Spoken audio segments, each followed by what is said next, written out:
Where the blazes am I?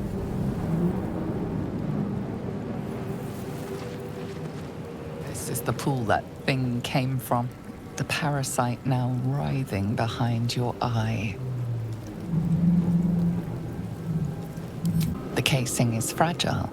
The slightest touch could cause it to crumble.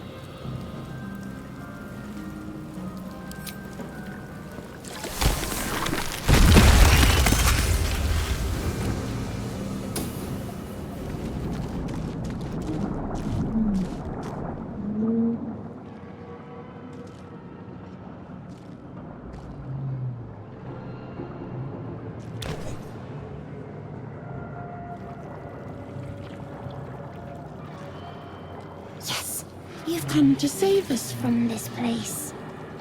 From this place you'll free us. The exposed brain quivers in expectation. Please. Before they return. They return.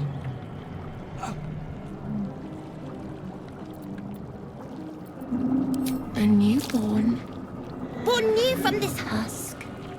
You know no creature like this. One that is more brain than person.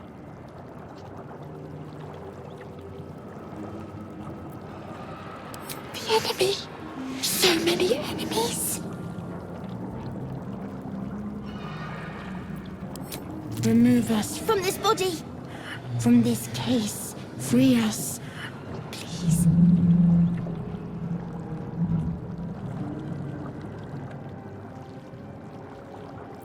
You notice edema, a swelling of the brain causing pressure where it strains against the shell of the skull.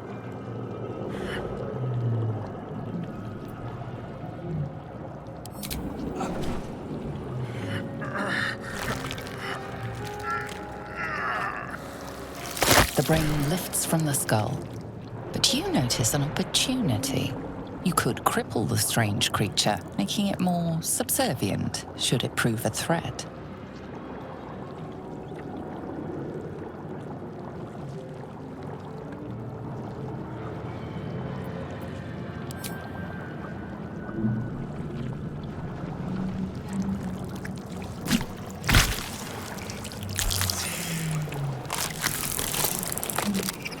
We are free.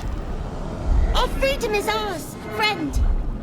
The creature pauses, listening. Something behind your eyes seizes in recognition. We must go to the helm. At the helm, we are needed.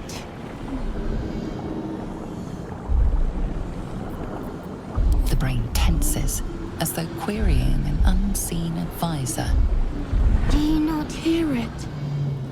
We will not survive here. We are needed to navigate. We are needed to leave this realm.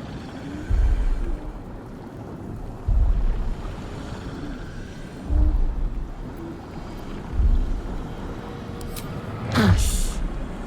We are us.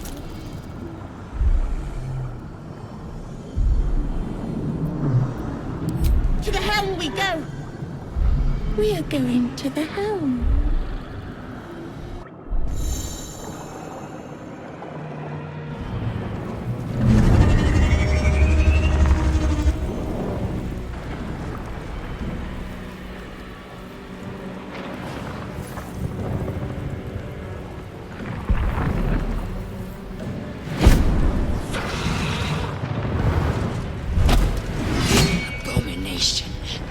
This is your end.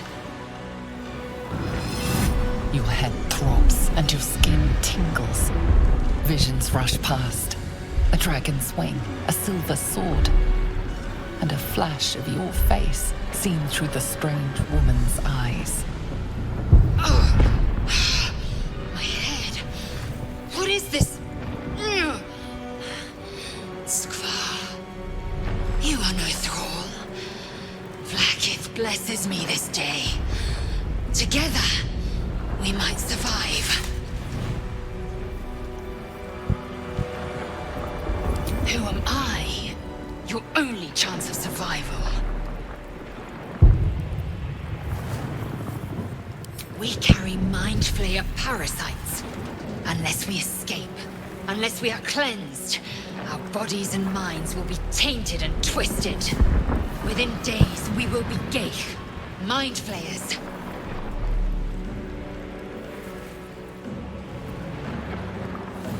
We can do nothing until we escape. That must be our priority. First, we exterminate the imps. Then we find the helm and take control of the ship. As for that thing, it will remain tame as long as it believes we are thralls. It may be of use in the fight to come.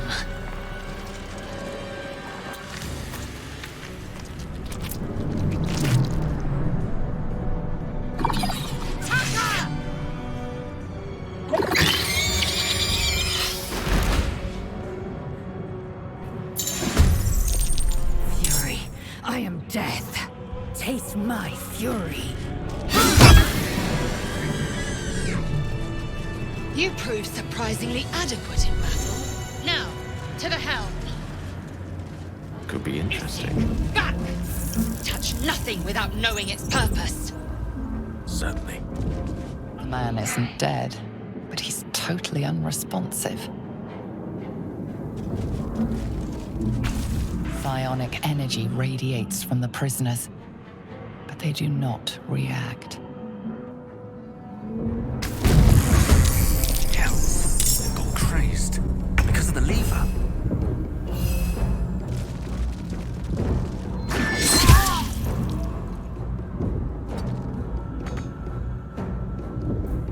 Battle of wits.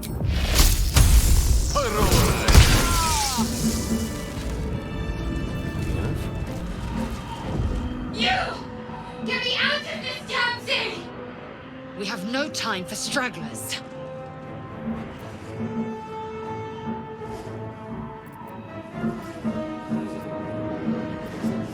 Warding runes. You feel them drawing energy from the console near to the pod. Are you satisfied? We need to go.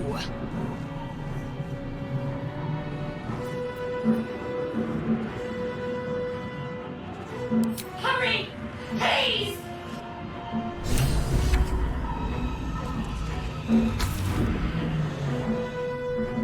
The console appears dormant.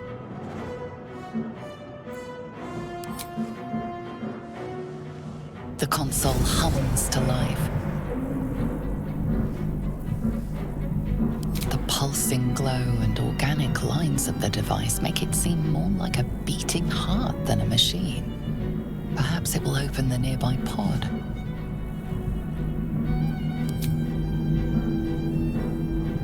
Suddenly, you feel a hideous squirming in your head. A parasite. Then discomfort fades, and another sensation washes over you. Connection. Authority. You feel the biomechanical brain of the console process your command and yield to it. A shiver runs across your mind. You feel sated.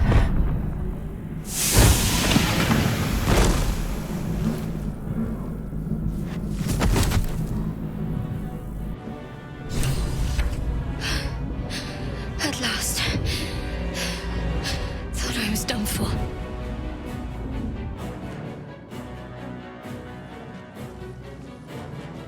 I thought that damn thing was going to be my coffin. Thank you. Your mind lurches into her thoughts. Her gratitude is mixed with wariness, because you have a gift with you. You keep dangerous company.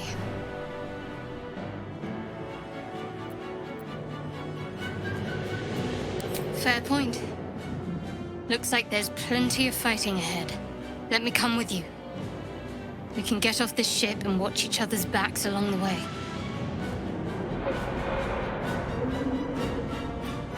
Shadowheart.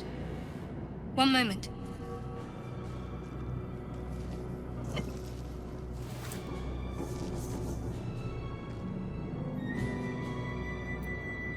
It's nothing. Trust me. Enough of this chatter. We need to get to the helm. Now. She's right. Lead on. A brain. Not so miraculous outside of the skull. Faint images appear in your mind. A brain, a Githyanki warrior, and centuries of darkness. We're nearing the helm. Once inside, do as I say. Who put you in charge? I'll trust my own judgment. Kanyank.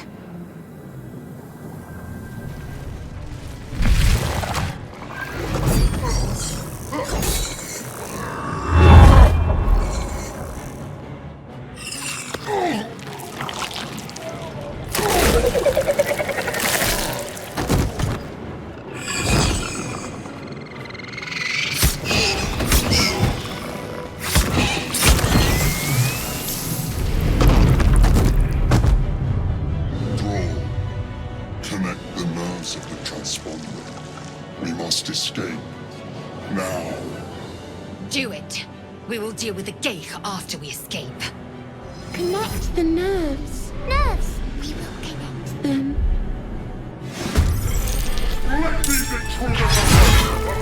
Impact is imminent.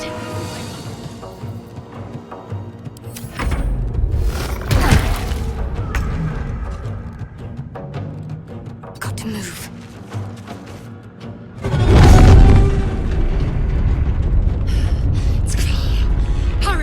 Before they strike!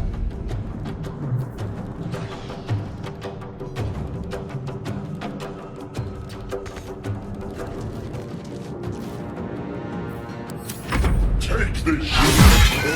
It's your turn now!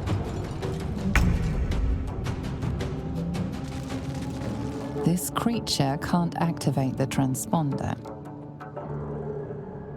Swift and lethal, within reach.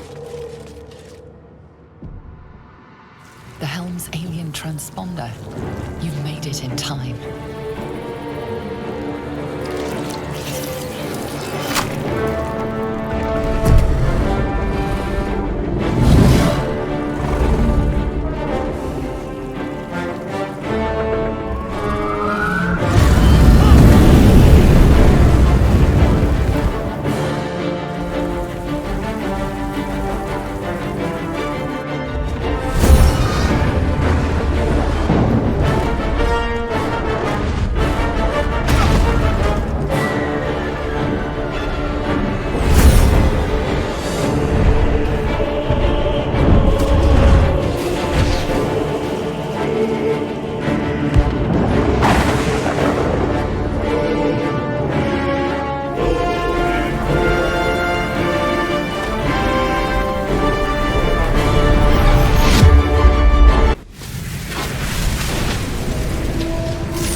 Despite your recent fall from the Nautiloid, you are miraculously unharmed.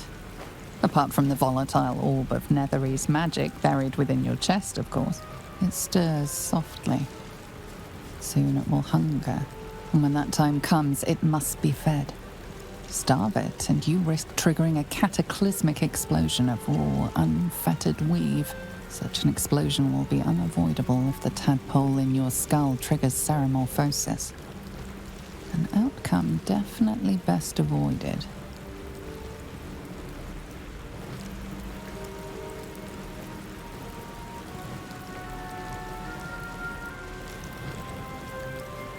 That great mind is little more than a playground for a parasite right now. The tadpole must be disposed of. According to what you've read, you have but 7 days to find a cure. Well, that's the end of you. Better get moving. Discourse.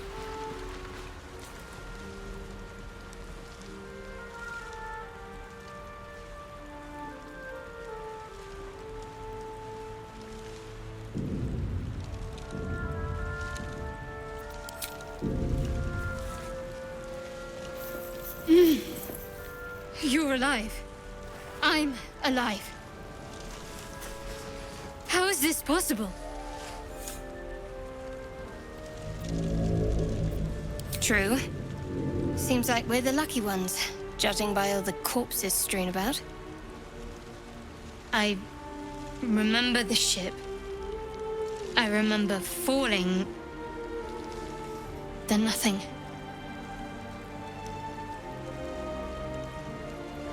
First things first, we need supplies, shelter, and most of all, a healer. We might have escaped, but we still have these little monsters in our heads.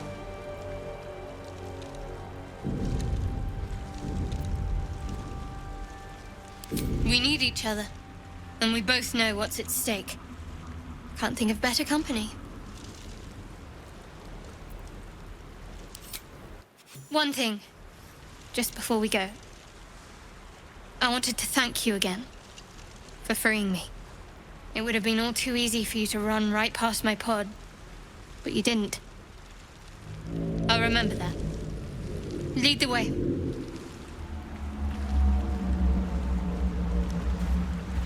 There. A mind flare. And it's hurt. That thing's bound to be dangerous, even if injured. Best be careful. You approach the dying monster.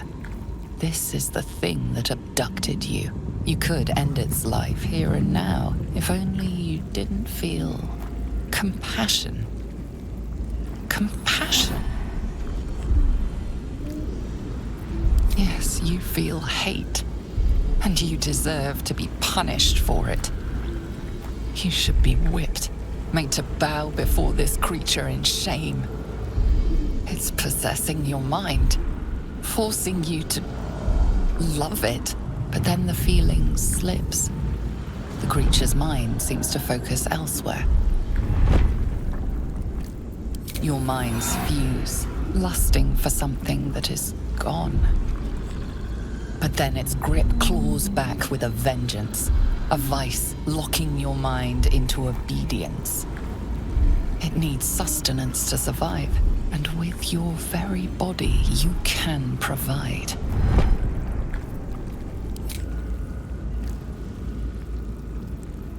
The monster lies exhausted, defeated. Its eyes, wet orange pearls, radiate malice.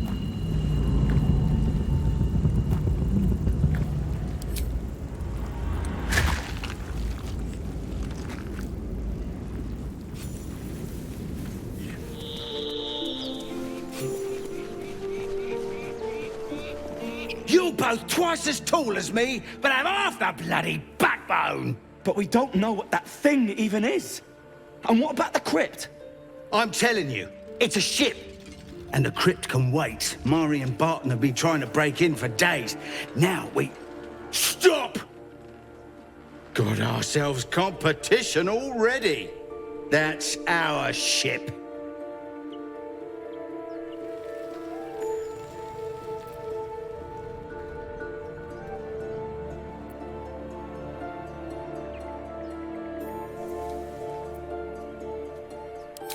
Well, in that case, come on you lot. No point in getting killed. Second worm gets the cheese and all.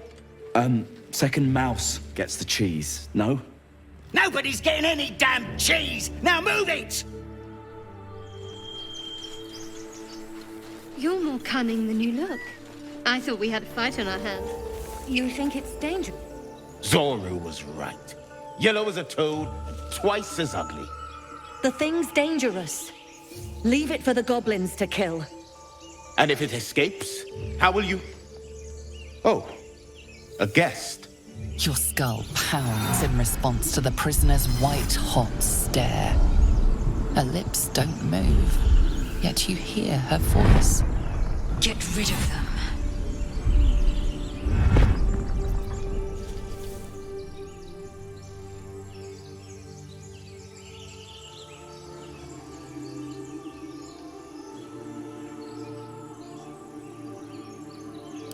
He's right. No one's safe if that thing goes loose. Not even us. Damaze? Enough. Lower the trap. Ready your blade.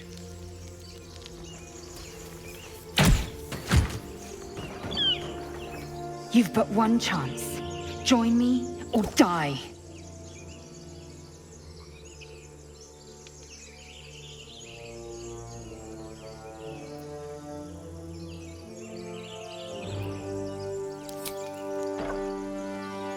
Coward!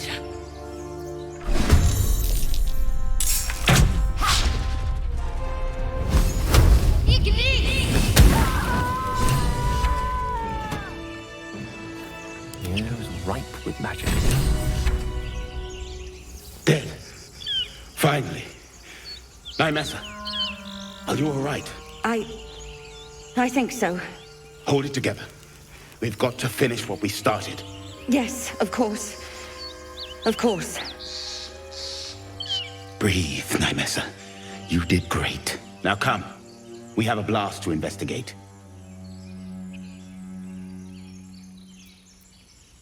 You didn't hear it. Shook our camp good, so we came for a look.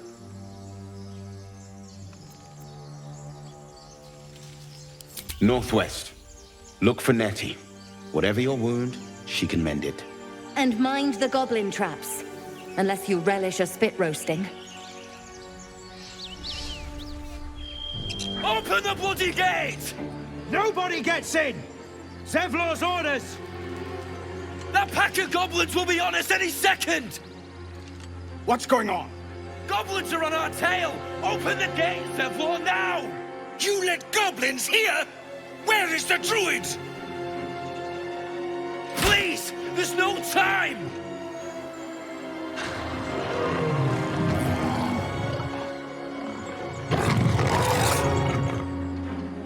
By the 9 hells! Open the gate!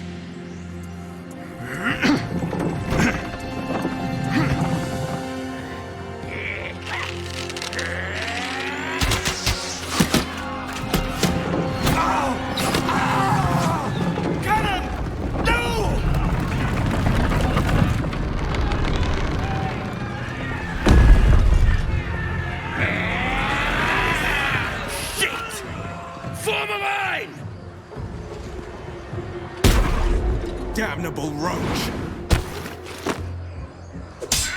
Provoke the blade,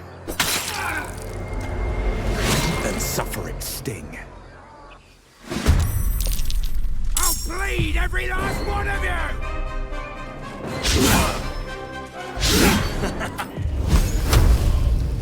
Eat this! That was the last of them. Inside! All of you! More may follow! Open the gate! Die by the spell. Huh. That's what I always say. It's gone, Arca. It never ends. I can do that. I'm sorry, Arca. Don't be sorry. Fetch some help. It's too late. He's gone.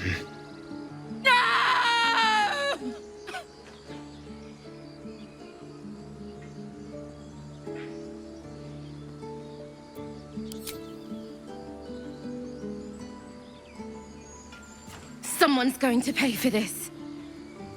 Arca, no! Wait! What are you doing?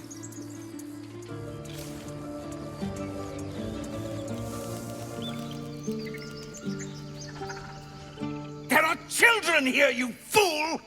We was running for our lives. You led them straight to us, and you let them take the druid too? Unbelievable!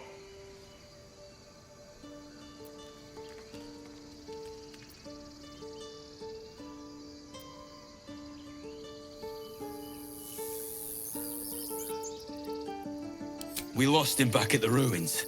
Whole place is crawling with gobos. He trusted you. Nobody forced him to go with us. He insisted. And when things got tough, he couldn't keep up. Simple as that. My God, you're a coward.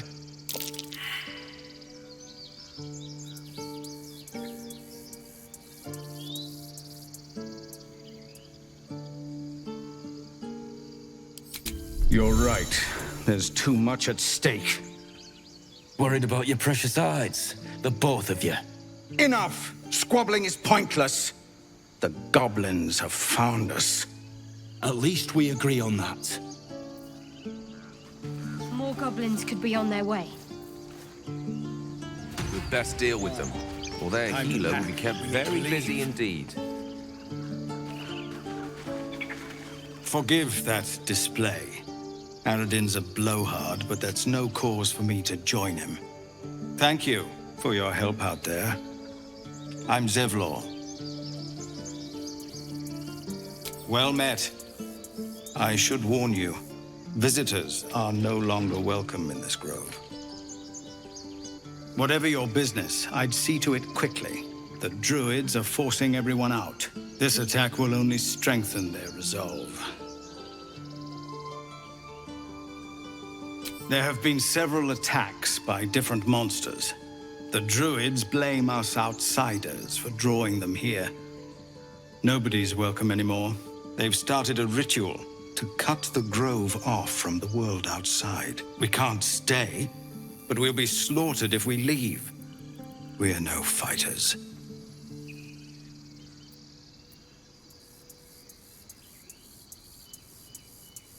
I've tried. Korga, their new first druid, won't even see me. You, though? I know it's not your business, but she owes you for saving this place. Perhaps you could persuade her. For more time to prepare, if nothing else.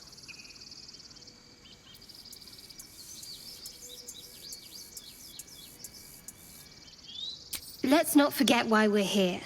No point in wasting precious time on a lost cause. We'd owe you a great debt. If we're forced to leave now, we won't make it to the city. You'll find the druids at the heart of the grove. Please, make them see sense before more lives are lost.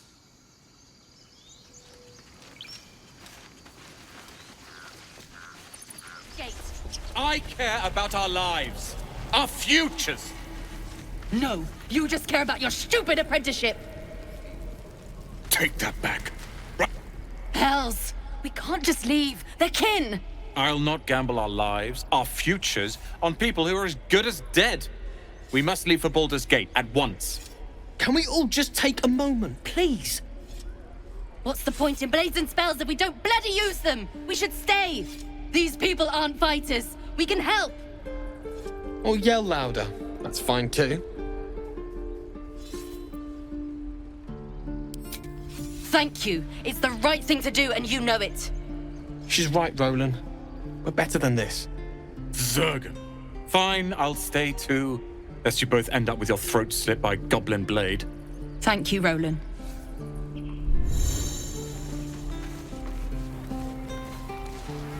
How long until Roland shows off his thunder wave? Please, last through. Let my daughter go right now! She's a thief, hellspawn. And you will wait for Korga's judgment. Now get back! Oh! Let me through, Mragrasham, or I'll rip your damn throat out!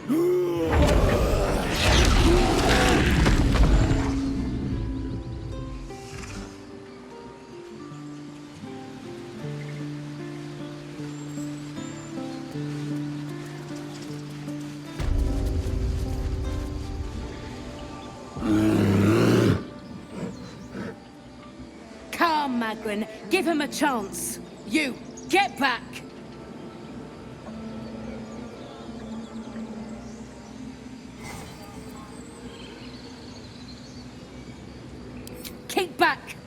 Cross my hand and I'll show you its claws.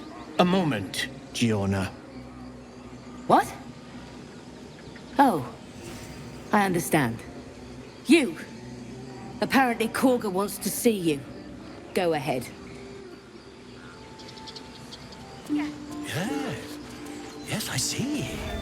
I'm sorry. I'm sorry. Have you lost your senses, Korga?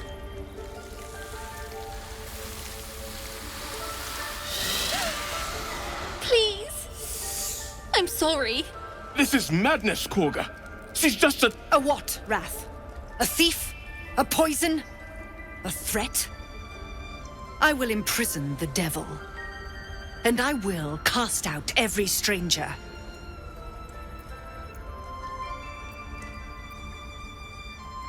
Girl? You mean parasite? She eats our food, drinks our water, then steals our most holy idol in thanks. Wrath, lock her up. She remains here until the rite is complete. And keep still, devil. Tila is restless. Come, Korga. We took back the idol. Surely... Do it.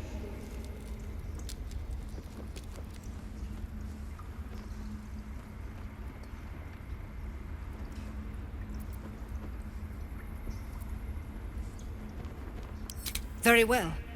She may go. Break your word, and my serpent shall feed. Sif, Tila to me! Out, thief. My grace has its limits. It hurts. Thank you, Korga. Master Halsin... Halsin isn't here. Keep his name off your tongue, lest Tila pierce it.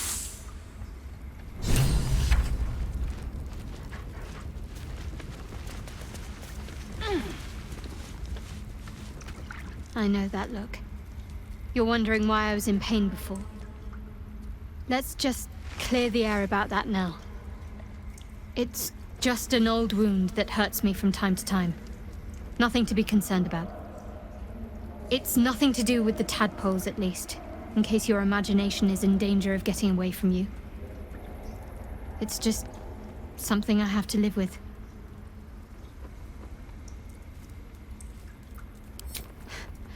Quite a lot, if I'm being honest. But it always passes quickly, so I can manage.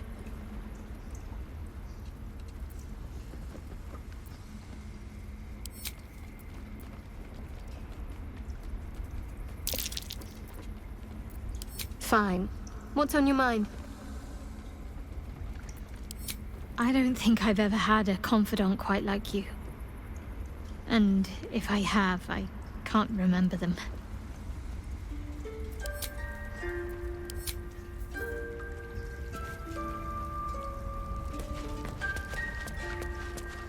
Go on.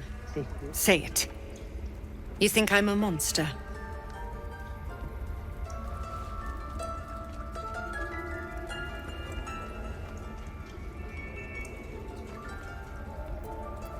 Yes, you would say so.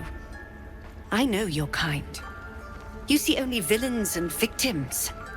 A viper bears her fangs defending her brood. I call her mother. You call her monster.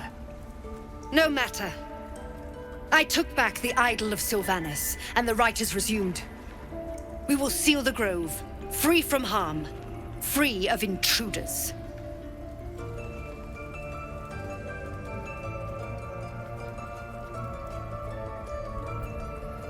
And mine perish if he stays. You showed great mettle at the gate. The mettle of a skilled sword for hire. I want you to provide your services to Zevlor. Offer to guide the Outlanders out of the grove. I'm sure they'll reward you well. They're to be gone before final prayer. If they are not, the Viper must strike.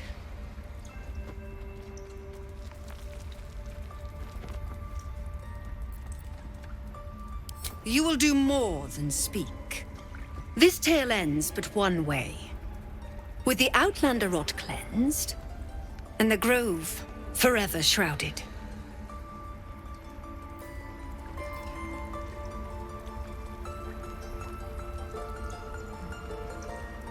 Why are you here? I sent you to Zevlor.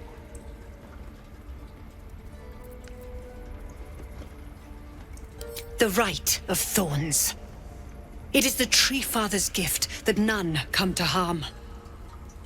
When we speak the final prayer, the great vine will sprout forth. The grove will be cloaked in bramble and thorn.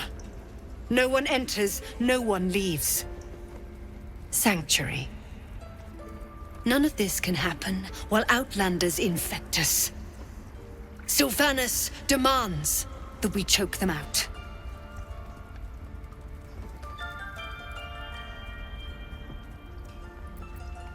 Nettie, yes.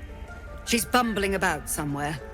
But if your treatment is meant to outlast the Right, you'll be removed with the rest.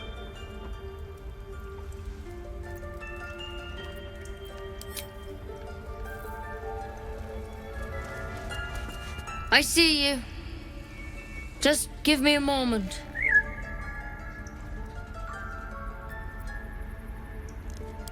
This medicat. There. It's up to her now. Life or death.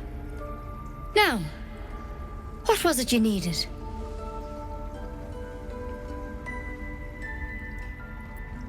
You found her, but I still don't know what she can do for you.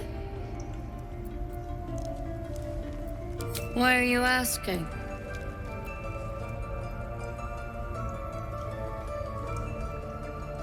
A tadpole. A mind flayer tadpole.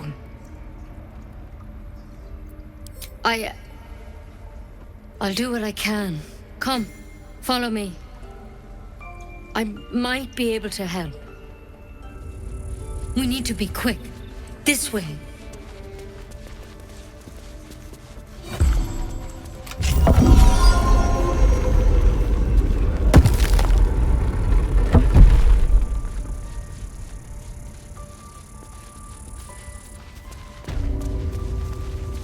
This one had the same problem as you. Attacked us in the woods together with some goblins. Tadpole crawled out of his head soon after.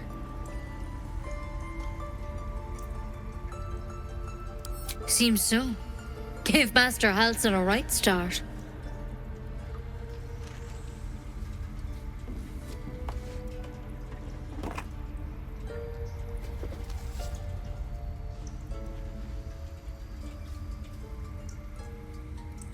It's why he joined the adventurers on their expedition. To find out what was happening. A pity you got me instead of him. He understands these things. Studied them. Still, we have options. You don't have to be here for this. No, I'll stay. I'd rather know exactly what you're up to. All right. Let's see what we can do.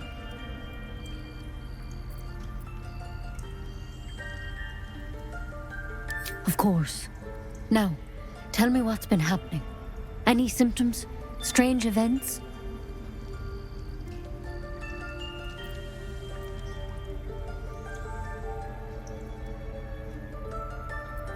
Victims can identify each other. Not that the others know they're victims, of course. How'd you pick up the parasite? Halsin was desperate to find where all this was happening. A mind flayer ship? But Master Halsin was sure.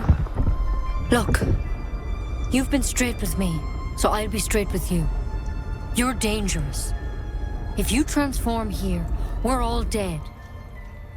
But you seem like a good soul. You deserve a chance to save yourself. This is a vial of wyvern poison. Swear to me, you'll swallow it if you feel any symptoms.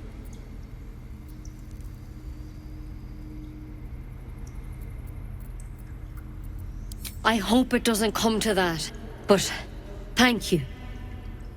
Here. You know, I've spent my life treating folk and never once saw a mind flayer infection. Then suddenly, there's dozens of you.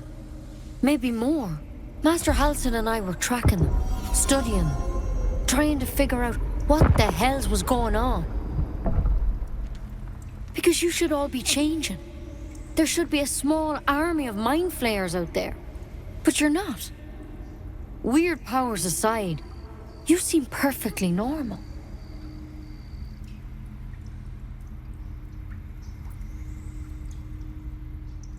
Mind flayers reproduce by infecting someone with their parasite. 7 gruesome days later, the victim transforms and a new mind flayer is born. The thing in your skull, though, it's different to anything in our records. It's one of their worms for sure. But this one gives you powers, telepathic connections. And it doesn't turn you into one of them. Not yet, anyhow. Could be. But there's a lot we don't know.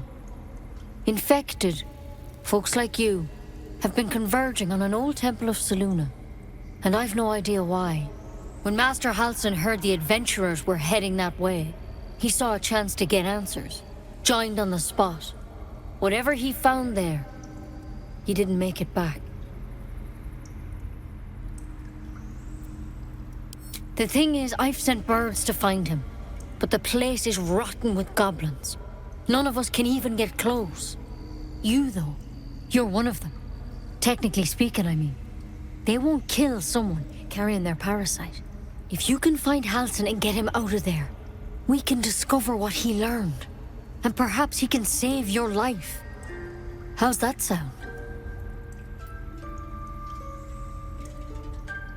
Thank you. It would mean everything to the Grove. To me. I wish I could tell you more. But only those adventurers know what happened out there. All I can say for sure is they all went to the old temple of Selûne. And Master Halsin didn't make it back. Good luck out there. And if things start to go bad, remember the vial. Remember your oath. One step at a time, Nettie. Come on. Why game poison? Never tried it, and I hope to keep it that way. Run is one of the You ever scare me like that again, and I'll feed you to a gnoll. Mom, I'm fine. Stop it. Our little Hellion told us what happened. Thank you. Don't know what we'd do without her.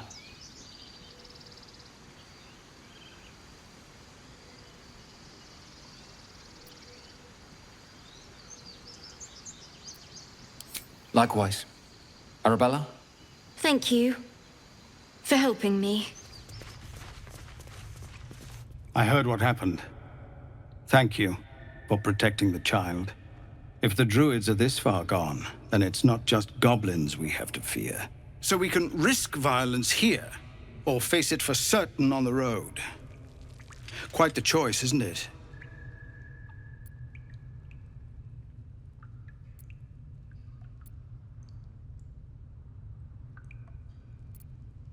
It's good of you to offer, but there's a whole army of goblins out there. We'd need an army of our own to escort us safely to Baldur's Gate. And while I don't doubt your abilities, you're no army. There may be a way, though. Goblins are ill-disciplined. It's unlike them to organize so cleverly. Somebody must be leading them, bringing discipline to their ranks. Take out that leadership, and they'll scatter. It's no small thing to ask, but I've seen you fight. You're equal to the task.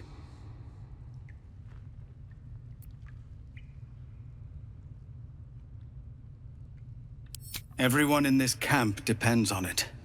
Thank you. We'll be ready to leave as soon as you give word. No, sir. But if there's a clear path... With silver tongue.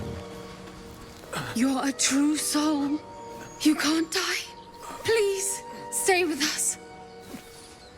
I don't think he's conscious. Can you hear us, Ed? You, not a step closer. The mark glows, but you feel nothing in response. Your illithid power is beyond reach until you rest.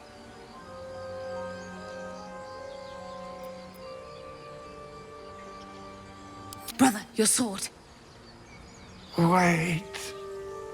The injured man locks eyes with you. A familiar squirming churns in your head.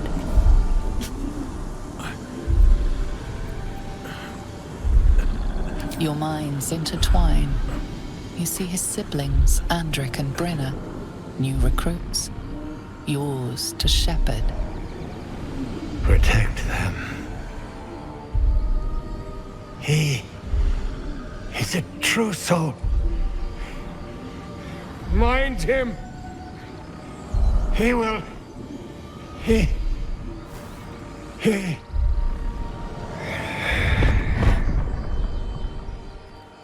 Edwin! Ed! Please! He's with the Absolute now. You're a true soul. Edwin, our brother, he was chosen. Like you. Do you have orders for us? We were reporting to Edwin.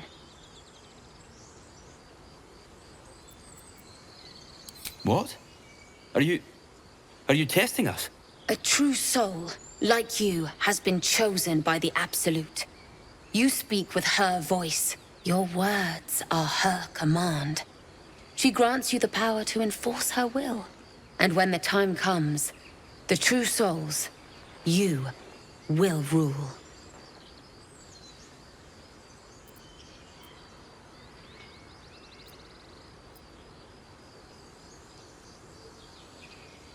I don't know any druids.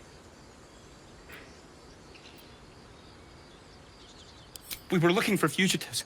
Survivors from that ship that crashed farther west of here. But instead of them, Edwin found an oil bear. An angry one. We managed to drag him away, but the beast's claws had already done their work. I told Edwin not to look in that cave. It was filthy with oil bear tracks.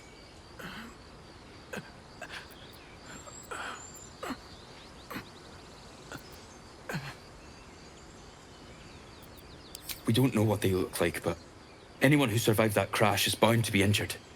That's enough to get us started. The Absolute wants them found. At any cost.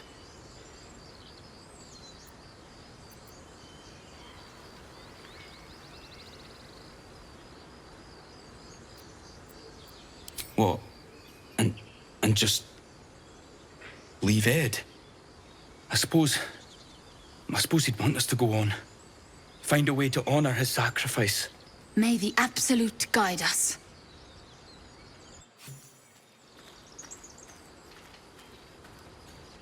Well, that was quite the load of gobbledygook, wasn't it?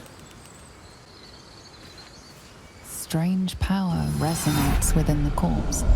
It calls to you.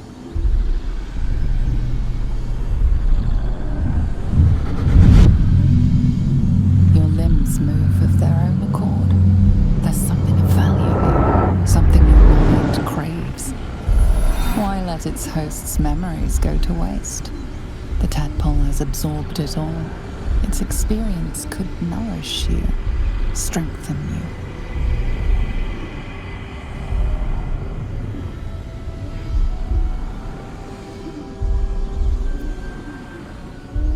No use. Compulsion takes over. Your actions are no longer your own.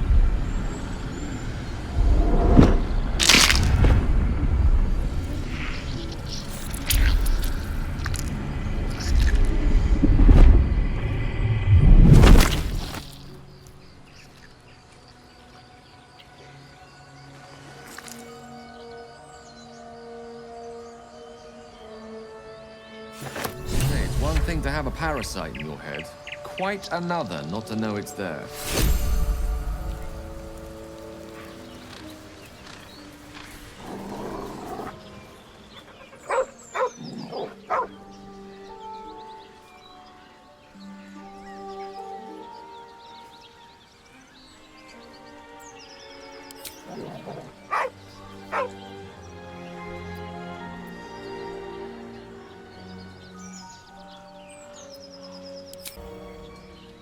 The dog lowers his hackles, his head tilted inquisitively.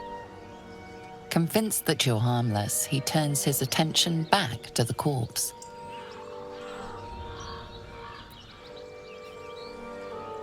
Around his neck is a collar etched with a name. scratch. With a deep, heartbroken whine, the dog bows his head.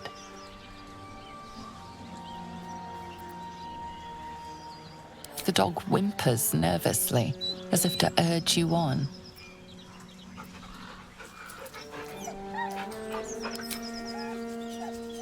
The dog looks at his owner with sad eyes. He does not move.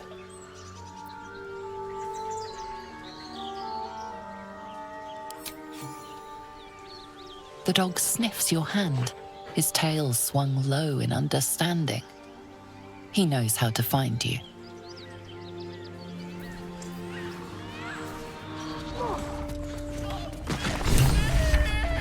Scream all you like! Nobody's listening. Deep gnome never flew so high. Look what we got here! Another little birdie wanting to fly! Stop this thing! Flap those wings some more, and I'll feed you a worm. And you! Hope you got a stomach for heights!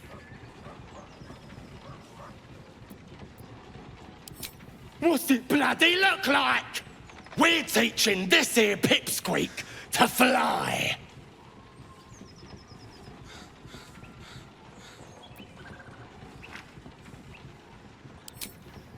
'Cause it makes me laugh.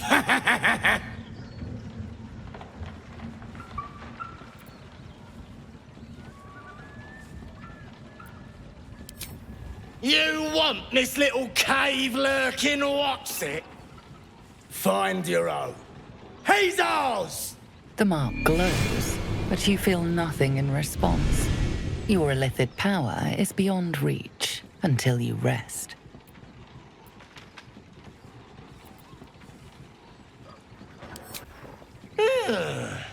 I reckon we could do better than this run, eh? We're leaving. What about the gnome? Ain't we supposed to bring him to... I said we're leaving! There's plenty of sport and rich pickings out there for us. All right, then. Fresh meat. Scared meat. Yes. Shadowheart's attention is fixed on a damaged old statue.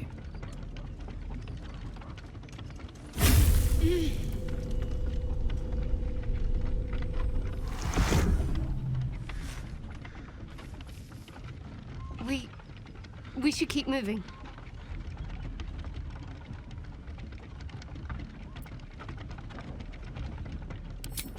You already know as much as I do. Best ignore it, as long as it doesn't hamper us too much.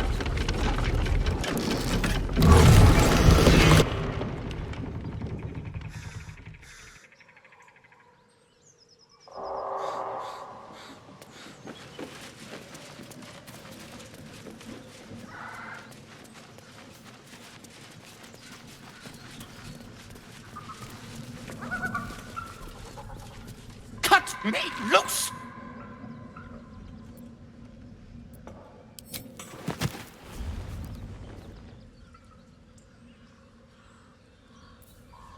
Ugh. Bagakabara. Those pustulant thugs! Well, get on with it. You saved me, now you'll extort me. That's how this works, yes? My own fault, really. I should have dropped my pack and outrun those bastards. Alas. Take my pack, if you can find it. The only reason those goblins caught me was its weight. I'll travel lightly from now on. Ignorance is alive and well, it seems. Deep gnomes aren't restricted to the Underdark, you know. I've lived in Baldur's Gate for years. I'm in search of a friend. I fear he's in trouble. See this? I gave it to him years ago before I left home. I found it around the neck of a thug in the lower city. It was speckled with blood. My friend, nowhere to be found. But I still have hope. I have reason to believe he's in the Underdark. Hopefully, I'll pick up his trail from there. I always help my friends. On that note, I bid thee farewell. If we should meet again, well, we will have met again.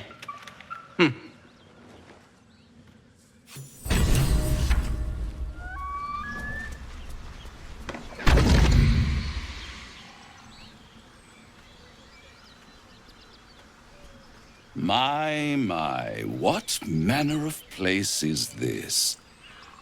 A path to redemption? Or a road to damnation? Hard to say, for your journey is just beginning. What would suit the occasion? The words to a lullaby, perhaps. The mouse smiled brightly. It outfoxed the cat. Then down came the claw. And that? Love. Was that? They do know how to write them in Cormier, don't they? Well met, I am Raphael. Very much at your service.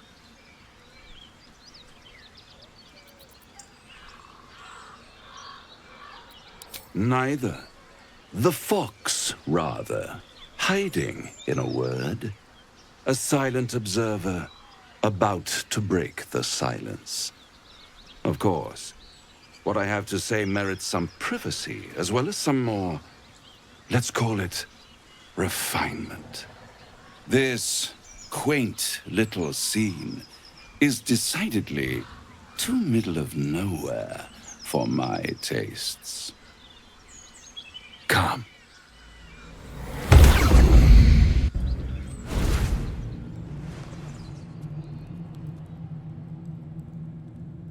There, middle of somewhere.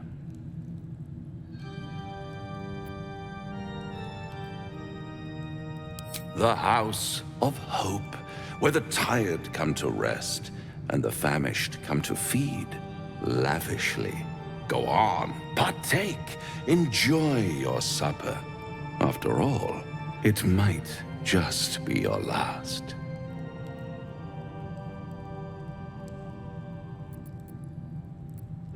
Call it a ninth sense.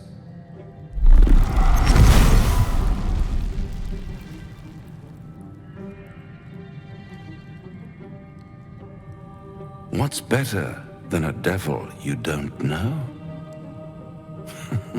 A devil you do. Am I a friend? Potentially. An adversary? Conceivably. But a savior? That's for certain.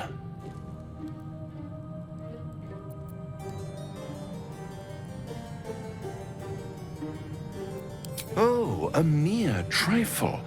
How dear is one's soul, really?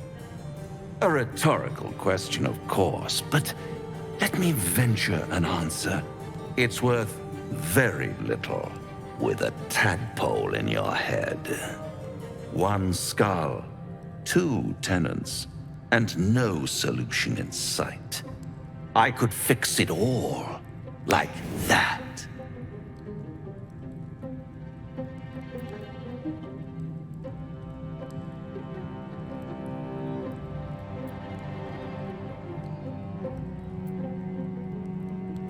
Yes, I like it when my clients put up a fight, only to realize victory was never an option. Try to cure yourself, shop around, beg, borrow, and steal, exhaust every possibility until none are left.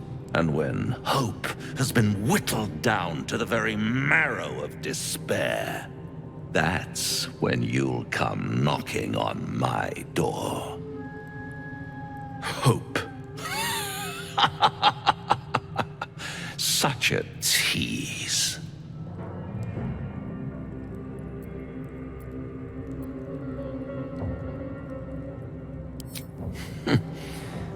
I've always wondered what a laughing mind flayer sounds like. All those pretty little symptoms, sundering skin, dissolving guts, they haven't manifested yet, have they? One might say you're a paragon of luck. I'll be there when it runs out.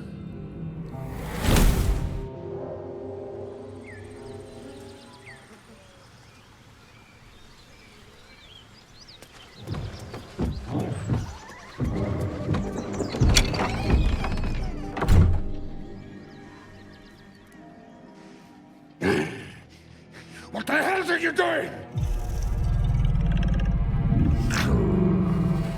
Ruined. Smash! Oh, smash you!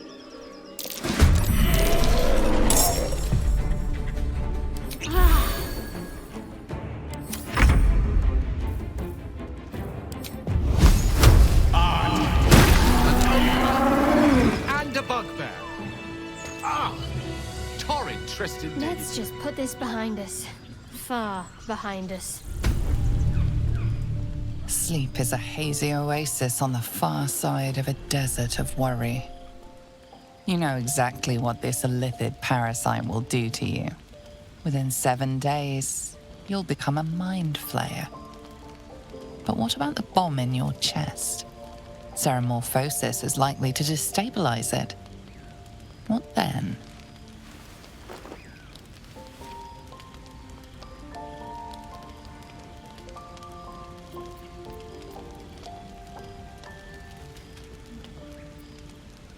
She was furious when she realized what you'd done.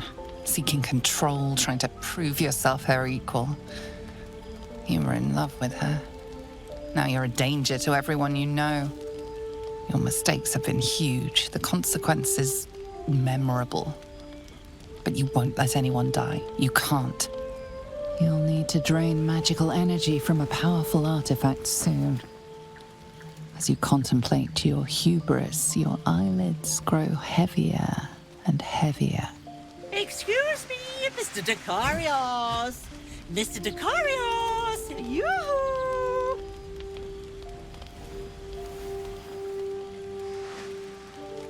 Destiny is at your door. Will you at least twitch the curtain?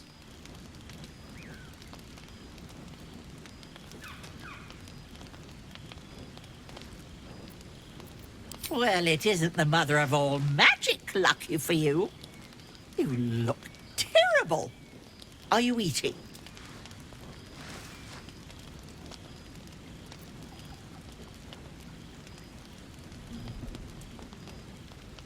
I have my doubts. But first things first.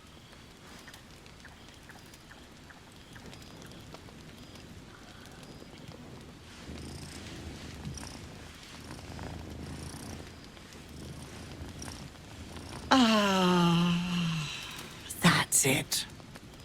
No one manages the nuances quite like you.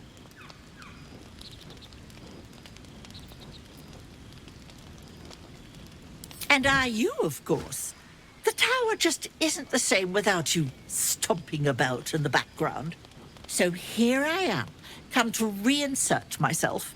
After all, remember what happened last time I let you out of sight? Of course you do. You're still paying the price with that ticking time bomb in your gullet. The indignity. Nestled amongst your books and papers, Tara bore witness to your greatest triumphs and your greatest failure. You made yourself a walking cataclysm.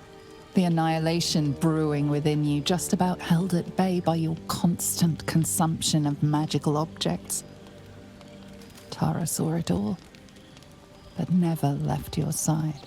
Speaking of which, I brought you something for your tummy troubles. A ring coursing with magic. The Nethery's orb within you shudders, longing to consume, to devour. It must be satisfied. We have a great deal of catching up to do. Eat that, have a wash, and for the love of all that's dear, a shave. Then you can fill me in on what I've missed.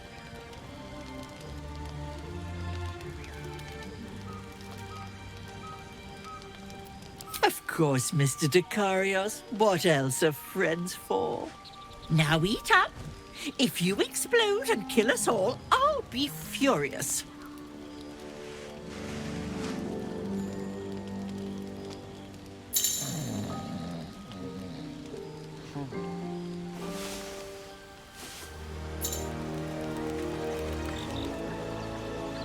Ah. Oh, goodness. That thing on your face is even worse than I remember.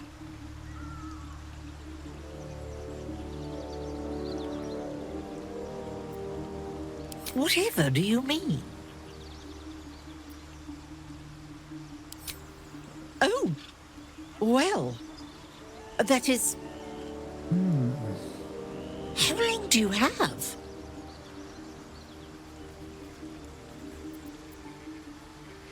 Days? Mistra preserve us, Mr. Dekarios. Gale, you are the finest mind, the finest wizard I have ever had the pleasure to know. If anyone can beat this thing, it is you.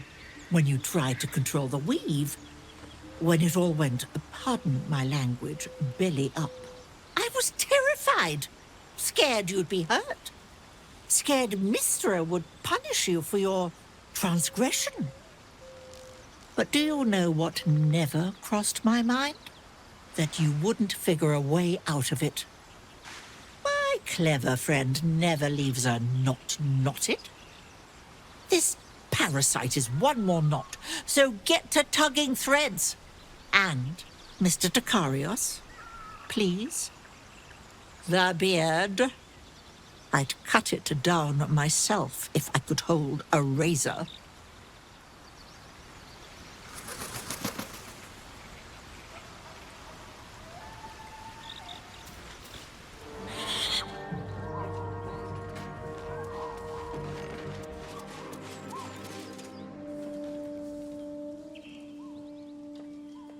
A strange symbol glows, marked on their flesh, and something within you stirs in response.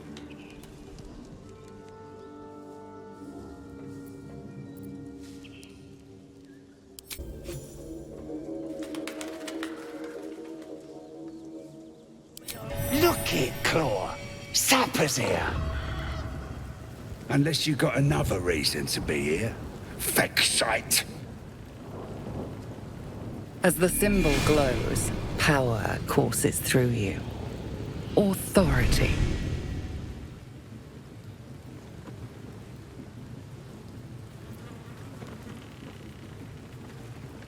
Good for you, mate. Now get out of my sight before my walk rips you a new hole.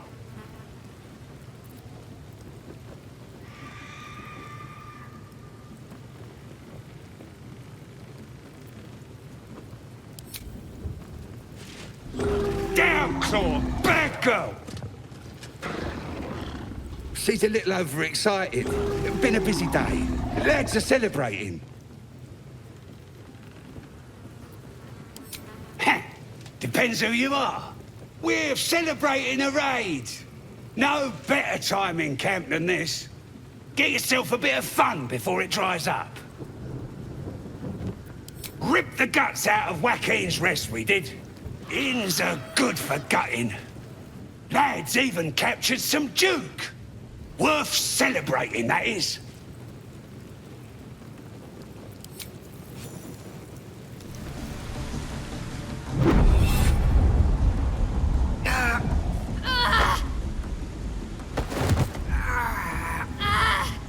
Hear my voice.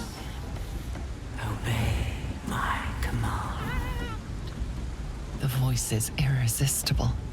You recognize the overwhelming authority that you've used on others, only infinitely stronger, and turned against you.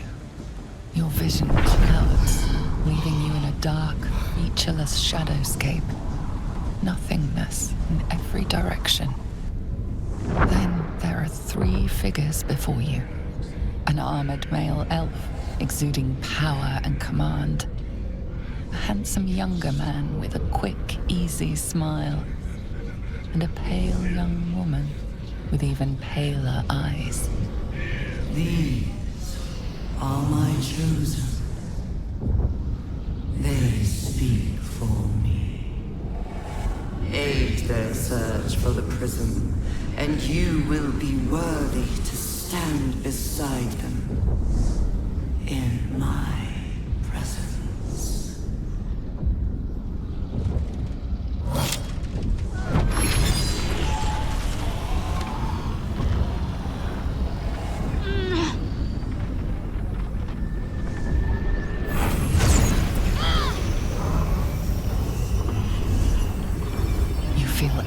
Pulsing from the artifact, lifting the pain from you, pushing the voice away. My power grows. My forces gather. The reckoning draws.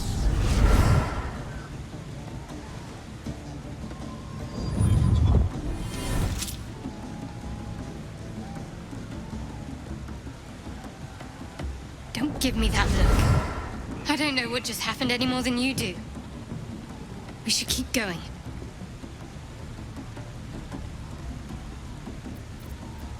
I'm not sure I want to know. But it's gone now.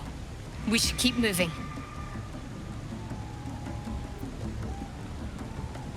I don't know. Not exactly. All I know is it's important I get it back to Baldur's Gate. At any cost.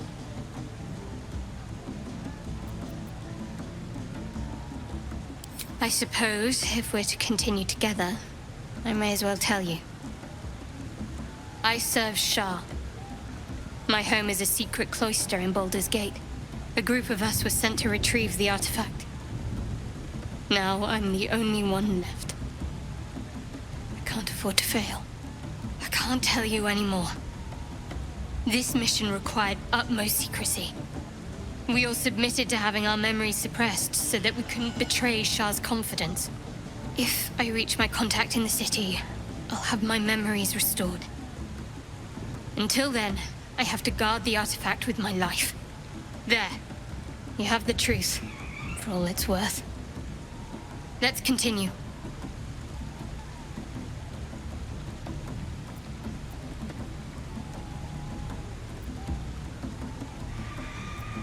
No need to thank me. This is out of pure necessity. Pure desperation, in fact. There's nothing more I can tell you. All I remember is that I have to get back to my contact in the city. A powerful artifact indeed, to have caught the attention of so many. Not least the Absolute itself, the 3 figures in the vision, the Chosen are searching for it. With the cultists' aid, it will not be long before they find it. Before they find you. You have evaded them so far, thanks, it seems, to the artifact itself. But how long can such protection last? Shadowheart has made her position clear. She will see that it is taken to its destination. At any cost. And you still do not know what it even is.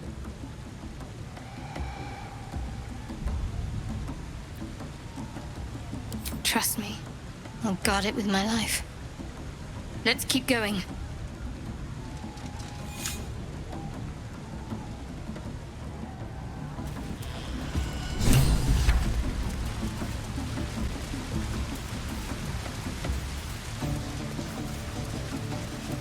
Sounds like they've captured themselves a bard. Boys! No chucking keep free! Come, fill the front row. Be you beguiling, or be you beheaded? Goblin kind will tease you and frolic you. Bottoms up, eh? These little lads snagged some pretty decent drink. His voice absolute! With fragulous crown and with scepter abraid, Draw Ragslin, short work of the innkeeper made. The inn burnt to ash. The captives were many. Goblin kind had reduced them to cowering filthenny. So raise it, your goblets, and drain them with pride. Draw Ragslin, the true soul, had led you galide.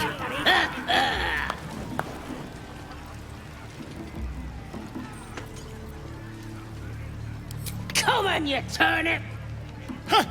Quite so. Now, if you'll excuse me, draw Ragslin, draw Ragslin. I am draw Ragslin. Tumptuous, draw Ragslin. You broke him! Wait, wait. Draw Ragslin, we pay, we... Come on, pigeon! Back to your cage! Now, look what you've done. Come on! Of course. My name's Gribbo, idiot! That's the drink.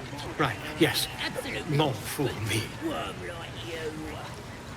Gotta be chosen to hear her, like the boss and priestess.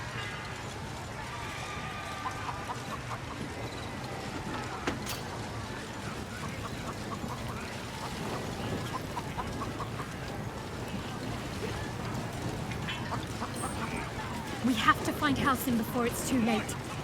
I doubt these goblins can... No, go inside. Inside. Boring. Not a problem. Bloody racket! Oh, come on now. They're just having a bit of fun. Aye, so much fun! Seluna. As if mingling with a horde of goblins wasn't bad enough. Let's do what we have to do, then get out of here.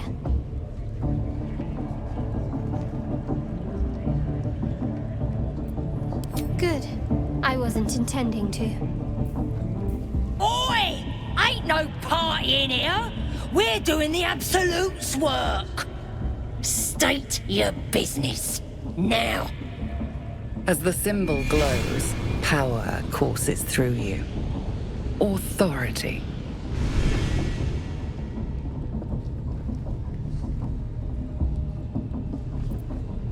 Something stirs deep within you, hungry and alert. It's taking something you'll never get back. Oh, beg pardon. You must be here to join the other true souls. Please, go right ahead. Well, because that's what you are, innit? One of them as hears our thoughts. And the voice of the Absolute. Like Priestess Gut and Boss Ragslin. Gods, we even got a drow now.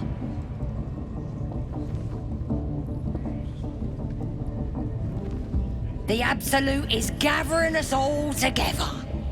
For something big, I reckon. Bloody racket. Oh, come on now.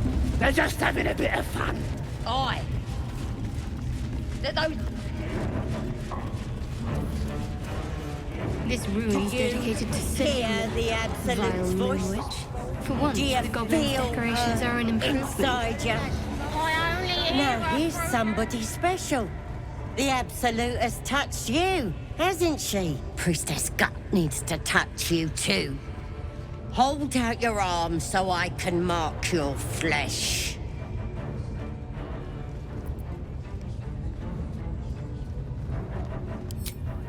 Shows our devotion to the Absolute. These maggots see how strong we are with her guidance. Whole camp will be branded soon, and you should be too. You ready? Brace yourself. This'll sting. Maybe you don't need it. After all, you're special, ain't you? Like me. She probes your mind, tangling your thoughts with hers. A familiar sensation. She too carries a power. Darkness seems to swallow the temple, leaving you with a vision of the goblin priestess receiving instruction from a handsome young man, one of the chosen. The vision dissolves away. You stand before the goblin priestess in the temple once again. Her faith floods into you, a tide of shuddering ecstasy. Her tadpole nestles within that mania, secure, hidden. I feel you in there, digging around. Works both ways. And I saw some weird shadows swimming around in your head just now. Maybe I can help with that. Us true souls gotta look out for one another.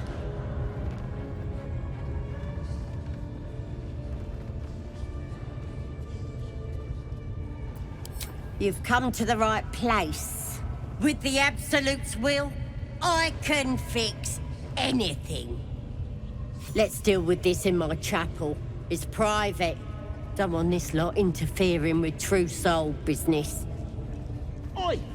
Priestess! We want the mark! It's a new god. Yeah! Ain't we good enough for the Absolute?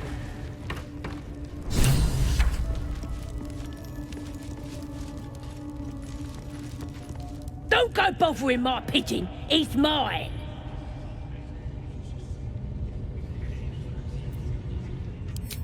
Keep him safe. Listen to him coo. Till I gets hungry or some such. What's it to ya?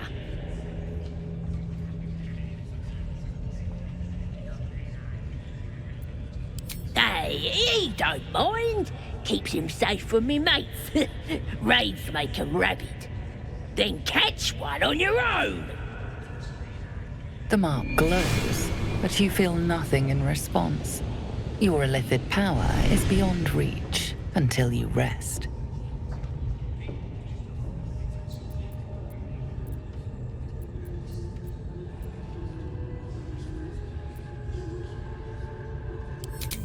This Ranger better not go yapping about my pigeon. I should have turned him over to Minthora by now, but he's such a nice little pigeon.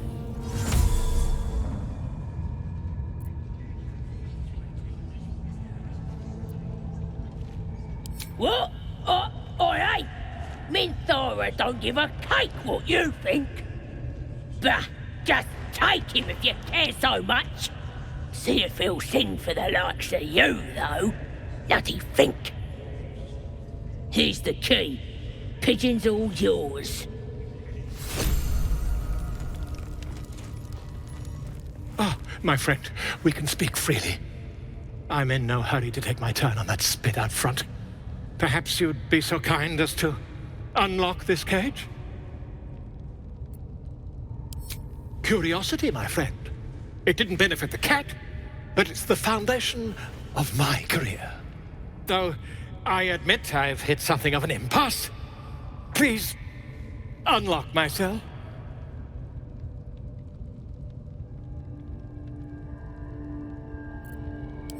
Volotamp Gedab, realm-renowned author, auteur, and tastemaker at your service. Bless you, my friend. I'll wait nicely, but please don't tarry. Over here. Aha! I knew I could count on you, my friend. We mustn't tarry, but I'd hate for our friendship to end here. Please, won't you meet me once we've both slipped the goblin yoke? Why, by design, my friend. How better to learn the ways of a people than to live among them? I dare say the experiment has proven most fruitful, too. I'll be happy to share my findings once we've found somewhere safe to parley.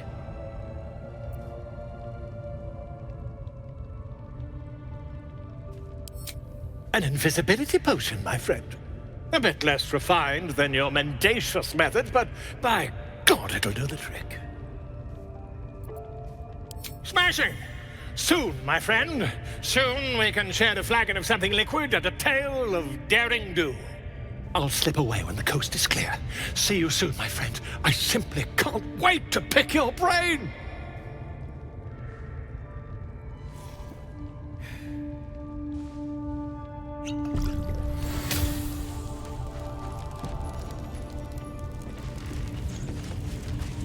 Your scouting party has not returned, and half of the intruders escaped your guards. Sorry, mistress. We mucked up. Until their sanctuary is found, I will take something precious from you every hour that passes. A trinket, a tongue, a limb. Ain't no use without my limbs. The lad'll make the prisoner squeal soon enough, I swear. Silence now, creature, or I will silence you forever. As she turns to you, her thoughts mingle with yours. A cold hand caressing your brain. The chamber melts away to reveal a dark, endless nowhere. In it, you see a vision. The drow listens as a pale-eyed young woman whispers in her ear. One of those the voice spoke of. One of the chosen. The vision fades away. A true soul? Praise be. Are you here to join my hunt?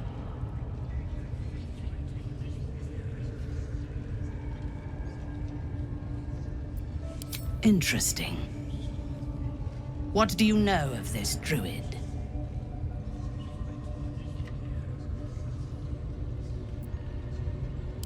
There is no power except for the absolute. If you are sick, speak to the goblin's priestess. She too is a true soul. I have not seen this druid, but he harbors worshippers of a false god in a hidden grove nearby. I intend to find it and destroy it. There is a weapon the Absolute seeks. I'm sure those wretches have it hidden away there. We will find it amongst the dead and the ashes. Her excitement is palpable. She lingers on thoughts of victory, of unbelievers' blood spilled, and of the weapon. She will seize it, in the Absolute's name. You feel Shadowheart's anxiety. The weapon the Absolute seeks, it's the artifact that she carries. The same one that protected you as you entered the goblin camp. Her mind focuses. The cultists cannot discover that the weapon they seek is within their grasp. She is seeking the grove you visited. Already you feel her mind closing around yours.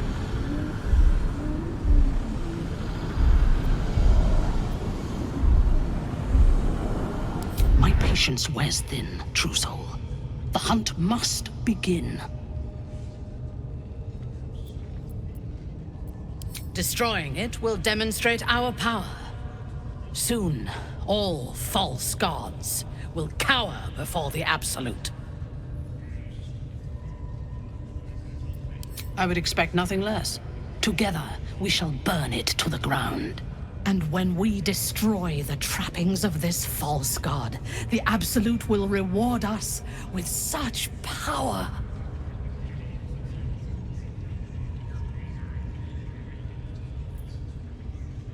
One, we captured a human who knows exactly where it is. He's been resilient, but he'll talk.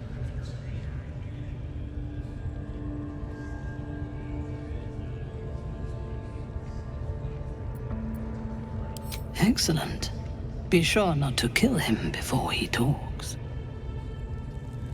My prize is forgetting what this weapon The village to the thereafter east. really is. It's abandoned. Looks that way.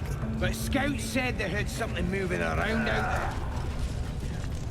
Sugan al Shukok, Otashokek Doors! I command you, corpse. Speak. Reveal truth to the Absolute! Nothing. Must be reading it wrong. Sugan al Shukok. The hobgoblin turns to you, and the parasite squirms in your skull. You taste the ale on his tongue and the bile in his soul. The visions cloud your inner eye for a brief moment once again. You see the hobgoblin bowing before the armored elf you'd glimpsed before. The elf speaks of the hunt for a great weapon and the rewards that will go to whoever finds it. The hobgoblin's eyes gleam hungrily. If it isn't another true soul. He doesn't speak his next words, yet they still rattle your skull from within.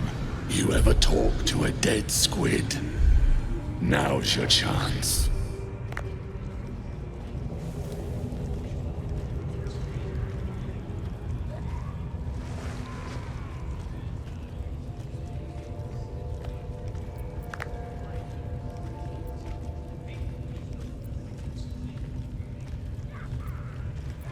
Guess you're a thick one, so I'll tell it straight. We're gonna make the carcass talk. Absolute says the dead squiddy had a weapon. I reckon the killer nabbed it and scooted off to that looter camp.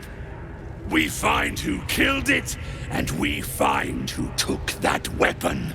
So settle in.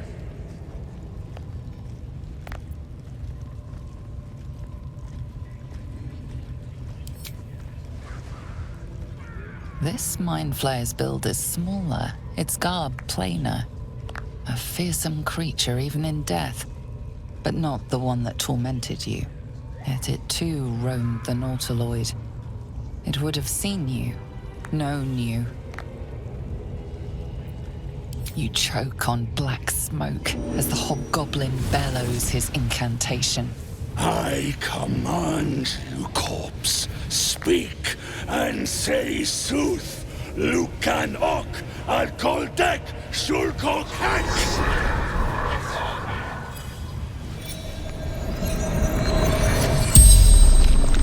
The hideous corpse rises, tentacles writhing. Your heart seizes. Under questioning, the creature might recognize you as its killer.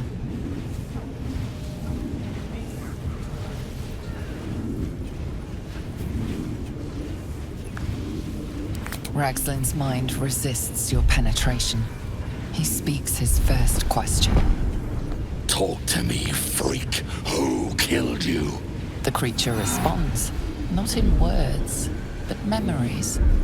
You see a clawed hand open a holding pod, devoid of flesh, only darkness. Damn it! That tells me nothing! The memory fades, and the corpse awaits the next question. Ragslin's thoughts roil, then still. Your words will be his. You navigate carefully. With Ragslin's voice, you ask,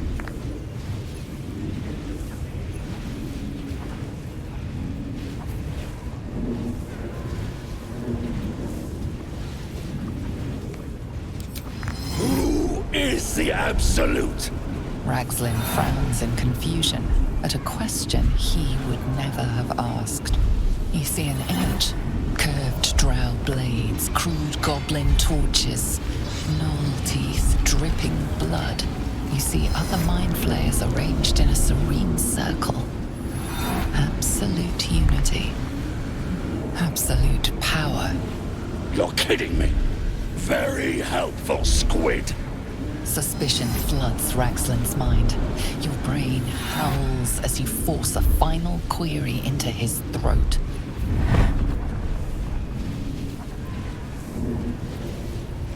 Who killed you? Another vision consumes you. A memory, seen through the creature's soul-dead eyes. You see a clawed hand open a holding pod to reveal a face. Yours. You're no true soul.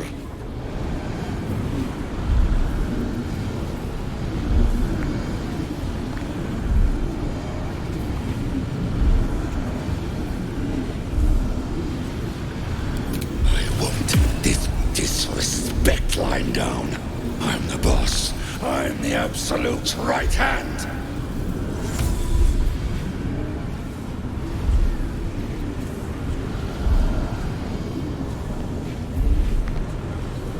Yeah, you're right. You're a real, true soul. I felt it. The corpse collapses, silent once more. No! I'm not done! Riddles, all of it, and nothing to show for the trouble but rotting squid meat.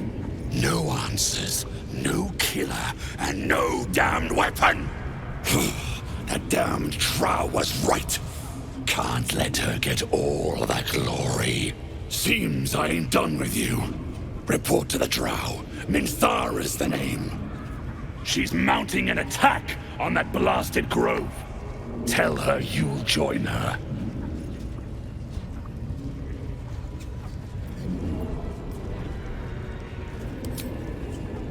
Say that again. 'Cause I know I didn't just hear you refuse the Absolute.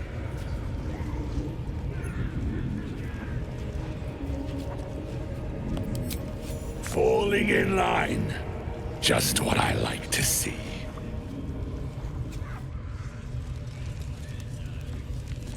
Scream!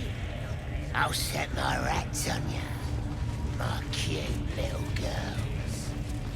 They'll eat you through your belly, but...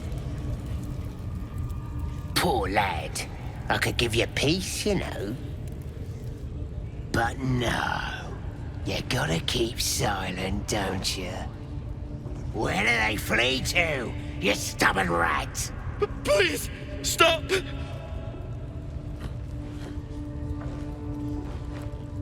Here to see your friend, have ya? Come and join him if you like. Say will take over. His work is sloppy. He'll kill the prisoner too quickly. The mark glows, but you feel nothing in response. Your illithid power is beyond reach until you rest.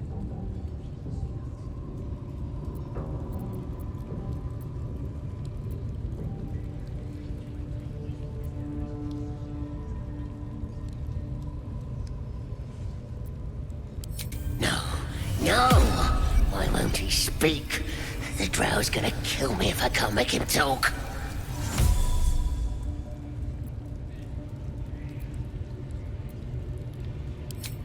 We do all the work, and you get to finish him? Bah! Take him! Won't do you any good. He just... screams. Should have sent him to Moonrise with the rest, for all the good he's been. I want to watch that weird priest next door. Sounded like he was beating something up. Oh, yeah, beating it good. Please. Let me out. There's no reason for this.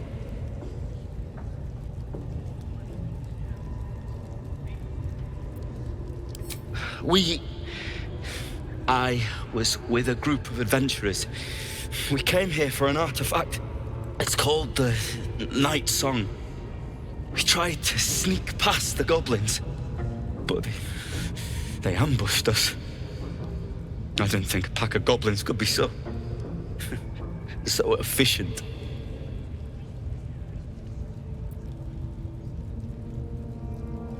I don't know. The boss didn't say. He just said some wizard called Leroican would reward us if we found it. It should be here somewhere. He said there was a hidden passage underneath the temple. The place was supposed to be abandoned. When we arrived.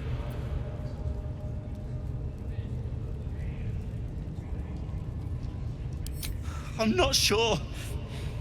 All I know is there's a passageway to the Night Song.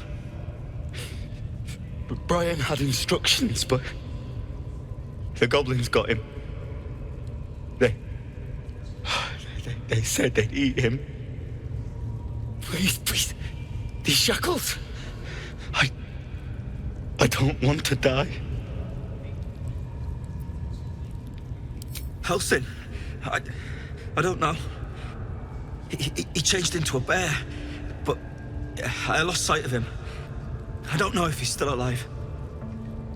That's all I know. Please, get me out of here.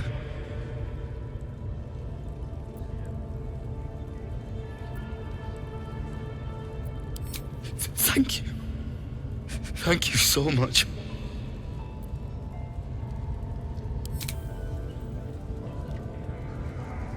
The lock clicks and opens.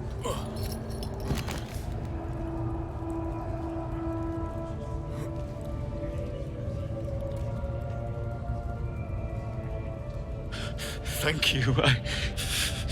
I better go before they catch us. I should be able to make it to the Grove on my own. They need to know they're in danger. The Grove. To the east. They wanted to know where we came from. They'll kill everyone. Please, I need to warn them.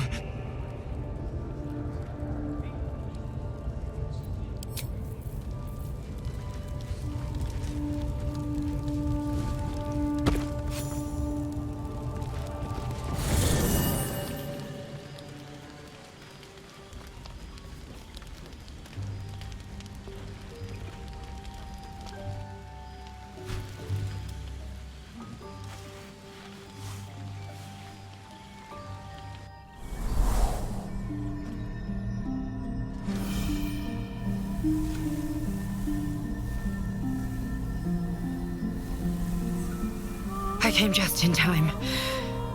You are transforming.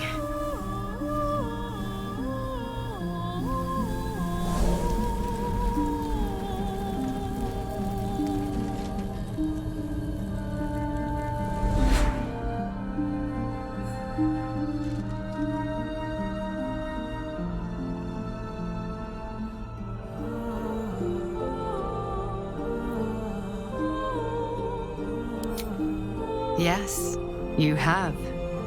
I saved you before.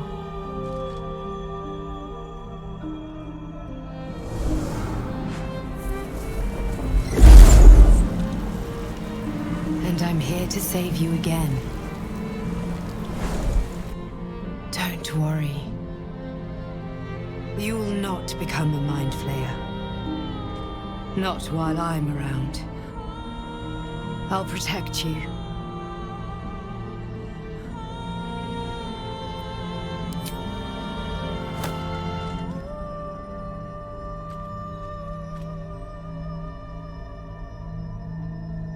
We haven't much time, so listen closely. There is great potential within you. It comes from that parasite. Your instinct is to resist the power it gives, but you must accept it, nurture it. I will keep it from consuming you, but for the sake of both of us, you must learn to wield it.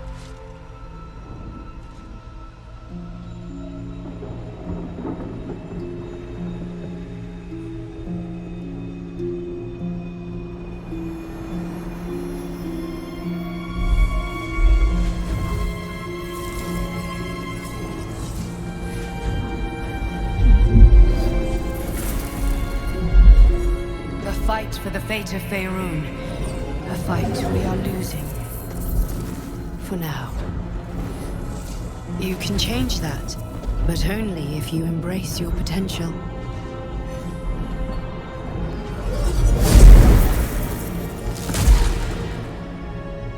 I have to go. The enemy is closing in. I will be back.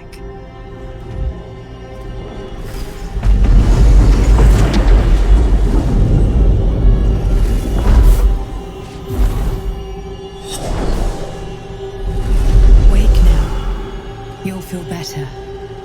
I promise.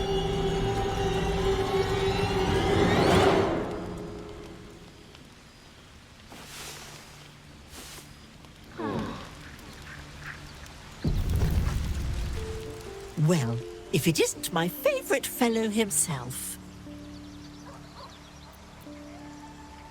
More or less the same, though news of some mad faction calling themselves absolutists is starting to trickle in. I told your mother not to worry, that if they were anything to worry about, Baldur's Gate would handle things quick sharp. keep them from spreading their tendrils north. She still wants to know when she'll see you again, sir. I avoid giving any answers, but she misses you.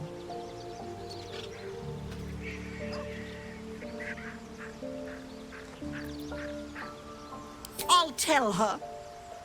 With my cat flap of displacement, I can afford the occasional visit. I'd bring you along if I could. Perhaps someday. Anyhow, I'm keeping my senses pricked for any sign of another item that might be of use to you. Hopefully something will turn up soon. You focus on that parasite. I dare say turning into a mind flayer may set that bomb off as quick as anything. No time to waste.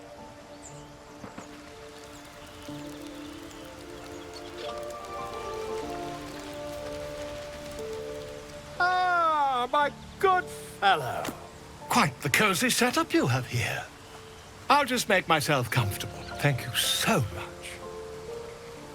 I was just settling in and reviewing my latest findings. Mind flayers, cultists, and, of course, your esteemed company. Why, I'm practically an expert. They've tentacles, you know. Quite shocking. The druid Halson had some kind of mind flare specimen in a jar in his quarters. A replica, no doubt, but truly fascinating to see up close.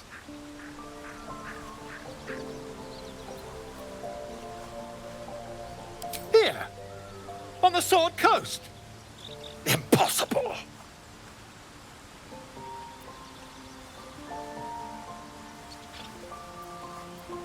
That's quite impossible. You'd have undergone ceramorphosis by now. I can't attest to the specifics, but I do know that not long after insertion, the host, that's you, turns into a mind flayer. As there's not a tentacle on your head, I can only assume you haven't been infected. If what you say were true, you'd be a mind flayer by now. You? Infected by a mind flayer? Huh, ridiculous. Isn't it?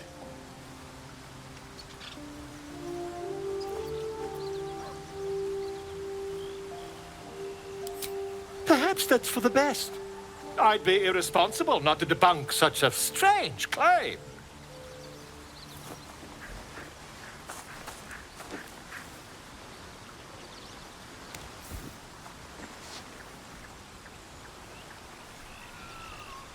If I just peer in your eye, I could quickly... Oh, my dear, sweet God!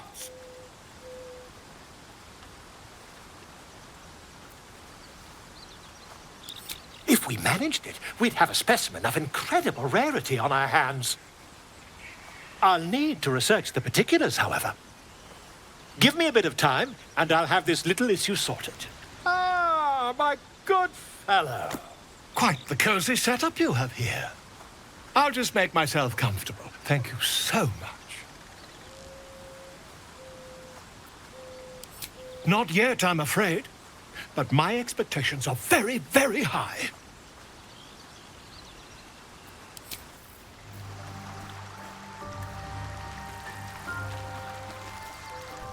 Ah, another. Thy name has been recorded. I shall be here in thy camp for whenever thou hast need of my services. There are many answers to that question. None are important. Correct. No.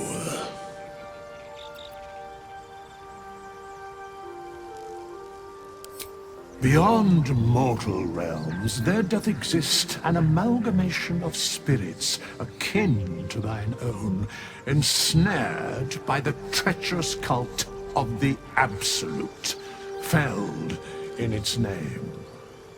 They bear great discontentment with their destiny.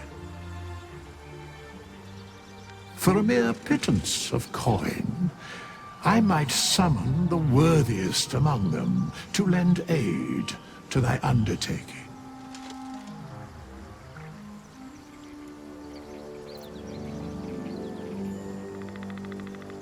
Most willingly, forsooth.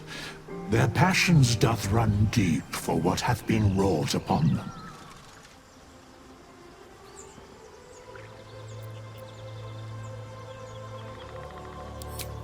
Suspicion always haunts the guilty mind. My services are all that I can proffer thee. What thou wilt do with them is for thee to undertake.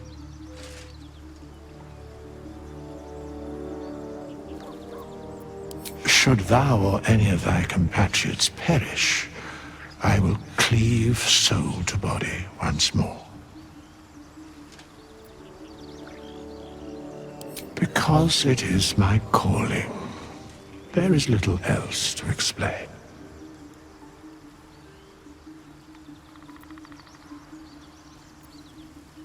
A matter of coin.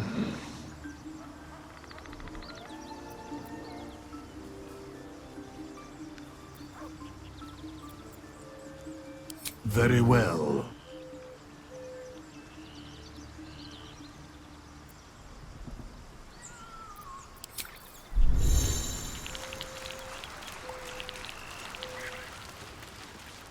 Did you have any strange dreams of late?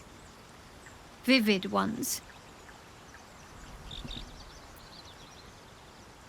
Damn. I was hoping my imagination had gotten the better of me. But this must be something more. This dream companion wanted me to use the tadpole, use its power. Whoever it was claimed to be an ally, but I don't know. It seems like we can't escape this mess, in the waking world or otherwise.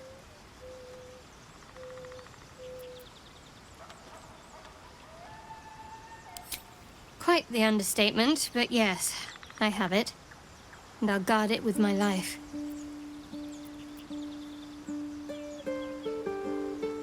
I was part of a group sent by my cloister. We were to take the artifact from the Githyanki and bring it to Baldur's Gate, no matter the cost. Though it turned out the cost was very steep. I was the only one of the group to survive. I took the artifact and fled, only to be ensnared by mind flayers before I could finish the mission. That's all I know. That's all I need to know.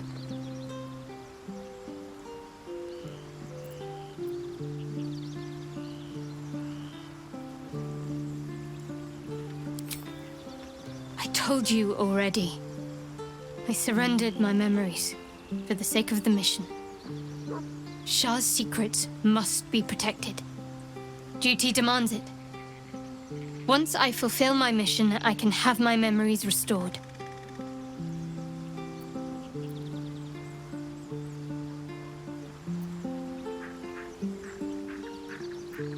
How cynical.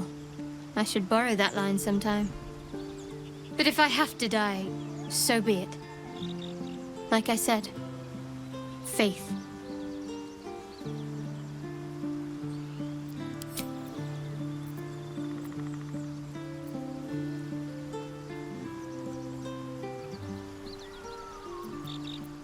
You already know my biggest secrets. What more can you ask?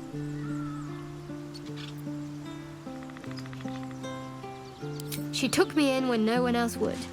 Without her, I wouldn't be alive. She's my mother. She nurtures me, cares for me, loves me. Don't believe the lies the Saloonites tell.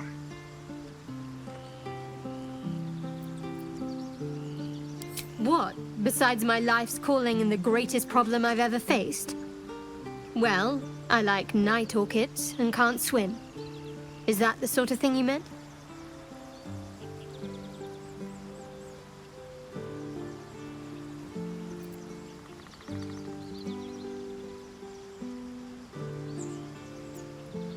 It's a deal. No, I can't. Quite literally, I mean. With my memories suppressed, I can't betray Shah's secrets. but I can't remember much of myself either. If I manage to return to Baldur's Gate and fulfill Shah's mission, then my memories will be restored. Of course. It is an act of faith, not to be undertaken lightly. Shah will reward me when I succeed.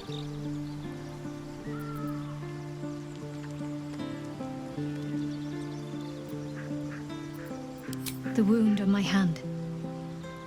It never quite heals. And sometimes it causes terrible pain to rip through me. It's my burden, though, from Lady Shah. I can feel her influence somehow.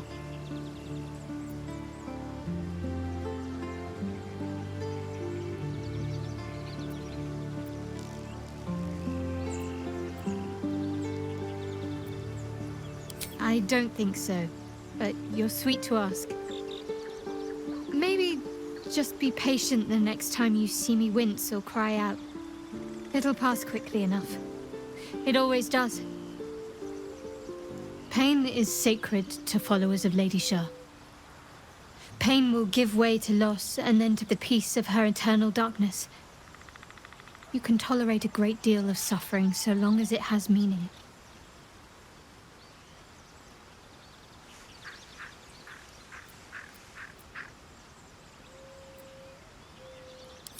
It's difficult to say.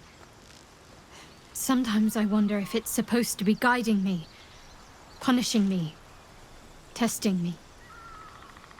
But perhaps it's none of those. Perhaps it's completely random. I'd like to hope there's more to it than that. Some meaning that Lady Shah will reveal to me when the time is right. Until then, all I can do is endure.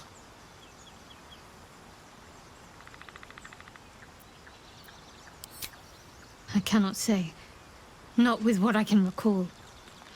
But even then, it would not be for me to question her will. Lady Shah has her reasons. I'll try my best. But secrecy is ingrained in me. Lady Shah considers it greater protection than any shield or armor.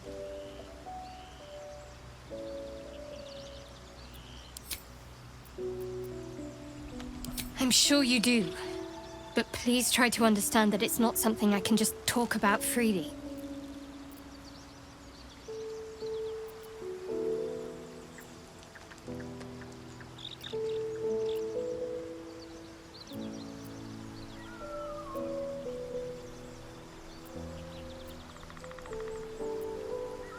Very well. Perhaps there's potential in you. Let's see how you handle this. I am indeed a disciple of Shah, Mistress of the Night and Lady of Loss. I assume you've heard of her?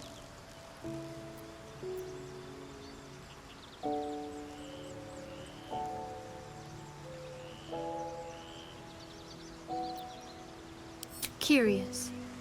Most are afraid of my lady. I think I did well by joining you. Most agreeable company.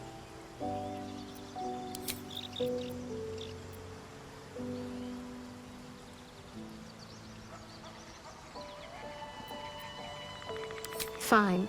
What's on your mind? Does it even need to be asked? We're beyond me merely liking you. I think I'm a different person, owing to you.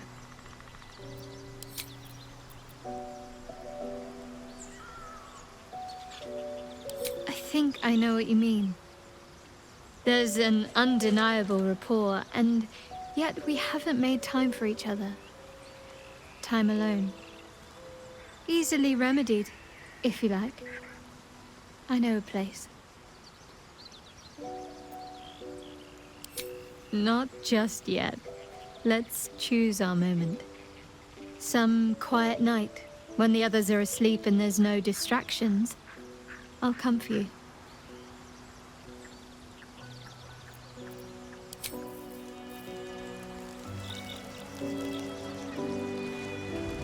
Juicy one. See? He squealed! Hit it again! Keep your hands steady, 3.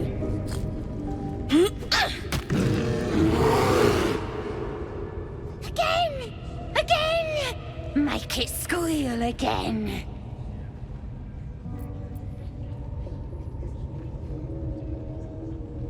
We're juicing it up. The beast came in here with those robbers, killed Dink and Mince too. Boss is thinking of serving it to the wargs. And it makes funny noises. We made it squeal. Look, you'll see. Give me that rock. I'll show ya.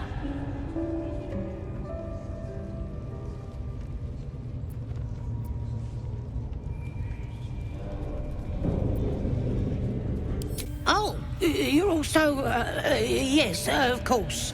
Your mind lurches, reeling suddenly as if bitten. But I want to hear it squeal. One, that's a true soul you're talking to. Show some respect. Sorry, sir. I'll open the cage for you.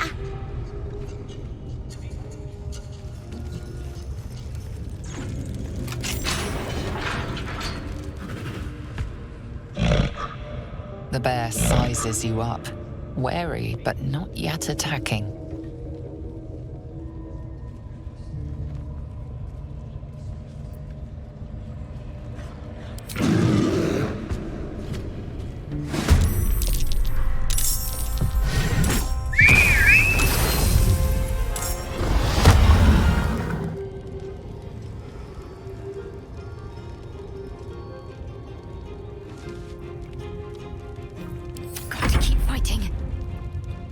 On my way.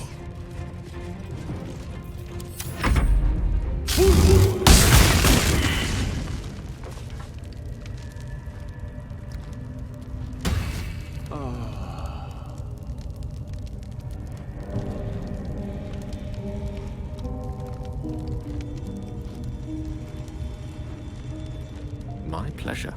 Pardon the viscera. One should cherish all of nature's bounty, but goblin guts are quite far down the list. You aided a bear without knowing if it would savage you. A true friend of nature. Or perhaps a lunatic. Either way, I owe thanks. I am the druid Halsin. Yes, but just Halsin will suffice. Unbecoming to demand honorifics from the one who saved my hide.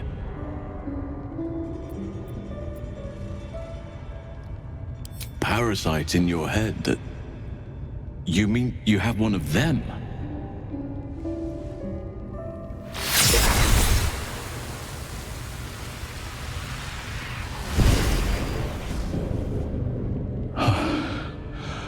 Oak Father preserve you, child. You're infected, aren't you? The Mind Flayer's spawn. But something's different. You're aware of the monster inside you. You don't bow to the Absolute like the true souls do. How is this possible?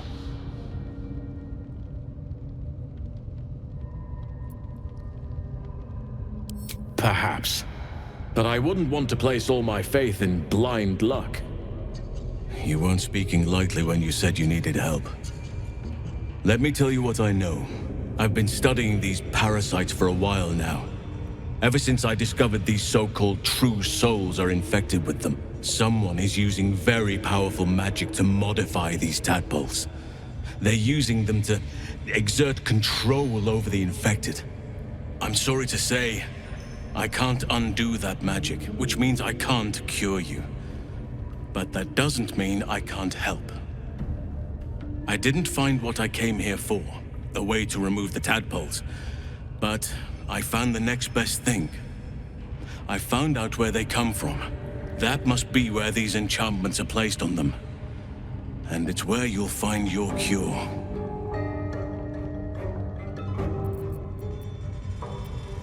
I overheard that the cultists are sending all of their captives to Moonrise Towers. Innocents go in, true souls come out. Given that all of these true souls are infected, it has to be the source for this magic. If you want to find a cure, you must head there and discover how the tadpoles are being manipulated.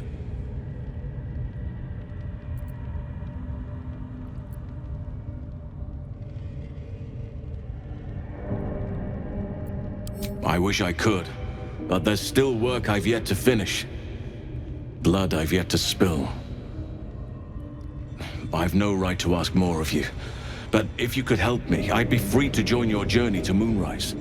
I cannot allow these butchers to threaten my grove. The natural order must be protected.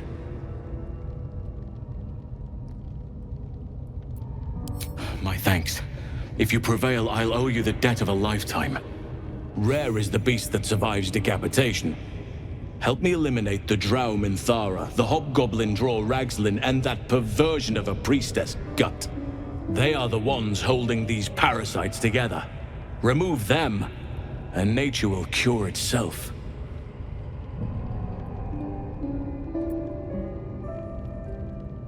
Be warned. My presence could make things more difficult. I can only restrain my bear form so much. I won't be able to help but attack goblins. If I join you, we'll likely have to slaughter this entire place. You may want to use discretion when approaching the goblin leaders.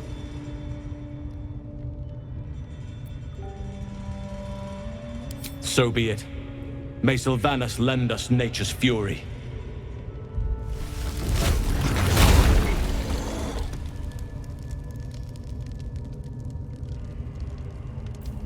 There is work.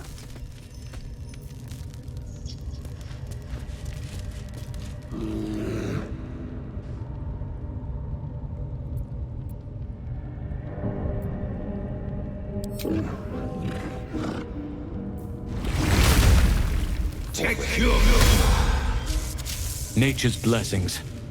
Are you ready to do what is necessary?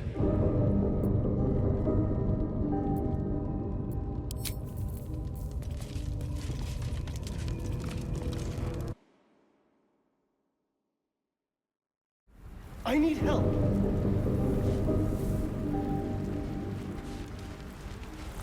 Yes, of course. Hurry.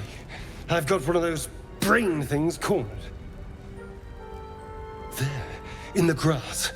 You can kill it, can't you? Like you killed the others?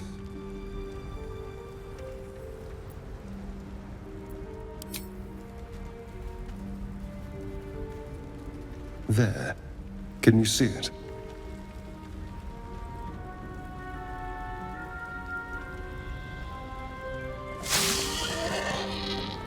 Just a dumb boar. You're relieved until you see the flash of a dagger.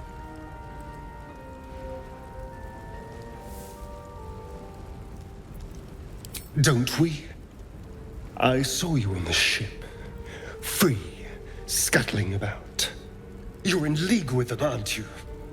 Those tentacle... Ah! Your mind twists. You're looking out of unfamiliar eyes, prowling dark, busy streets. You try to hold the memory, but it fades to the worm. The light, the fear. What was that? What's going on?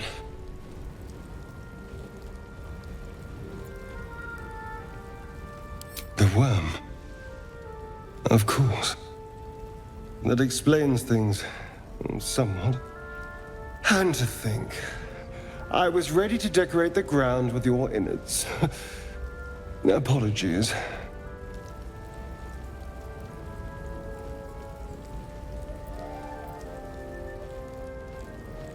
A kindred spirit.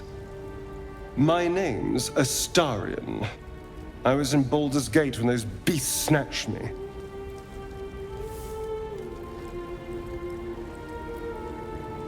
A pleasure. So, do you know anything about these worms?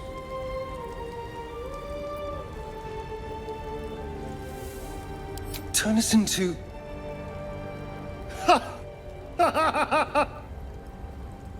Of course it'll turn me into a monster. What else did I expect? Although, it hasn't happened yet. If we can find an expert, someone that can control these things, there might still be time.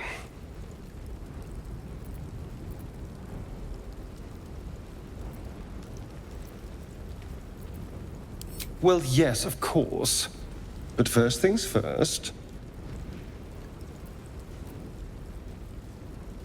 You know, I was ready to go this alone, but maybe sticking with the herd isn't such a bad idea. And you seem like a useful person to know. All right. I accept. Lead on.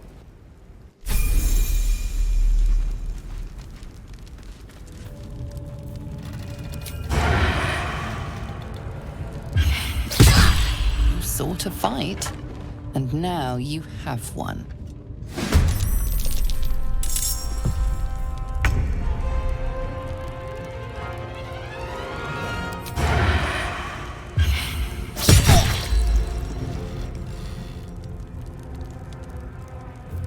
Let's finish this.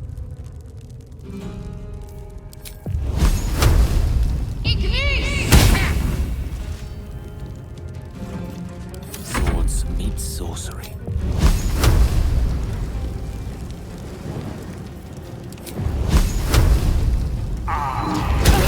Interesting. The host is dead, but the parasite is still alive.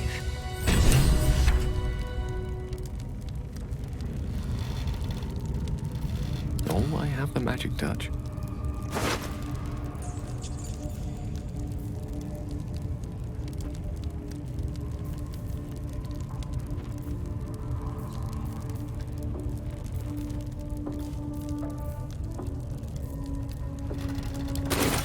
This one is a true soul parasite. It can enhance you. You can absorb its potential. Open your mind to it. You already know how. The tadpole offers psionic powers, drawn not from the weave, but the latent potential of your own mind. Such power lies beyond Mistress' control, and beyond her permission.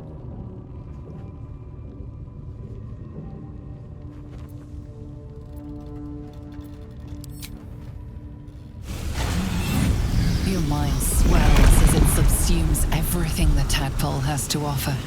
Everything it was and everything it was destined to be. Pure potential. Pure power. Good. You have grown your power and improved your chances of survival.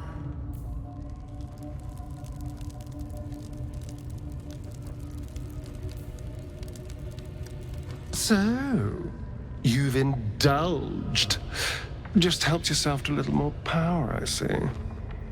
And there isn't a tentacle to be seen. Not a bad deal, I'd say. My only complaint is that you didn't want to share. I wouldn't mind indulging myself.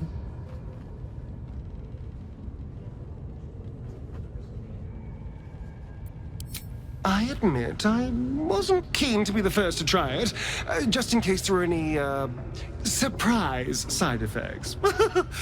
But now that we know it's safe, I'm all for experimenting.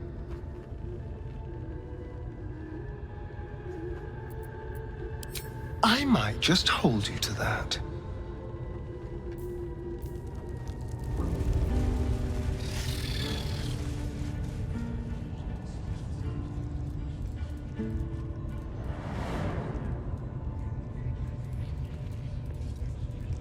Greetings, child. I've met few aside from goblins here. You recognize the Scourge. This man is a follower of Leviatha, goddess of pain. Ah. Are you also here to assist with the prisoner? Please. The things they do to that man? So crude and primitive. I was invited to teach them. I live for pain and its intricacies, you see. But, alas. Pain without purpose is a terrible thing. Wouldn't you agree?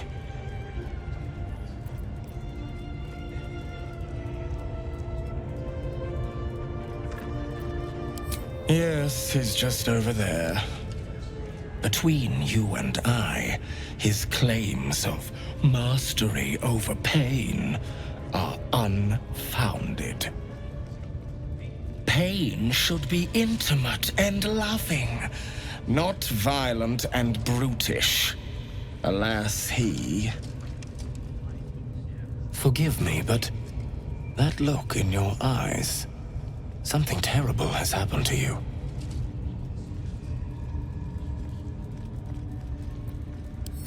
Because I see those same eyes when I look in the mirror, dear one.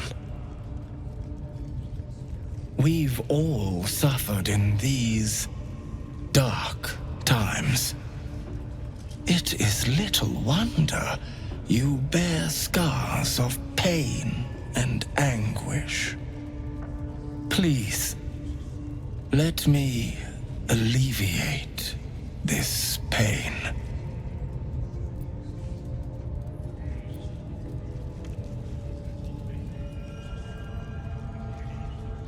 As the Maiden of Pain, the goddess Loviatar teaches us, through penance, administered by my skilled hand. My work can grant peace and serenity, the likes of which few experience. It will be worth it. I promise. Go ahead. I'm sure you're in need of a little penance.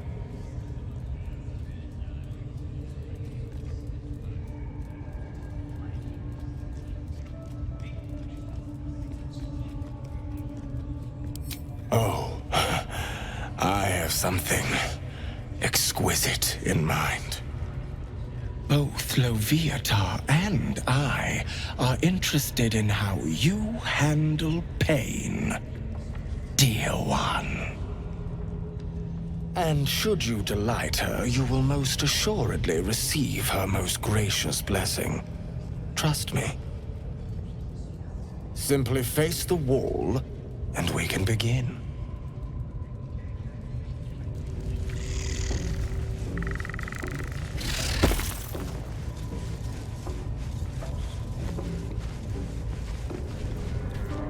Nature's blessings. Are you ready to do what is necessary? The Grove is counting on us.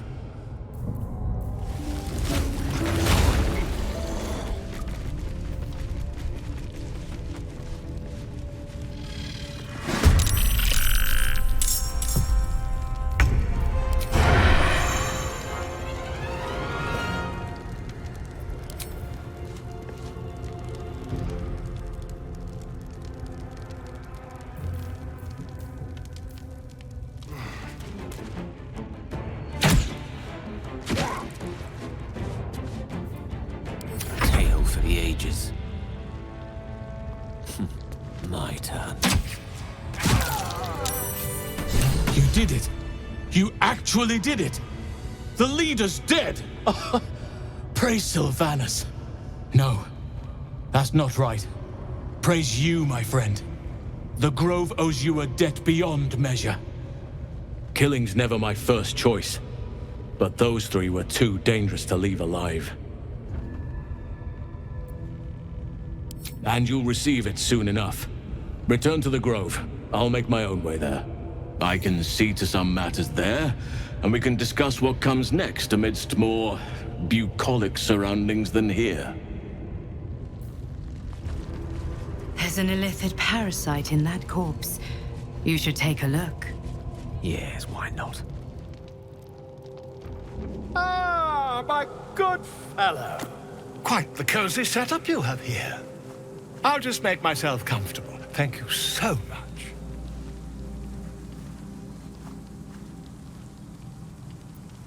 Not yet, I'm afraid. But my expectations are very, very high.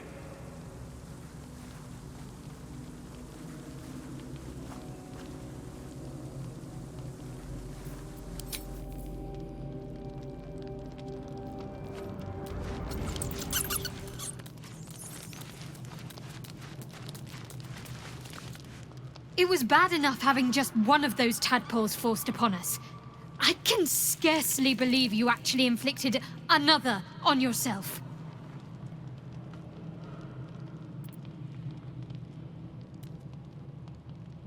On one hand, they seem useful. But on the other hand, or perhaps tentacle before long, We know where they're coming from, and what lies at the end of that path. I never expected Ceramorphosis to be tempting. I think we should resist these powers. There's simply too many unknowns for us to risk it.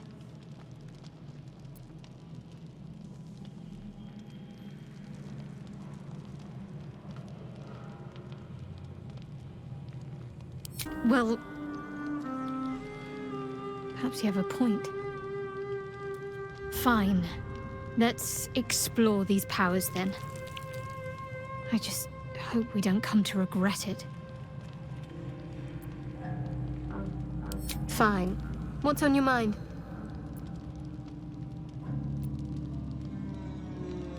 I suppose some would commend our actions. Goblins would have razed that whole place to nothing if it weren't for us. No excuse to rest on our laurels, though. We've still got our own problems to contend with.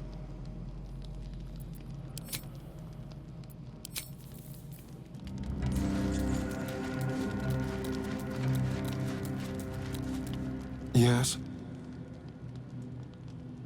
Oh, what's to tell? I'm a magistrate back in the city. It's all rather tedious. Who knows? Drow? Mind flayers? Death? Hopefully not ours. But maybe answers. If we can convince the right people to talk.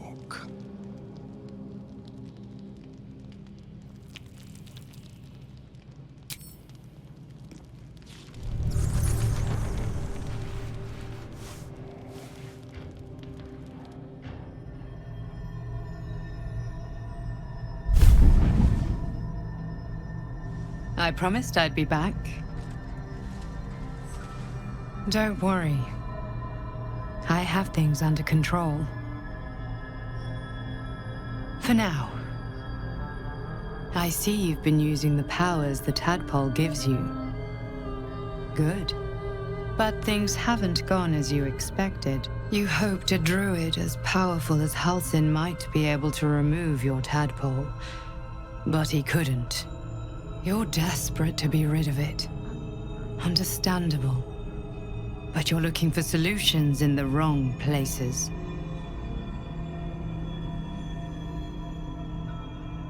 Your parasite is unusual. It is wrapped in magic that prevents its removal. Until the source of the tadpole's magic is destroyed, any attempt to remove it will kill you. You were lucky that Halsin knew this. His instincts are right. The parasites are merely a symptom of a greater sickness in Faerun. I am not sure yet. To find the answers, we must first find the source. These parasites are more than illithid spawn. They are vessels for control. The infected hear the voice of the Absolute and believe it to be a god. You witnessed it yourself with Priestess Gut. That is how the cult of the Absolute is spreading. The highest of their rank, the True Souls, carry a tadpole just like yours. It is how they receive their orders. It is what makes them obey. When the order to transform is given, it will not be a matter of days. They will be mind flayers in an instant. Were it not for my protection, so would you. It's complicated, but I'm an adventurer, just like you. Just like you, I was infected with a mind flayer parasite. Just like you, I seek to be free of it. I've been trying to escape from this evil for a long time. Once, I almost succeeded. Now, through you, I've been given a new chance. You can go where I cannot, and I can protect you from that evil. If we work together, we may turn this around.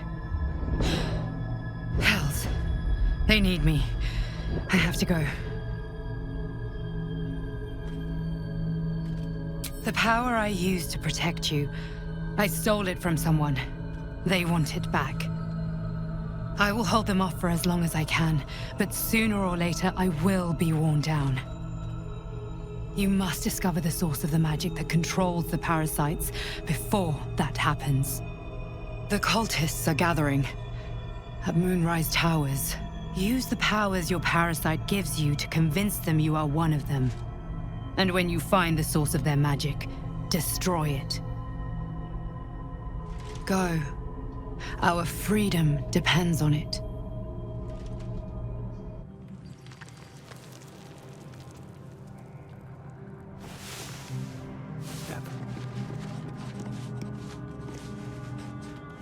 At once.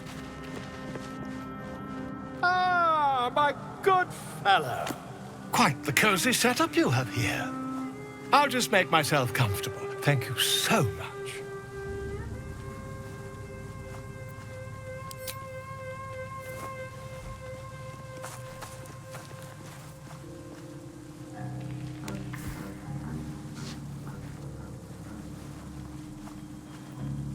My research turned up a rather brilliant technique that seems quite actionable. It's not too deep, just behind the orbital socket. I could attempt an extraction. I've a needle in my tunic, after all.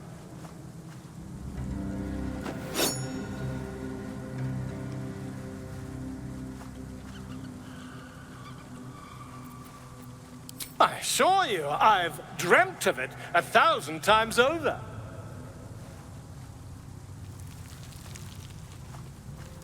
Volo carefully holds one of your eyes open and begins to prod uncertainly with the needle. Don't fidget. The needle must slip behind your eye, not through it. The needle finds the gap between eyeball and socket. Volo frowns and begins to push.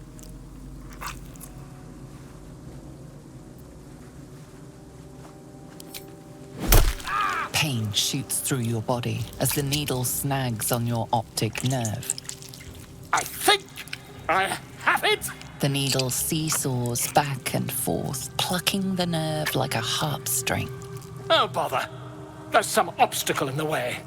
I shall need a more robust implement.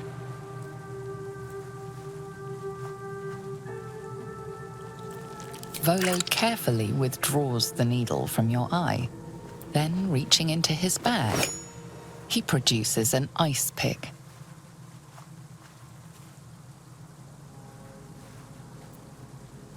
Volo slowly brings the ice pick closer to your eye. Now, don't move. Cold metal presses against the skin beneath your brow. And then, tap, tap, stab. Do you feel that? Ha! I think we have the blighter on the run.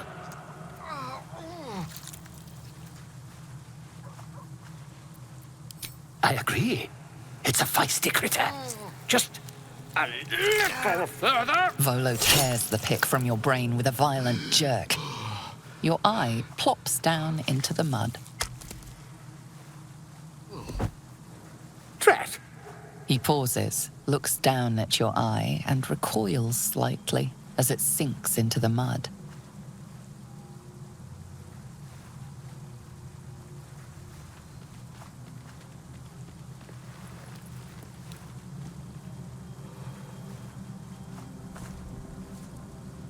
There appears to be an amount of cosmetic damage.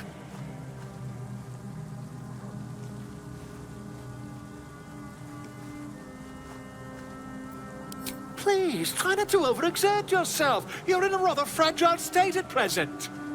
I can't help but feel partly responsible. Perhaps there is something more I can do.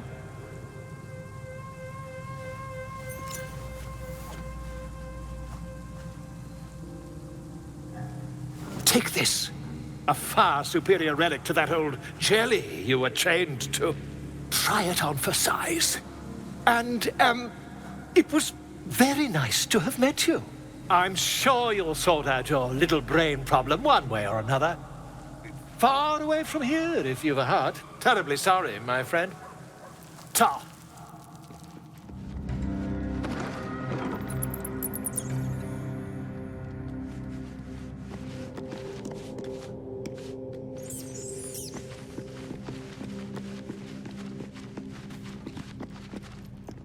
I had another visit from that dream figure. I take it you did too. It claims that if we infiltrate the heart of the cult that's giving out these parasites, we'll find the answers we're looking for. It gave me another gift, too. Just like it did the first time it appeared. Rather generous, if you ask me.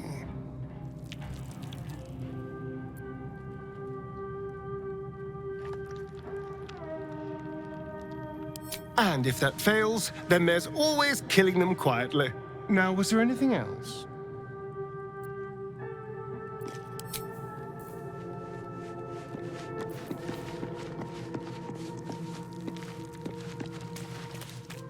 I had another dream. Which, I suppose, means you did as well. Whoever's reaching out to us truly does seem opposed to the Absolute, but wants us to embrace the tadpole. Venture right into the heart of the cult. Perhaps we truly have a secret protector. Or we're walking into a trap.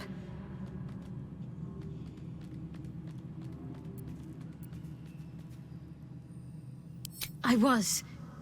He mentioned Dark Justiciars, and we've come across other signs of a Sharan presence during our travels. I'm not sure I can dismiss that as a coincidence.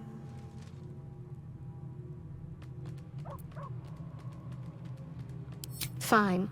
What's on your mind? I don't think I've ever had a confidant quite like you. And if I have, I can't remember them.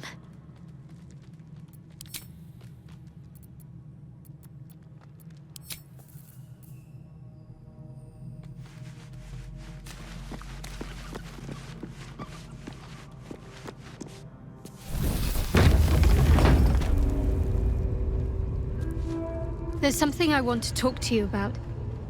Something important.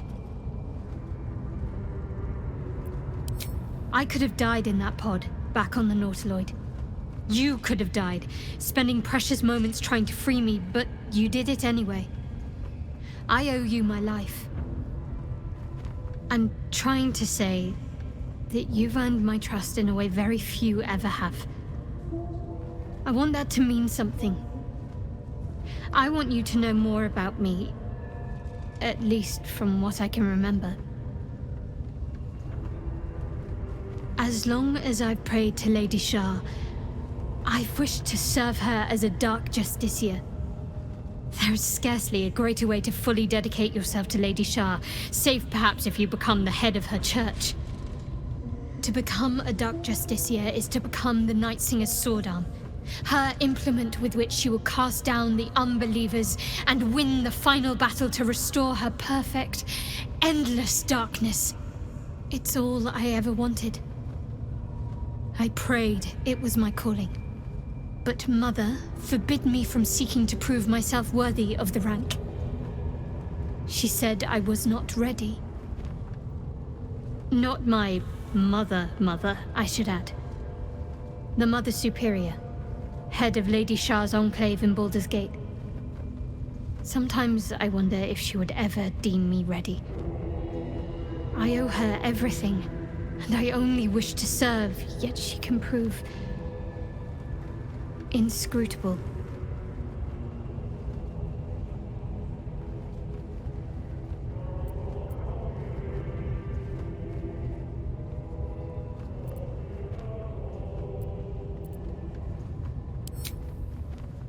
I don't know. Perhaps if I succeed in my mission and reach Baldur's Gate. Hope has little place amongst Lady Shah's children. It's an illusion, a distraction. But for this, I hope my time will yet come.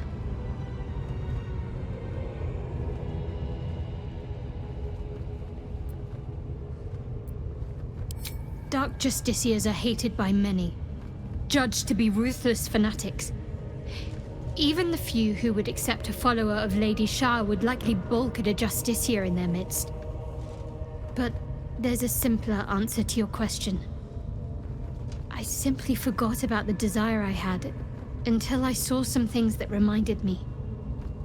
Now, I can't get it out of my mind.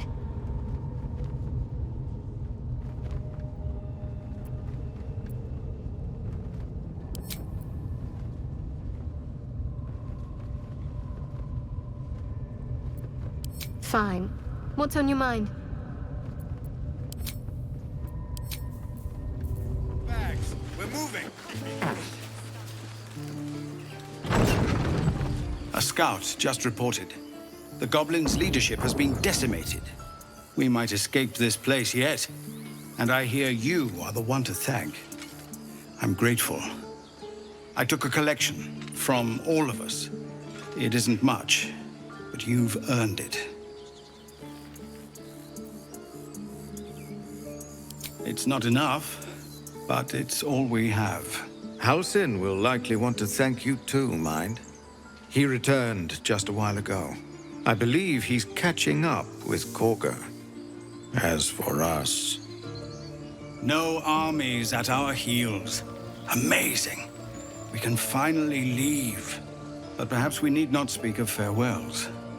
We'll join your camp tonight to celebrate if you'll have us.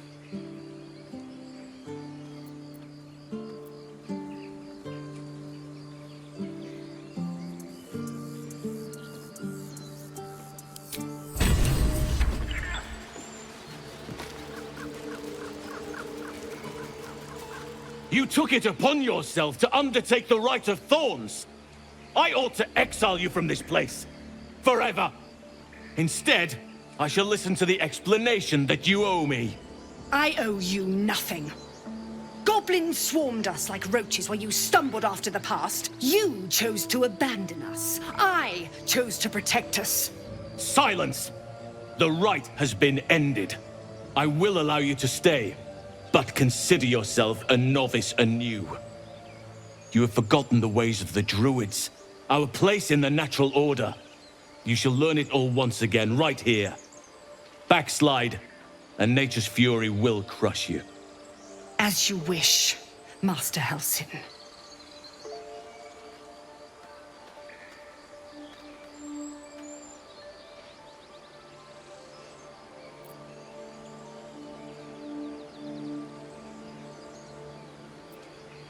A misjudgment. One that should weigh heavily upon her. But the Grove still needs her passion. You will soon see why.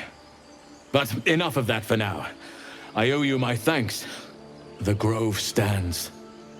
Nature prevails. And again, I am in your debt. Speak to Wrath. He will reward you for your efforts.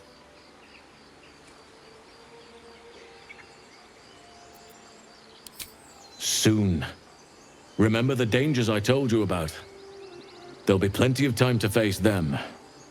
Take tonight to rest, recuperate, celebrate. Tomorrow, I'll join your camp, so I can help with the trials yet to come. Banished. Then banish me. When the coming army marches, there will be none to protect you. Peace. Enjoy it while it lasts.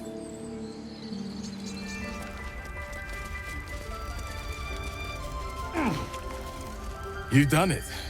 You brought Halsin back. Thank you.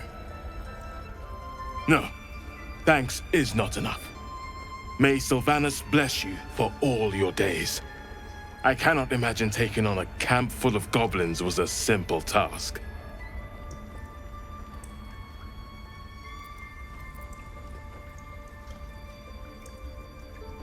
As am I. The Grove will be whole again. Let me show you on your map where you can find the cache. Take this rune. You'll need it. Place it among the pedestals inside our library. When the wolf glows brightest, everything in the vault below will be yours.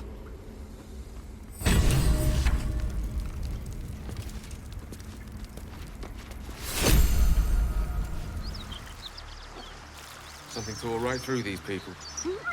Didn't stand a chance. The beast reeks of brimstone and offal. Every breath is thick with blood. You hear what comes next before you see it. The sharp snapping of bones and a yelp of pain as her body starts to twist and undulate.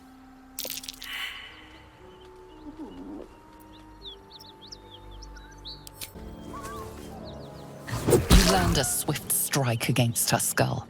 She yelps, then goes still. Whatever horrific creature was growing inside the hyena dies along with her.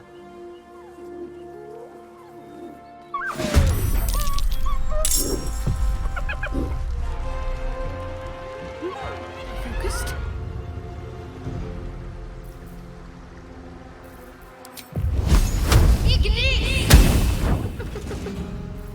The lance board is set.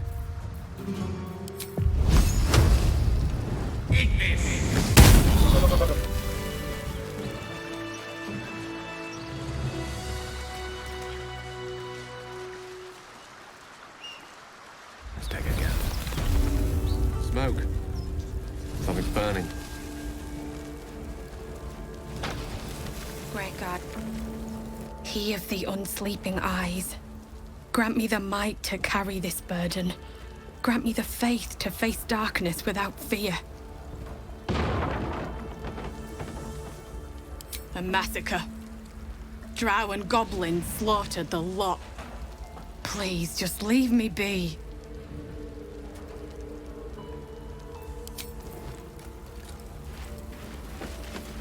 I hear shouting. Someone needs help.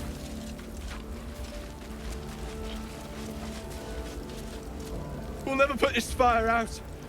You're better off helping anyone trapped inside. When we would be reckless, teach us certainty when we would have doubt. So it is spoken, and so is it done.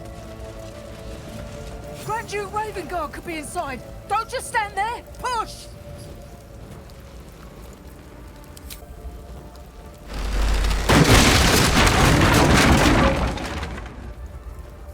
Inside, hurry! We don't have much time. Hello? Can you hear me? We hear you! Stay where you are! We don't...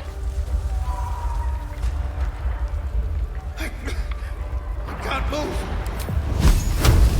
Someone help!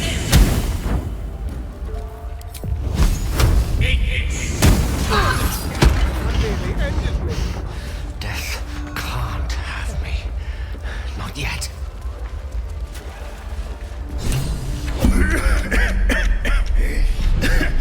Fire! Hurry! Get this thing off me!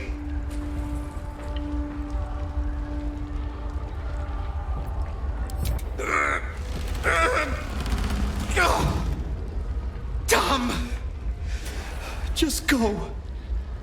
I'm done for.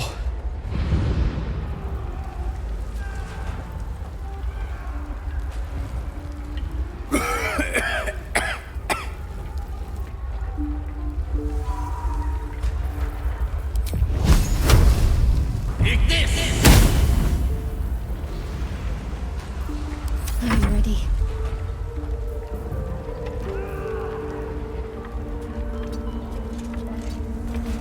What now?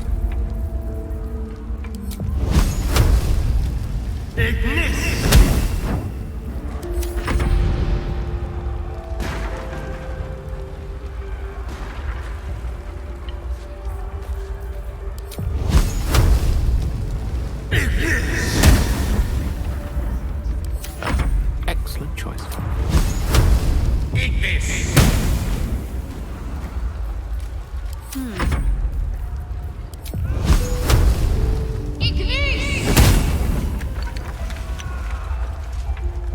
No harm in a little conversation. Find a way out!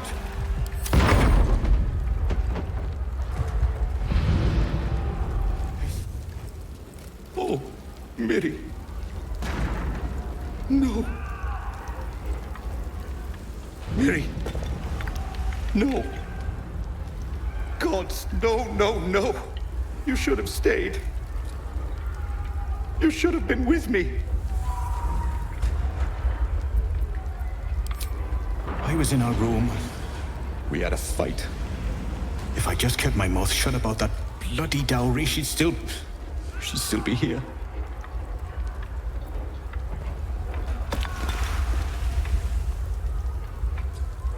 It's for a sister's wedding. I made a stupid joke about keeping it. We argued about it for hours. Then she took the dowry and left. She said I'd never see her again. She was right. I'm sorry, Mary. I'm so sorry. Please, just go. I need a moment with her.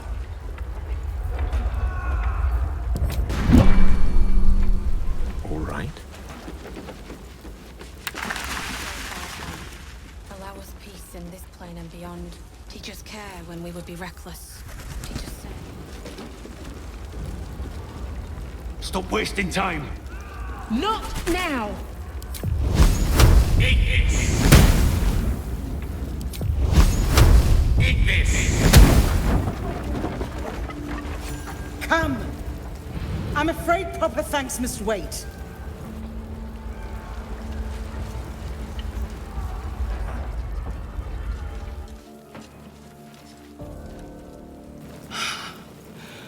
Fresh air. At last. Your boldness is a blessing. I'm in your debt. Counselor, are you all right? It takes more than mere fire to break me, Eva. Now listen close, Fist. Duty calls. Drow have taken Grand Duke Alder Ravengard westward, if my eyes and ears can be believed. Gauntlet, report to the Manic and send for reinforcements. We must find the Duke. On your command, Counselor. The rest of you, count the dead. Take word of their sacrifice to this city. And you, I must ask again for your aid. Please, rescue Ravengard from his drow captors. The Council will reward you for your effort. May I trust you'll see it through?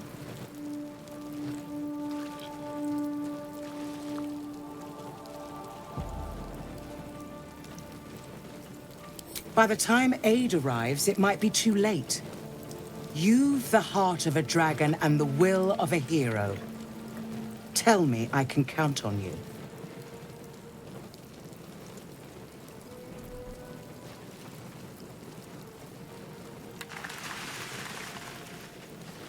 The invisible force holding Baldur's Gate together. Without him, the city's collapse is certain. I fear that may have been the intention of those who abducted him. Moonrise Towers, along the old road. That place is cursed. Few could survive there, unless darker forces are at work. This was no random attack. The Grand Duke was their target.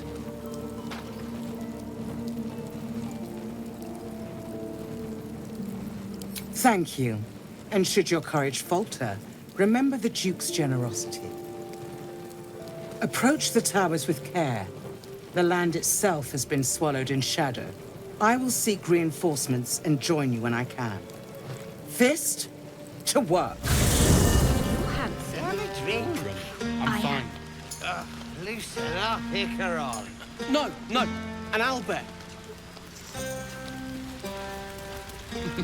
You know, I never pictured myself as a hero. Never thought I'd be the one they'd toast for saving so many lives.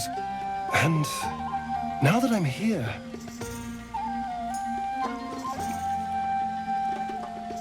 I hate it. This is awful.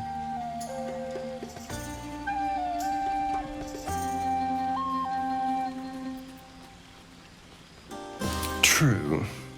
That was fun.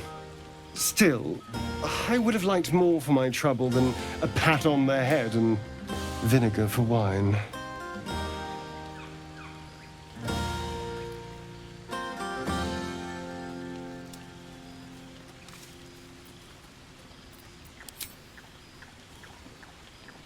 It's a heavy, rich red, dry and sharp. See what I mean?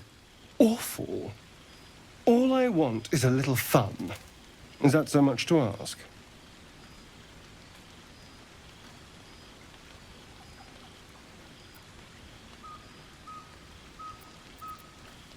By the hells. Sex, my dear. A night of passion. Not with you, just to be clear. I mean, can you imagine? Ugh, no. Anyway, don't let me keep you. I'm sure you have someone else to sniff around.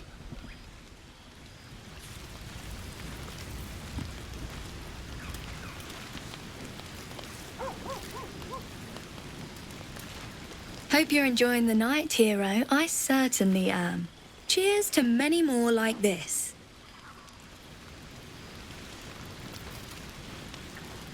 Go on. The others will kill me if I keep you all to myself. Come on, Alfie. Make it spicy. All right. Hearts a quiver. We raised our bows. None of that poetic stuff. Something like goblins swarmed, but we were brave and fried them all with a thunder wave. Everyone seems to be in high spirits. Strange. You know who I never thought I'd find myself caring for?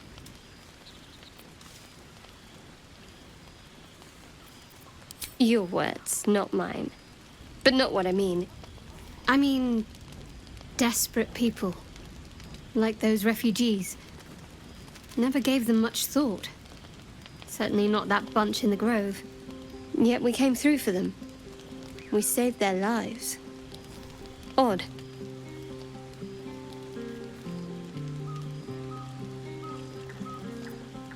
That's more easily said by some than others. But nobody's here to debate right from wrong. Share a bottle with me? We should wait a little while. Until the others have drifted off.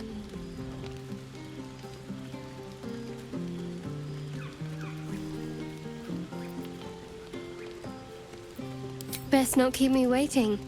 I'd prefer not to entertain myself.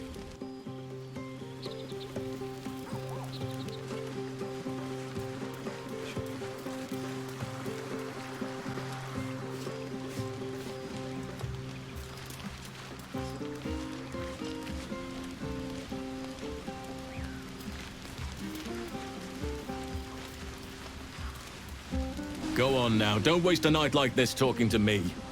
We'll have plenty of time together on the way to Moonrise.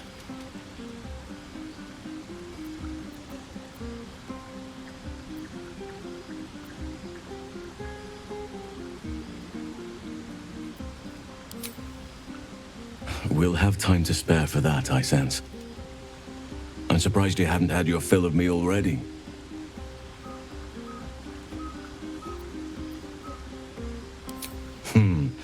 I'm sure there are. You strike me as extremely resourceful. But there are many grateful people here who want to spend time with you. I must not keep you all to myself, as enjoyable as that may be. Go on, enjoy yourself. Seek out some wine before it runs dry. There are a lot of thirsty people around here. Tiefling queens. No. Frightful. You have no idea how good it feels to see these people smiling.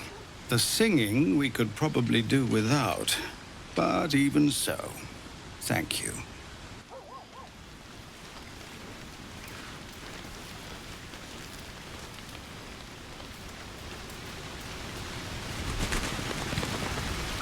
You came through for us. That's a change from most adults I know.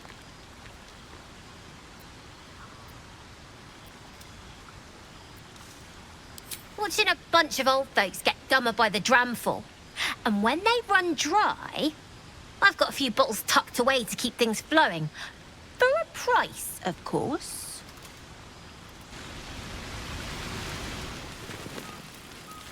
Patience. Have you no respect for showmanship? Having performance issues, Roland? Hush you, and behold!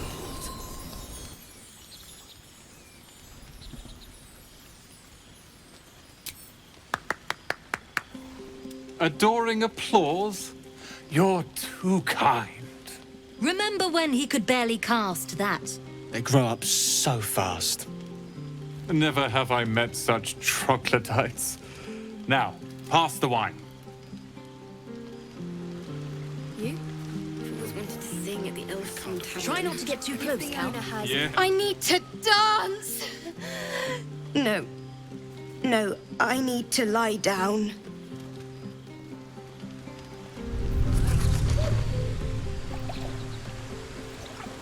You made it.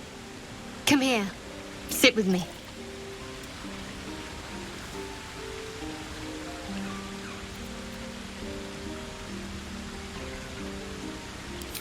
So eager. I'm surprised it took you this long. Well, to begin, I think a toast is in order. Any suggestions?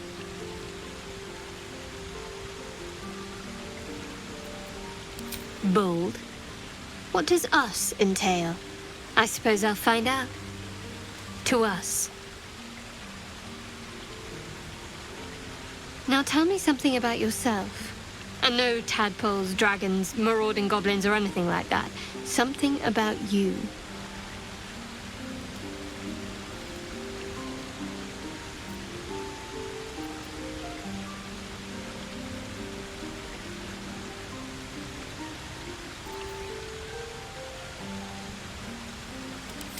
Don't laugh, but I'm not quite sure I have anything to share.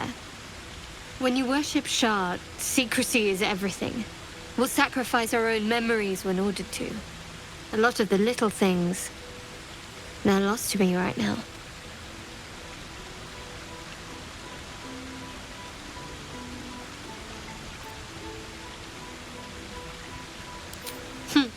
I did. And you remembered. You're sweet. There's still plenty of wine, and the whole night is ahead of us.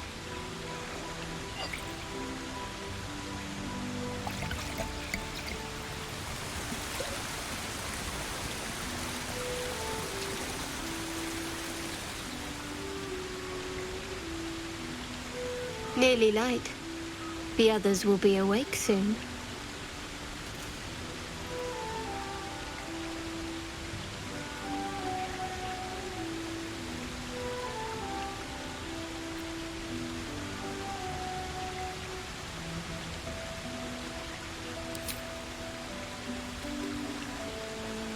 What? I know, but you're sweet to notice. Thank you for last night.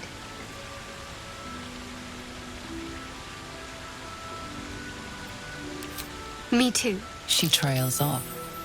You read an invitation in her eyes.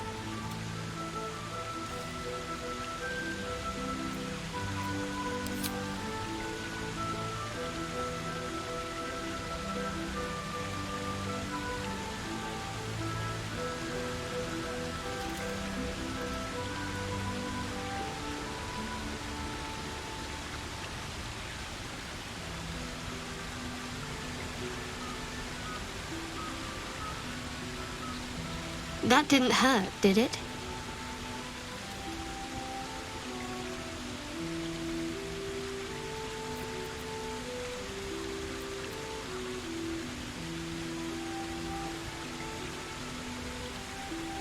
Good to know.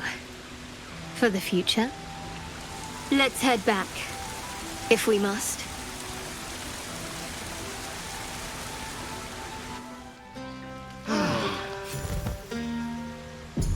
I trust you enjoyed your evening. After all your efforts, it was well deserved. It may be some time before you're afforded another such night. There is much to be done. Moonrise Towers beckons. I've told you all I know, and now I'll join your camp to help you face whatever's to come. With luck and the Oak Father's blessings, We might actually survive. Are you ready?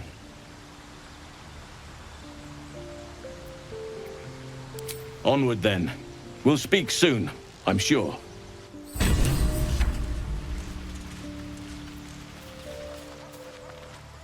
All's well, I hope.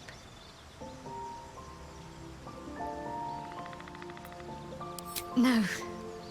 I just wanted to see how you felt after the night we spent together. When we talked and kissed.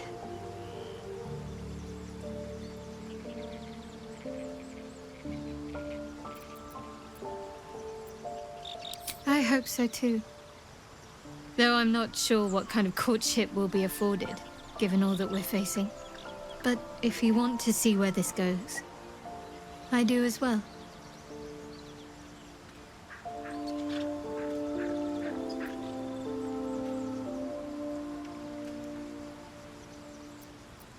I'm not sure what else I can say, at least until I can remember more.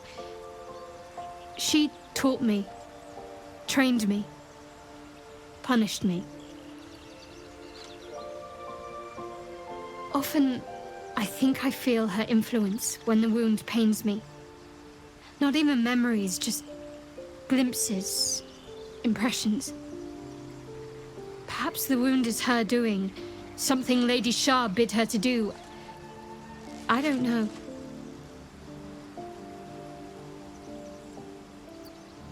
Very serious of you, but go ahead.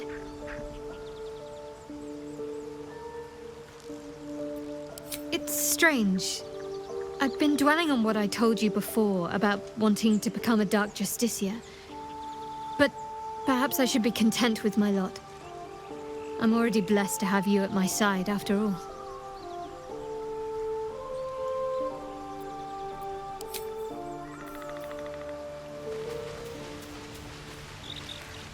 Oakfather's blessings to you. I studied one up close. Closer than most would care to be to those things. A drow attacked me and I defended myself. Afterwards, I was able to examine the tadpole that emerged. Hideous, but fascinating. Like nothing else in nature, I'm glad to say. Hopefully, I've chosen a successor as first druid. Francesca of the High Forest. I sent a bird to summon her. Precisely. Who indeed? You do not know, and neither do any of the others. The Grove needs to move beyond the mistakes of the past. What it needs is an unknown quantity. An outsider who can enforce the Oakfather's teachings without bias. This is why I chose Francesca. She will restore simplicity and purity to the Grove in my absence.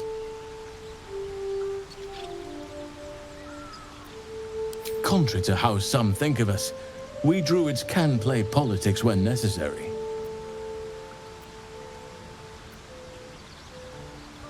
It's had the whole region around Moonrise Towers in a chokehold of darkness and despair for years now.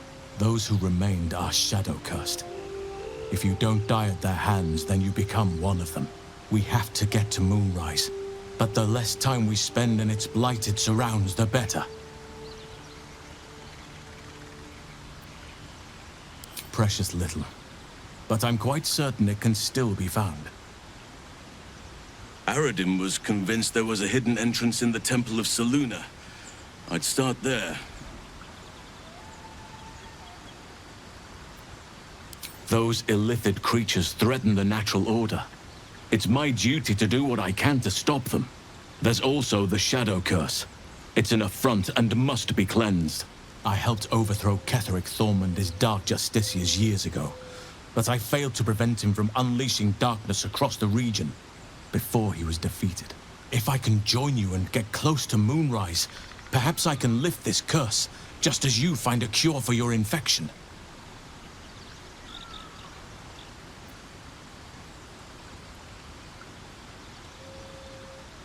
Well, there's hardly anyone left to share the responsibility with.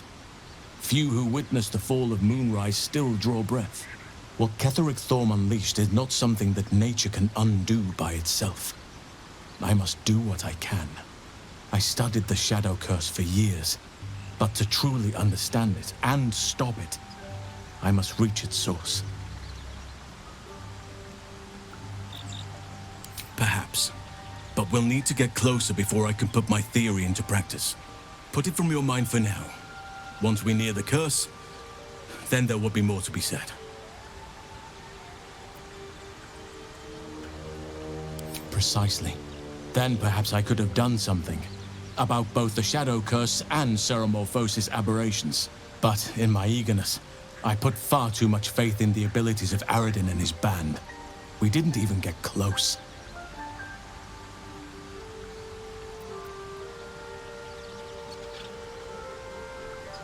Miss it? Oh dear, no. It's a terrible burden.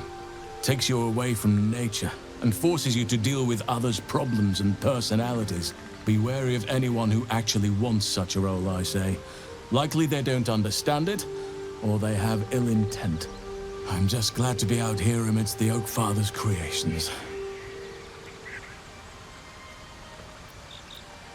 Wonderfully. If I'm honest, the grove was too comfortable for my tastes. I felt removed from nature. I'll miss my books, but I can find all the wisdom they contain out here, firsthand.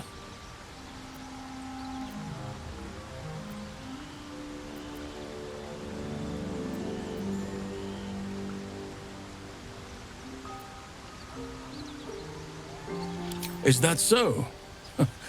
Well, nature does abhor waste. I will keep watch, thank you. I had a feeling time in your company would prove fruitful. With such stimulating company? Never better. There are few things that are too strong for me. And cast those regrets aside. You did not get caught up in the moment. You seized it. In other circumstances, I would have done the same.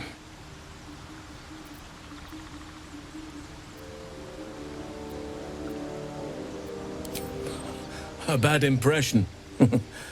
Impossible.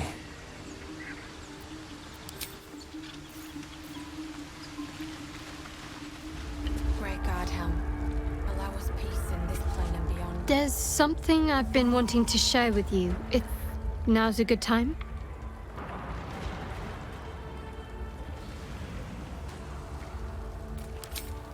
It's difficult to put into words. I think it might be easier to just show you.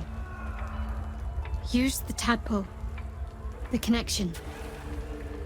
Come into my mind.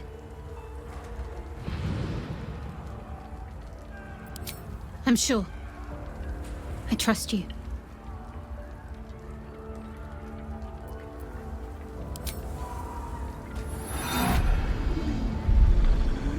I don't remember how it started. Only how it ended. I was fleeing.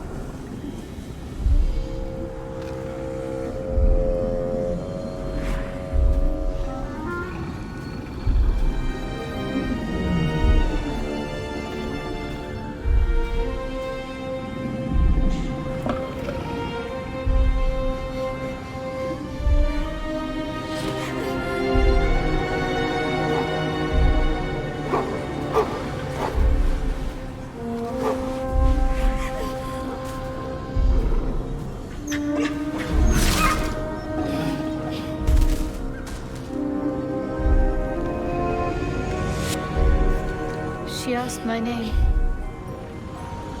Can't remember what I said. Can't remember anything before those words. All I know is she saved my life and gave me a new home with Lady Shah. It hurts. That's all I remember.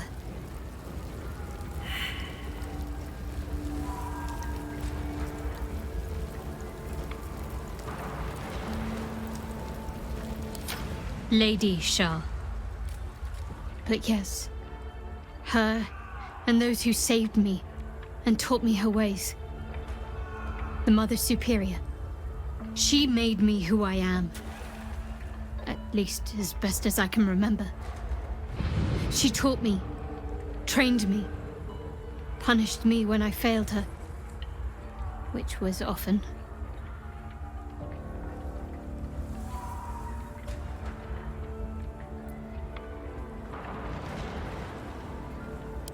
Perhaps I was.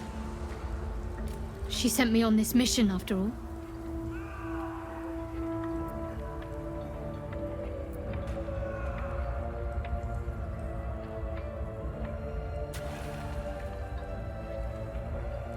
Very serious of you, but go ahead.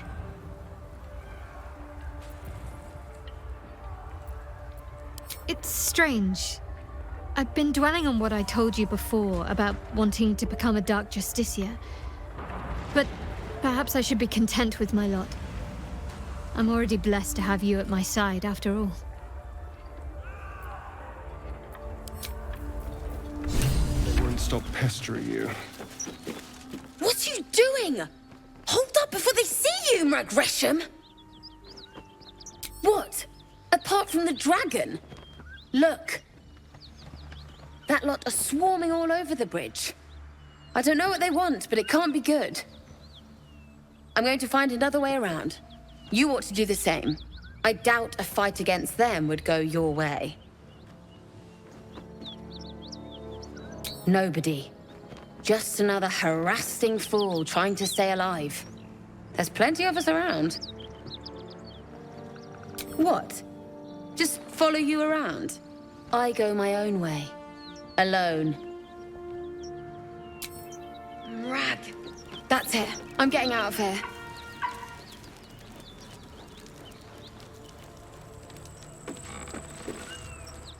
Drop your weapons! I'll feed your innards to the ants before I do that, Istik. This is your last chance! No, look up. That was your last chance, Istik. Now burn!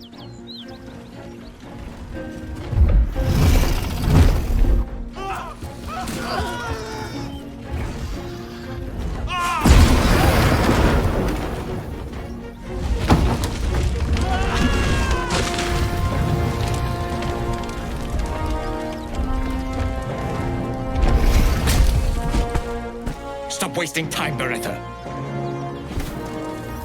You're not here to play with the locals. Of course, Kithrak. We merely sought to... No excuses. Question, kill, then move on. Find the weapon. Our queen watches us. Fail her at your peril. I hate to be negative, but those gith will carve you up like a goose.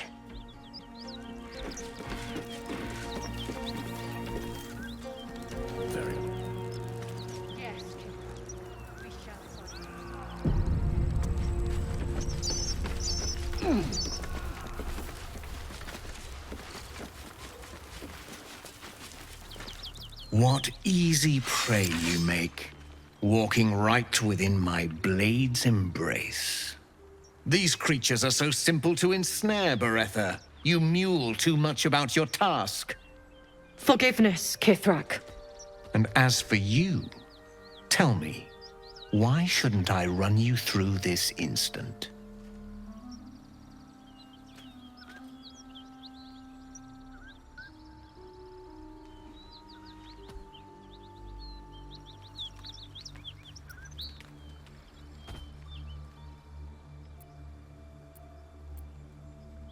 Of course you are not a threat. You are nothing until I tell you otherwise. For you to keep sucking air, it is necessary for you to tell me something of worth. A vessel fell from the sky. We seek a precious weapon that was taken from it. You feel Shadowheart's anxiety. The weapon that Voss seeks is the same one the Absolute's followers are hunting. It's the artifact that she carries. Her mind focuses. The Gith's suspicion cannot be aroused. They cannot discover that the weapon they seek is right within their grasp. Help us find it, and I will leave your blood beneath your skin unspilled. Don't help them. Don't tell them a thing. We're dead if you do.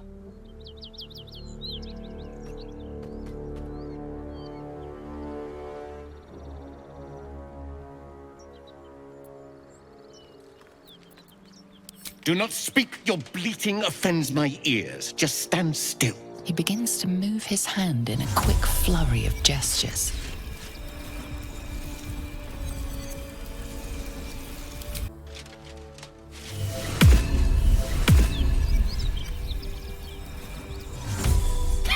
Nothing even approaching a useful thought in that skull. I ought to just kill you.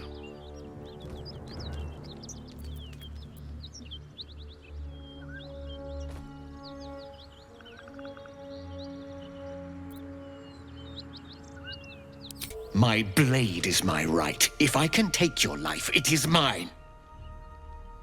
But perhaps you have other uses. Very well, Istik. Seek out survivors from the ship that crashed on this wretched world. Bring me their heads. Bring me the weapon. If you succeed, the reward will be great. Now go.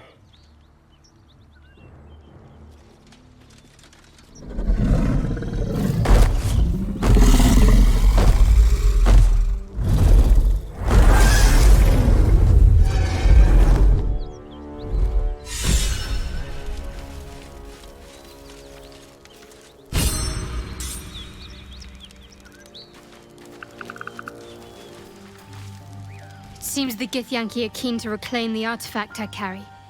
I can't afford that to happen. In fact, none of us can. That thing is shielding us somehow. I don't want to know what happens if we lose it.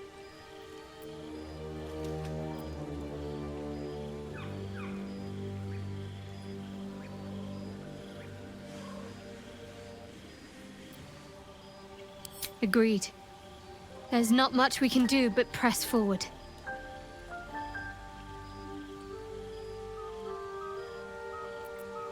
Very serious of you, but go ahead.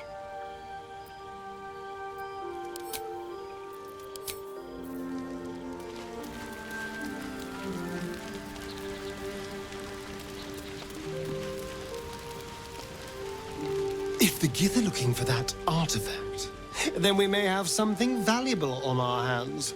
And it's a powerful weapon to boot. Things are starting to look very interesting.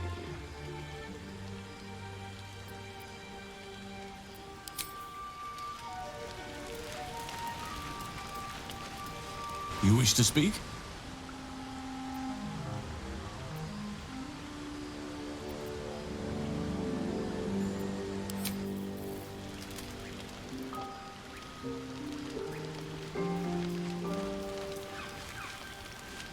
You don't sleep well, flitting between dreams and nightmares. Maybe you wake up because you know something is wrong. Or maybe you just get lucky. Shit. No, it's not what it looks like. I swear. I wasn't going to hurt you. I just needed, well, blood. There, in the dim firelight, you see him for what he really is. A vampire, a slave to sanguine hunger.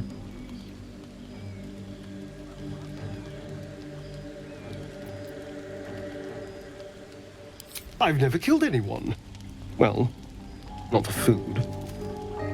I feed on animals. Boars, deer, kobolds, whatever I can get. But it's not enough.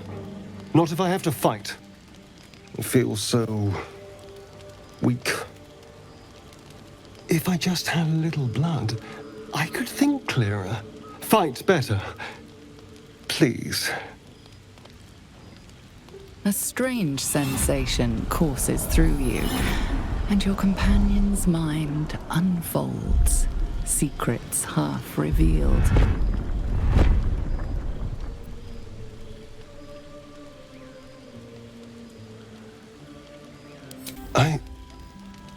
What's this? What's happening? A shadow swims across your vision, and a familiar voice tells you to be calm. You are loved. His mind opens up, revealing cracked and quivering memories. At their heart, you see dark eyes commanding you to feed. You open your mouth and bite down, not into a tender neck, but into the twisting body of a rat, the only thing your master lets you eat.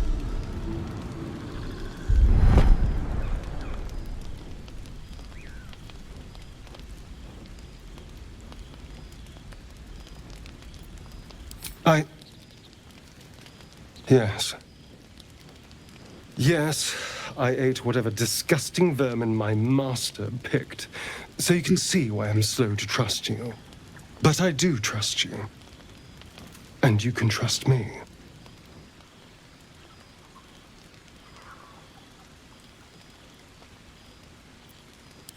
Thank you. Do you think you could trust me just a little further? I only need a taste. I swear.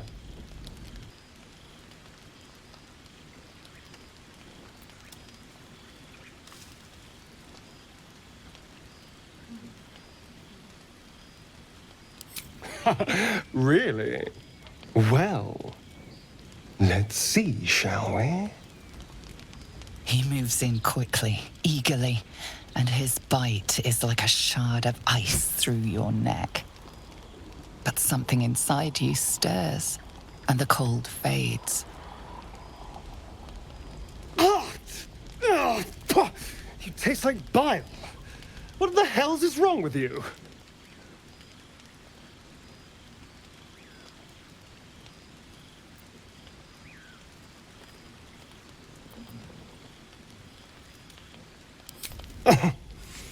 Clearly. Safe to say this will never happen again. I'll go and find something on 4 legs to eat, I suppose. See you in the morning.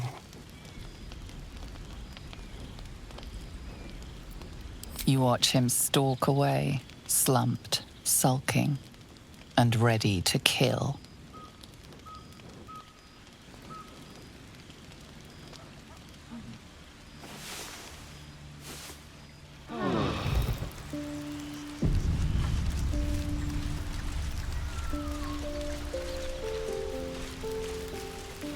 Morning. I hope last night's little unpleasantness hasn't left a bad taste in your... Well, I hope there are no bad feelings.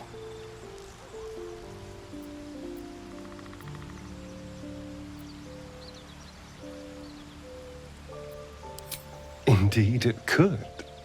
These are very helpful in a fight.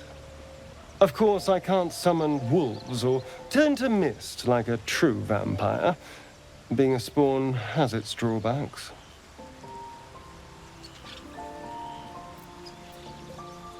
Oh no, I should be cinders in this light.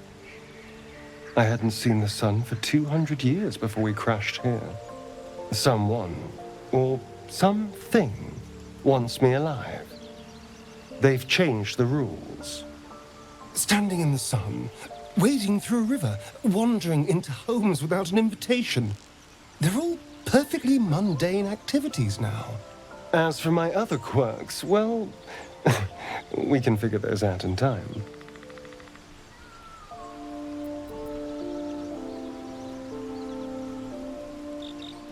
That's my theory, but who knows?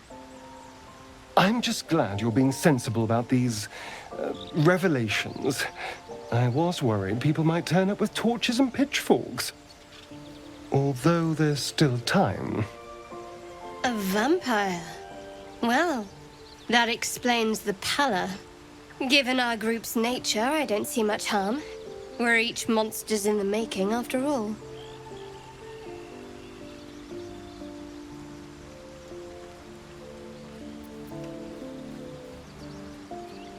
Quite the opposite. I'm here in the spirit of openness and honesty to work together as a team. Maybe we could get him to wear a bell. Dissuade any nighttime prowling. There now. We're all friends again. Shall we go? There's a long day ahead of us.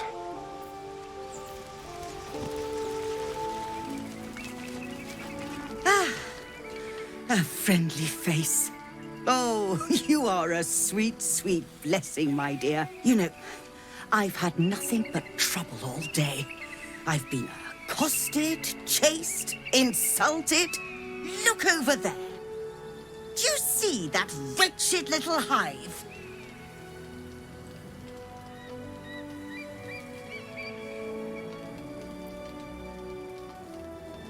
Oh, it certainly looks that way. But inside, it is swarming with brutish, stupid, rude Githyanki. They have the audacity to call that hole a creche, as if it weren't actually a murderous training camp. Honestly, I was doing them a favor offering to buy one of their eggs. And how am I repaid? Attacked and run off like some transient. What? No, of course not. I was merely... well... Look, it's just an egg. The Society of Brilliance asked me to acquire one of their roe so they can incubate it and, once it hatches, raise the spawn in their tradition.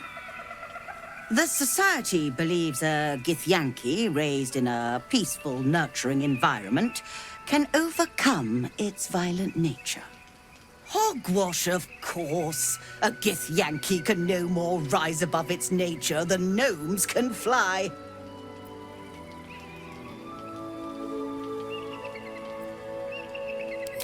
You've been sipping from the same goblet as the Society. Perhaps you'd be willing to help, then, to prove your point. They may have chased me away, but surely the Gith would welcome a person with such sympathetic views to their creche. And once inside, you could simply purloin an egg. You'll be well compensated, of course. Just bring me an egg.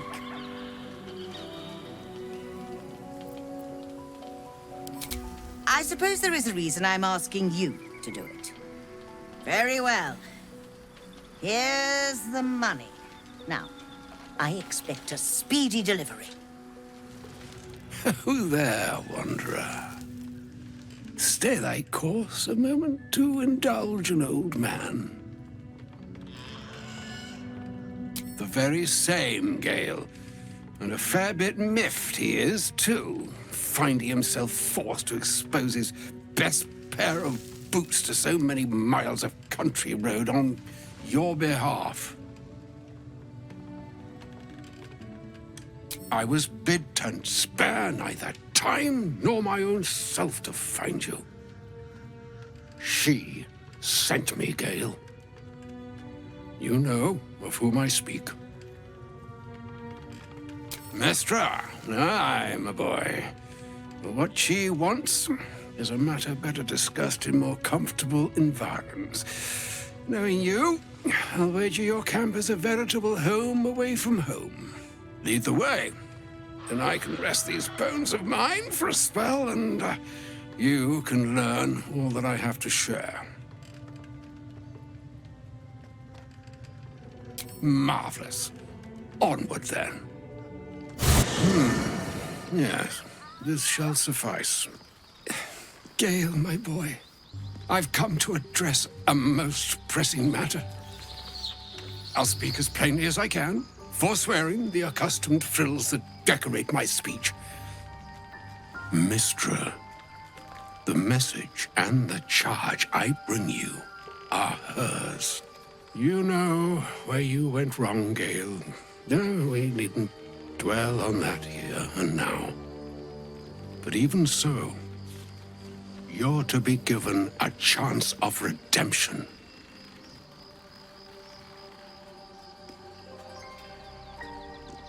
She would consider what she considers to be forgiveness.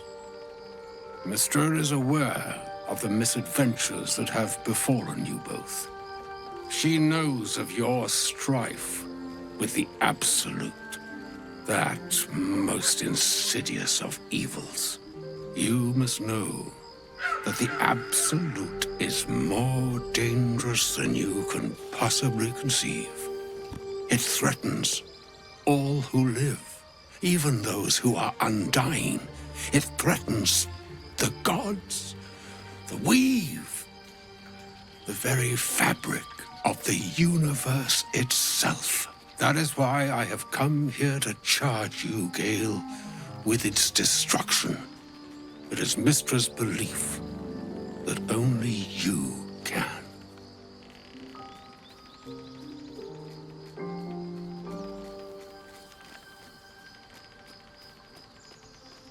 As you say, Mystra has granted me the power to stop the clock, as it were, on the orb's rush to overpower you. Instead, you will be able to unleash its lethal combustion at will. You must find the heart of the Absolute, whatever that may be, and use yourself as the catalyst that will burn it from this world.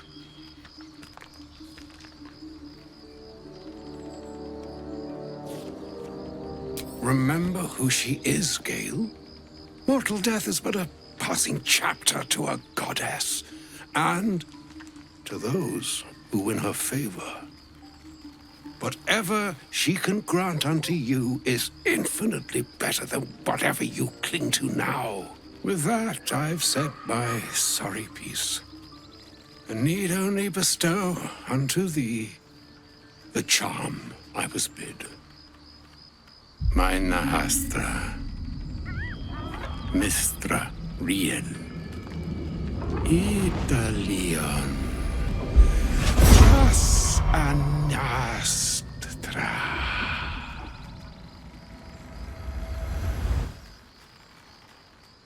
It is done. Both charge and charm have been committed into your care.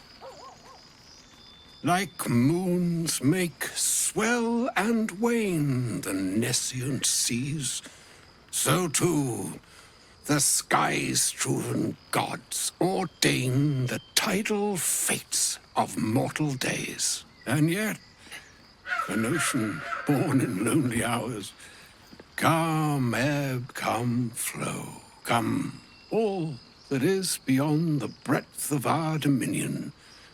Be a moon unto yourself. Even the waves of fate can break upon the shores of will. Farewell, my friend.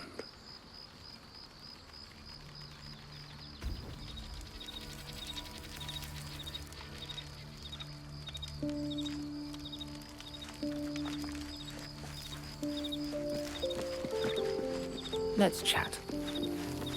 Ah, Mr. Dekarios. You seem different. Better. What's the meaning of this?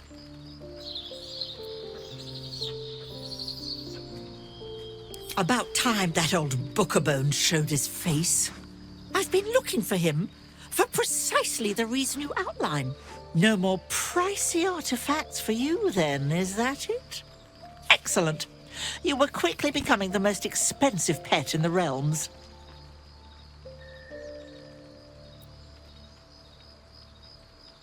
Oh, well, do go on, Mr. Dekarios.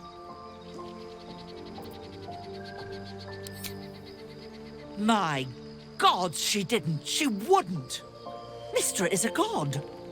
She can handle this without taking your life in the bargain, surely. Tell me you aren't going to go through with it.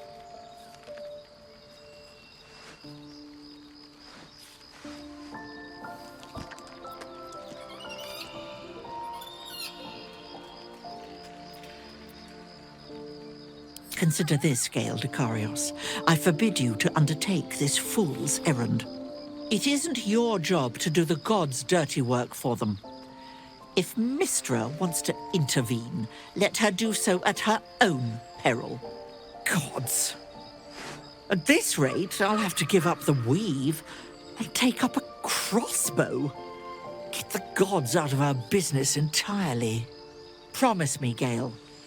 Promise me you'll find another way. Promise me you'll return home when this is all over. I didn't say try. I said promise.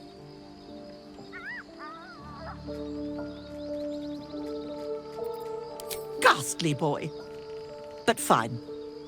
I'll take what I'm given and be grateful for it. Now go on. We don't want to make a scene, do we? There's a good lad. Well, hello. What can I do for you?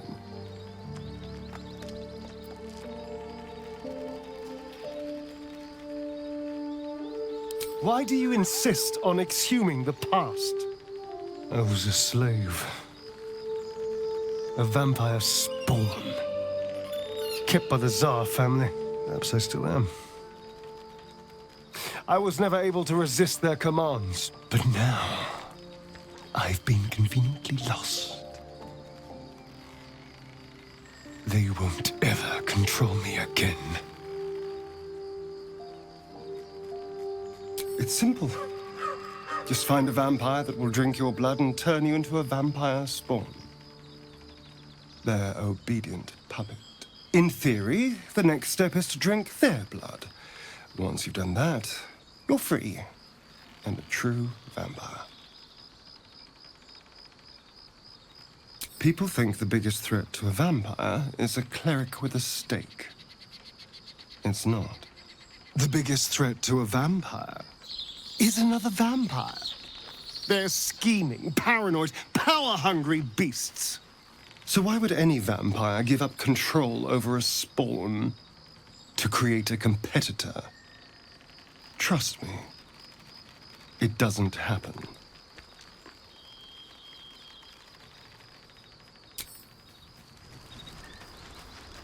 I can't believe I'm actually venturing into a Gith stronghold again, voluntarily. This had better pay off.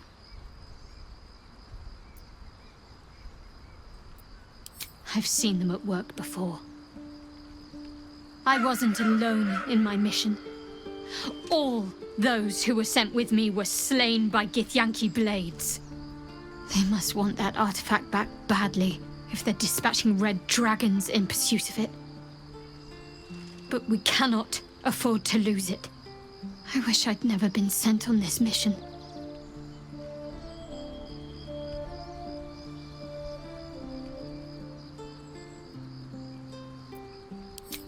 Yes. And she acts as Lady Shah's voice amongst mortals. She must be doing the Night Singer's bidding. I just don't know what it all means. All will be revealed in due time, I hope.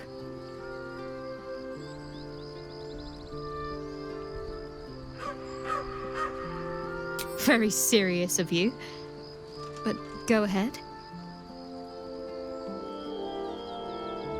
It's strange. I've been dwelling on what I told you before about wanting to become a Dark Justiciar. But perhaps I should be content with my lot. I'm already blessed to have you at my side, after all.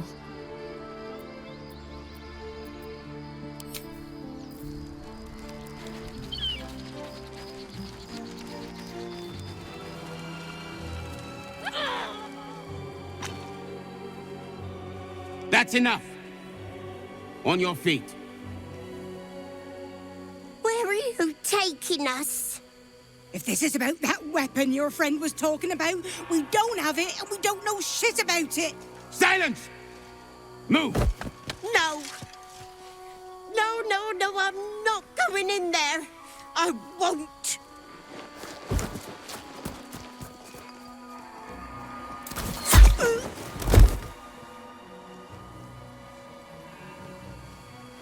Anyone want to join her?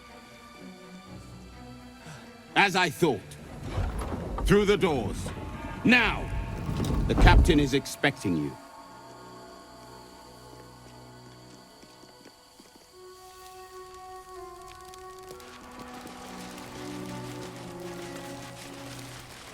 Seems the Githyanki came to blows with the cultists. Let's hope they keep each other busy.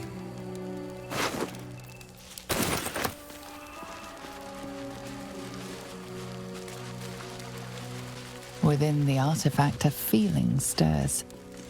Uncertainty. Your curiosity is getting the better of you. Do not let it. Stay away from the Githyanki. They're hunting you. They want the artifact. They'll stop at nothing to take it from you. Sentries to arms! Istik, state your purpose quickly.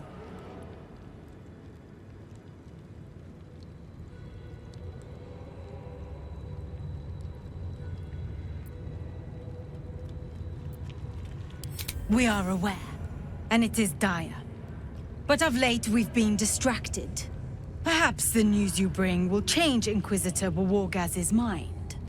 Seek the Inquisitor within. Step lightly, Istik. He's not known for his lenience.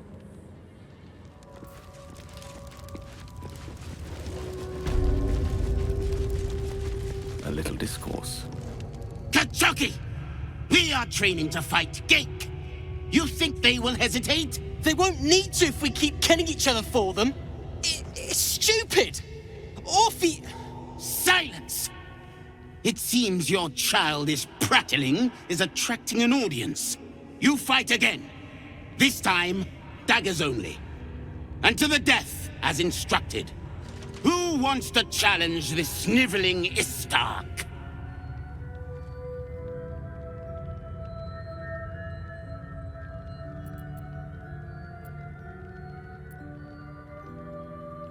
I suppose your inane spewings have distracted enough from my lesson. Go wet the swords.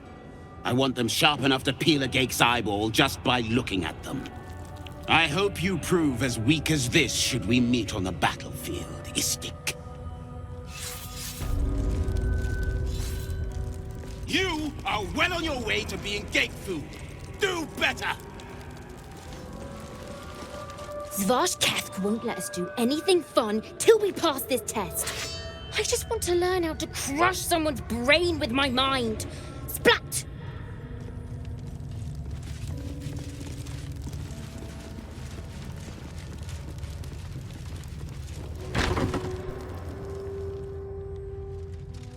Please, Chitrai, I can explain. The latest batch of cultists knew nothing of the Astral Prism. They were just trying to find Moonrise. They all head there. My Gish have drafted plans to assault the tower. They are ready to fight, Chitrai.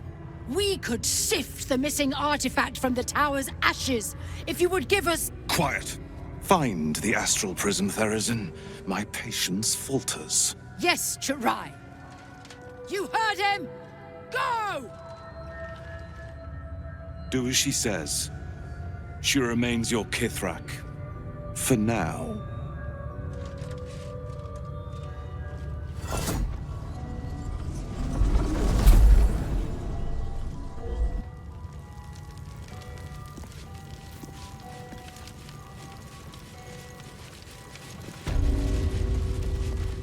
Fine.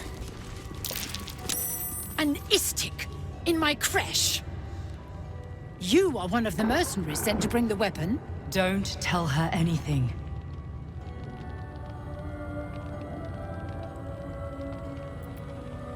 The Inquisitor? On what grounds? We have all the proof we need, and it has not moved his resolve.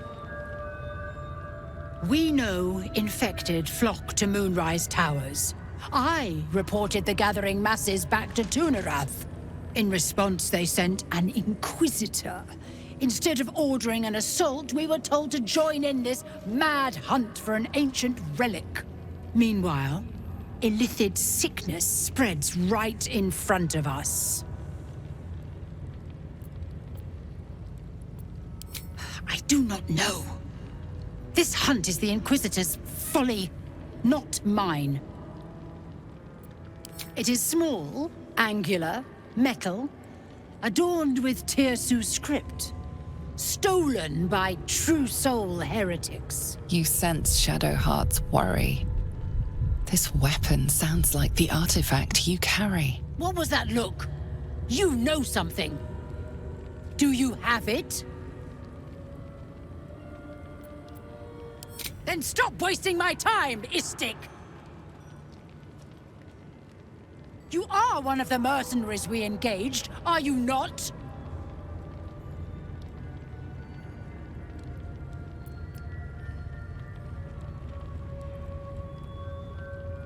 A fortune in gold, vouched for by our queen herself.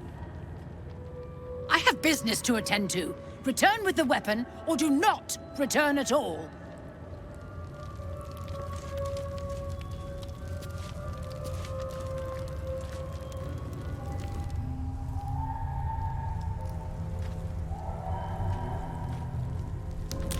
That's no ordinary darkness. It feels powerful and familiar. Stay on your guard.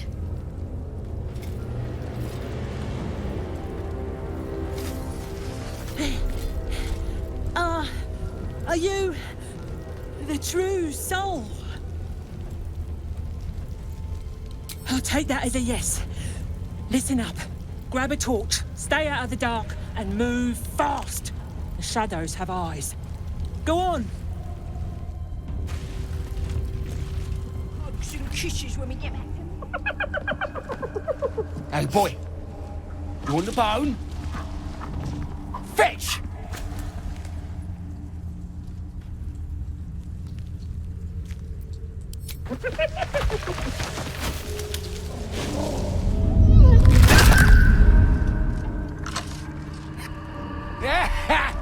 You see that blighter go? Swallowed whole by the shadow curse. Bet he was pure tasty. You're the true soul we're taking to Moonrise, I'm guessing.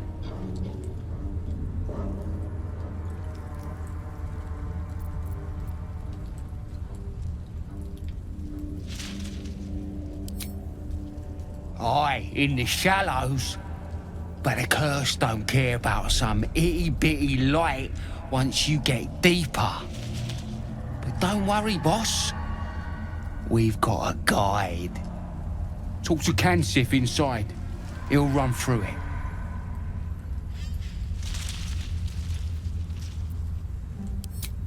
Anything for a true soul.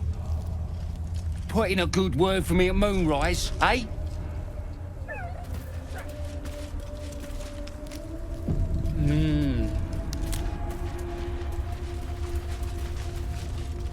True soul. An honor. Did you bring the lyre?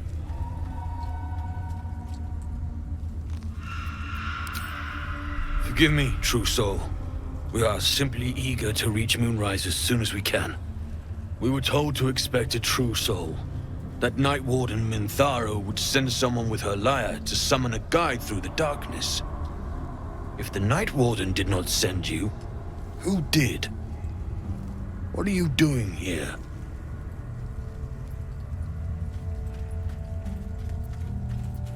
I fear neither of us are traveling, then. The darkness here is murderous.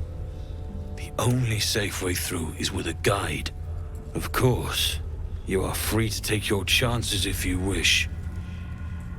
But I will be waiting here for the Night Warden's lyre.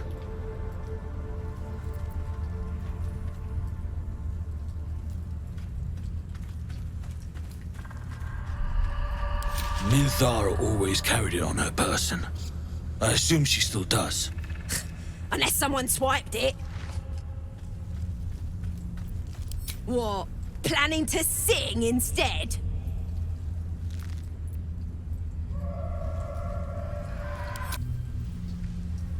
Your blood runs quicker, feeding the gnawing absence at the center of your mind. Your silent greeting hangs in the air a moment, unanswered. Then, from the dark... Yes, I hear them, Your Majesty, calling us. I'll be Damned. By the gods, one of Lolth's abominations. Greetings, in the Absolute's name. You have been charged with guiding us. New flesh for you, my queen. But who are they? Best introduce yourself. Perhaps you'll listen to a true soul.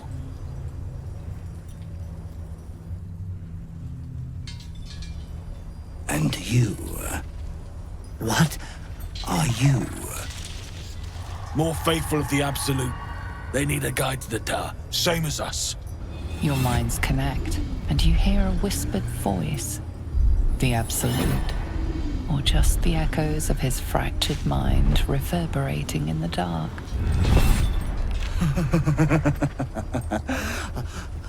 A true soul. You have more worshippers every day, Majesty.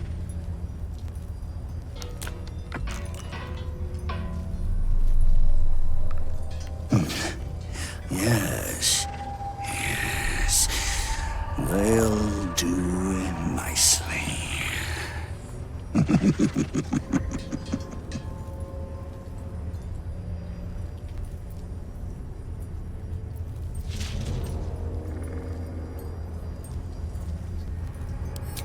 We have our queen's favor. She speaks to us, protects us, graces us with her blessing. And her magic lamp. And they are jealous of your gift, Majesty. But you gave it to us, and we always keep it close.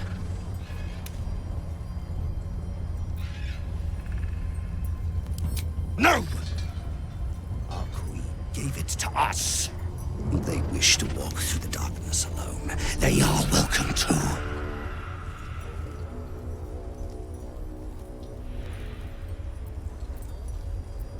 Good. Now, are we ready to depart?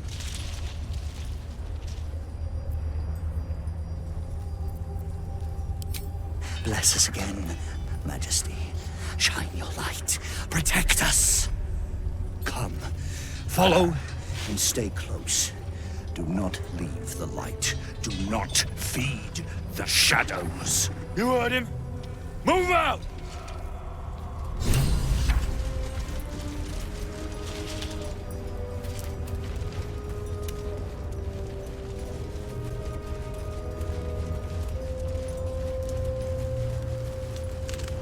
They should stay closer, my queen. They should stay in the light. Unless they want to become shadows.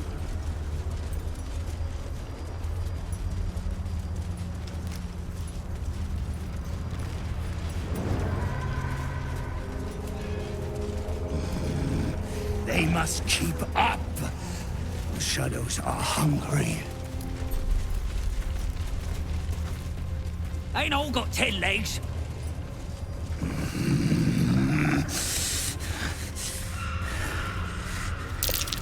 Looks like an ambush. Majesty, you bless us with patience. Wait.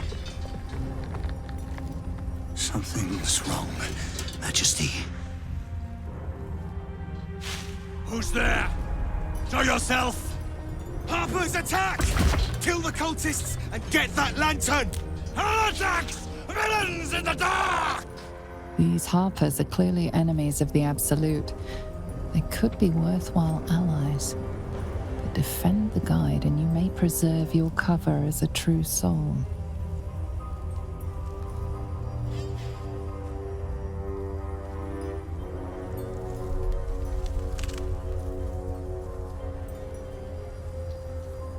What are they doing? We thought they were true souls! Traitors! Heathens! Drive them into the dark! I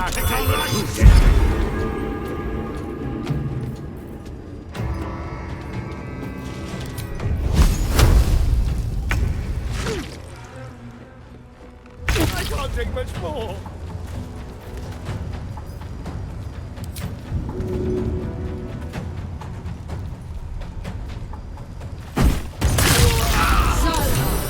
Incredible.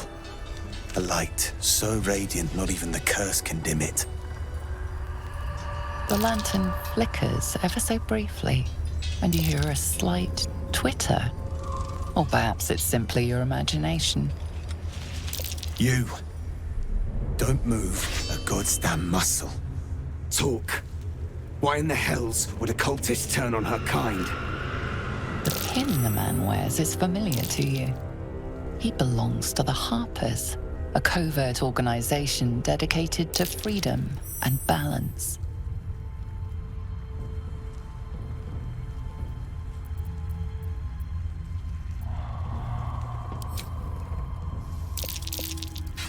Follow me. I know a refuge from the darkness. You can rest there. An inn. Last Light, it's called. The place you can sigh without the shadow beasts hearing.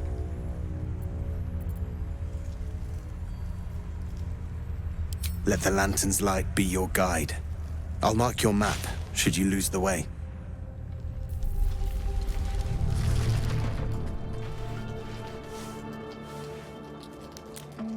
The voice of the Absolute is strong here, and getting stronger. I don't know how much longer I can resist it. But it's good to see you're making progress.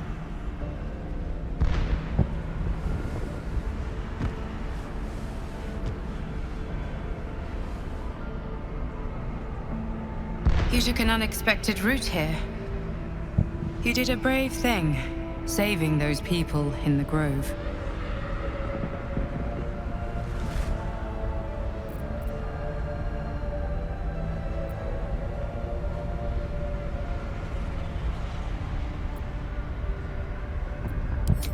Not everyone would have helped.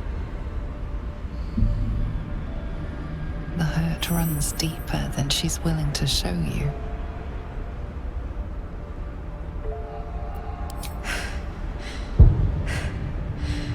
The voice of the Absolute. Stronger this time. It just doesn't stop. We are being bombarded by waves of telepathic energy. Wave after wave with hardly a breath between them. I almost dare not rest. Each wave a set of orders to the infected. The order for your transformation has been given many times already. I just hope my powers last long enough to see this through. The shadow curse. It doesn't seem to affect me like it does others. Not as badly, at least. Do you know what this means? I must be blessed. Lady Shah is protecting me where others are left to face her wrath. She loves me. She must do.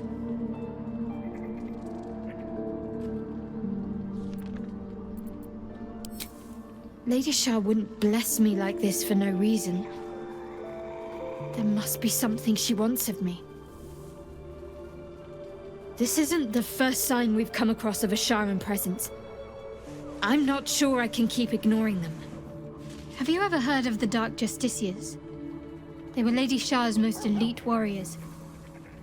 I can't explain why, but something about this reminds me of them. I need to watch for any place dedicated to Lady Shah, a temple perhaps. I need to know if there's more to this.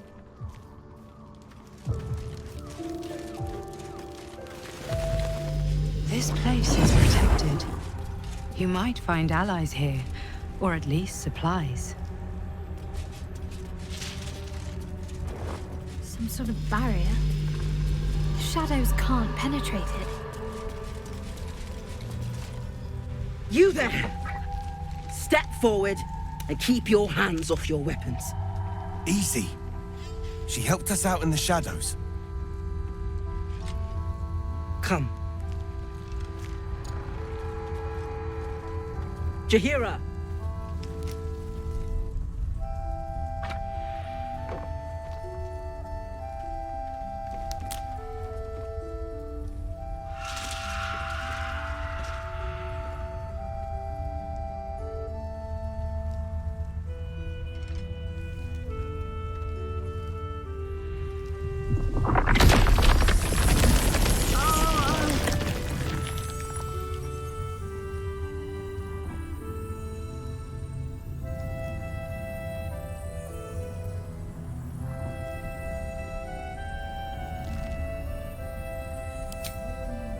Hello.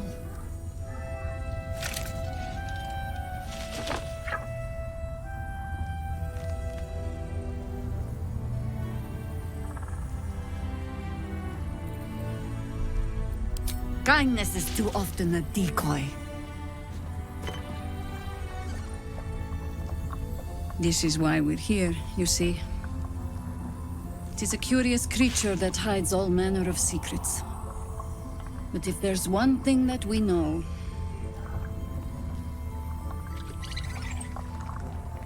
it's that it knows its own kind.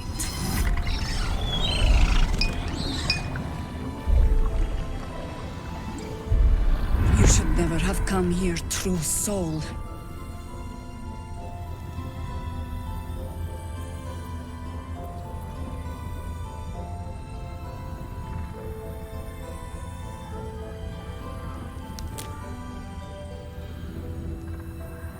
A pathetic deception.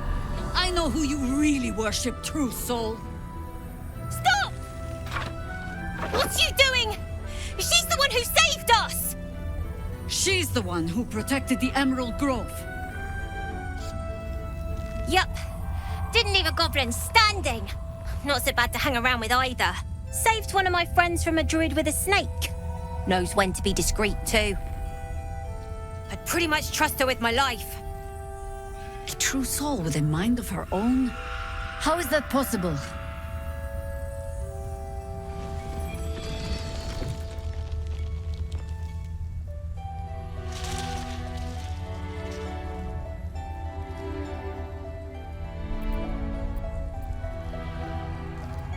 You sound so confident for someone who's so wrong.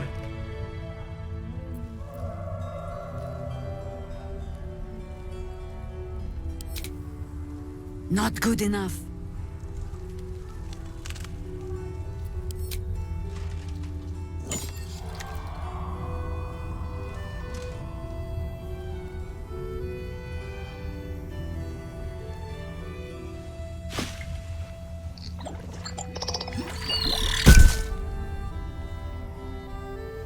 What in the hells is that thing?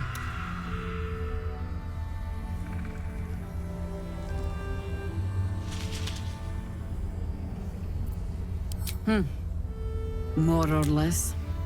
Congratulations. You've earned yourself the benefit of the doubt. Hear me, Harpers. All clear. At ease.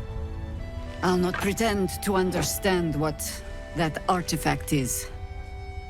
But I'm old and wise enough to recognize a sliver of hope when it crawls out of the dark. Tell me, why have you come here?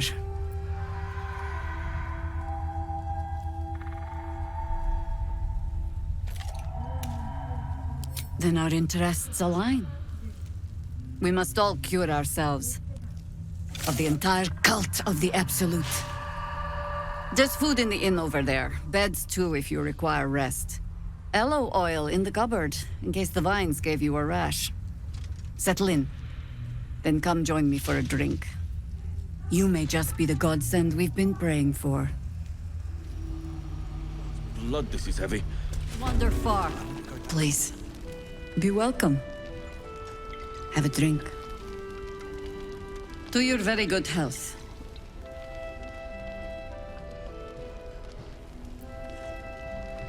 You perceive inviting hints of cedarwood and blackberry. Nothing out of the ordinary. I assure you it's quite safe. Bottoms up.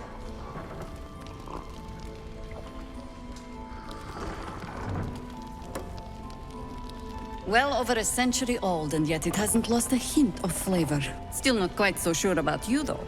People tend to lose more than just flavor when illithids get their hands on them. I speak from experience. There's an air about you. Something alien. Answer me true and do not lie. The parasite is changing you, isn't it?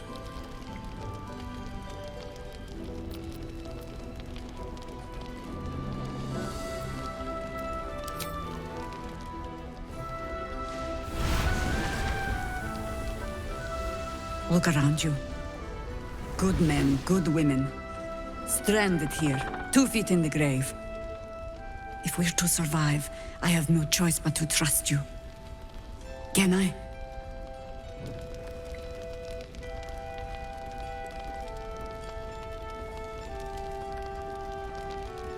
Good. Because I'll cross your heart myself if you break it. I have every reason to be cautious. I've traced people like you.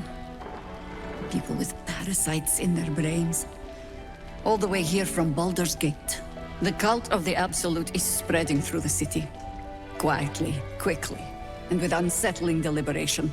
We tracked them to this ancient village, only to be faced with a man we killed and buried over a century ago. It seems likely, which means he isn't working alone. He was a Sharan once. Took to building an army of dark justiciars beneath this very village. Alongside the local druids, we made it our business to see him deposed, dead and buried. But he's returned. Not only does General Ketheric Thorn live again, it seems he is no longer mortal. He has become, in fact, invincible. We met him on the road here, commanding an army of the Absolute, intent on destroying Baldur's Gate. I put an arrow through his eye myself, only to watch him pluck it out like a splinter. He healed right in front of me and chased us into the shadows. Things looked hopeless, but experience has taught me that no matter how bleak things look, there's always hope. You are that hope.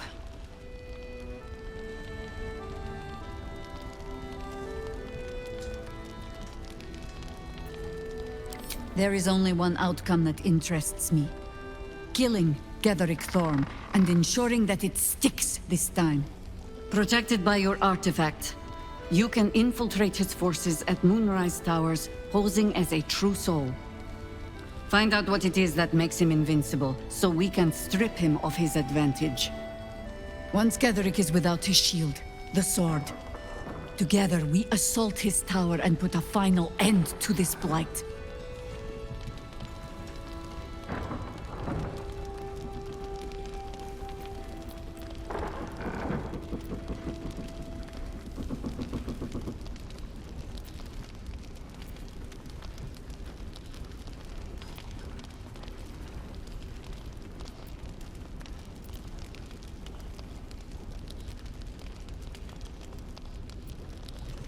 Without a cure for your infection, your days are numbered too. Yet you selflessly offer to spend them fighting alongside us. I like you. I promise I will do everything I can to make sure you survive this. Any cure starts with understanding the disease. Whatever magic Ketheric's using to control these tadpoles, it must be at Moonrise. You're not our only secret weapon.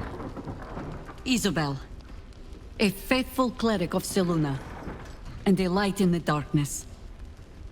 She cast the moon shield around the inn. It's the only reason we're still alive. She's upstairs in her chambers. Tell her I sent you, and she'll see you through the shadows safely.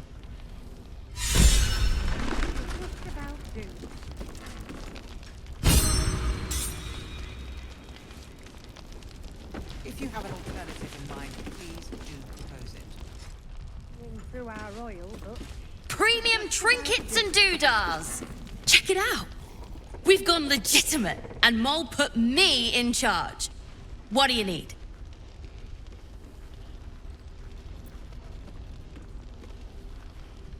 I'm not supposed to mention it to anyone, but I do have something pretty special in stock. A key. What does it look like? What does it open? What treasures await behind its lock? That's for one lucky buyer to find out. Mole gave it to me, and said I shouldn't let it go to just any old jackaday.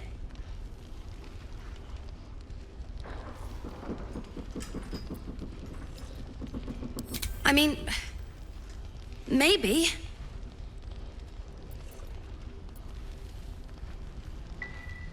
But she put me in charge of the shop. I thought Never mind. Here. You can have it then. Last Light's best bargains, right here! Please do propose it.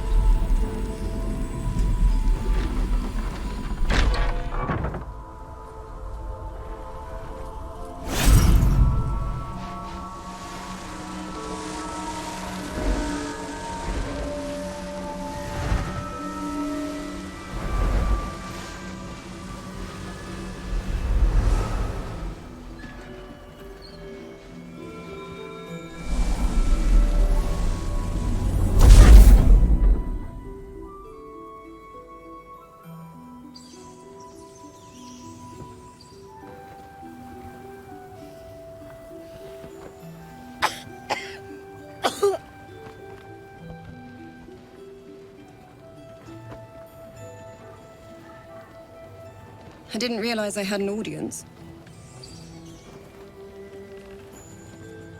The true soul who's going to save us all. I'm Isabel. Pleased to meet you.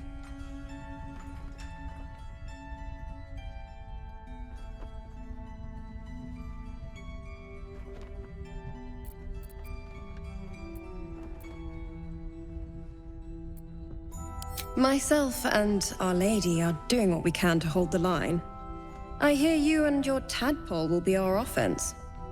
Free from the Absolute's influence, yet able to walk among cultists. It's almost too good to be true. But I'd be a poor cleric indeed not to avail of a blessing when I see one. Let me guess. Jaheira's sent you to beg a protection spell off her favorite cleric.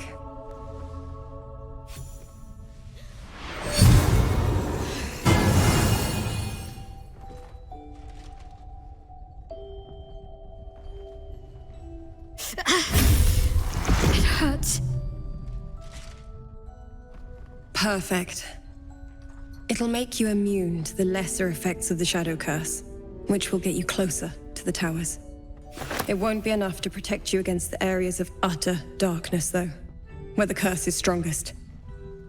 This lantern should, though.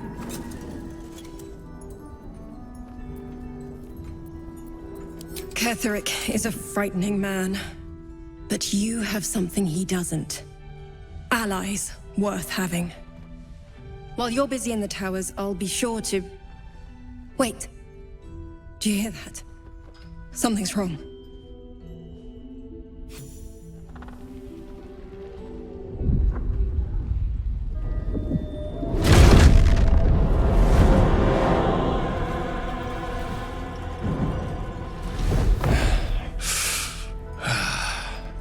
Hello, Isabel. Marcus, is that you? What's happened to you? I've been blessed. You can be too. Come with me, and you can hear all about it from Ketheric himself. True soul, my instructions are clear. Take the girl to Ketheric, alive. A haunting face swims into your mind's eye, its instructions vivid in your mind.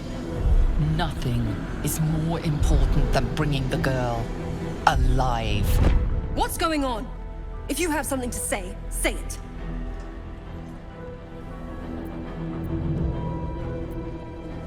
Pathetic. The Absolute sees all. Your treachery will be punished. The Absolute. Of course. You can't believe them, Marcus. Ketheric will never give you whatever it is you've been promised. He already has. Time to go, Isabel.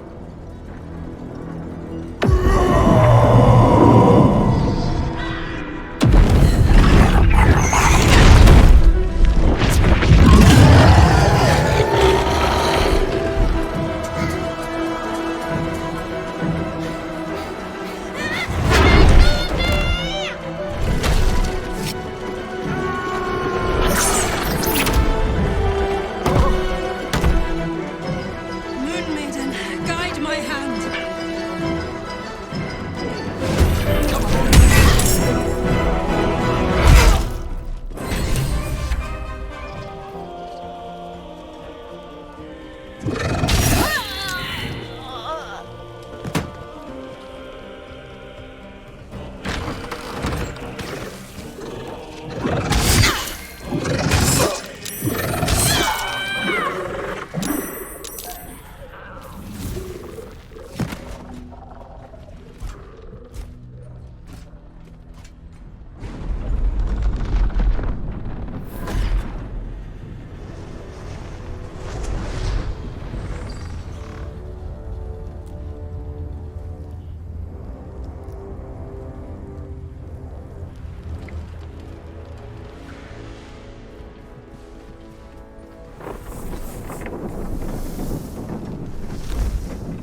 Isabel!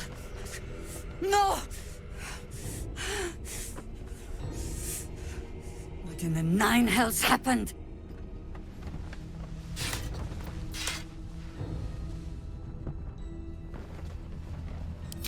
God spare us.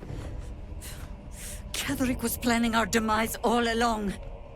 Listen closely, for there's very little time. Even if last light falls, your mission does not change. You must find Ketheric Thorm. And you must kill him.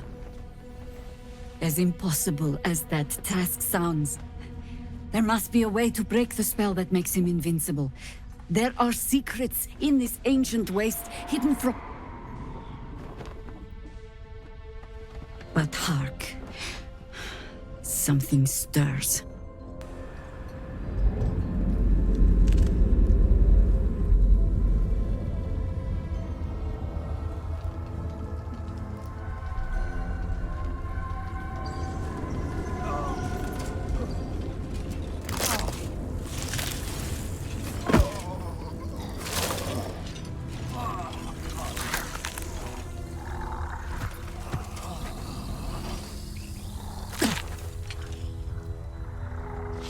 It's happening. They'll all be taken by the shadows. Only by the grace of Isabel's spell will we be spared the same fate. We cannot hesitate. Not even for those we knew. Those we cared for. They're no longer who they were.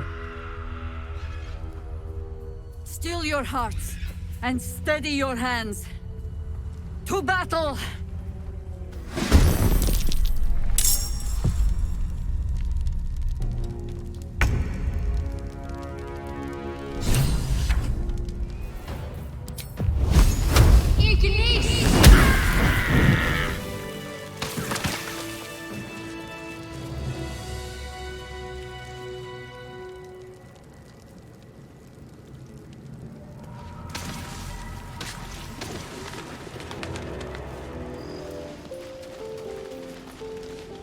You know, I feel a connection between us.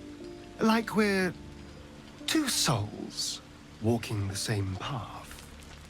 You might be a little naive in the ways of the world, but I see promise in you. Ambition.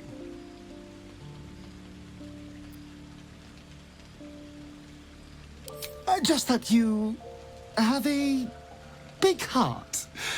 You like doing what's right. So I was thinking, what would be the right thing to do when we get to Moonrise Towers? When we come face to face with whoever is controlling the parasites in our heads?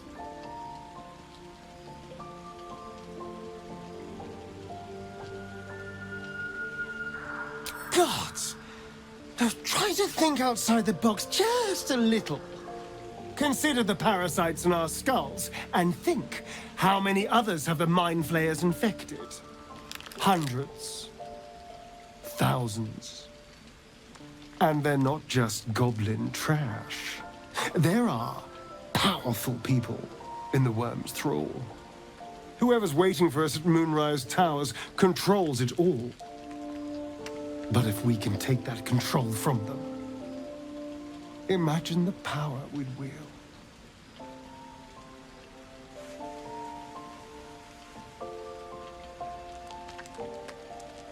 Power is just a tool. It's people that are good or evil. And even they can be a little bit, I'm just saying, there's an opportunity here. If we can control the tadpoles, we can keep ourselves safe. And liberate the world from this evil.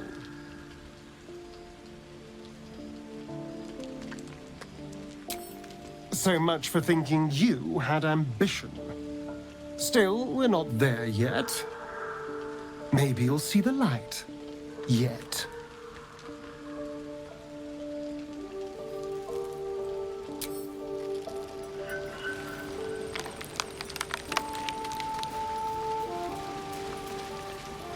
You know, I've been catching myself smiling more lately. I think that's your fault.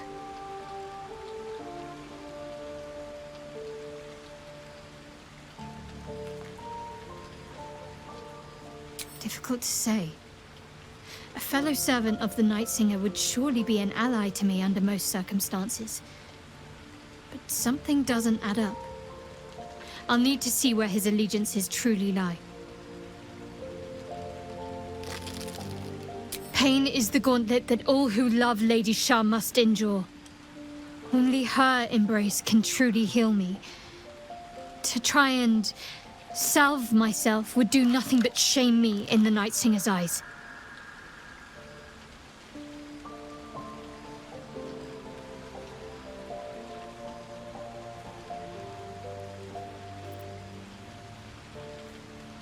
Perhaps you're right. But there's little we can do about it just now. Maybe a way will present itself in time if Lady Shah wills it.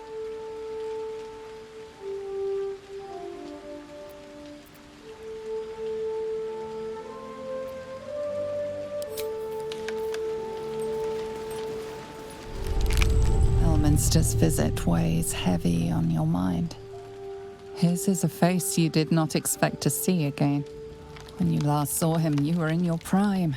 No orb, no tadpole, a mage of growing renown, all power, pride, and potential.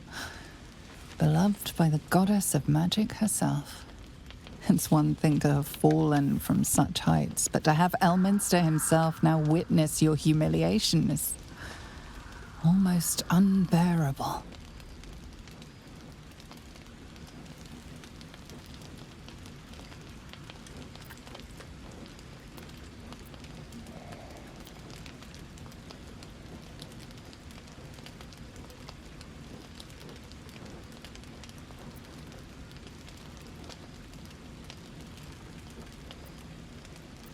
Elminster's a relic concerned only with preserving his own legend. He couldn't care less if this mission would rob you of your own legacy. Or perhaps it's Mystra who fears she will be erased. The heart of the Absolute not only threatens mortal life, it threatens her too.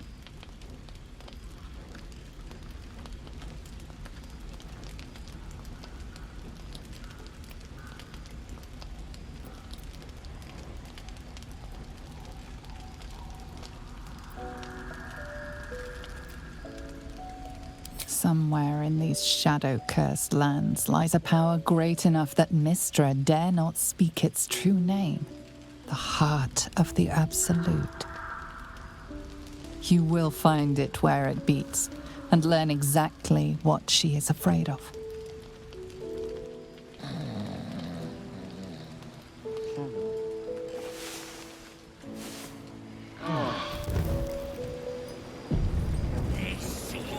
That's far enough.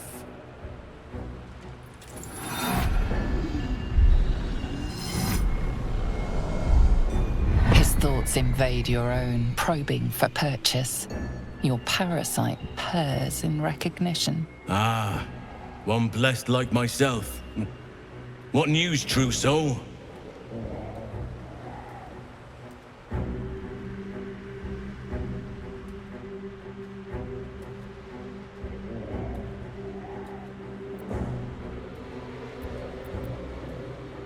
Who better to suss out his like? You'll find Z'rell in the audience chamber, true soul. She'll be wanting to hear from you.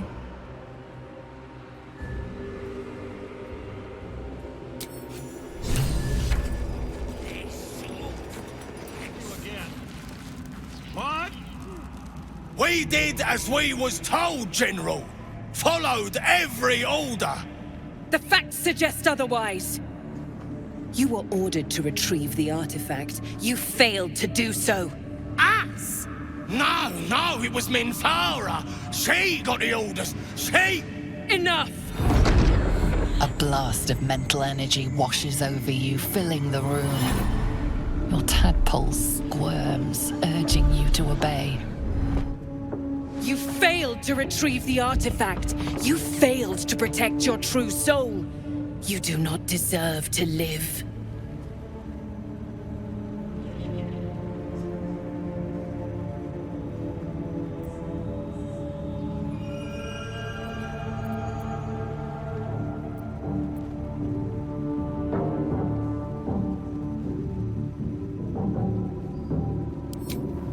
me, General! Please! General Thorm? Let our newest arrival speak. You have seen what these creatures are capable of, and you have seen their inadequacies, isn't that so? What is your judgment? You know I'm loyal! Tell him! Enough! True Soul, tell the General how the goblins served our cause.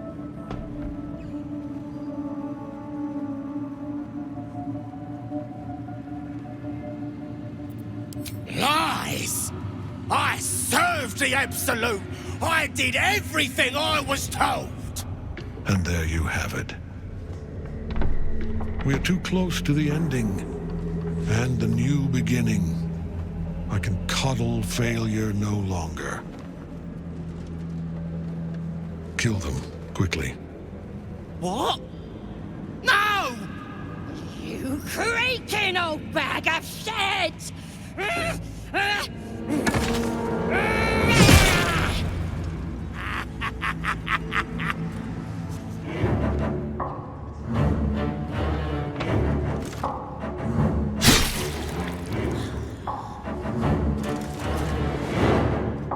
I'm so sorry, my lord. She's an unbeliever outside my control.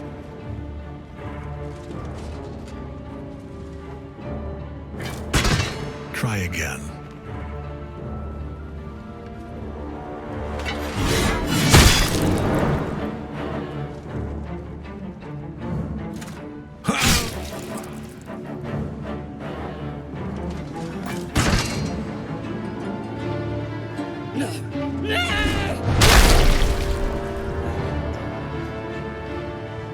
Dispose of the rest as you see fit.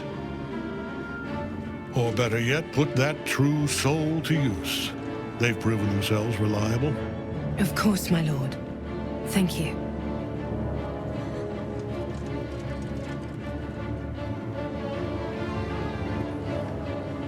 You heard the General. The goblins are yours. Deal with them however you wish.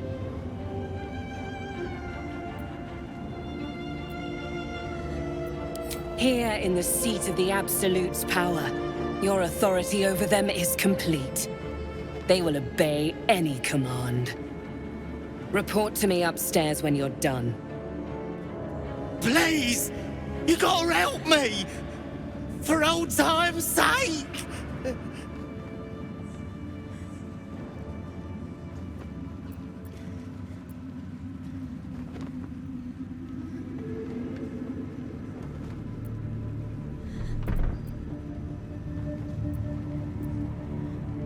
Oh, praise the Absolute!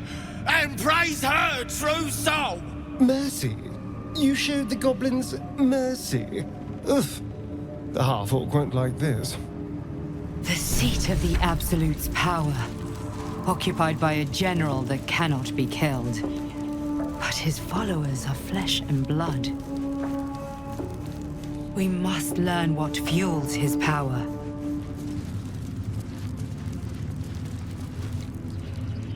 General Thorm's prayers and preparations must not be disturbed. The rooftop is off-limits to everyone. Even you, Disciple Zrel? Everyone. Keep watch and ensure that nobody passes. Excellent timing, true soul. The goblins. Tell me how they suffered. No, better yet, show me. Her mind enters yours abruptly, flickering across your memories in a blaze of excitement. She sees the goblins walking free, and a burning rage fans across your mind like wildfire. Explain yourself.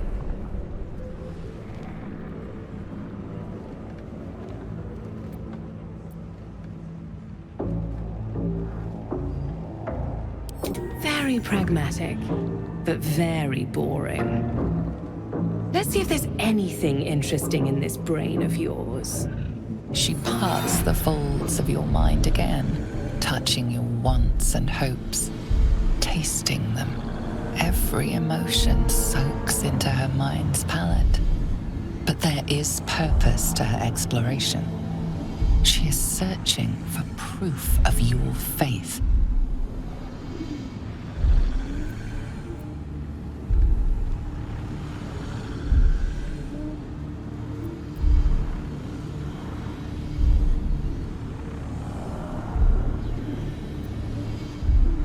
There is a tremor of shared ecstasy as she finds a mirror to her own desire. Perfect. You crave what all true souls should, to be touched by the Absolute. I have already been blessed to stand in her presence. It was bliss. She gave me everything I wanted.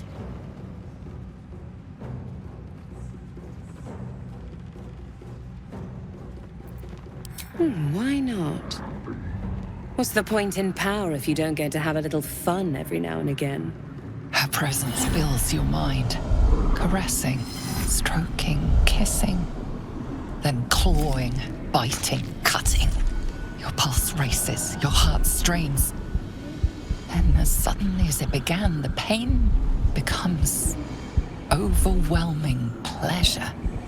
She gave me the power to delight with a thought, or to kill. So stay on my good side.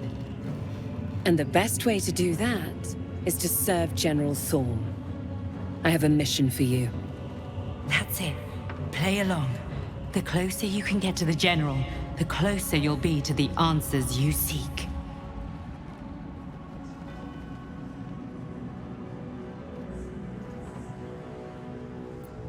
There is a relic that General Thorm requires. He sent his most trusted advisor, disciple Balthazar, to retrieve it. The relic is beneath the Thorm family mausoleum. That is where you will find Balthazar. But we have lost contact with him. Go there, aid Balthazar if you can, and bring the relic home. Death would not silence Balthazar for long. But dead or alive, he is lost. Whatever has become of him, it is the relic that matters.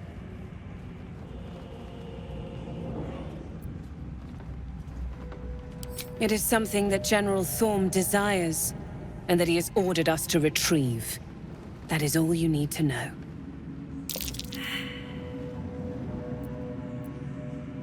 And I accompanied him. It was destroyed shortly after he left Moonrise. Hardly a surprise. We're protected here, but outside the shadows are hungry. The shadows around the mausoleum are deep and hungry. You'll need a moon lantern to survive them. Take one from Balthazar's chambers. But don't pry. The last person who snooped into his secrets lost their head. I believe he uses it as a chamber pot.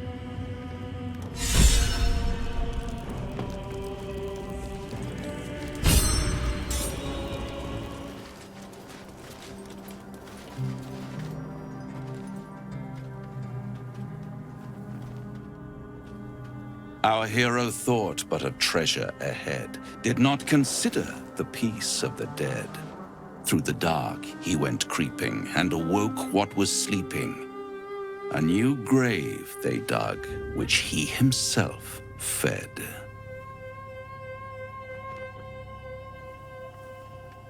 Merely protecting my assets. I've grown quite fond of you, you know, in my way. I thought it only fair to warn you about the dangers ahead.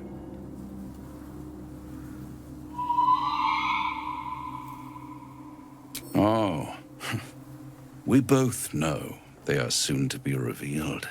It would be pointless of me to try to bar you from entering.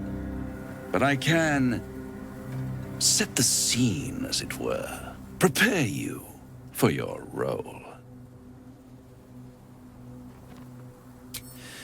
There is a stage down in the dark upon which a great drama has suspended itself in time. Its actors dwell there still, mired in the languor of their long, tired scenes. If you, however, through the dark, go creeping and awake what is sleeping, chances are many more graves than yours alone will soon be fed. Very well. There is a creature that lurks in silence and shadow. A creature who, like me, is very much of the infernal persuasion. Should it make its way out through the very doors you are about to brazenly swing open, you'll have unleashed a pestilence upon this realm. In truth, It is carnage incarnate. So if you meet the devil of which I speak, kill it. Consider no other course of action.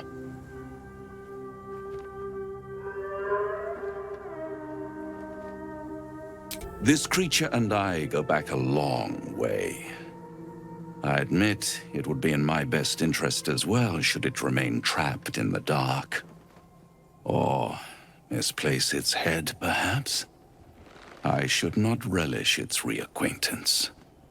Let's leave it at that.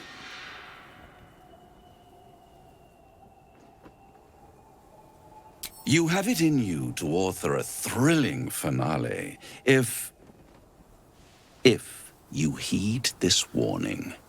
Do not underestimate this opponent. At best, you will have the blink of an eye to strike. Strike first, strike true, defy the odds, for they are distinctly in its favor.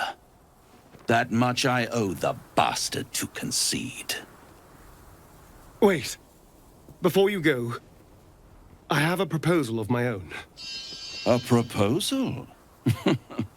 If you're hoping to taste my blood, little vampling, think again. It burns hotter than wyvern whiskey. This is serious business, devil. Well, a long time ago, someone carved some runes into my back. I'd rather like to know what they say. It's something of great importance to your master. But is it a love letter, a warning, or a deed of ownership? I can give you all the gory details, and I will, once the beast that lurks below is vanquished and sent back to the hells. You haven't told them, and you've kept your clothes on this whole time. How unlike you. Why not let them see? Don't be shy. God damn it. Don't pout, Spawn. Just destroy the beast, and I'll happily reveal your secrets instead of your skin. Yes, fine. We'll kill this damn creature of yours. Then we have an understanding. I look forward to our next meeting. Scars often tell such wonderful stories. I think yours might be truly exquisite. Well, now you know.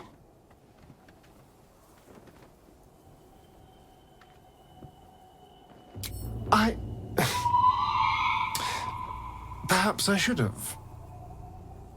But I'm not used to asking for help and being met with, well, help. But what's done is done. So how about we stop discussing it and just kill this beast? Although I should probably get dressed first.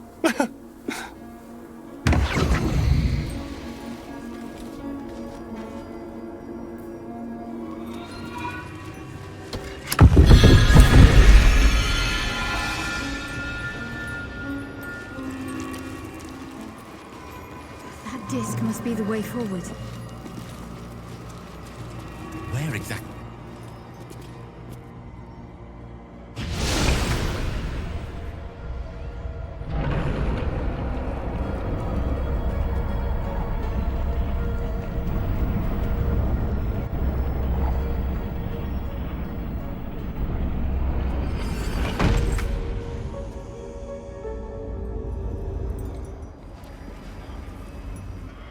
You prowl my battleground. Why? Are you friend? Foe? Thieving scavenger?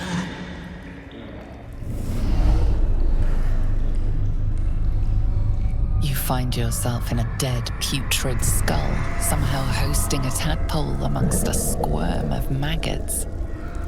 Another presence lurks within, manipulating the corpse like a puppet.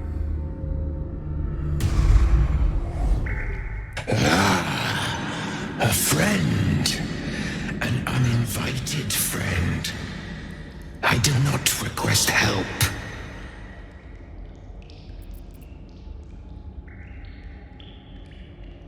Did she now? Enter. I will see if I have any use for you.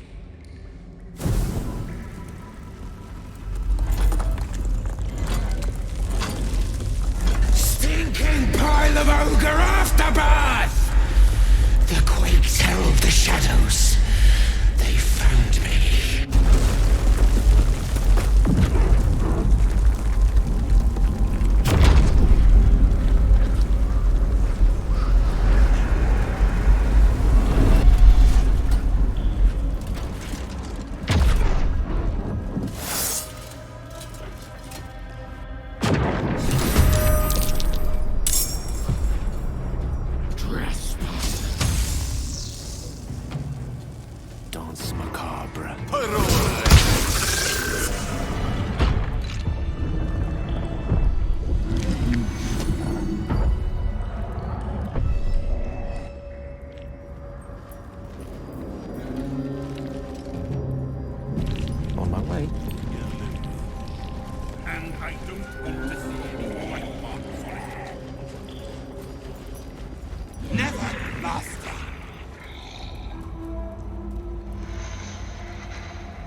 Ah, the interloper.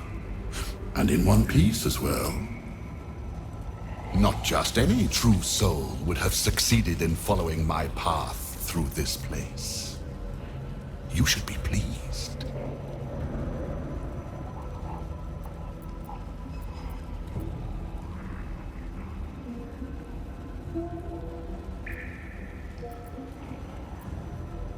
General form. Rubbish. Everything is at hand here. Z'rell merely envies the General's faith in me. I am in the midst of a grand strategy. But you're here now, and I may be able to put those limbs to work.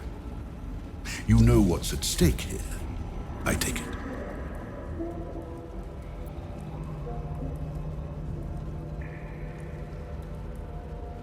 It comes back to you. Balthazar headed a monastic order that controlled a place called Ankethran in the deserts of Kalimshan, but he is long dead from what you recall.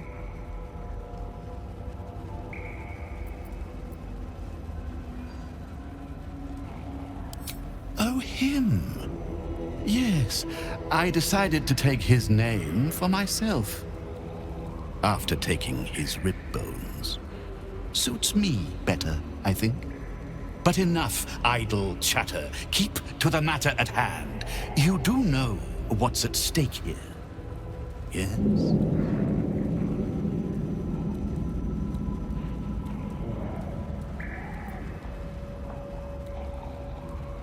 General form to you. But yes, recovering the relic is the crux of it. He commands, and I, his humble servant, fulfill that command. While you, an infinitely more humble servant, fulfill my command. I will put you to work as a scout.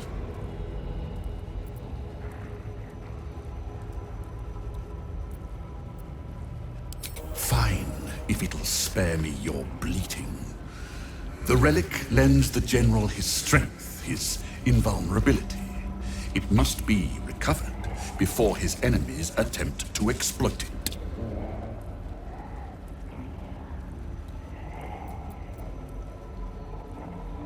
This is not a problem. It is an opportunity. And it is not a choice either. You will obey.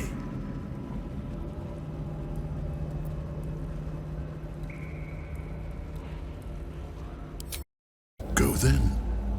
You'll be back once you've had another taste of Shah's hospitality.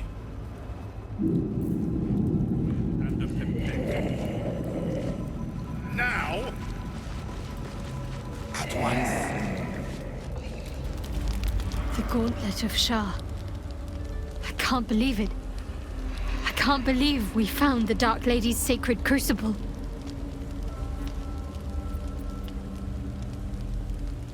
overwhelming. Worship of Lady Shah is usually discreet by nature. Her holy sites have to be modest, well hidden. But that place... I never knew such grandeur had been built in her honor.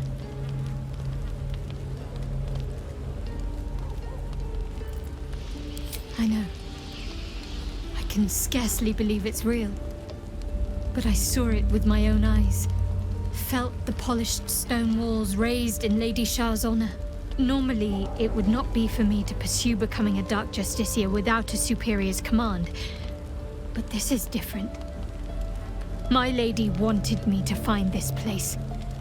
I know it. The Gauntlet of Shah is no ordinary temple. It is the highest test of the Dark Lady's faithful, to judge if they are worthy of becoming a Dark Justiciar. The Gauntlet has double meaning. It speaks of the ordeals to be overcome, and of the armor-clad fist of Lady Shah that would embrace the worthy. Survive the crushing gauntlet, and be embraced by the Night Singer at its very core. The old ways were lost over time. Now some claim the rank simply by killing a single Selûnite. But before, they were a true elite. Many would attempt the trials, but few would succeed.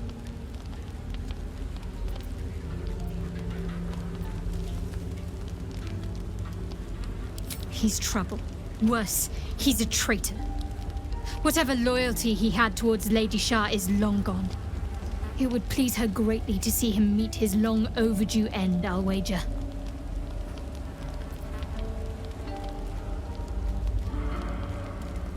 Very serious of you. But go ahead.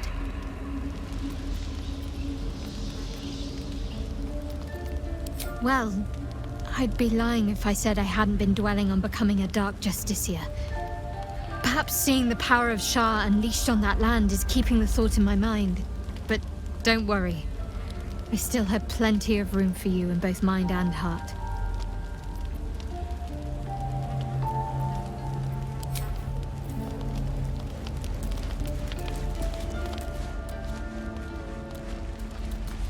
The dog wags his tail, a small bag clenched between his teeth.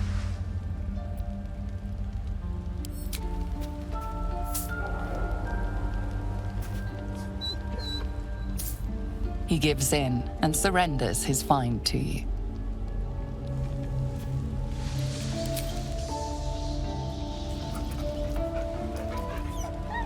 Scratch's tongue lolls out happily, his tail wagging even faster.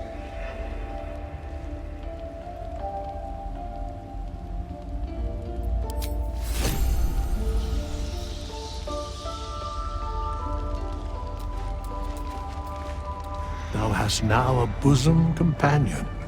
Take care that thou art not distracted on thy quest, seeking the comforts of the flesh.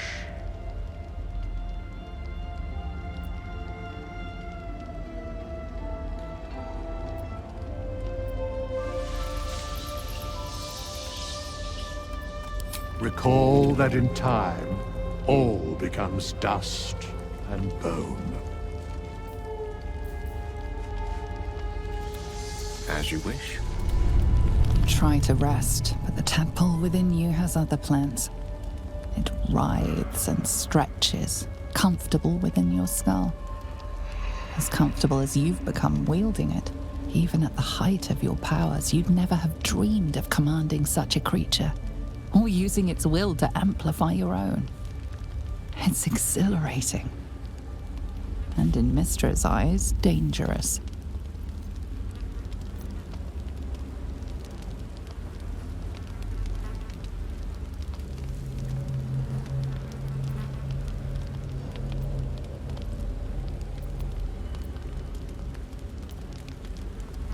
Though the powers you gained are not savory in their origin, that will matter little if they keep you and the orb in one piece. Each day brings you closer to finding the heart of the Absolute, the source of Mystra's fear, and for you, perhaps her forgiveness.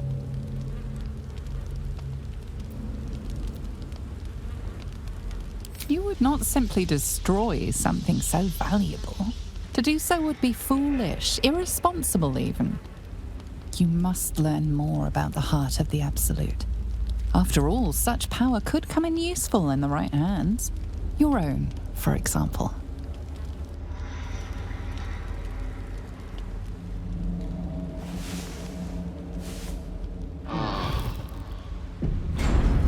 Certainly.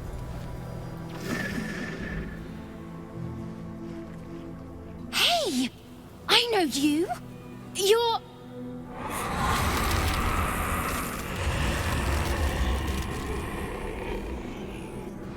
Twist 'em up!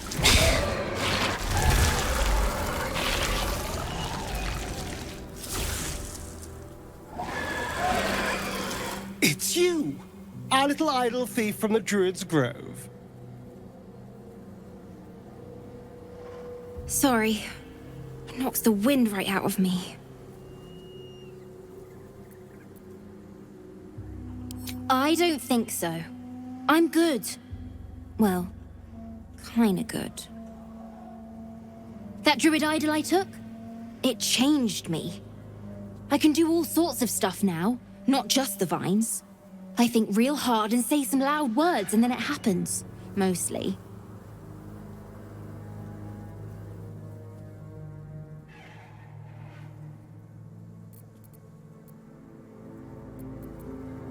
That's who I'm looking for. Mom and Pops, I mean. When Zevlor... when he... well... there was an ambush. Mum yelled, "Run!" So we ran. I could hear him running behind me. Till I couldn't. Still can't find him. But I bet you can. You'll help me, I just know it.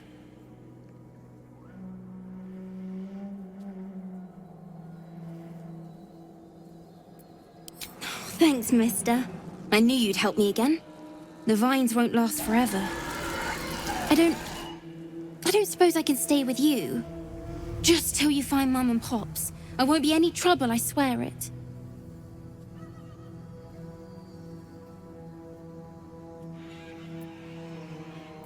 Oh, thanks.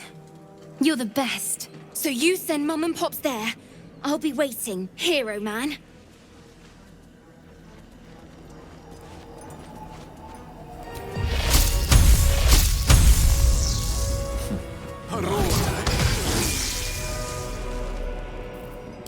That's macabre.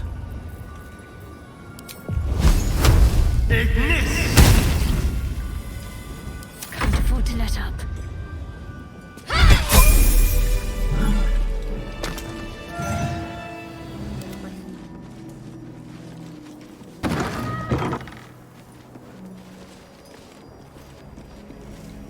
Here to see the doctor?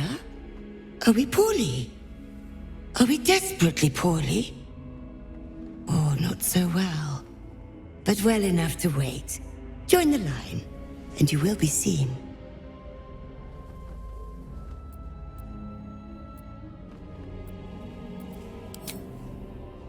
Be patient, be well.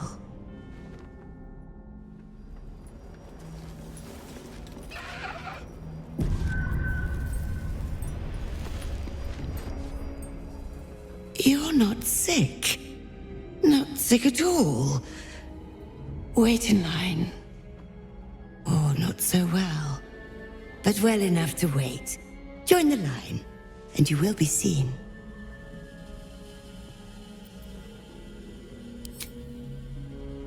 Yes, yes, but all must wait. The doctor's hands are full. Join the line. You will be seen.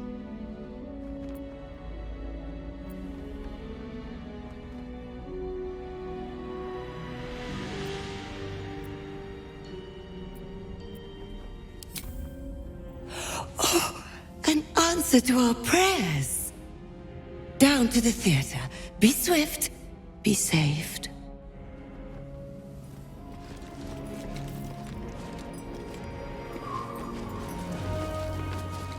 At once. Don't call the doctor yet. I've got potions, sutures. I know I can do this. Oh, you're a patient.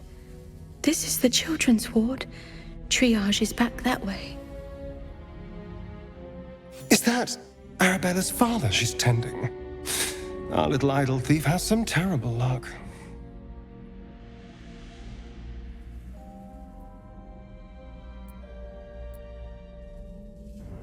I will sell you what I can, once I've stabilized the patient. Not dead, merely medicated to ease the pain.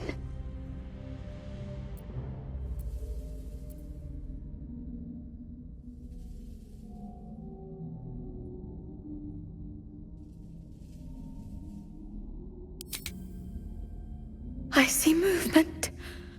The patient's awake. Hello? Can you hear me? Not much left now, but you're welcome to look. Now, if you'll excuse me, I've got to tend to my patient.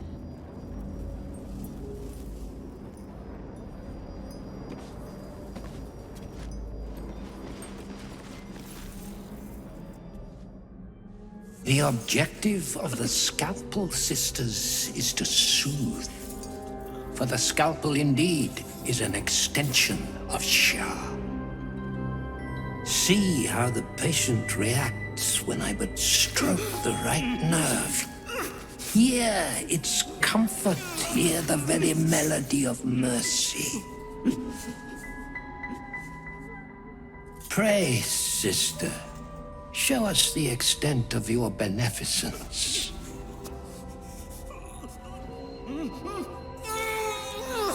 Stop. Stay your hand, for it slaps where it should stroke.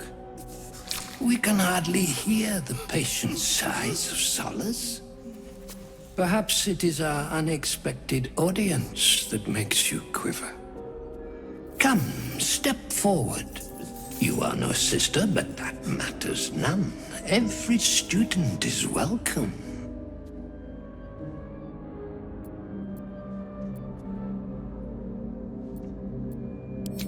Behold, sisters, the very face of ignorance, one who mistakes tenderness for torture. Go on, acquaint the face of ignorance with the true object of our studies. Absence. Absence. No other word captures the heart of Shah so very perfectly. It is the scalpel-led journey that leads from pain to peace. He's just like Khazad-dûr. Utterly insane. See? What is the light of eyes but the cancer that causes one to witness the laceration of being? If light is the symptom, then darkness is the cure. For in light there is presence, but in darkness there is absence. In light is presence, in darkness, absence. You are well on your way, but one white orb disfigures you still. Let us finish the cure.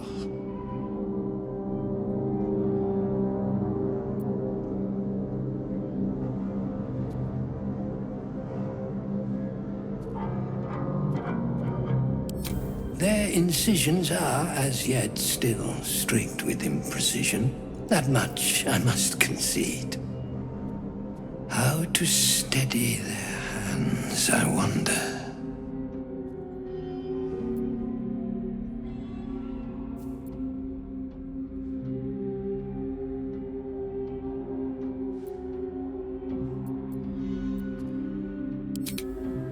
I see now.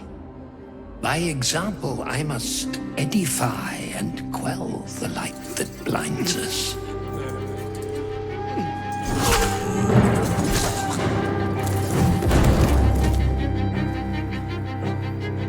Come, sisters, soothe me.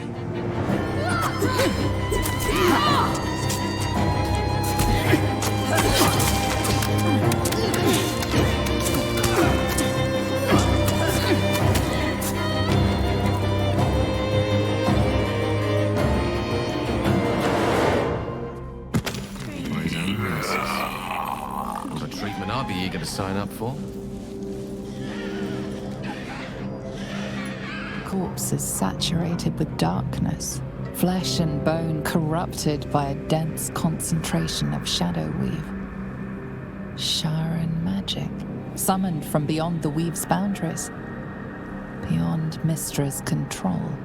Left alone, its corruption will leak and spread. You could nullify it, preventing such harm as Mystra would want. Or you could absorb it, tasting Shah's forbidden magic for yourself.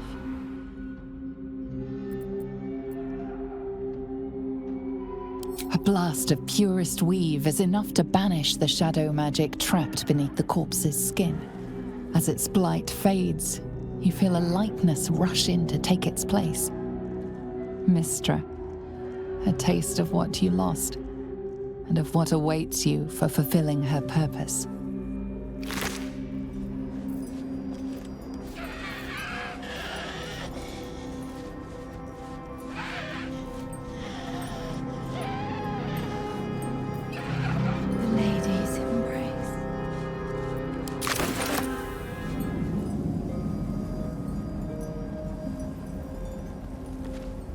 On the altar is an inscription. Brave the gauntlet of your Lady Shah, surmount her trials, and rise a dark justiciar. The Gauntlet of Shah. This place is legendary. Even with half my memories locked away, I still remember the stories. The Dark Lady's finest warriors arose from this place. Now I'm here.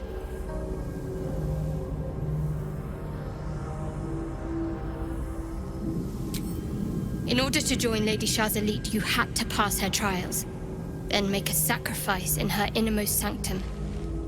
One revealed only when you've proven yourself. Very few made it that far. I've dreamed of this place. This is my destiny. I must complete the trials.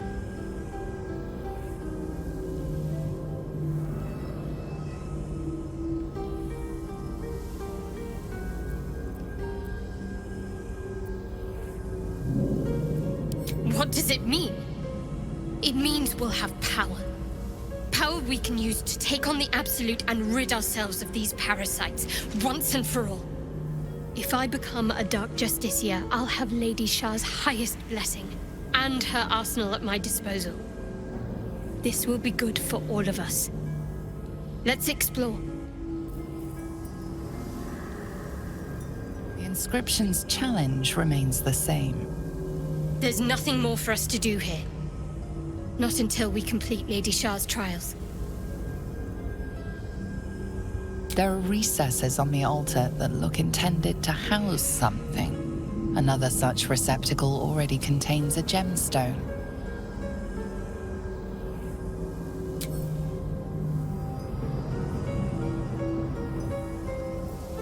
I'm ready. Worth a shot? The bowl contains an ancient rust-colored bloodstain. It forms a neat disc, as if spilled calmly and willingly. You recognize this as a trial where initiates would prove themselves to Lady Shah. This one would put their skills of stealth and infiltration to the test.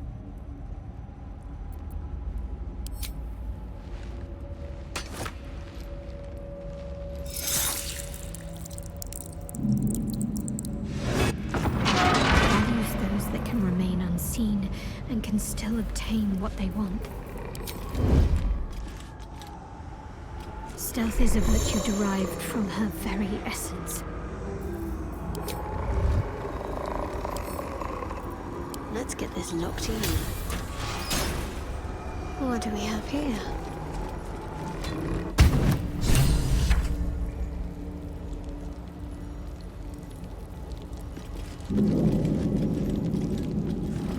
A soft step is better than any armor.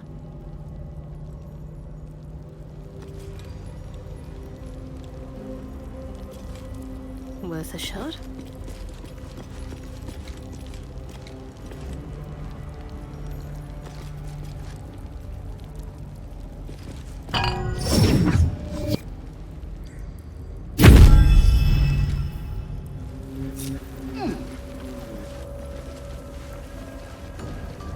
Lady Shah. So many must have toiled to make a visage so grand. It's beautiful.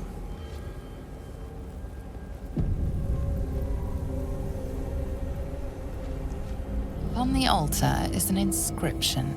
Brave the gauntlet of your Lady Shah, surmount her trials, and rise a dark justiciar. The Gauntlet of Shah. This place is legendary. Even with half my memories locked away, I still remember the stories. The Dark Lady's finest warriors arose from this place. Now I'm here.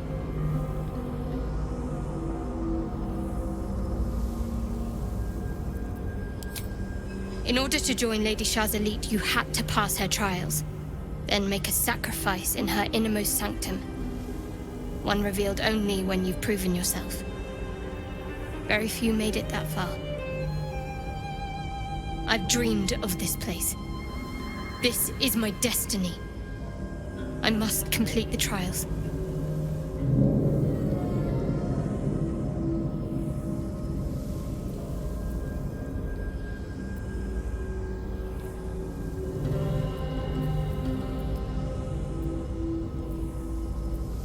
What does it mean? It means we'll have power. Power we can use to take on the Absolute and rid ourselves of these parasites, once and for all. If I become a Dark Justiciar, I'll have Lady Shah's highest blessing, and her arsenal at my disposal. This will be good for all of us. Let's explore.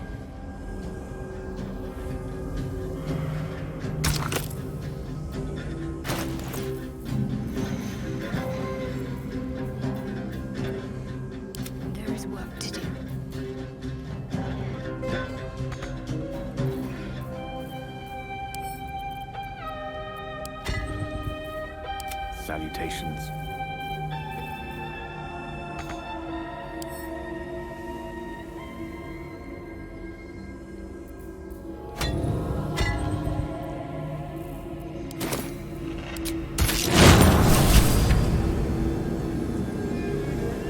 Wait. Nothing. Nothing's wrong at all.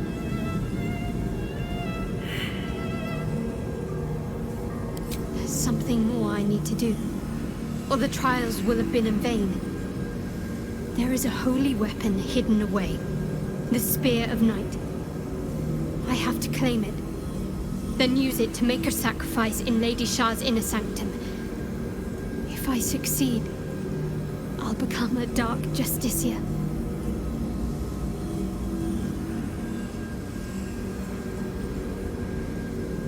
Don't worry.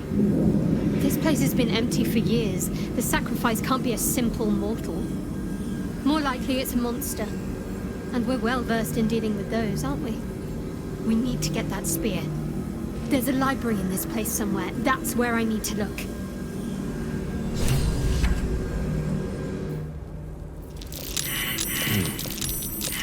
My. I have the miserable feeling of being prey. Something's on the hunt.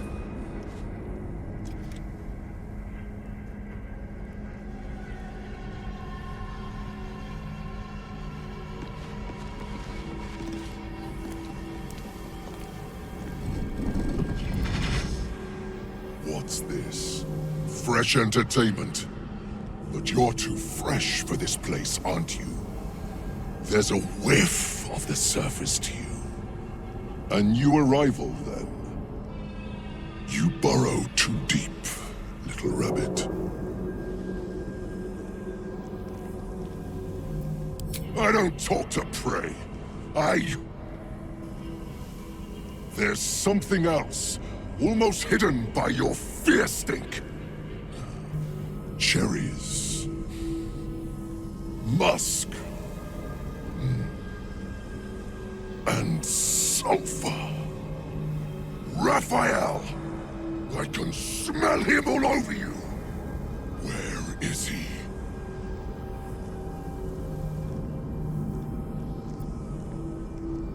That perfume trickster swindled me.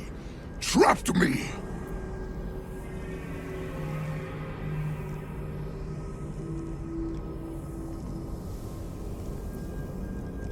Where is he? Spit it out. Now! What are you doing? The devil told us to kill this thing, so let's stop chatting and kill it.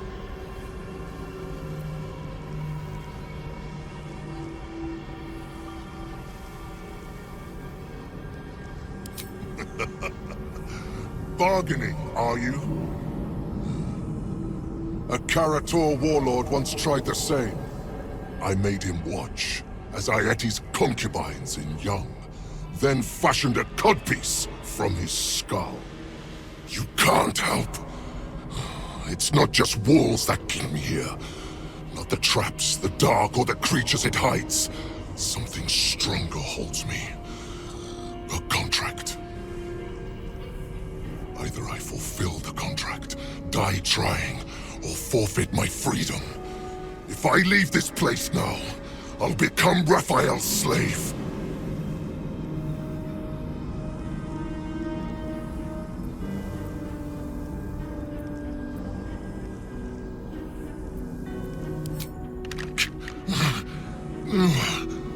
Spill all the blood sworn to the night. Silence all prayers. Smother each rite. Wander Shah's halls, hungry to slay. Leave no justice here, alive to obey. Leave none to hear it, then be set free. This song is your oath. Swear it to me. Ah!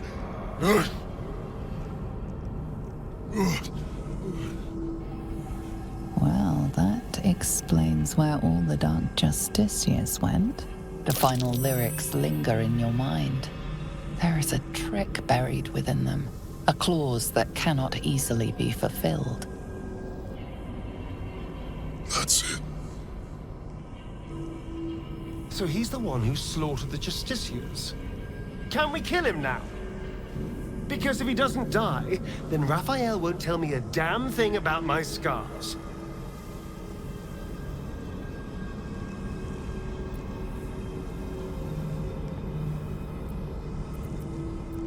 Parchment can burn. Oral agreements aren't worth the tongues they're waggled out upon.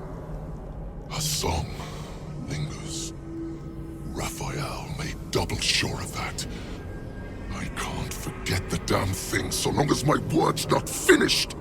I did as instructed, but the song still rattles about in my head. The contract still stands somehow. If I break it, I will become Raphael's slave forever. Anyway, enough prattle. The lyrics are clear. All who hear the song must die. Time to die.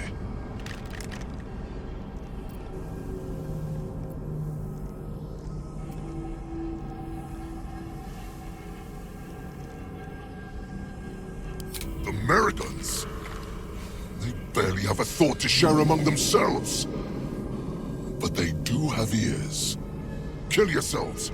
Back to the hells with you.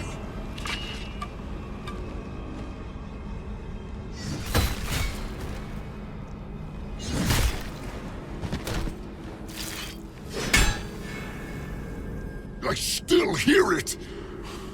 Seems your theory is wrong.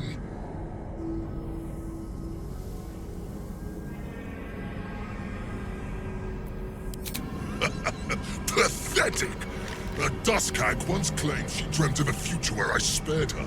But even her weaseling is no match for yours. This ends now.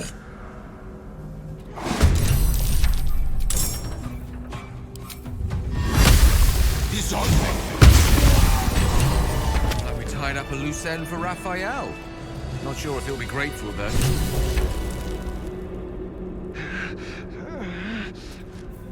I wonder what the next move is. Onward.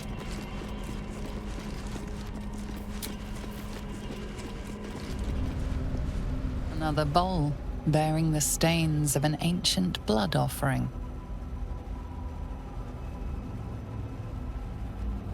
This is one of Lady Shah's trials.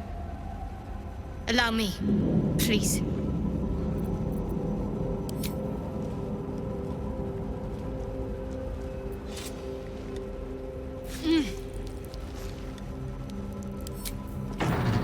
Teaches us that we are our own worst enemy much of the time.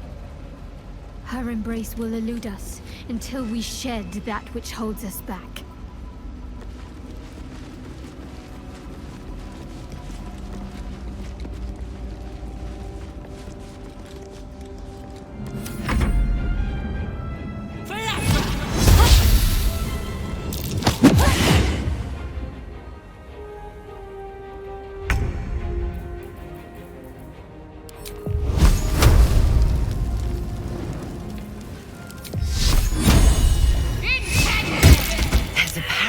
In that corpse, brimming with potent magic.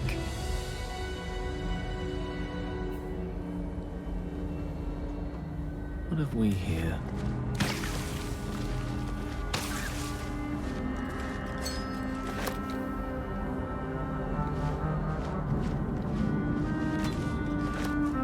Yes, of course.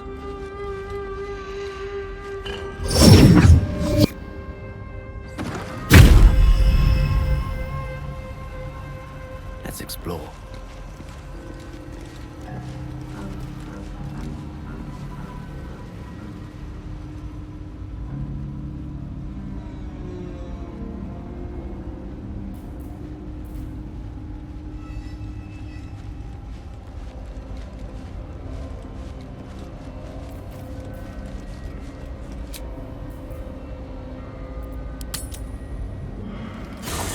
Do you know what happens when a devil is struck down on this charming plane of existence?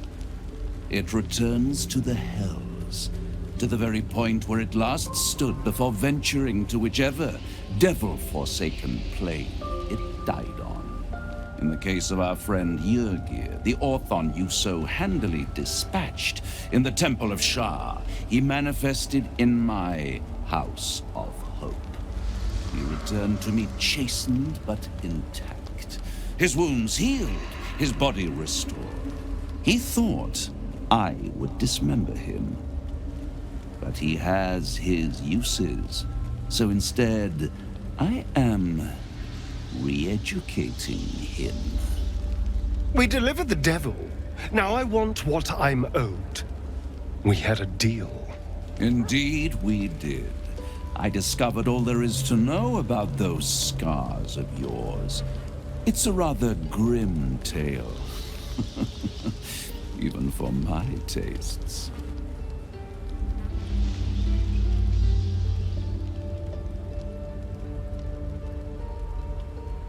Even if I wanted to walk away from all of this, I can't. Cazador won't let me. And why would he want to walk away? This is his destiny. Carved into that ivory skin of yours is one part of an infernal contract between the archdevil Mephistopheles and your former master, Cazador Zar. In full, the contract states that Cazador will be granted knowledge of an infernal ritual so vile it has never been performed. The rite of profane ascension. It promises to be a marvelous ceremony, very elaborate, incredibly ancient, and entirely diabolical. If he completes the rite, he will become a new kind of being, the Vampire Ascendant. All the strengths of his vampiric form will be amplified, and alongside them he will enjoy the luxuries of the living. The arousals and appetites of man will return to him, and unlike Astarion, he will have no need of a parasite to protect him from the sun. But the ritual has its price. As all worthwhile things do, Lord Cazador will need to sacrifice a number of souls, including all of his vampiric spawn, if he is to ascend. Imagine how he felt then, when one of those precious spawns simply disappeared into thin air. The only missing ingredient is Astarion. You are the final piece he requires to complete the ritual. Your scars bind you to it. Your soul will set off a very wave of death, bringing Cazador his twisted life. And that, my tragic and toothsome friend, is that. Now, if you'll excuse me, I have business elsewhere.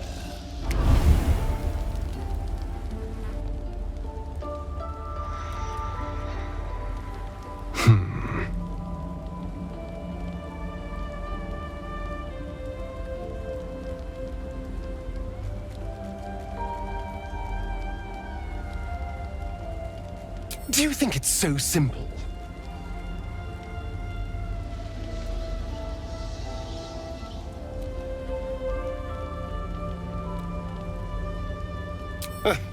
The end of my life amongst them, just when I was starting to enjoy it. He'll never leave me alone. I didn't think he would when I was just one more wretched toy for him to play with. But if I'm the key to this power he craves, he'll hunt me to the ends of Faerun. I need to take the fight to him, and I need you to help me.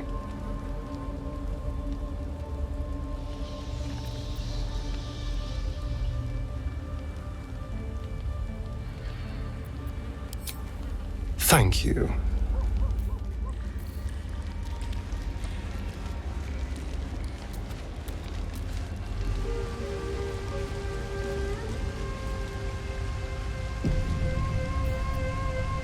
Oh, I have the magic touch. Another bowl bearing the stains of an ancient blood offering.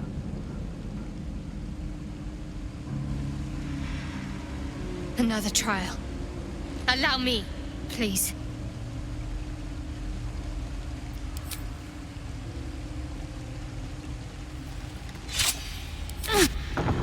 These were said to be sure of foot in even the darkest recesses of Lady Shah's embrace. I must remember where to step, and have faith that she will guide me. I must remember where to step, and have faith that she will guide me.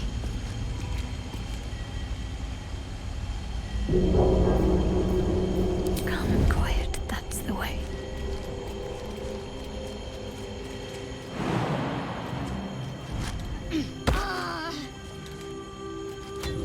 That's the last one. The inner sanctum is within reach now.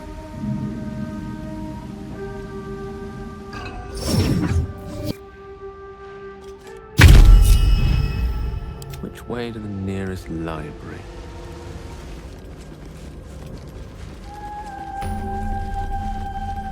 This must be where initiates undertook their final preparations. The end is near. Deliver the Night Mother's mercy upon her. Shroud yourself in blackest night. Trust your secrets to the night. Sacrifice. Rise again. A dark justiciar. This must be the last step. I need to pray.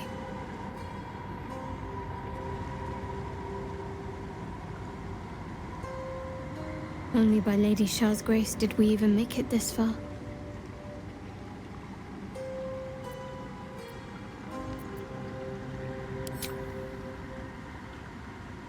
There is something I need before we continue. The Spear of Night. We can find it in the library.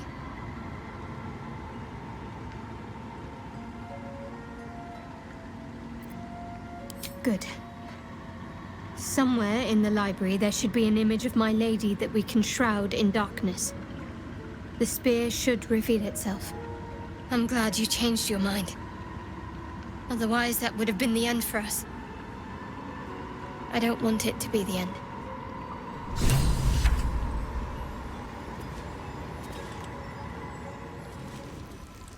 What can silence the night song?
Wits and blades, always sharp.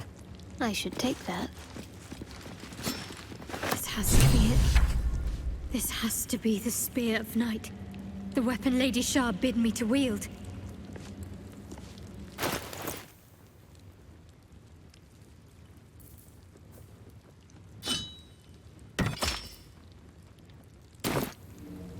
Might find something useful.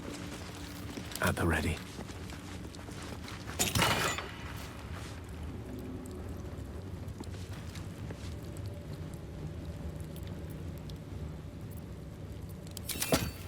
Whatever comes, I'm ready.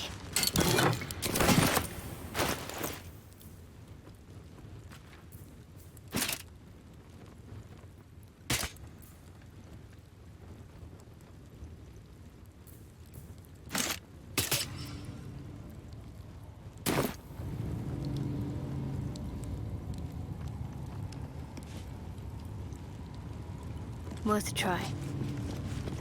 Shroud yourself in blackest night.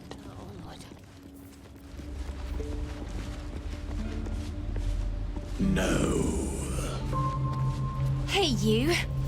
I made it. You find Mum and Pops? No, I don't believe you.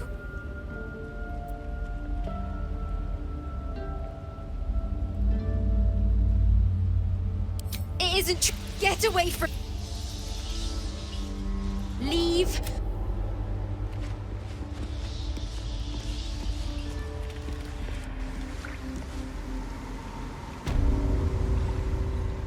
My pleasure. Like the marrow pots. Yes.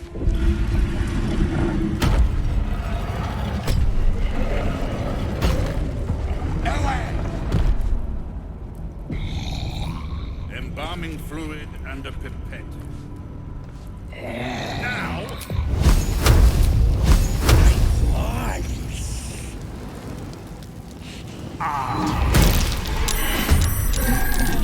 Let us make short work of this.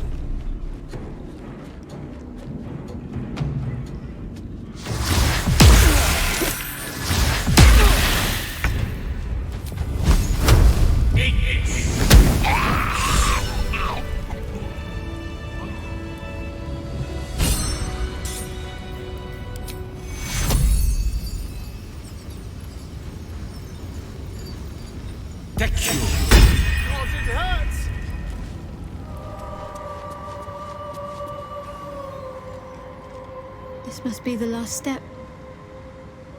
I need to pray.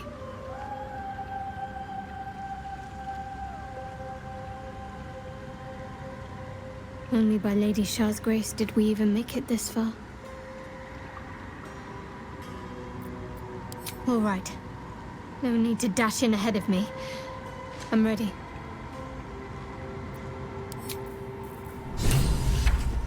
Your party is gathered. You are ready, or so you hope.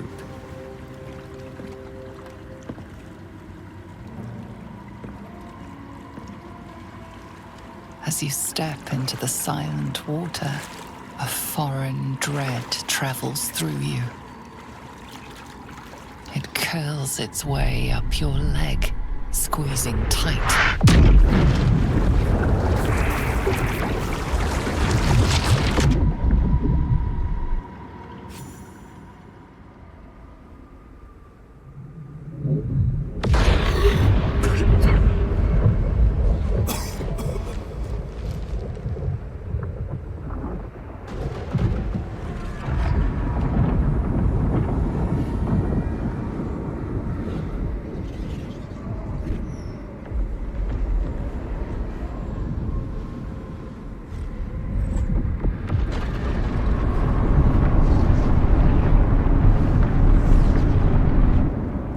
Lady Shah.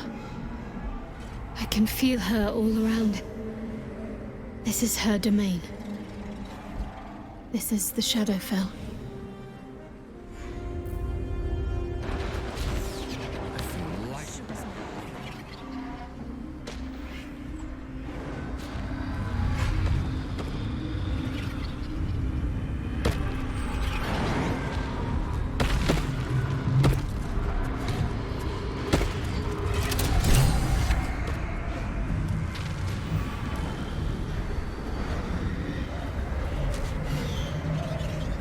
I have felt you coming. The first in a century. You, who have come to seek the praise of your wicked goddess. You, who have come to drive a dagger through my heart. Not a dagger, a spear. My Lady Shah's spear. Her fate is mine to seal. Let me handle this. The fate you seal is your own. To be a Dark Justiciar is to turn your heart from everything but loss. You will know no love, no joy, only servitude, until of course your mistress inevitably discards you. And there is much she does not tell you.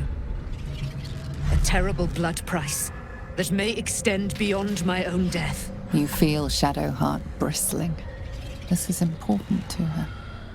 But your bond is strong. You may yet be able to sway her from the path of duty to the path of light. And Nightsong is not blind to your conflict.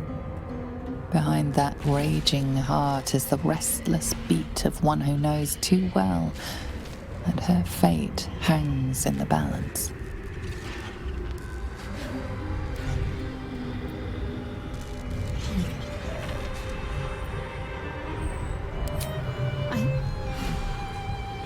Yes, I think so. My whole life's been leading to this. No turning back now.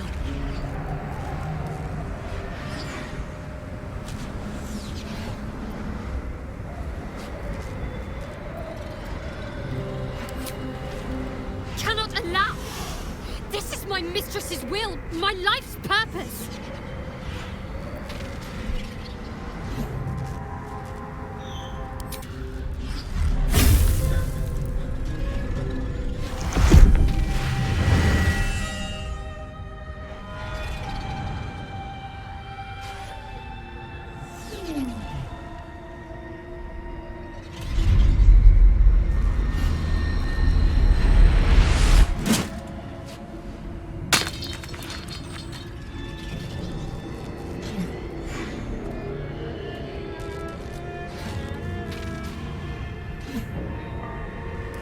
I can't believe I did that. Shah will disown me. Now I'm truly lost. You were already lost, little warrior. A lost child, frightened by wolves. What did you say? Much has been promised to you, hasn't it? But what has been taken from you? What do you know of your own heart? Your own life? Lay a hand on me in friendship, not quite Sharon. And I will fight the battle that has been waiting for me this last century. Then, oh then, we will have much to discuss.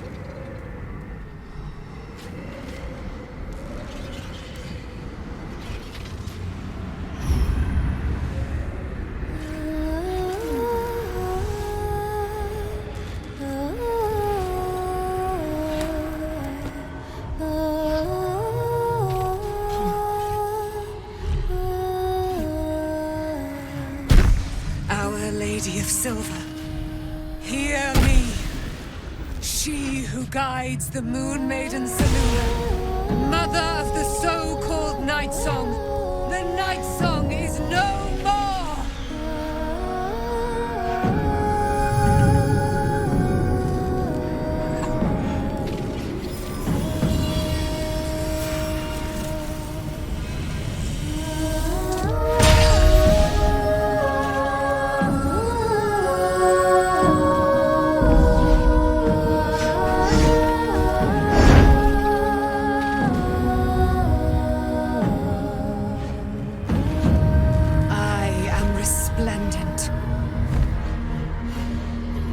Given me a great gift, little warrior. Don't you find it oh so curious that you would spurn your dark lady? Perhaps you feel a stirring of the truth already. But that will come later. There is a battle yet to be fought. You have done what we feared was impossible. You have released me from a century of sorrow. Your power is great. So too must be your weapon. You must choose what you will wield. And the Moon Maiden will provide. Thus I have said. Thus will it be so. Are you ready?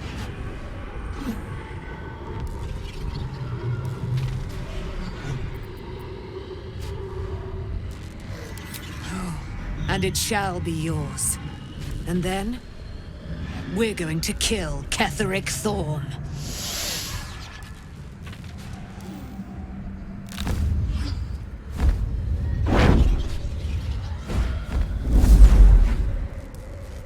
We need to leave. Lady Shah won't stand for us to be here, not after what we did.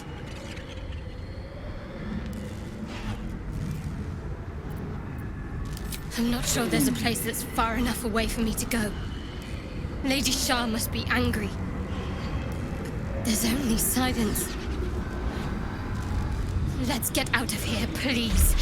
Whatever's coming, I don't want to be in the heart of the Shadowfell when it finds me. The Night Song will be headed for Moonrise Towers. We'd better get there and see what she's unleashed against Ketheric Thorm.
What happened?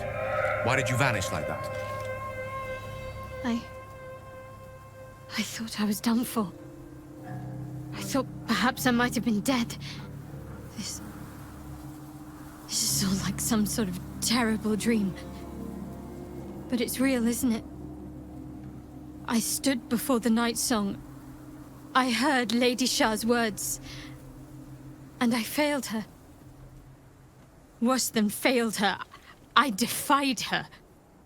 Just because of what that Asimar said. I tried to leave, but Shah blocked me. Punished me for failing her. I thought I knew the limit of pain that the incurable wound could inflict, but I had no idea. It felt like I was suffering the agony of 1,000 people all at once. My blood was boiling, my hair was on fire. I thought I'd claw my own face off with the pain. But then she released me. Banished me, more like. She said I was an outcast. That all of her children would know me and revile me. Shadowheart looks distraught, abandoned by her goddess and all former allies. And as for her divine magic, admitting who empowers her now may break her spirit for good.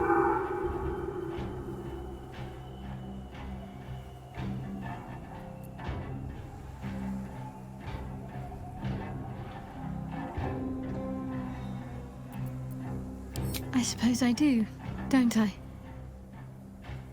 You've done more to help me than my faith has in recent times, if I'm honest. Thank you. There's been something between us for some time. A connection, more than friends. I recognized it, but didn't act on it. I thought my faith was the most important thing in my life. I couldn't have been more wrong. I've squandered too much time already. I want to be with you. Now and always. Do you want the same?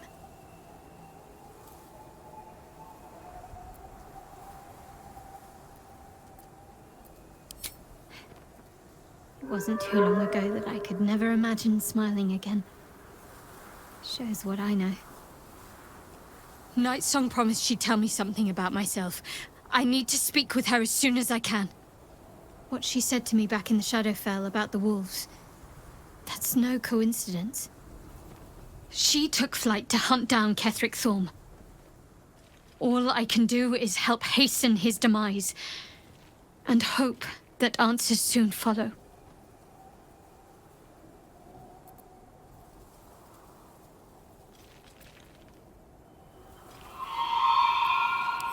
Do you really need to ask? I'm sorry. I have a lot on my mind. The Shadowfell, Nightsong. I can think of little else.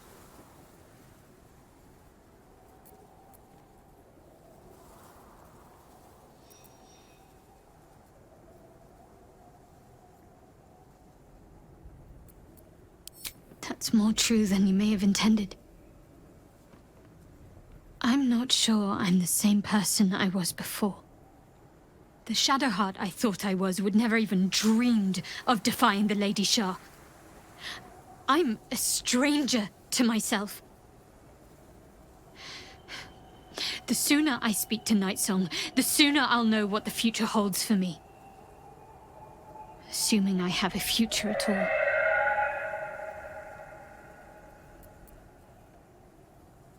Thank you. I think any attempts at comforting me might be in vain just now.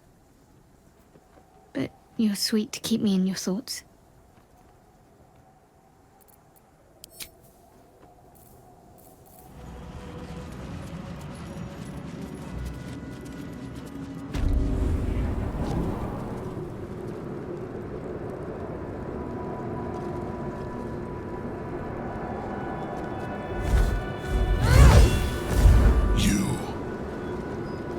What have you done?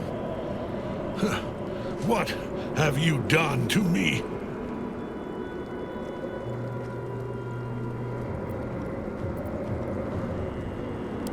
There is no redemption, can't you see? It is too late. If Melodia could see all I've done, she'd know. She'd know her husband died long ago with Isabel. Unlike Isabel, he could not be brought back.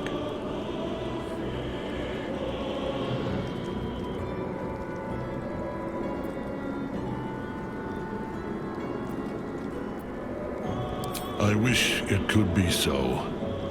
I do. But the Moon Maiden did not intervene when my life was dismantled piece by piece. And when I tried to buy it back, it cost me everything. Everything. We are copper pieces in their belts. Tokens to be traded for scraps. You have beaten me, true soul. But the gods beat me first.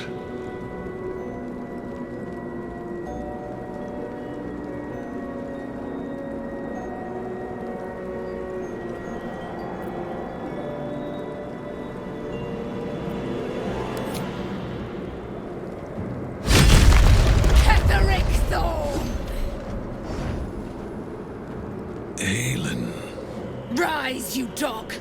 Retribution has come, and her sword is my sword.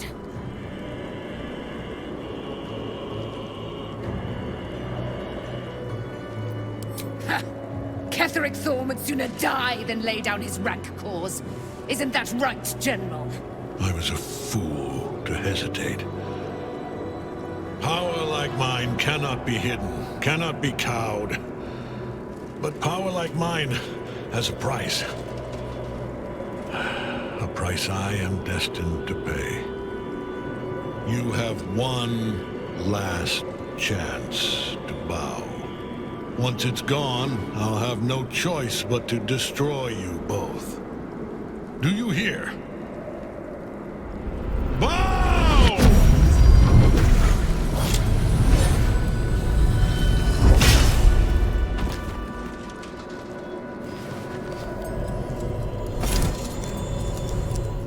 Prism.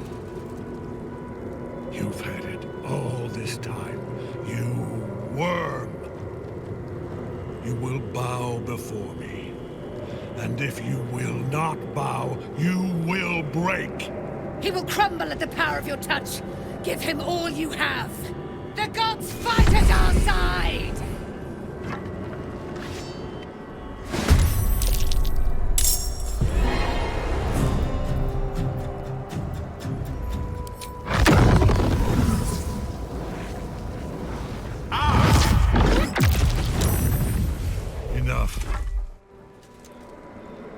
My lord beckons me.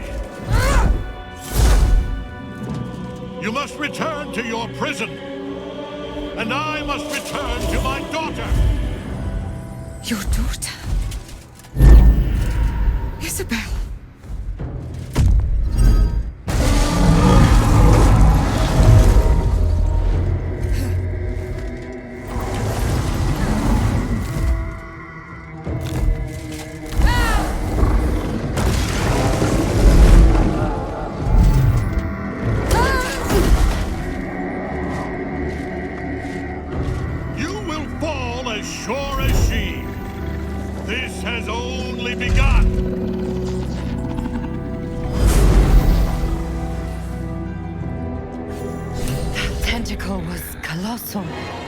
How can such a thing be possible? Miss this.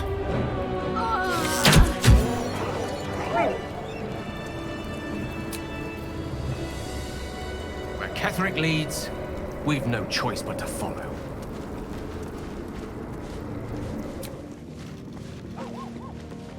Certainly. I don't believe it. They can't be. Breathe, child. Resist not the winds of change. Let them carry thee. No.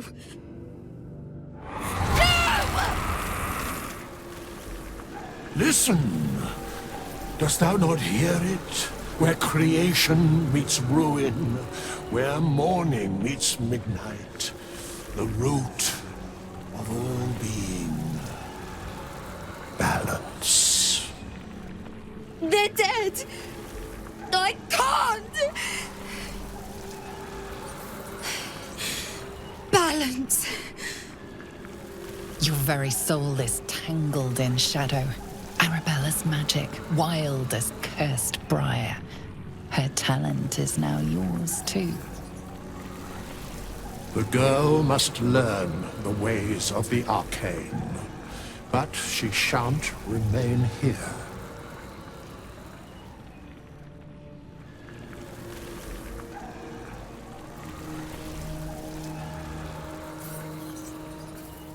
The weave knows her purpose. It will guide her plainly, if she listens.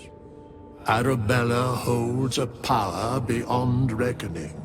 That of the decaying forest and the seedling that bore it. But it is unbalanced. Her yoke is already heavy. If she walks thy path, it will surely break. Arabella will depart once thou dost leave these accursed lands. She will find her way safely. Thus, it is fated. Bowman, you're making me leave. Fear not, girl. Abandon not the weave, and it shall not abandon thee.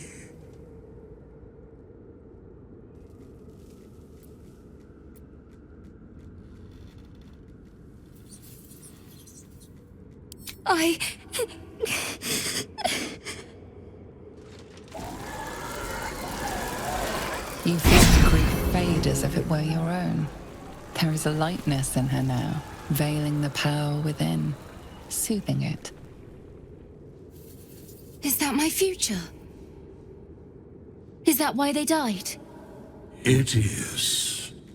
It's wonderful. Thank you, Bowman, for being nice.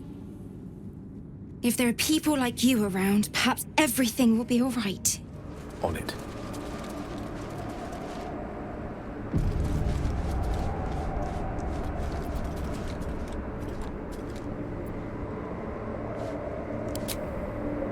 The hole yawns back at you, impossibly wide. A single tentacle burrowed through stone.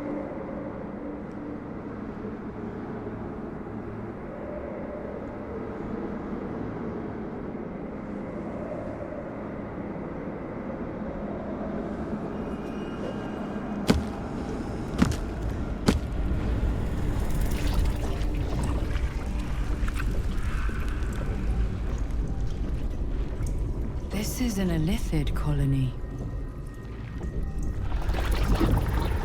This must be where they harvest the tadpoles. We're close to the source of the infections. So much hidden away beneath Moonrise Towers. How deep does this warren go? Tread carefully.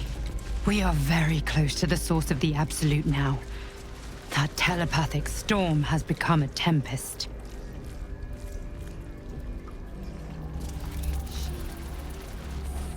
Strange. They're leaving us be. Do they think we're one of them?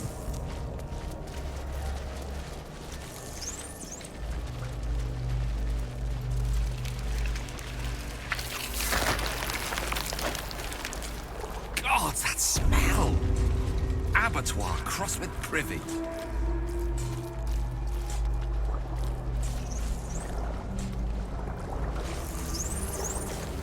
Friend, you found the helm! We remember you well. You saved us once. Perhaps you can do it again?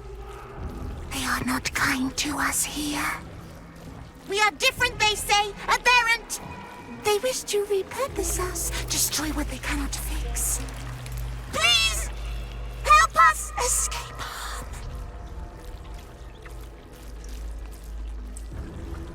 Oh, thank you. Thank you! You are a good friend. No, more. Rescuer!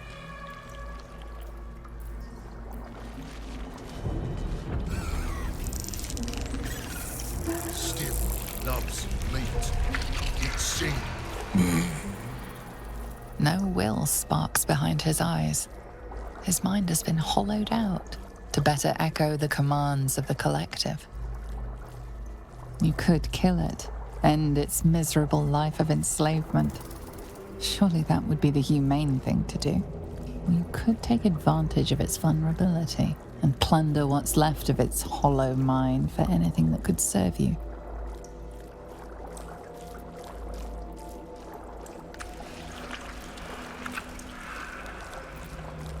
Bad kitty. sings wrong song. Must fix.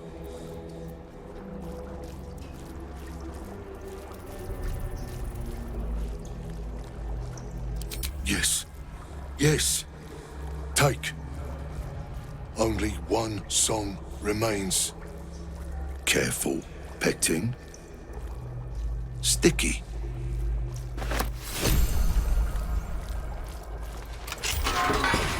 We are free! Thank you, friend. But perils remain, near and far. Better to stay together. You and us, we will remain with you.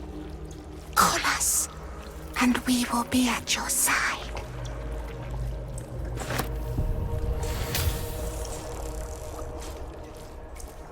We will take the city.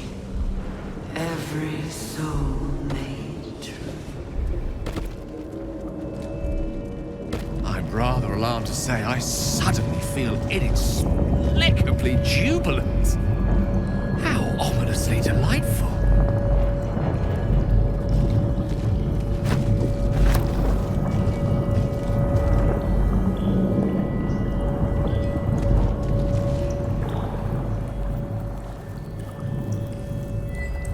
Empty vessel, nothing more. Lending voice to elder law.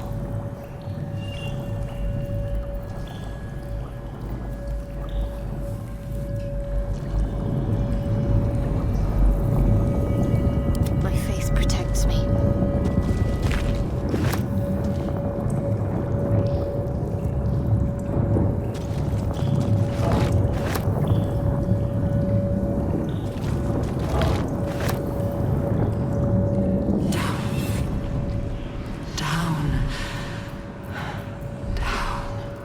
Yes?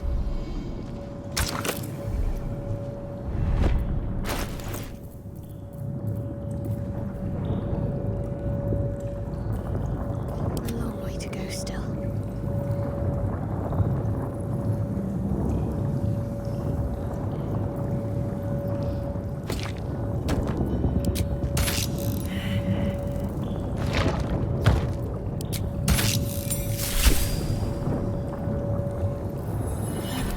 The city calls out for salvation.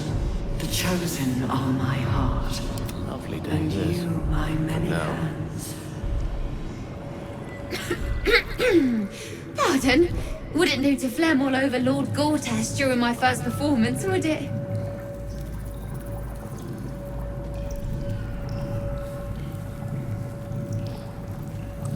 Right.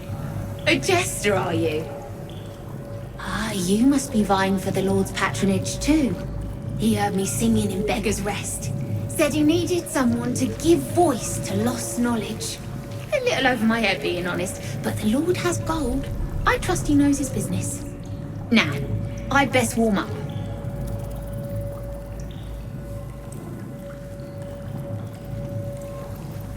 Truly? And my ma said the singing would come to naught. Thank you, thank you!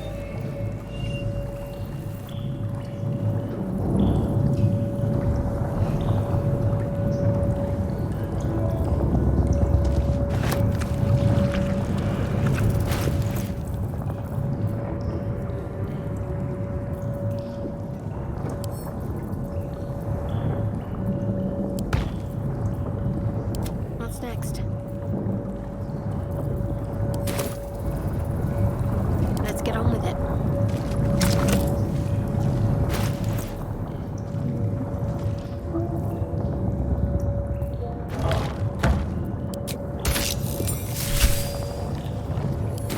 Hearts, one soul. Oh, I have the magic touch. Every day he comes. Every day for 3 days to ask me how I feel. I want to tell, but I am confused. Which day is it?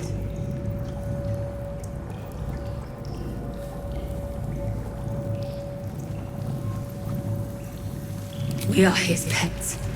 His plan, Lord Gortash.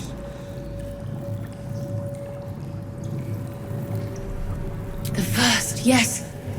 5 days since you put that thing in my eye, but the first day he came to visit. He says I am the last, that the other subjects have all changed. Eye hurts, head hurts, but he says I am past the worst of it, that I won't change like the others. He's given me a place of honor, so he can repeat his miracle and a name. True Soul. She whispers in my mind. She sings, praise the Absolute.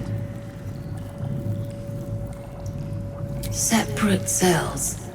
I never saw them, but when they changed... My head! I can feel them in my head!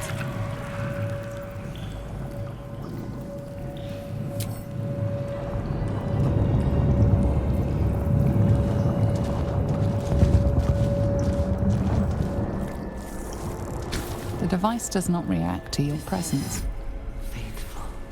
The device releases a stream of fragmented Mind memories flayers and emotions. civilians, And side the by remains of the side. pod inhabitants' former self. Courage, This must be where they conviction. infect and transform those they kidnap. Your tadpole forms a telepathic connection with the device, and a chorus of static energy fills your mind.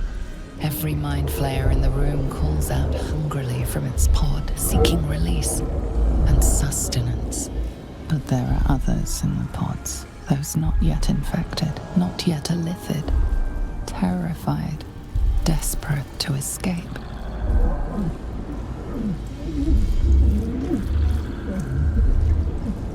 The device is open to your tadpole's command, to your authority.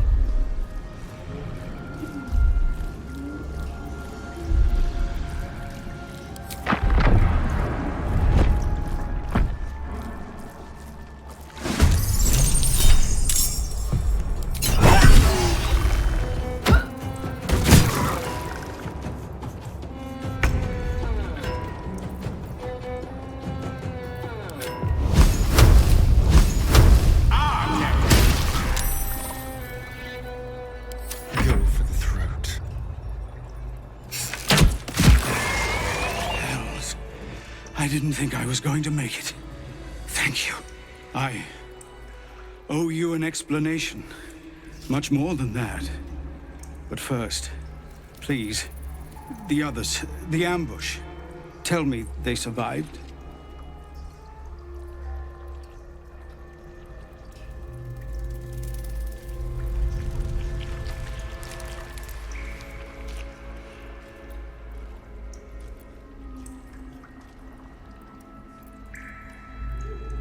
I see. We were ambushed by cultists, yes. And then I heard... her. Their false god, whispering promises in my mind. I would be a paladin again, with a god's purpose, a god's power. Everything I needed to protect my people. And all the while, the cult tortured them. They fought and ran and died around me, while I imagined myself their savior. By the time I regained my senses, it was too late. I did not just surrender to the Absolute. For a moment, I welcomed it.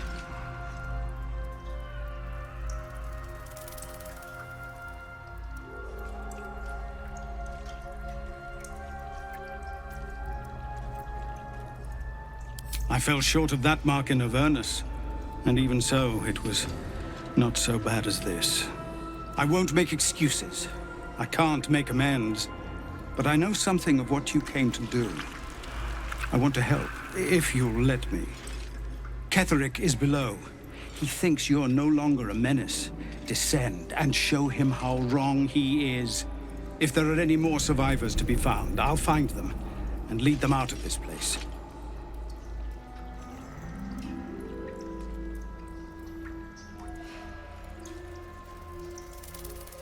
Only if you can trust it won't be buried in your back. The Absolute swayed me once before. I won't risk it happening again. Go, my friend.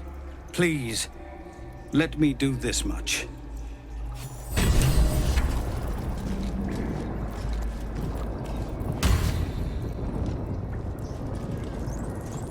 Adventure awaits.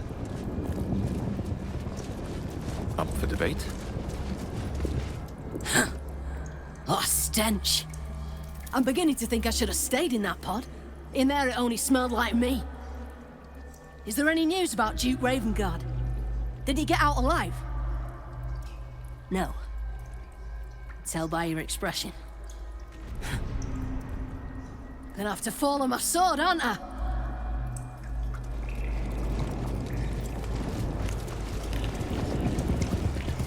Let's have a peek inside.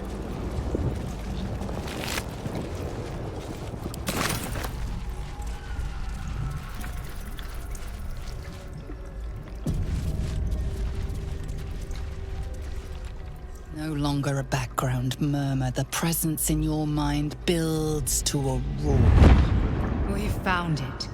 The Absolute is behind this door. The orb pulses strangely. It feels unsettled. The heart of the Absolute is close. As is the moment when you must decide if you will follow Mistra's orders or reject them.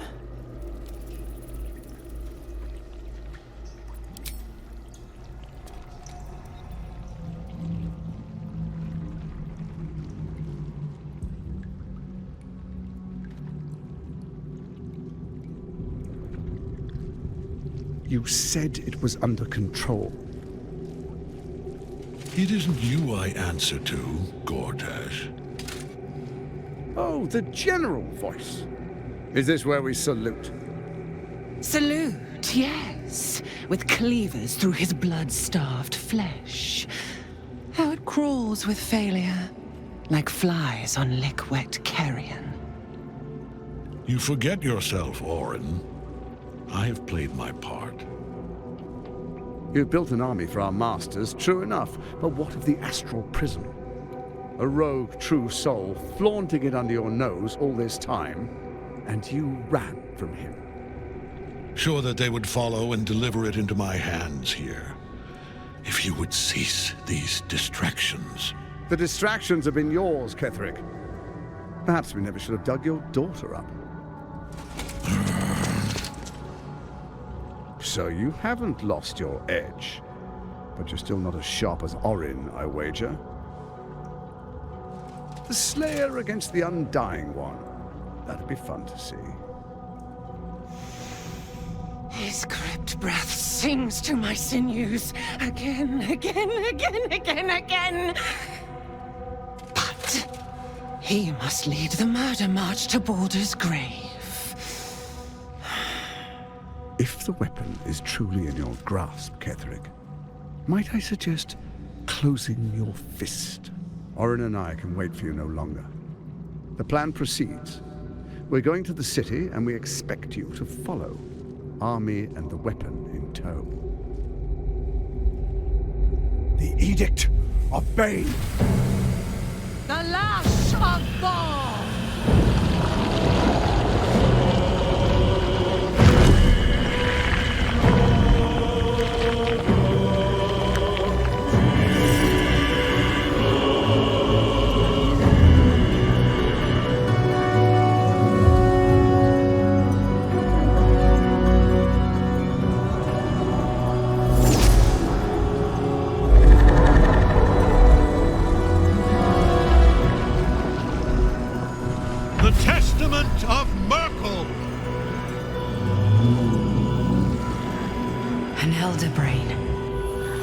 One of the cruelest and most powerful creatures in existence, enslaved by mere mortals. The sight of the crown atop the Elder Brain strikes you like lightning. Never before have you beheld an artifact of such unrivaled power. You realize that it could change everything. Your own course, your own life, the destiny of worlds. But here, in this very moment, lies your chance to heed Mystra's call. This must be it. The end of the Absolute.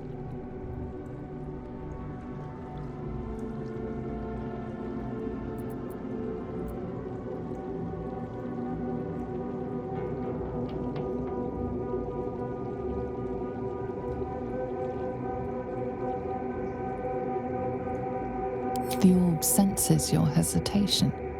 It shudders within you, longing for something, though you cannot tell what. A prickling dread rises along your spine. You have disobeyed Mystra. Again. If you survive this, there will be consequences. There we are.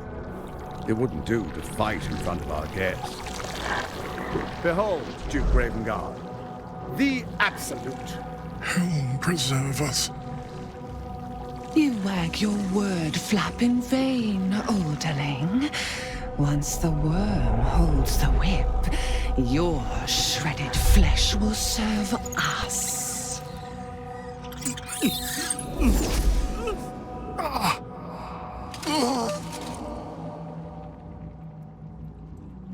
Now, it's really time we were going. We will empty this place and begin the march. You may catch up with the army once you've retrieved the weapon. And Ketheric, do try not to sulk. You're supposed to be the fearsome general come to conquer the city. And I am the hero who will save it.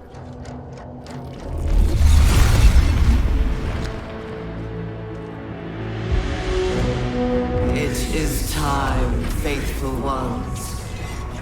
March on Baldur's Gate. We go to prepare the way.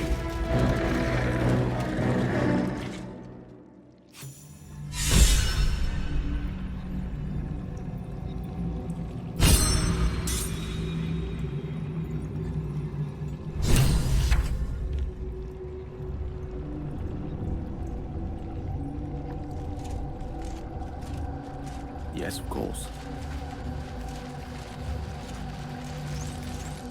There you are, as predicted. What is it, I wonder, that draws one toward death like a moth to light? You could have run away, absconded with the prism. The one thing that could prevent me from fulfilling my destiny. But the lure of one's destiny is irresistible, isn't it? Perhaps you hope to learn your place in history before you are erased from it.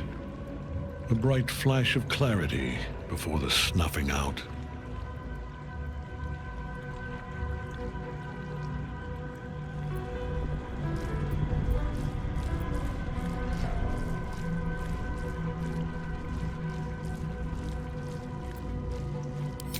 Your place is to die so that I might finally live. Let us speak plainly. My Lord Merkel gave me the one thing I desired, the one thing no other god could grant me. My daughter's life returned. Her heart beating once more. For that, he asked that I serve as his chosen. Join Orin and Gortash to grow the cult of the Absolute, and then take control of it. He's never had a more devoted follower.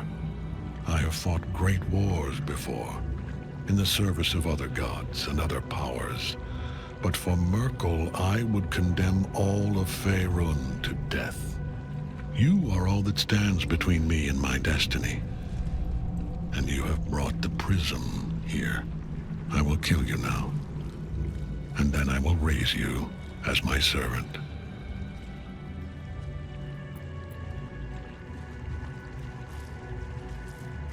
Repent? Would that even be possible? Perhaps. No. There is no repentance. No release. My debt can never be repaid.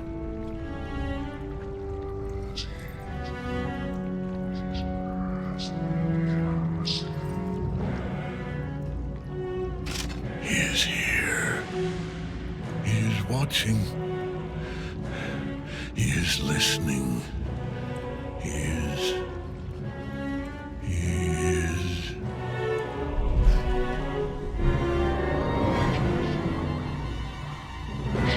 You dare end one who belongs to me. I am the smile of the world cleansed. I am the regrets of those who remain, and the restlessness of those who are gone. I am the haunt of wars and ends, the god who raves an age of dust and dust.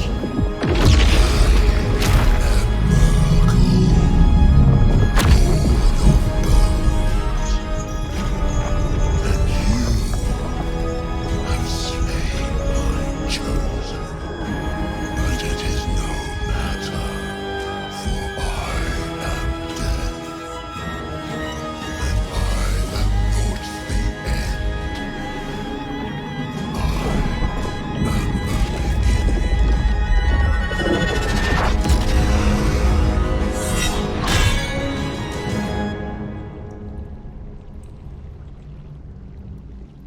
Shit. They can half Ketheric as long as Night Song is caged.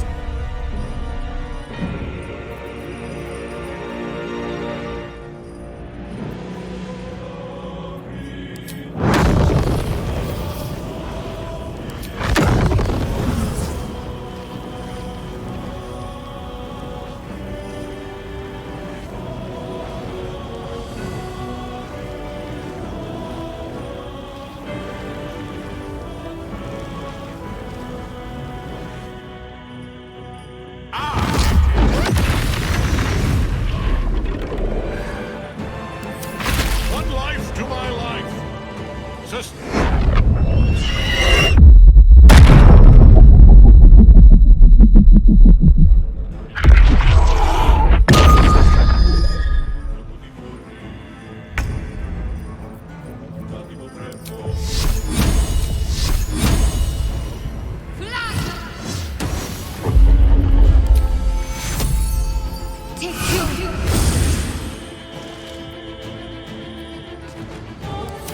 For the slaughter.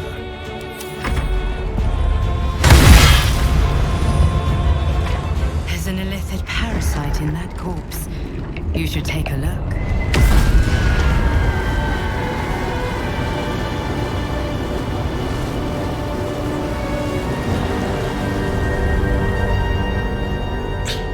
Impossible. Death cannot take me. I am its master. My lord, hear me.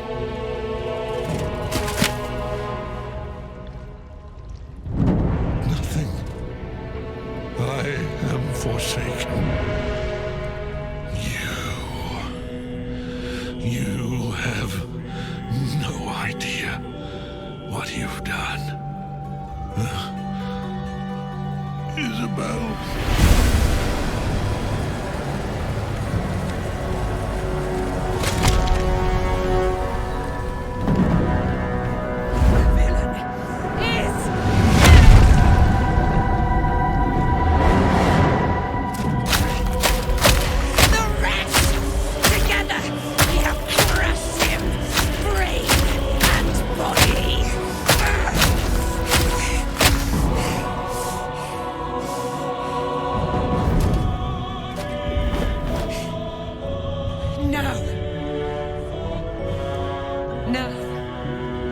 Pick our way toward our fates. Unleashed.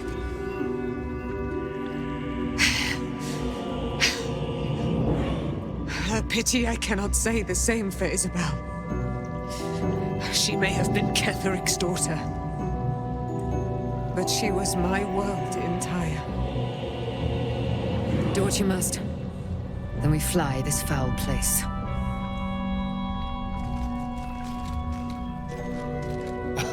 It's not every day you get to kill the chosen of a god. One with the weave. Ketherick's master. It's in his armor.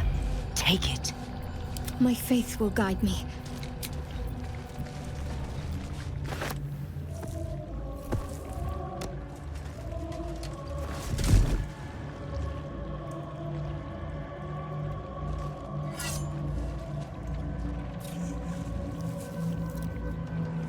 In death, the body is cooling, but energy radiates from the stone.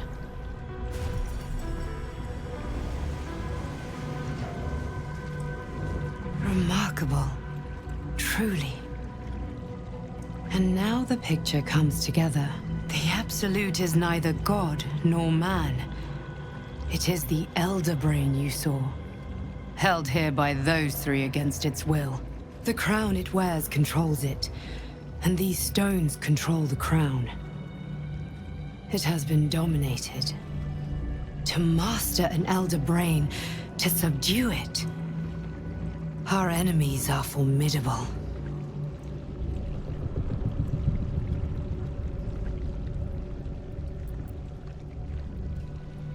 The crown's markings suggest it was forged in Netheril, an ancient empire whose mastery over magic rivaled that of the gods.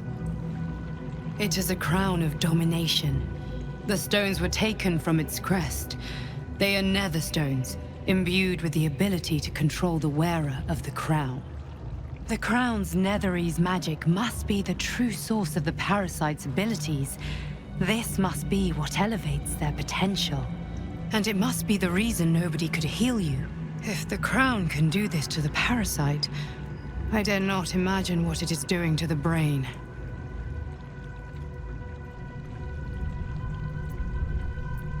I believe you fought and defeated an avatar of Merkel, the god of necromancy. A remarkable feat. Ketherick was Merkel's chosen. I know Lord Enver Gortash, an arms dealer and a slaver. He is a worshipper of Bane, the god of tyranny. The other is a mystery to me, but the way she spoke, it is most likely she follows Baal, god of murder. Which means the Absolute is a front for the gods of death, and our enemies are chosen of the dead three. Bane, Baal, and Merkel. The tyrant, the assassin, and the necromancer.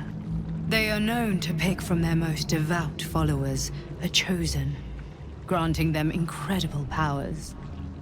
Each one alone would be a formidable enemy. But working together and controlling an Elder Brain, I dare not imagine what they might achieve.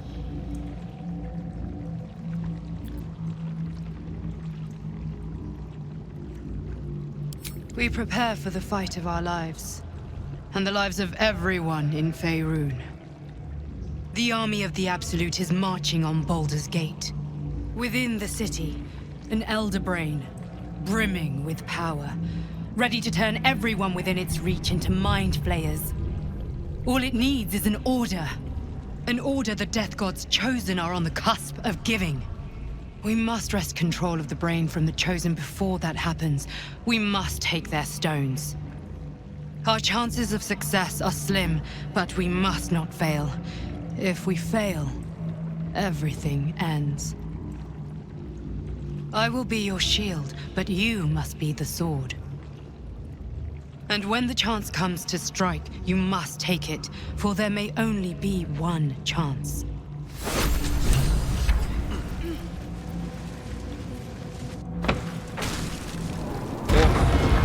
There better be a soft bedroll in my near future.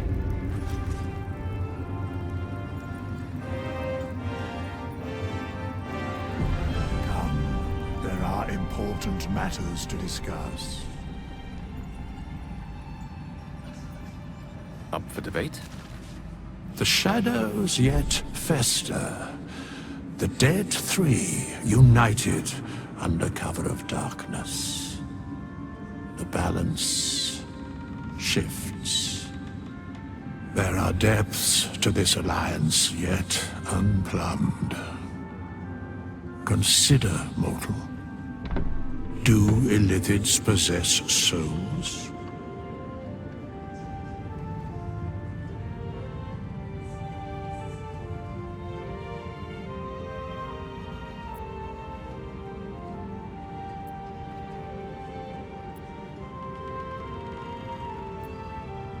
Thou shalt think about it now, and I shall give the answer.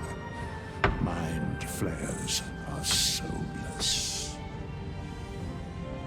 Yet, the three amass an illithid army void of apostolic souls that could imbue them with power.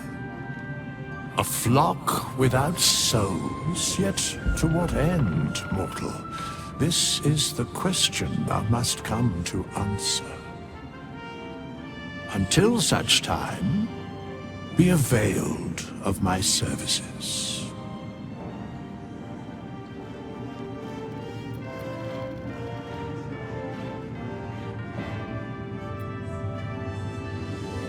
Yes, Bane, Lord of Darkness, Baal, Lord of Murder, Merkel, Lord of Bones. Once judged, ascended, then vanquished, as one and as three. The alliance is reforged, mortal. The plains thus quake, and the gods shudder.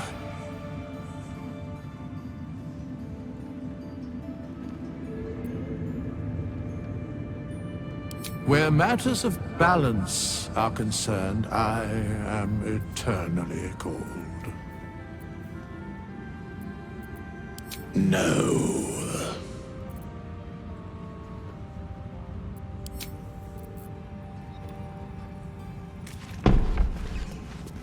Ketheric is dead. Balthazar is dead. Isabel, sweet Isabel, is no more. But we live.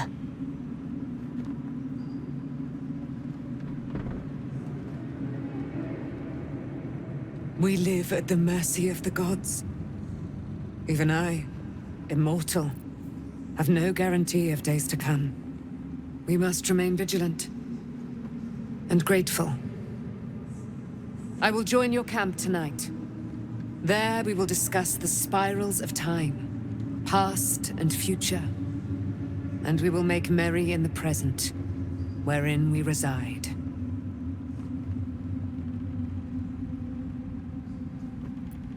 You certainly will. And you, Sharon, cleric of the Lady of Loss, who is so much more than she appears. You and Dame Aylin have dangerous ground to tread. We will cover some small part of it soon. Good. Whatever you think you know about me had better be worth it. You've already cost me dearly.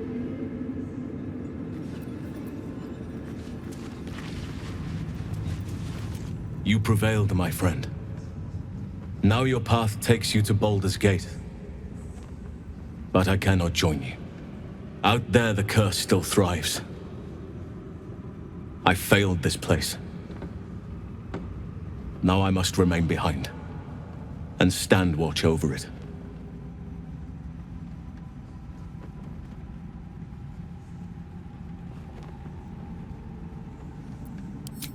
This place needs me. I wish it were different. I truly do. As long as the curse remains, so must I.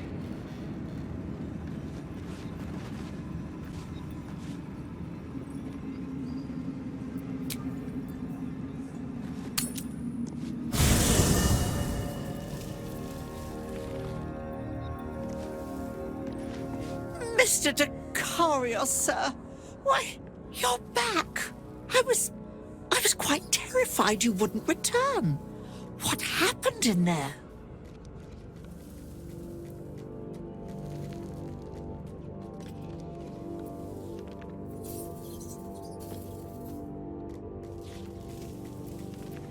We are heading to Baldur's Gate, aren't we? You I've always been very positive about the selection of books in Sorcerer's Sundries. An opportunity for research, perhaps. You get all your best ideas from books, don't you, sir? Your worst ones, too. But it's worth the risk. For now, I'm terribly glad you're all right. If I'd lost you to a giant brain, the irony would have been intolerable.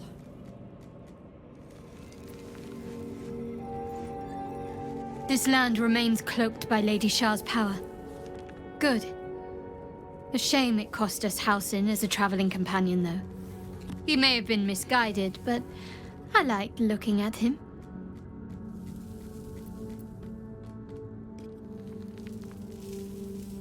Thank you. I think any attempts at comforting me might be in vain just now. But you're sweet to keep me in your thoughts. I'm sorry. It might be best kept until later. I'd be a poor counsel and worse company just now. We leave the heart of the Absolute alive. Thanks to you. You did well to defeat Ketheric. But Ketheric was only the first to fall. There are many more battles ahead, and they will not be so easily won. You will need allies.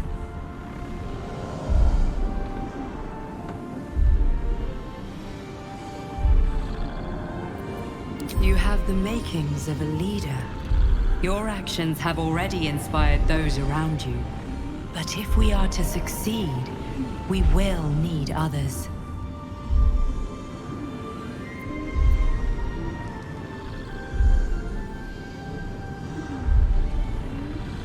Even if the buildings are demolished, there are always survivors.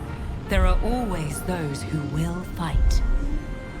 Baldur's Gate may not know it yet, but its fate is bound to ours.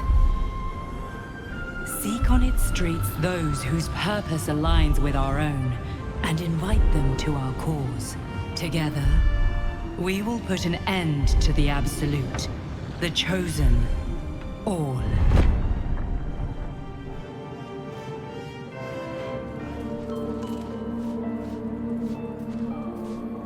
What do you know about me?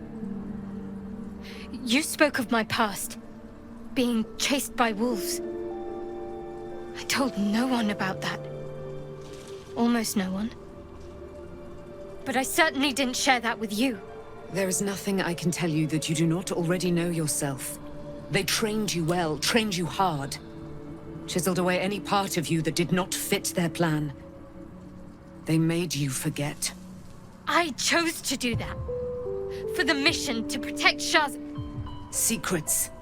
Yes, yes, that is an old song, girl. Your goddess cares more for her precious secrets than she does her devotees. Get to the point.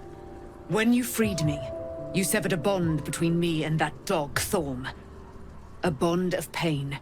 His, inflicted on me. When I laid eyes on you, I sensed a similar bond.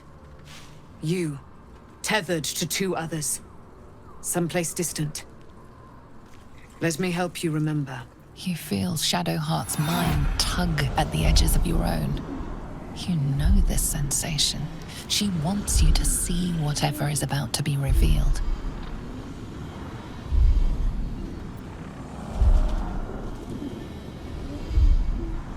Your mind joins with Shadowheart's.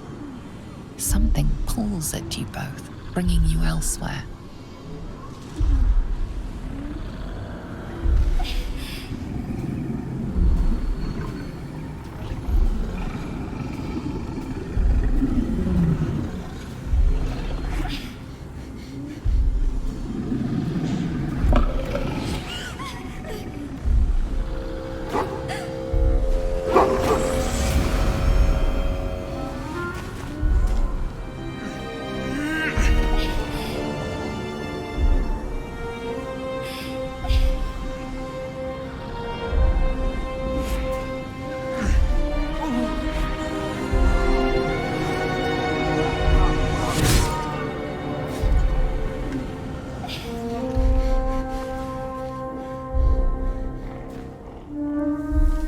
You'll remember that it is a common rite among Selûne's followers to send their children off into the woods to find their way home.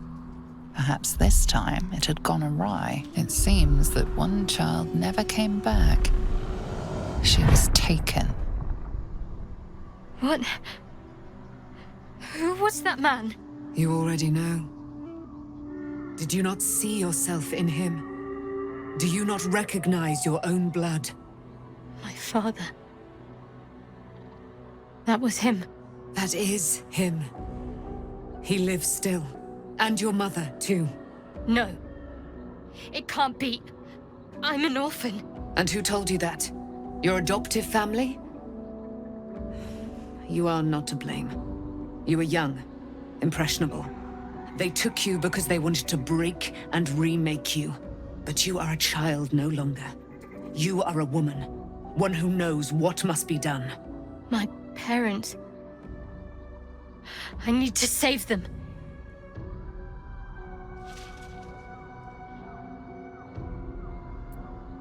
Your parents are with your abductors. You will need to return to their lair. But be warned. You may have once thought of them as comrades, mentors, friends, even lovers. They will all be enemies now. You have been forewarned for what is to come, but not yet forearmed.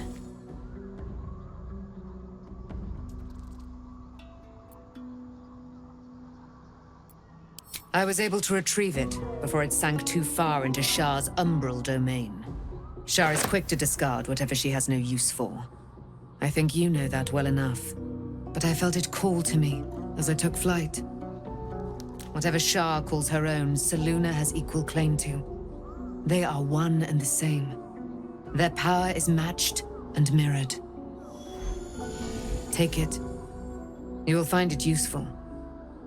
What you do with it, that will be up to you. Same as before. I'll need every advantage, it seems. Thank you. A debt repaid. You returned my life unto me. Now go and claim your own. It hurts. Shah torments you still. What a spiteful creature she is. This will not stop until you take action. See that your parents' sacrifices are not in vain. Allow the Moon Maiden to guide you at last.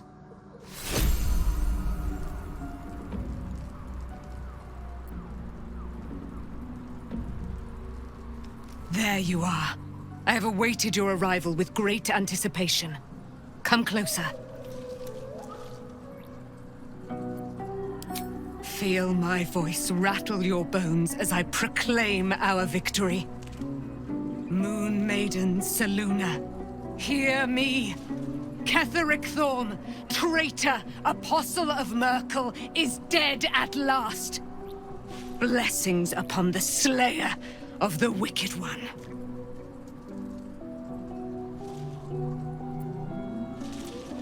We are a powerful party indeed. Faerun itself trembles at our touch.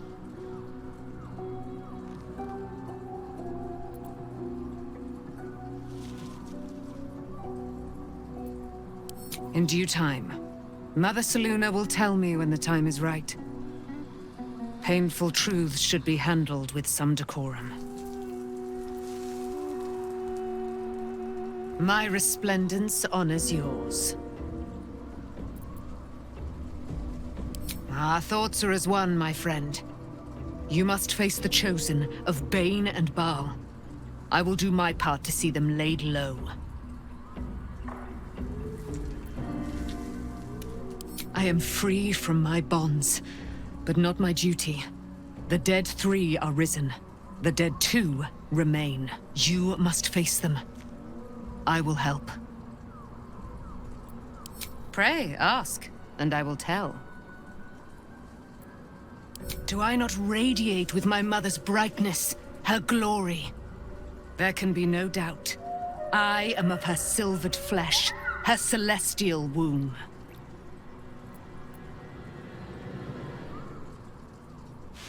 Why, she already has. She has brought her sword to your side, Dame Aelin. So mighty are her wonders, her great wisdom. Together we will set this fair land free of tyranny and murder. Ketheric Thorm, father of my one and only love, enslaver of Dame Aelin. Ketheric Thorm never did trust me, even when he worshipped the Moon Maiden. He was threatened by my love for Isabel, by her love for me. When she died, curse the day, the hour, we each of us mourned bitterly. But Ketheric's pain could be touched by no aid, no boundary. He turned to wretched Shah, the Lady of Loss, for relief. And she whispered into his ear, poisoning his mind. He and his loathsome advisor, Balthazar, lured me into the Shadowfell, claimed they'd found someone in need of my aid. There, they trapped me in their infernal cage. I was killed, murdered, made dead over and over and over by justiciars of every make and kind. I was reborn, for it is my nature. And Ketheric fed upon my immortality all the while. But lo, the brute is dead, and we live!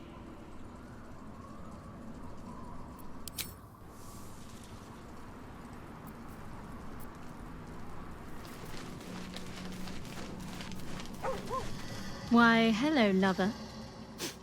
That sounded more debonair in my head, I'll admit. Do you need something?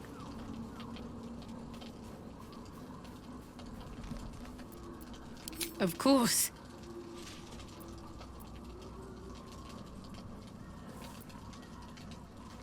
I suppose you've earned it.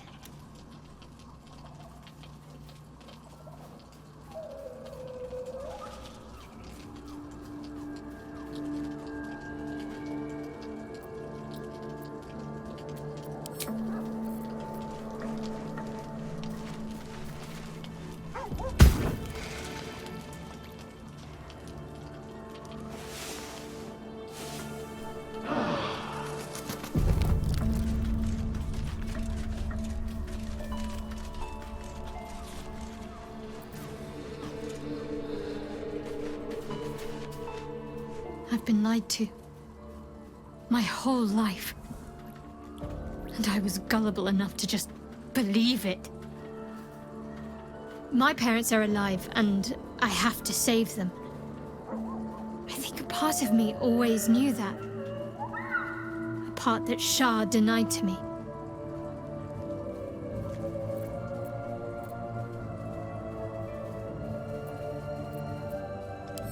Thank you. But I want you to refrain from foolish heroics. When the time comes, we'll be entering a nest of vipers. I couldn't bear to lose you. Not after everything. We'd better press on for now, and hope we're ready when the moment comes. But before that, there's one thing I need to see to. You'll see for yourself soon enough. Just leave it with me.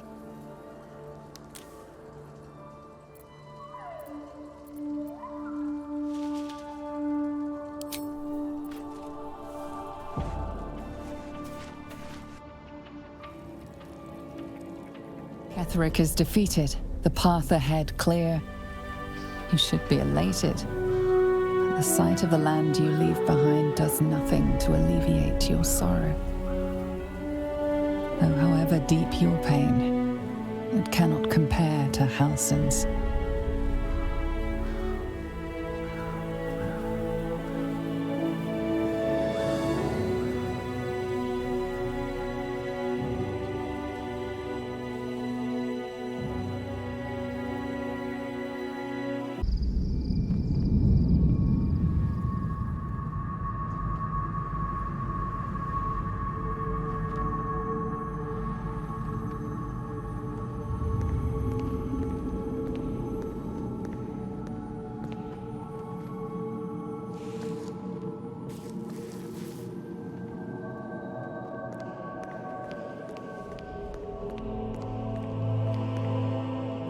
Sergeant, If you are here, I presume Wern's Rock is secure, and preparations for my inauguration are complete.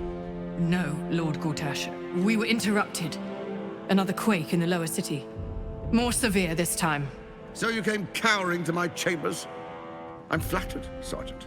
But even I cannot command natural phenomena to cease. Forgive me, my lord, but there is panic in the streets. The people are afraid. Perhaps the people would be calm if you kept your nerve.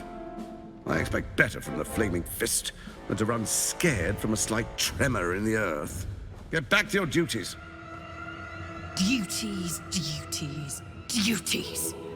Patrolling and saluting and following and bowing and scraping. Yes, sir. No, sir. Rip and cut your throat, sir. Your plan is falling apart, lordling. Give me a reason not to cut you to ribbons. Control yourself, Orin. We need to focus on reuniting the stones or the brain will break free. These quakes are just the start. Neither of us expected the prism bearers to kill Ketheric. They'll be traveling to the city.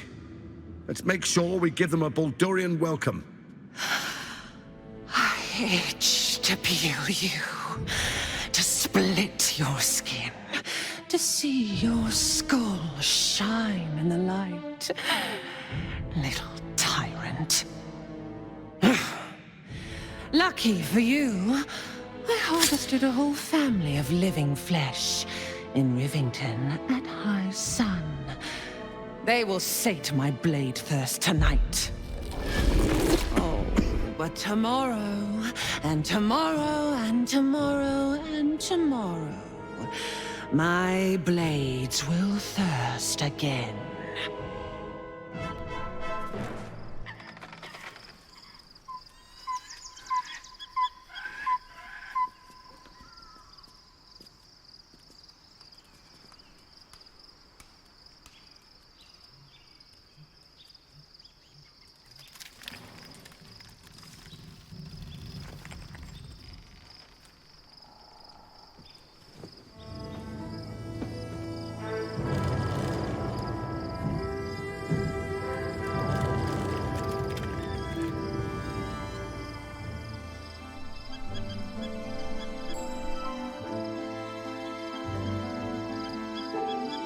Beyond the campsite, the city waits in uneasy silence, one sleep away.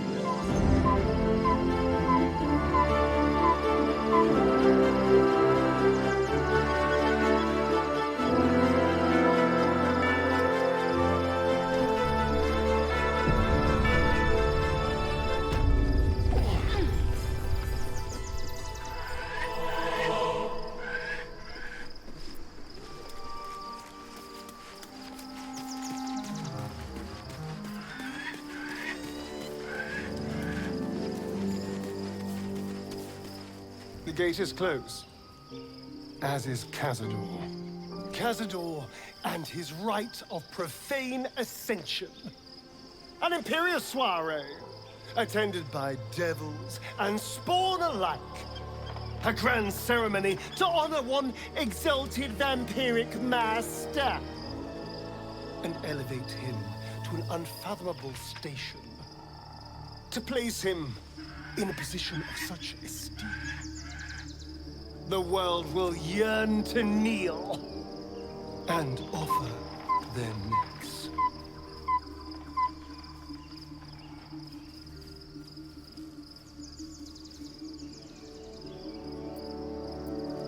We will kill him, but there's more to it. Think about it.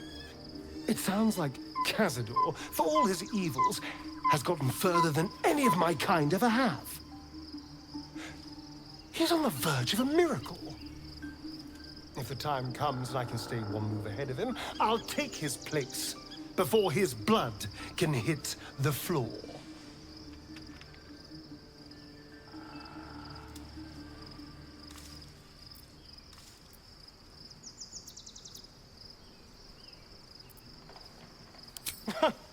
What's a handful of the wretch's servants? If they're anything like me when I was enslaved, they're all but begging for death anyway.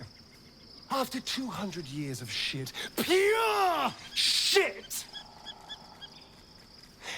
I think I deserve something better.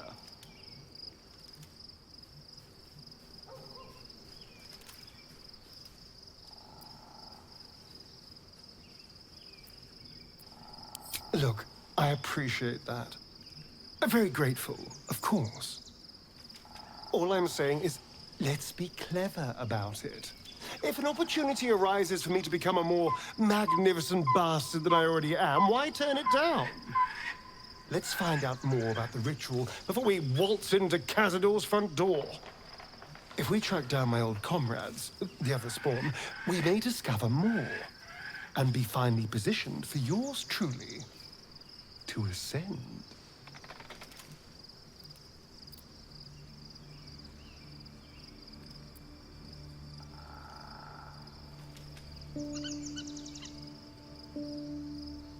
If we don't find my brethren, they'll find us, likely with bared fangs. We should get to them first. Then we can make their pretty tongues talk. Unless Cazadors change their orders, they'll be in the dens of this town, seeking prey.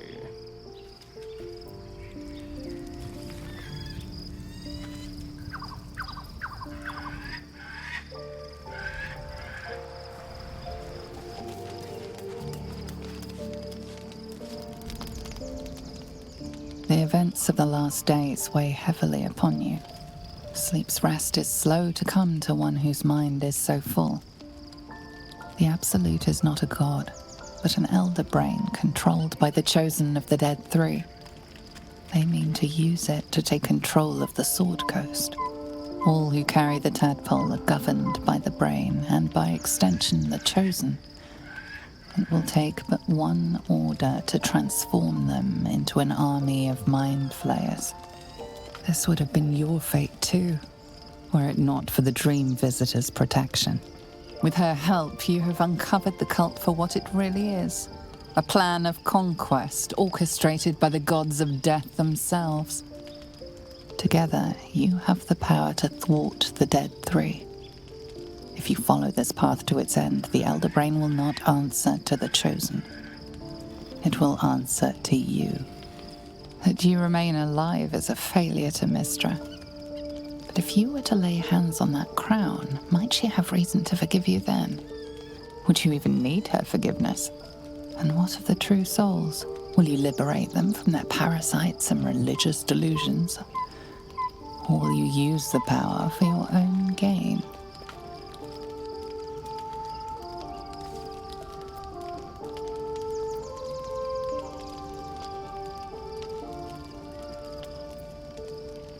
You will not have long to wait. All you need to do now is sleep. But sleep is not for you. Hear me. The reckoning is upon us. The city thirsts for domination. March and join power.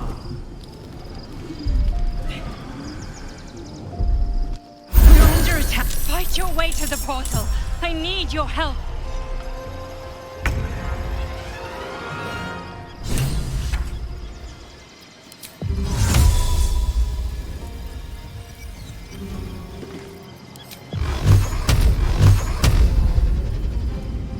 Torment! Need to act fast. Better give it a try.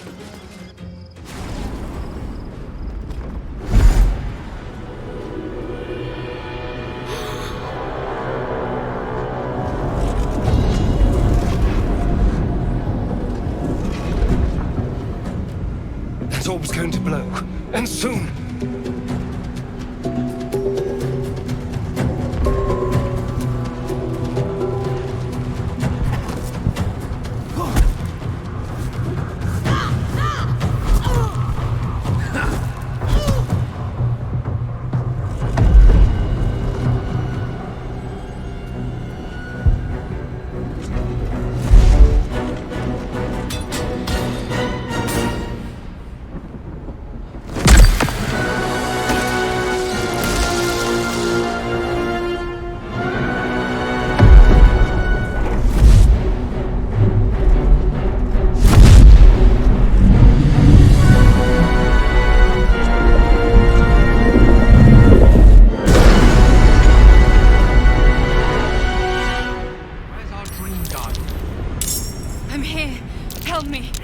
under attack.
Protection against the Absolute.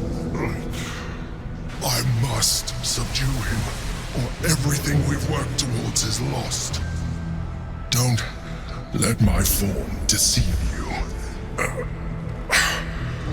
I am the one that's been protecting you.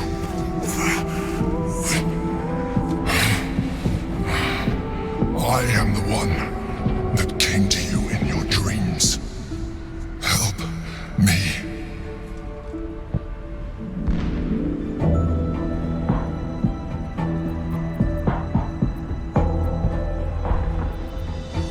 You saved a child from a viper back in the Druid's Grove. You saved the Asima Night Song from her soul cage. Your continued existence as yourself and not a mind flayer should be all the proof you need.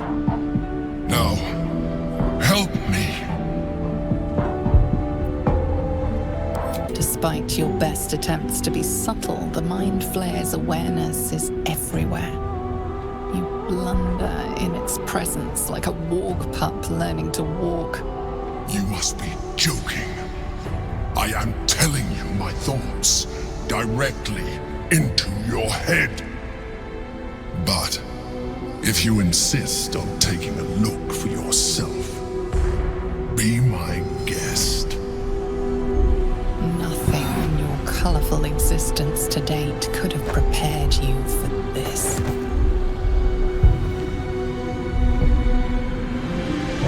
As the horror subsides, you are left with only one coherent thought. You must do whatever you can to subdue the Githyanki. Happy? Now, join me. Fight!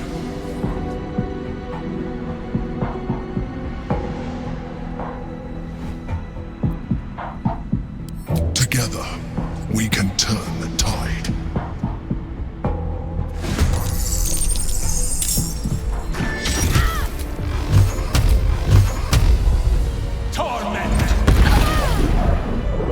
The skull! Come to the skull!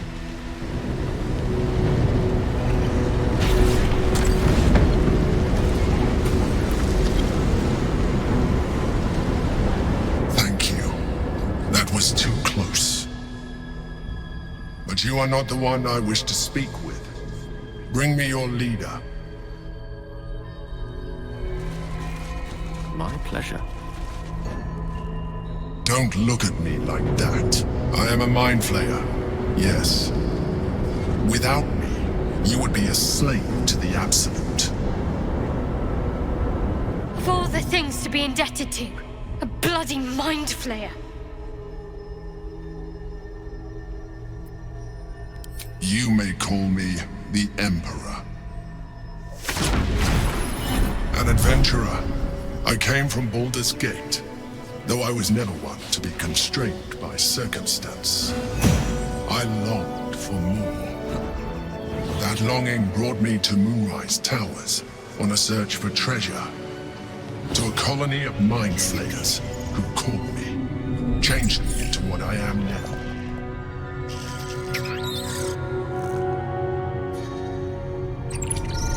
For years, I served the Elder Brain, the one you know as the Absolute. I was a thrall like any other, but I was fortunate. I broke free and started a new life in my old city. I sustained myself on criminals. Unglamorous, but there are plenty of them, rarely missed. And they fueled me while I did my work. I had the good fortune to meet Duke Stelmane. We formed a partnership, and through her, I became the governing force behind the Knights of the Shield, the largest mercantile operation in Baldur's Gate. People referred to me as the Emperor. Such was my influence, though of course they had no idea what I really was. My needs were sated.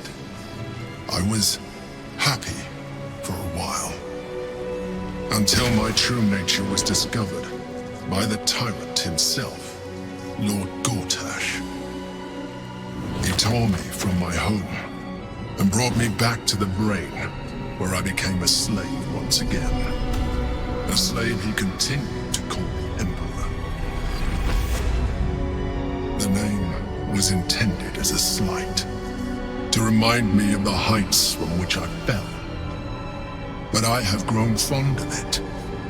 It encapsulates well who I've become.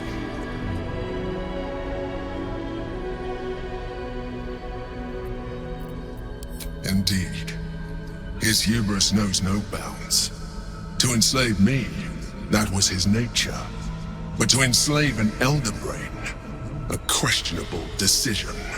I shall look forward to sharing his downfall with you.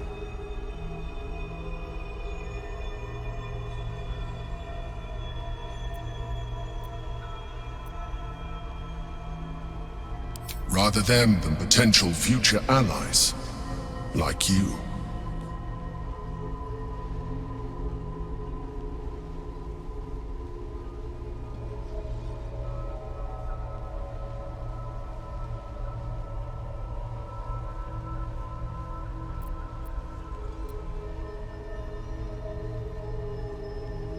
We fought to tame Prince Orpheus, the son of Gith herself. His power has been the source of your continued protection against the voice of the Absolute. The power to disrupt hive mind communication. It is the same power that enabled Orpheus's mother to bring about the fall of the Illithid Empire eons ago. A power she passed on to him, and that I leveraged for you. When Orpheus's mother left, a usurper took her place. Blackith declared herself queen of the Githyanki. Blackith wanted his power. He refused. And so she sealed him within this prison. His honor guard, ever loyal, followed him in. Bound by infernal chains, Orpheus could never leave. Bound by duty, his guard never would. They were close to breaking my hold on that prince. And if they had succeeded, we would be lost. I am relieved. You have embraced your potential enough that you could help me eliminate them. Alone, Orpheus will be much easier to control.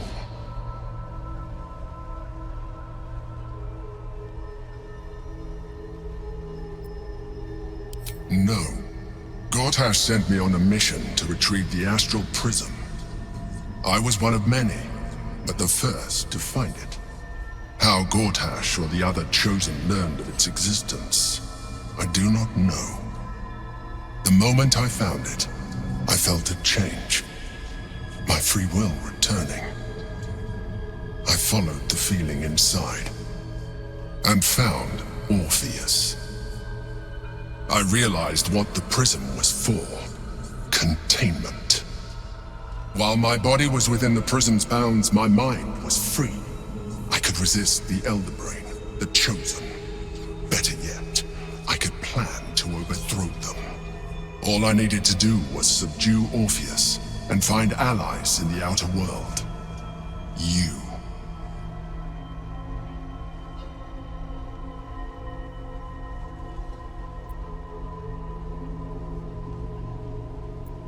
I do not have the privilege of knowing the answer, but the consequences are clear enough. Some Githyanki still revere him, in defiance of their teachings. Blackith was safe as long as they believed him to be dead. But as you can see, he is very much alive. She kept him this way because she was reluctant to eradicate such power. Power that she might one day wish to take from him. If the Githyanki ever find out what she has done, there will be civil war. Blackith will be finished.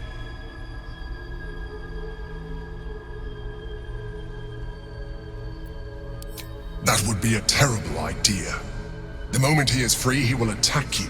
Your only defense would be to kill him, and in so doing, you would doom us both. Even though he is subdued, you feel Orpheus's revulsion, a pulsing hatred that cannot be contained. The Emperor is telling the truth. To him, you are just another wretched illithid. You carry a tadpole. As far as Orpheus is concerned, you are already a illithid, a sworn enemy, just like me.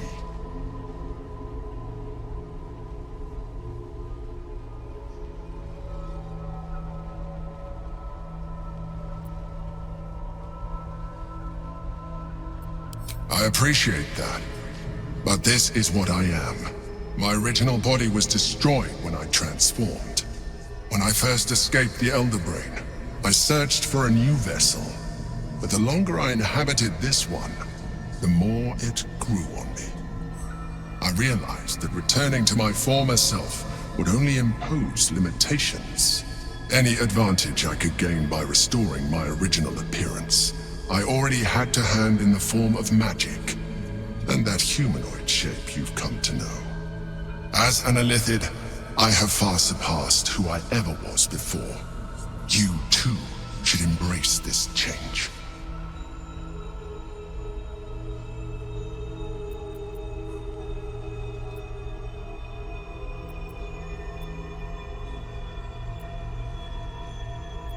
I believe we'll have a better chance of defeating the Elder Brain if you embrace your latent illithid potential. I've been studying you for a while now. I believe I can trigger the next stage of your tadpole's life cycle, while continuing to preserve your independence. You have seen what I can do. Imagine yourself with the same strength, the same intelligence, the same devastating beauty. If you let me, I can evolve you.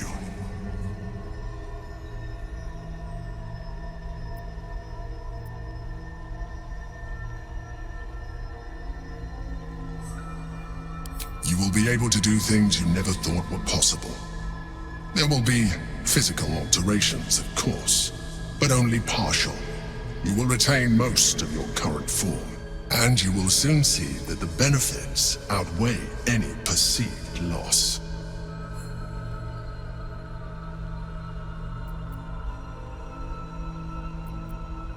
The answer is twofold. One, I can, but it would kill you, as I told you before. Two, why would I? You have done well with the limited form you have, but you would do far better as an illithid. So, do you wish to evolve or not? Even as you say the words, you feel a lurch of disappointment. Your mind bristles with illithid potential. How could you be so cruel as to deny yourself what you want most in the world? I felt that. It's your nature. You cannot fight it. So embrace it.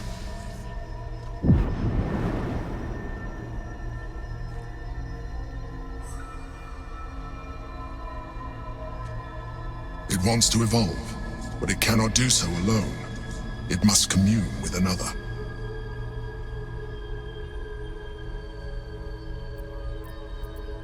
A tadpole, nurtured by the psionic energy of the astral plane, cocooned here for millennia. It has become extraordinary.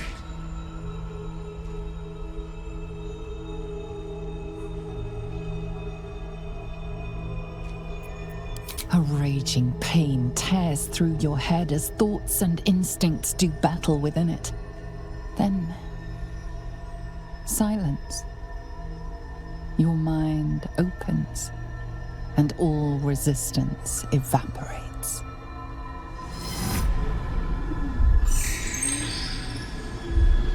A coldness seeps through your veins as the tadpole awakens, its yearning almost unbearable. Your mind is a veritable feast. The tadpole's essence courses through you. Where it touches, your flesh, glands, organs contract and flood with pure thought. You feel different.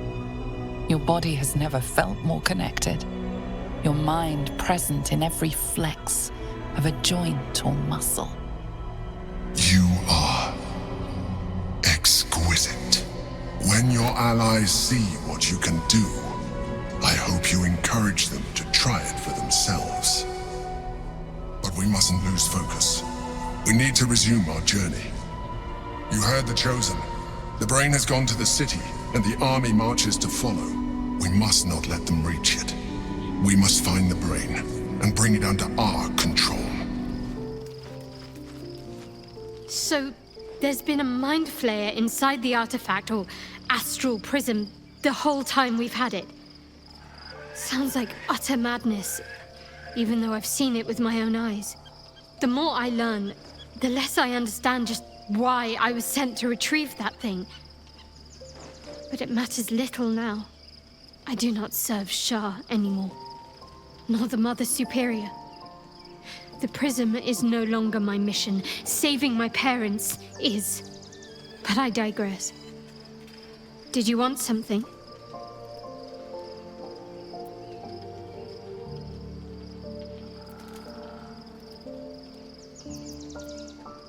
Of course. I suppose you've earned it.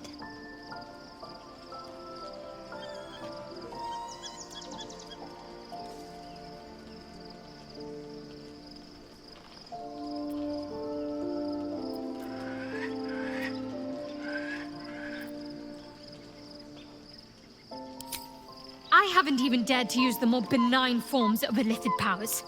Do you really think I'm eager to jump to the next step? Do you know what this entails? Well, of course you do. But I don't want that for myself.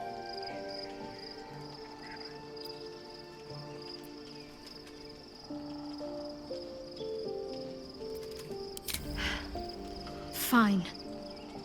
I truly hope you're right about this.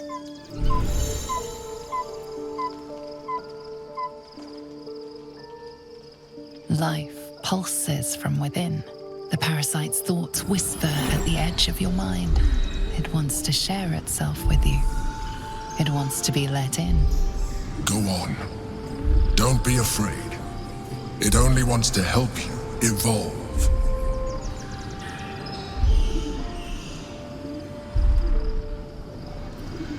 A coldness seeps through your veins as the tadpole awakens. Its yearning almost unbearable. Your mind is a veritable feast. The tadpole's essence courses through you. Where it touches, your flesh, glands, organs contract and flood with pure thought. You feel different. Your body has never felt more connected. Your mind present in every flex of a joint or muscle. Perhaps, once the others see what you can do, they will consider trying it for themselves.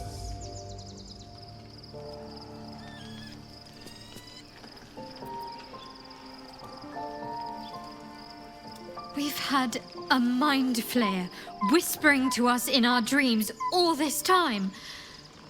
I really shouldn't be surprised by anything at this stage. Still, it seems keen to be an ally in its own way. Compared to what we're up against, I'm not sure that's a bad thing.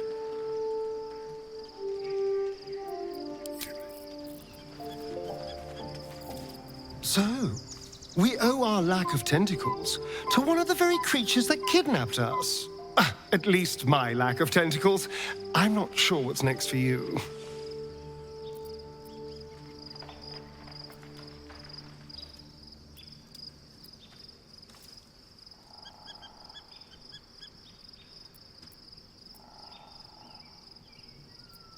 Don't look at me like that. I know what you're going to say. The answer is no.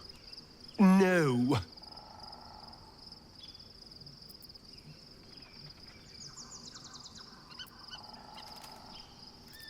Capability, alacrity, quickness.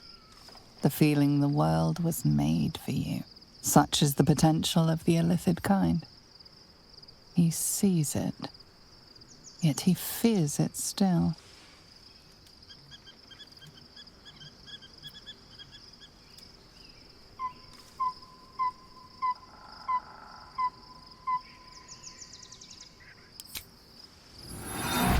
As you pick apart his mind, you discover his worst memory, that which brings him the purest terror.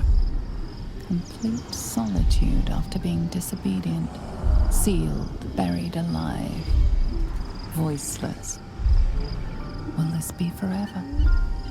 A year of horror, then the release.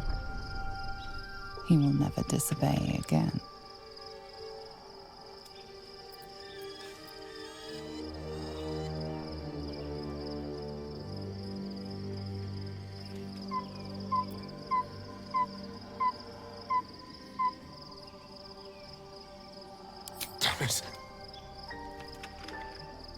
Damn you. All right. I'll do it.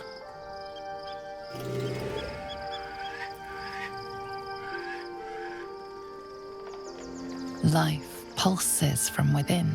The parasite's thoughts whisper at the edge of your mind. It wants to share itself with you. It wants to be let in. Go on. Don't be afraid. It only wants to help you evolve. A coldness seeps through your veins as the tadpole awakens. Its yearning almost unbearable. Your mind is a veritable feast. The tadpole's essence courses through you. Where it touches, your flesh, glands, organs contract and flood with pure thought. You feel different. Your body has never felt more connected. Your mind present in every flex of a joint or muscle. Perhaps, once the others see what you can do, they will consider trying it for themselves.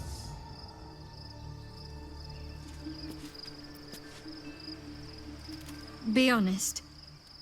What do you think of the new look?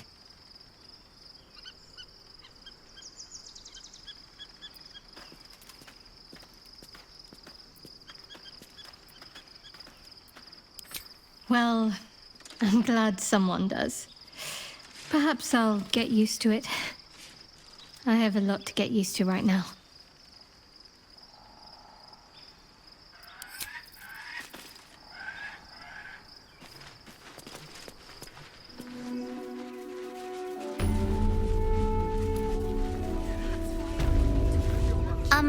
Excuse me, I can't find my mum.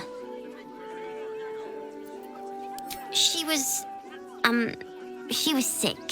She had spots on her face and hands. She went to go get some herbs, and she was supposed to come back the same day. That was last 10 day, though.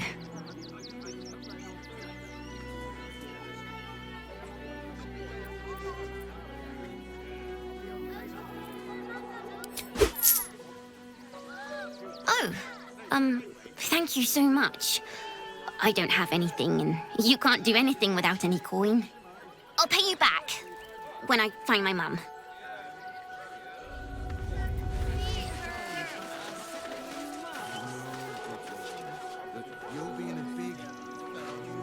Certainly. The place was empty. Keep those thugs away from my family. Danuvia! Get these spotters out of my house now! Arthur, sweetheart, you paid me and my boys to be caravan guards, not cattle wranglers. If you want us to get our hands dirty, it'd be our pleasure. But that'll be extra. I just want to remove these unlawful interlopers from my property.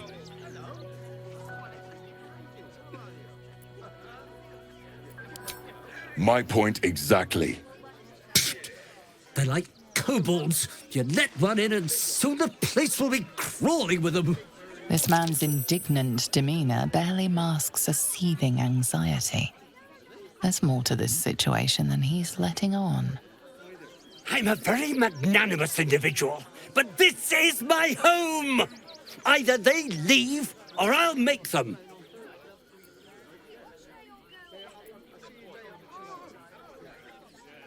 Are you threatening me? Zenobia, why are you just standing there? Do what I'm paying you for! You paid us to protect you and your high-quality merchandise on the road. And we've since arrived at our destination. As I said, anything else is extra. Ugh. This is the last time I hire someone from the guild. Fine. Here's the extra. Finish the job.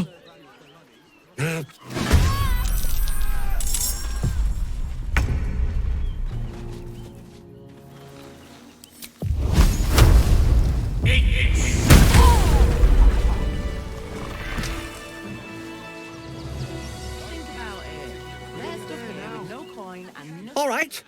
You won. You won. What more do you want from me?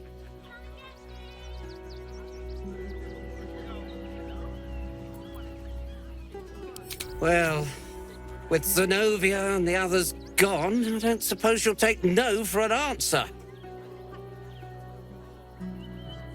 All right, they can stay. Are you happy now? Now I have to figure out what I'm going to do. A room can wait. After what you've put me through, I need a drink.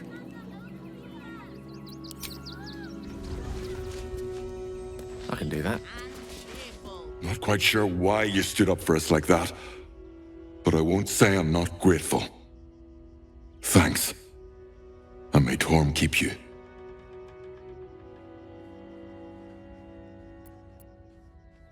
You're the first person in this city to have our backs.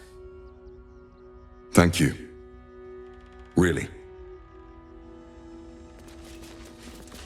Thank the gods. I was sure we were about to be evicted. I don't think that... Good thing you sorted that out. I was this close to chucking a knife right between that trollop's eyes.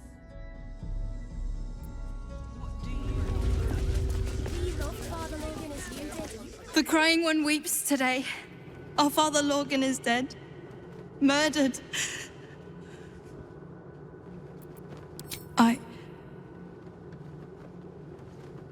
I don't want to talk.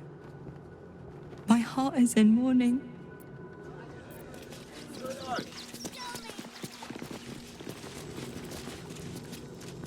can't believe anyone would murder Father Logan. There's enough blood to make a believer out of anyone.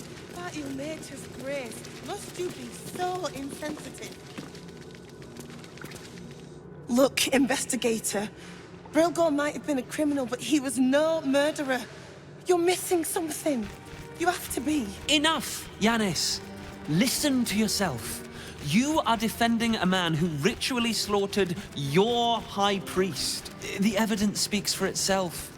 Brilgor killed Father Lorgan, then, be it out of shame or profane duty, offed himself with the same blade. Case closed, Sister Yanis. Shitey little elephant. Oh, I apologize, stranger. Language like that hardly befits a rector of Ilmater.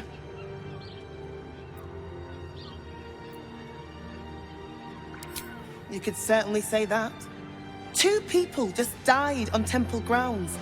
Our high priest, Father Lorgan, and one of the new refugees, Brilgor. Investigator Valeria thinks it's a murder and is content to blame Brilgor, the politically convenient target.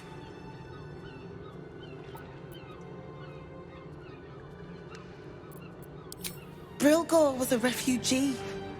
No one sticks up for them at the best of times, and with Gortash in power, well, I expect the Flaming Fists will ban refugee aid now one of them's blamed for murder.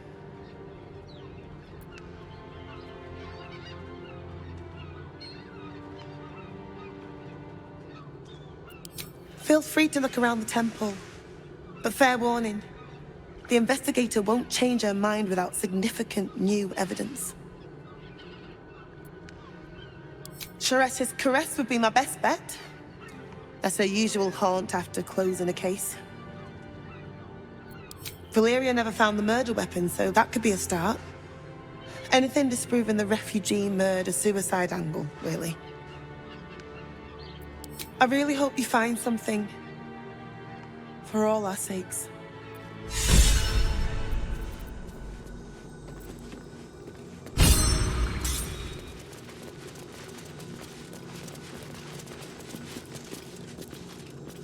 What ails you?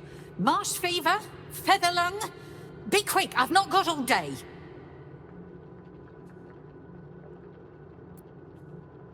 What do you want to know? I reckon Investigator Valeria is right. One of the refugees killed him. Cruelly, too. They cut off his hand, sawed right through the bone. I found a paralytic poison on one of his wounds.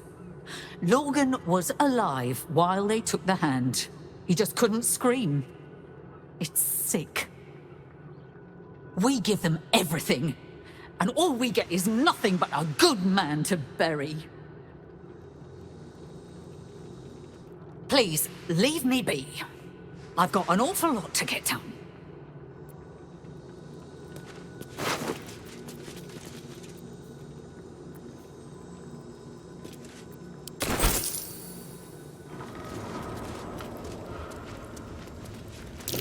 My. Better be careful not to trigger that thing.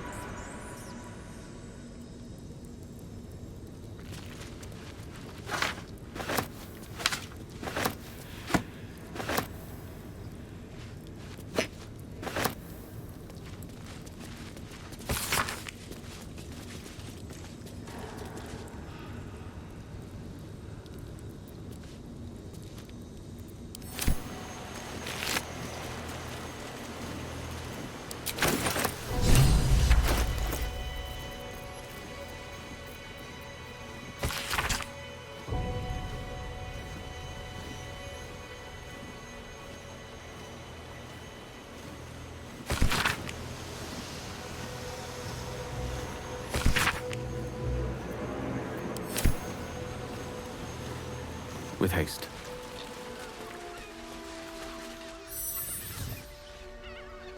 Oh, come to finish the job. An idiot. That's who. I started a fight I couldn't bloody win. Ah! By the gods, it hurts. Help me, please.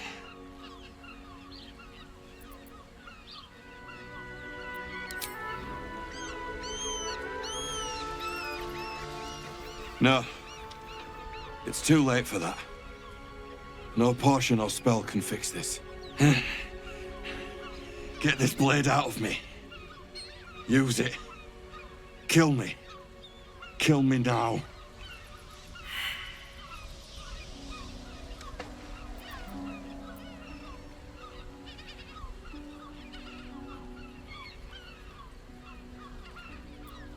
That's it. I'm ready.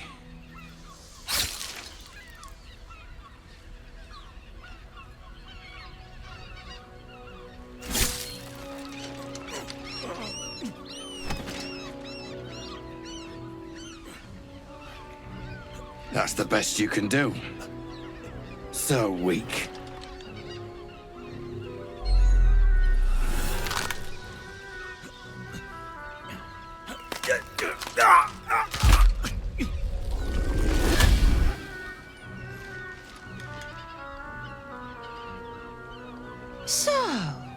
You're the lickspittle who crushed the Bone Lord's thrall. Have you come begging, sniffing for our stones? Gortash won't like that. A throat his black hand can't choke the spit from. He will sniff out your mercies, drag them forth, and use them to dress his atrocities. When you find the Lordling, tell him Orin is watching. So, Orin's a shapeshifter. That should make things interesting.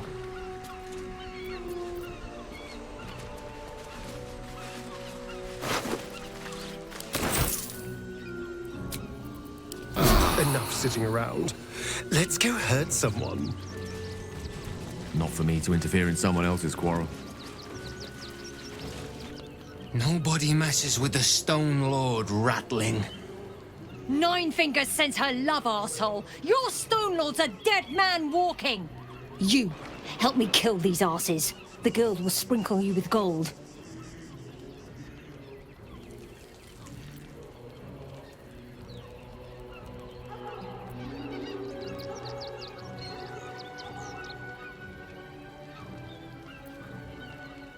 Are you serious? A pacifist in Baldur's Gate? Ha! Nobody's leaving this place alive, cock.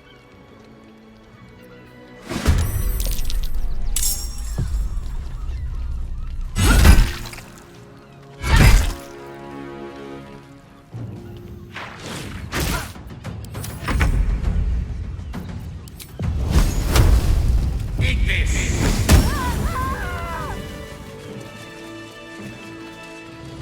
Adventure awaits. By all means.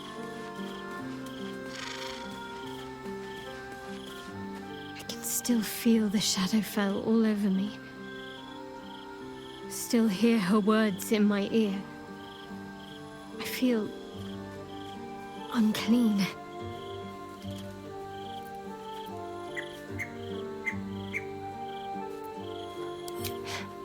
I want to wash it away. All of it. I have an idea, but I'll need your help. Wait until the others are asleep, then come with me. There's a place we can go, down the coast a little.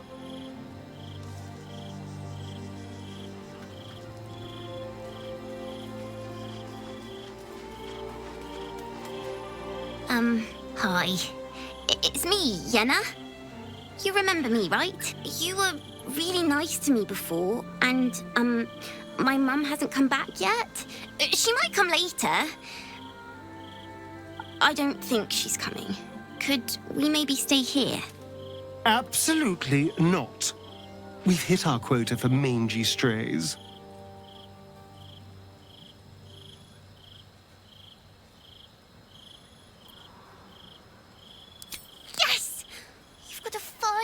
Everything. I can cook really good. Whatever you want. Thank you, thank you.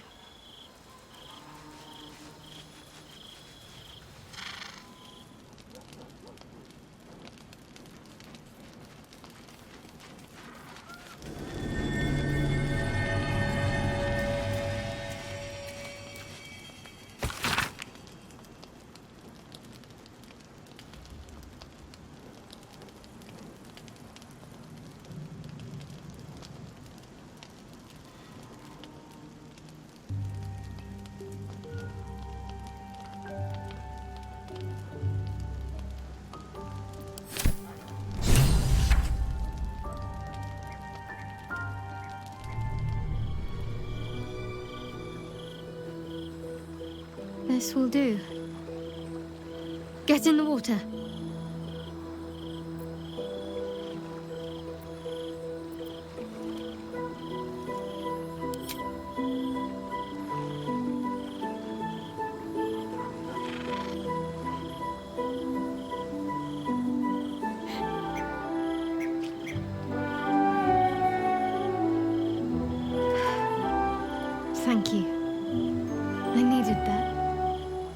I needed to know I can face things without Shah. I don't want to go back. Not just yet.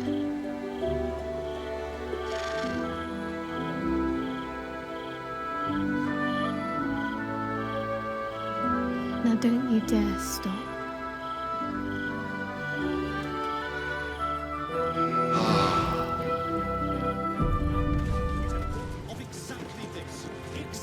How goes the search?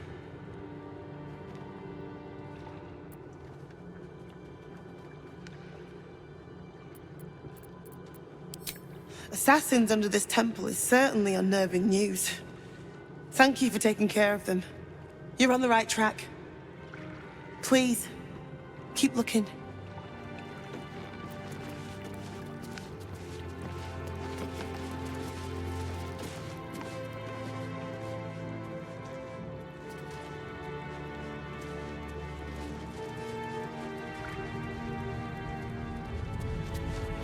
We let more outsiders in, and more Baldurians die.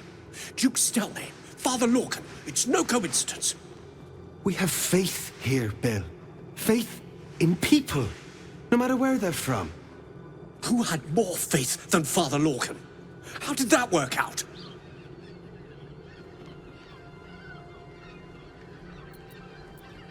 Exactly. Lorcan let a killer into our temple due to his misguided compassion. His faith got him murdered. Bill, I beg you, be quiet. Even sinners receive Ilmater's grace, and Father Lorcan knew that. We don't pick and choose who we aid.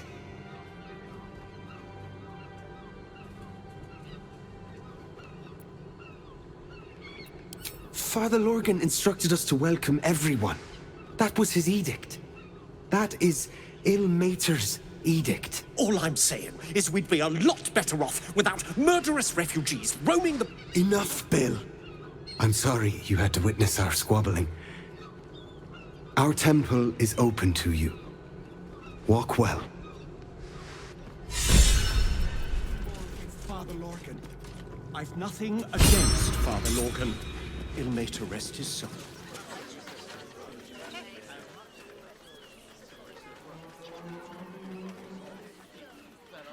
Halt! By orders of Lord Gortash, refugees are no longer allowed in the city. Turn around.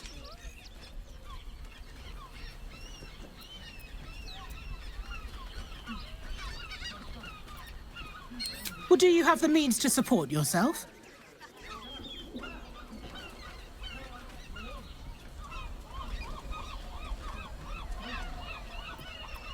Right.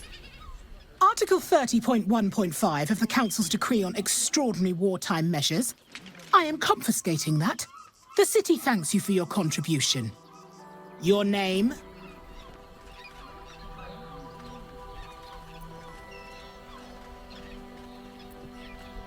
Well met, Citizen Fluffington. Your parasite stirs. From the construct, you feel connection, resonance. Not just yet. State your business.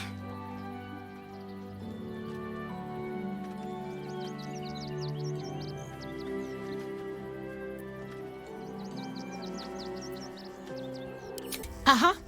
Eyes open, body still.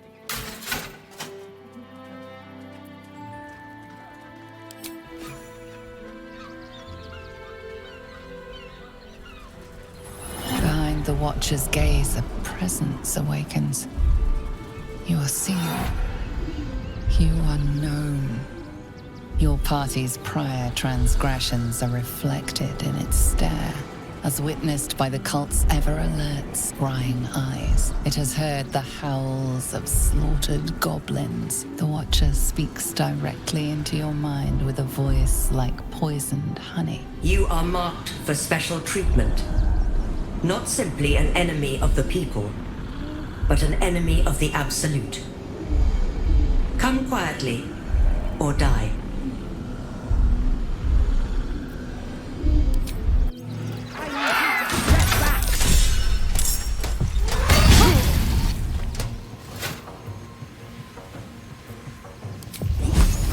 Page material.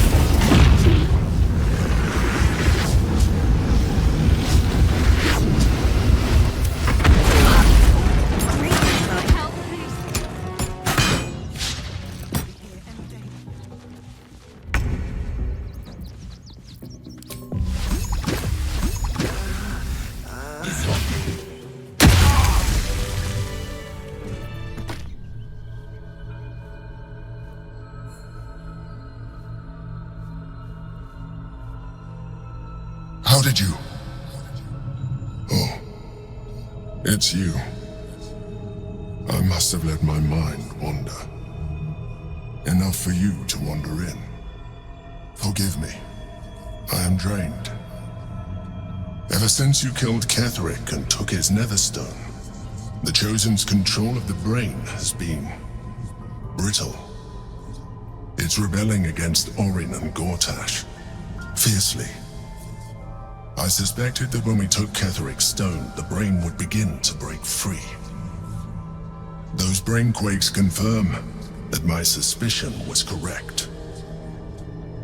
I do not know what happens now when it receives their orders, and I do not dare guess. You feel the Emperor's fear as if it were your own.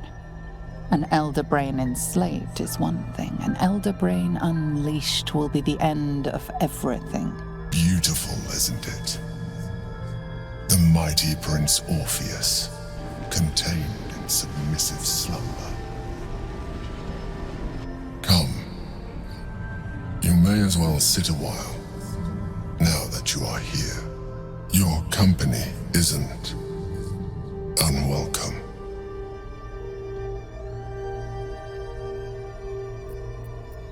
An accurate summary.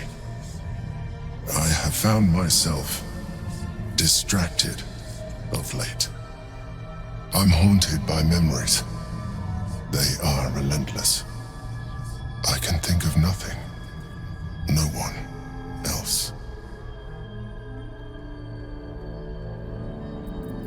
Indeed. Duke Stelmane, or as I knew her, Berlin, when she was alive. You thought you were my first ally. Far from it. I have long sought the allyship of others. It is the only way to succeed. Though my relationship with Berlin was different from my relationship with you.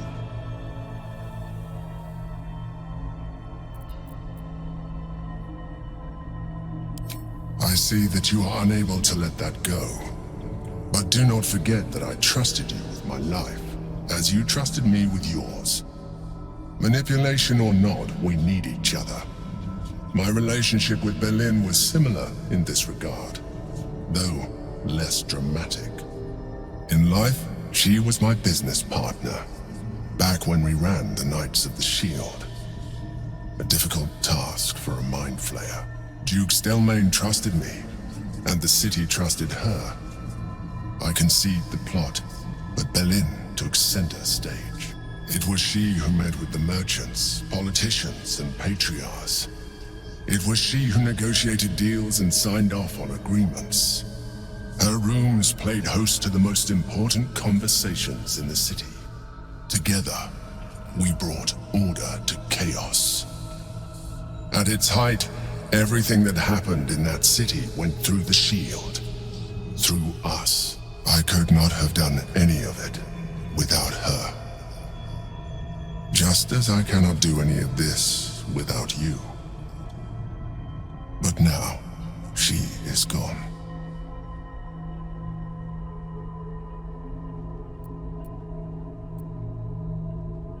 I appreciate your understanding. What I feel is deeper than superficial cures can reach.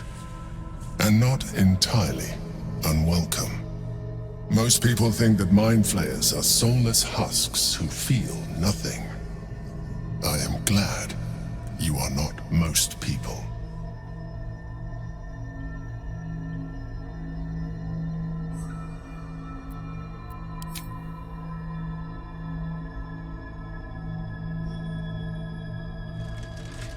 Another quake. The brain is rebelling again. I need to focus. And so do you. What will we do? There are so few of us left. How is Rechtei Hathran Rust. Welcome, friend. You've joined us as we honor our fallen dead. A somber time, and you have brought a somber guest. I did not think you would willingly return, Spawn. Well, indeed. I was rather hoping I'd never see you people again. Honestly. Frey, thou isk Durovna. Frey, thou isk blast. I feel we're intruding. We should leave quickly. Calm yourself. You will not be harmed. Our leader has called off the hunt. She wishes to speak to you. Im orak nete. Trasinnetra.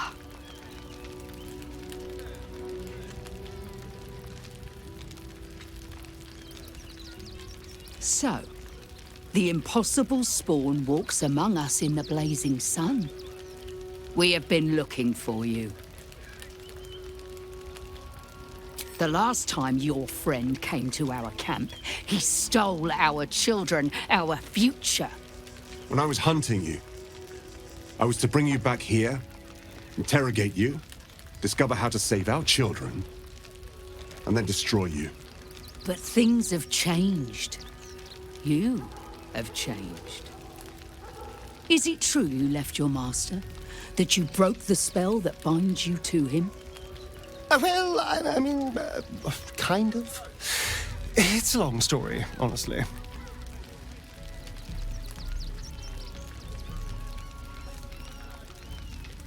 Free. Not while his master still lives. But he has perhaps earned a second chance. We have tried to save our children once already, attacking Khazad-dûr'Zar's palace at first light. Even then, it was too well defended. But if his own spawn approached, someone he thought he could control, he would throw his doors open and welcome you in. And once inside, you could do what we could not. You could save the children you damned. You don't know Khazad-dûr like I do. He's merciless. You want me to march into the lion's den and save your children? But I promise you, they're already dead.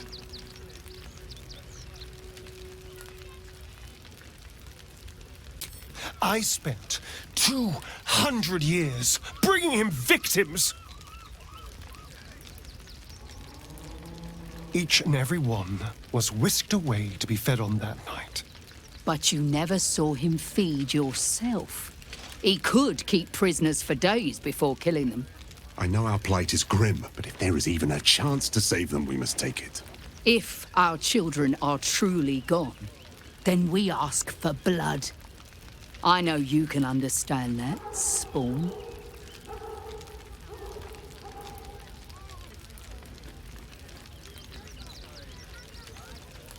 I suppose. Yes. Yes.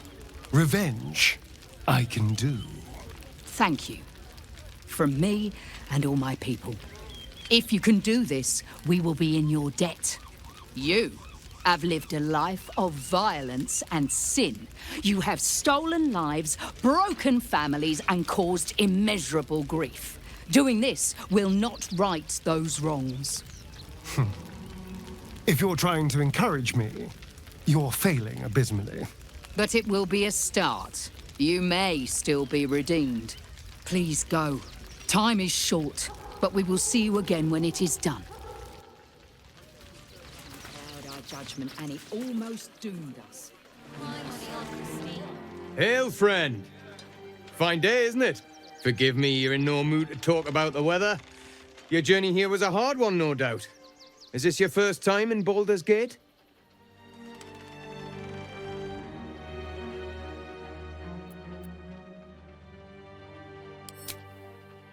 A word of advice, then. You might not get as warm a welcome as in days gone by. Used to be you'd arrive knowing you'd a full belly and a warm bed waiting for you. Not anymore.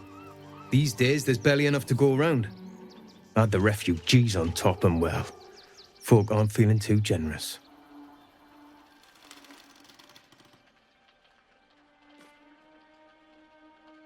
Tensions? That's putting it mildly. Some well-to-dos in the city donated enough to see the newcomers right for the time being. Only they didn't bother helping everyone else. Locals going without while strangers feast. It stoked the fire, all right. Some Baldarians are kicking up a fuss round the front of the barn as we speak. If I wasn't wearing this uniform, I'd walk round there and teach them a lesson they'd never forget.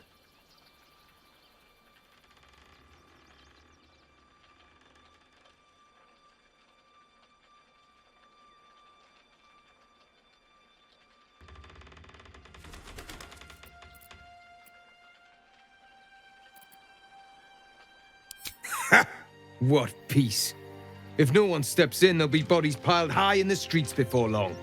People here have gone soft, living behind the city walls, forgotten what it's like to live one day from destruction. I say we march round there and slit a few bellies, remind them how much worse things could be. What do you say?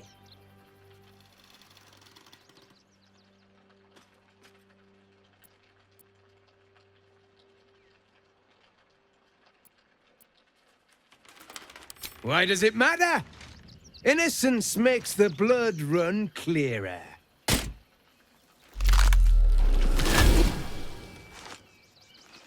Oh, still rolling in the muck, I see. Gortash knows you are coming. Knows you have the Bone Lord's stone. Do not let him hiss hot air into your worm-weakened brain. You'll need to bleed and carve this city if you want to turn him to grave meat.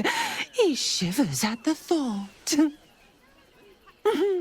Remember, his throat spits lies, but my blade carves the truth. You will read it on your skin soon enough. Oh, yes! Refugees traveling along. Stinks of cheese between his piggy toes! How dare you! What in the hells is all of this? A necessity, good sir. The Steel Watch loves pretending sweet Rivington doesn't exist. So we have decided to protect you, dear patrons. No need to thank us. You'll be allowed in once I've done this batch. Next! Hello, hello, and welcome to the Circus of the Last Days, the finest extra-planar circus there is.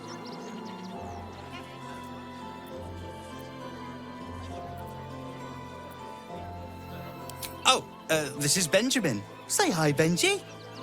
Me! Benji here checks all our patrons to make sure none of you are vicious murderers. Can't be too careful.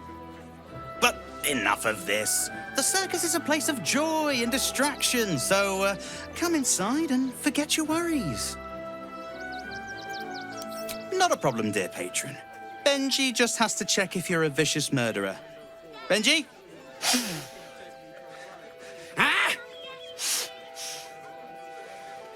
Brain juice smells like piss and iron. No like. Oh, that's a first. Usually I'd allow you in, but in these times, I can take no chances. Move along. No circus for you.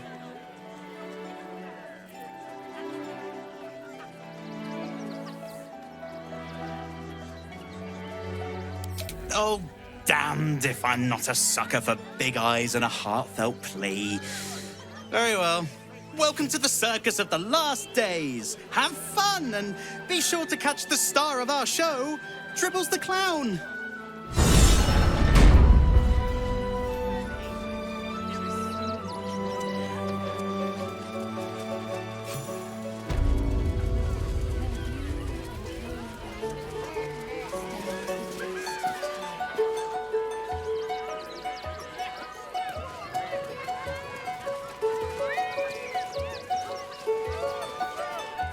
This city of stone and steel is an endless scream in nature's womb.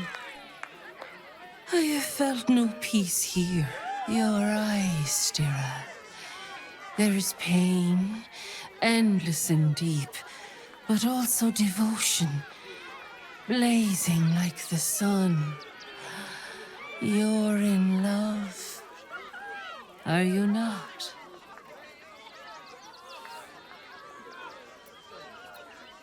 You are wise to admit it. When it comes to love, vulnerability is armor, truth a sword, and trust a shield. I pray you wield all three, Stira. Bring the one you love to me. I will look into your hearts and see if your love is eternal or doomed eternally.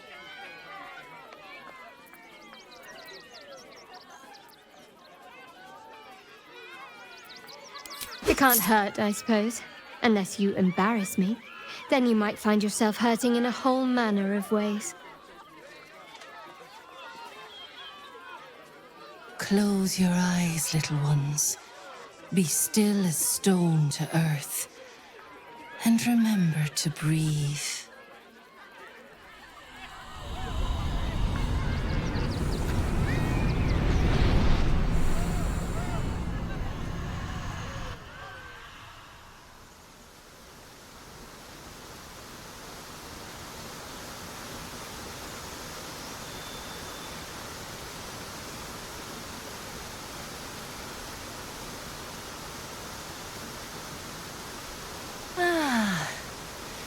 Glorious.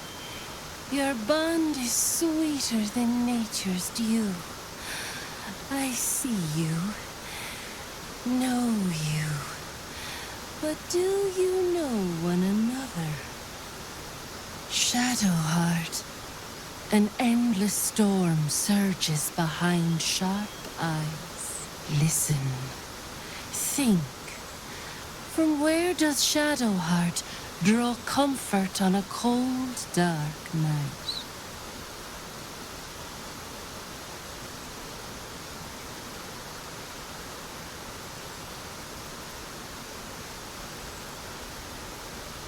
I see.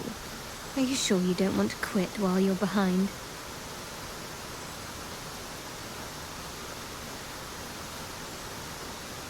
Your bond tears, but it does not break. Have hope. The heart craves comfort, but needs respect. How does one earn the dark-haired maiden's respect?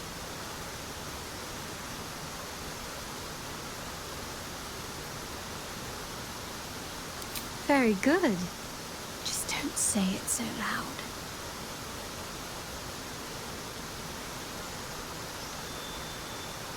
Our touch has been that of sunlight, but now we must ask the deep, the difficult. Shame sits in the soul of all. To tame it, we must name it. Shadowheart, what is her deepest shame?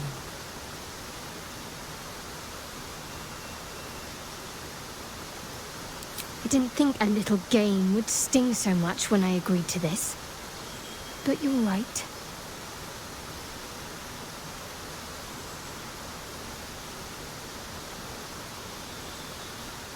You didn't do abysmally, I suppose. That's worth something. Your bond a seedling, one that needs a gentle hand in its tending. Nurture it, and it will become a great oak in time. Your love is one few have. Cherish it.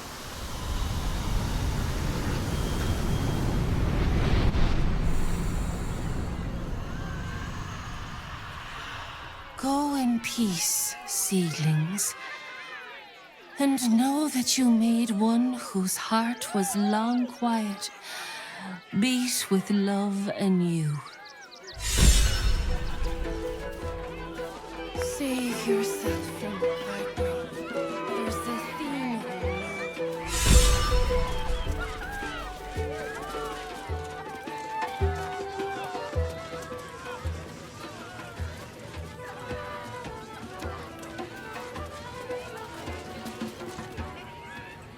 Approach, ugly one.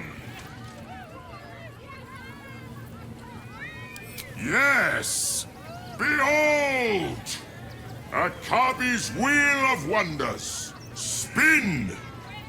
To win prizes beyond your tiny imagination and make your miserable life more bearable.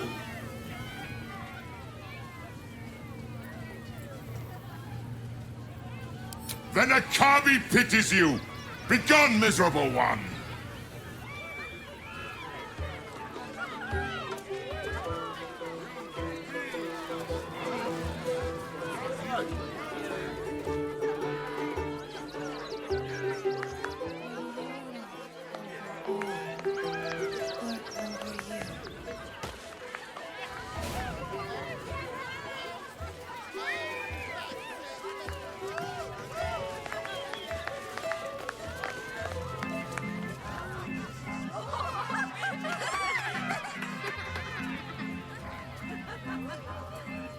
Buddy the dog is my very best friend.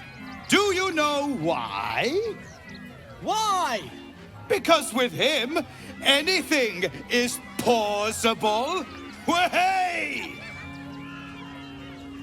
Gods, I hate clowns.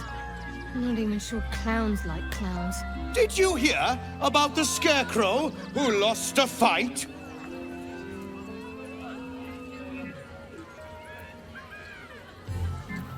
He got the stuffing kicked out of him. Way! Oh, you're all such good friends. I've had a wonderful time, but I have to go. Oh, well, if you insist. How about a magic trick? But first, I need a volunteer with nerves of steel and the heart of a lion. Who will it be? Who? The hair on the back of your neck raises as a shiver passes through you. You, my special assistant. Come on up.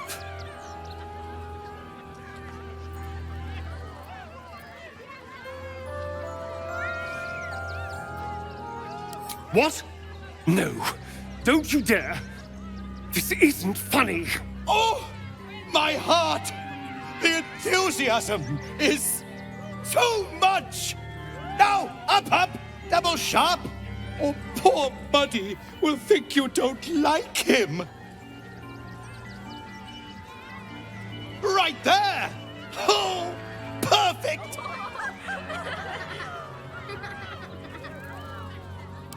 Of course! What fun! I'm going to fucking kill you.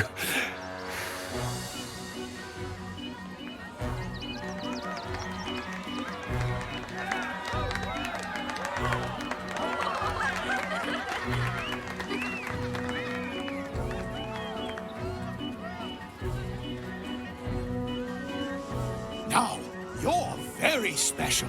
As special as can be. Does anyone know why? Why? You're special, my friend, because I have a message just for you. Praise the Absolute.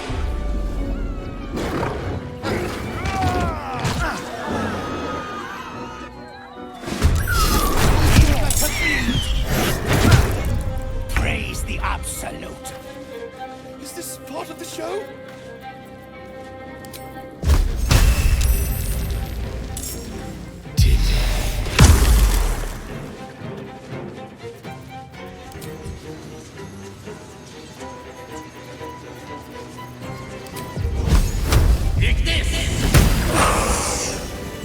Another shapeshifter. I wonder if the real dribbles had better names. At the ready.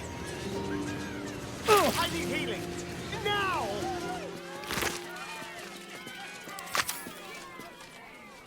Let's chat. Oh dear. Screaming children, an oozing corpse, and it's not even my birthday. Lucretius, ringmaster, necromancer, bringer of the night. Oh, and wine lover extraordinaire. It's a pleasure, darling. I thought the Absolute wouldn't dare set foot in my circus. To use such a woeful Dribbles impersonator, why, it's downright rude.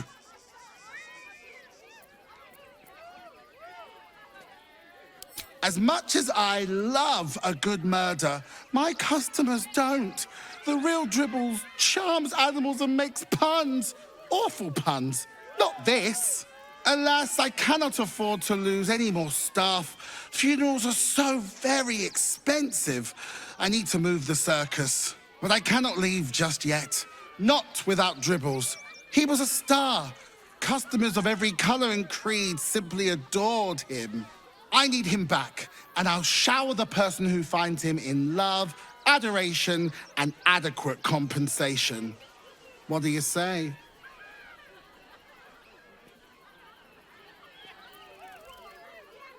Even better! Corpses are wonderful employees. They aren't picky about things like working from home or eating.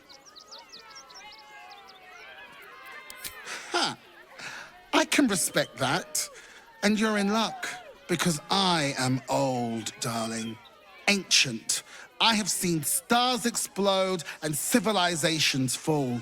Along the way, I happened across items of such power that would make you weep with awe. Find my Dribbles. You won't be disappointed. That's the spirit, darling. And remember, I look after those who make me happy. Good luck, and thanks ever so much. Hello again, my vicious little warrior. Any luck finding Dribbles? Build the steel watch. Halt, citizen. Submit to inspection. In the name of Lord Enver Gortash. The parasite reels in your skull. Something within the steel watcher tugs at your mind.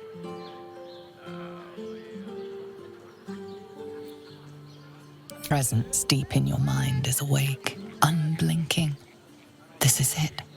A single word pervades your consciousness. Soon. Apologies, citizen. Your record is clean. Please enjoy the city and remain vigilant.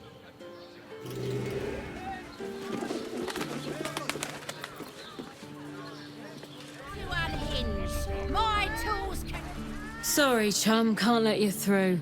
Worms Rock's closed for the day.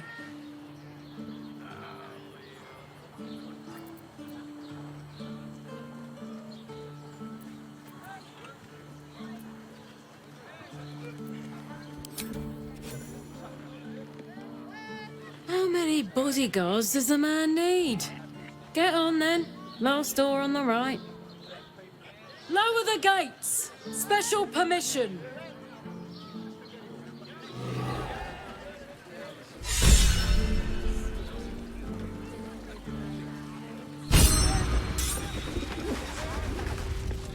Halt! We do not know how you gained entry, but your trespass shall not be punished. Lord Gortash has been expecting you. The Watcher's presence fades, but another takes its place. Confident, dominant, commanding. My most esteemed guest, we meet at last. I am Lord Enver Gortash. You are the prison bearer, slayer of the dread General Ketheric Thorm. I welcome you to Baldur's Gate, my city.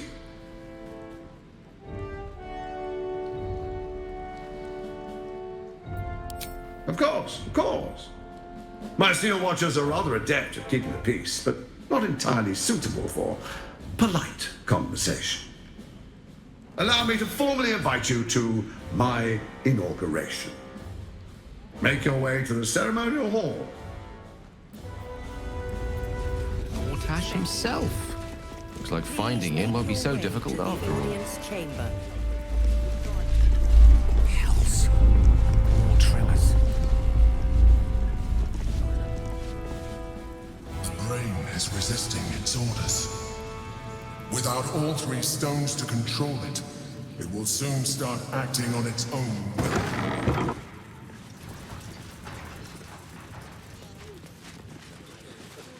Is expected.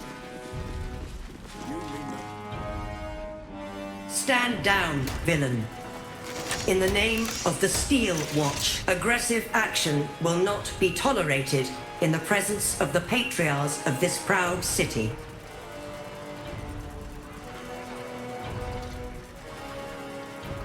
The Steel Watch appreciate your cooperation, citizen. Dearest patriarchs, but a moment. I must greet a most honored guest. My friend, forgive the cold welcome. My Steel Watchers are eager watchdogs, for the good of the people, I'm sure you understand. Lord Enver Gortash at your service. I understand congratulations are in order. Thorm's defeat hasn't gone unnoticed. You're known for who you are and for that netherstone that you carry. You know, it takes all three to control the brain. Without Thorm's, it's become vexingly willful. The quakes are a clear warning. If nobody steps in soon, it'll free itself from the authority of the crown. I expect it'll start with turning the Sword Coasts infected. You among them. That prism of yours won't last indefinitely. Next, the grand design. The Mind Flayer Empire reborn. If we're lucky, we'll become slaves. If we're unlucky, well, not the most thrilling of prospects, but it's a fate that can be avoided if you and I come to an understanding. Together, we can still restore authority over the brain. Of course. Gortash always did have an eye for opportunity.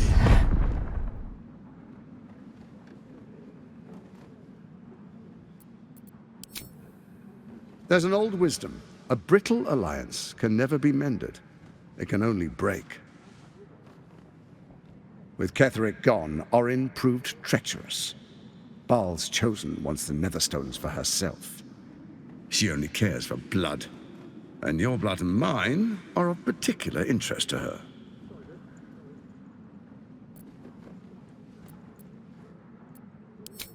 Orin changes shape faster than you and I change clothes.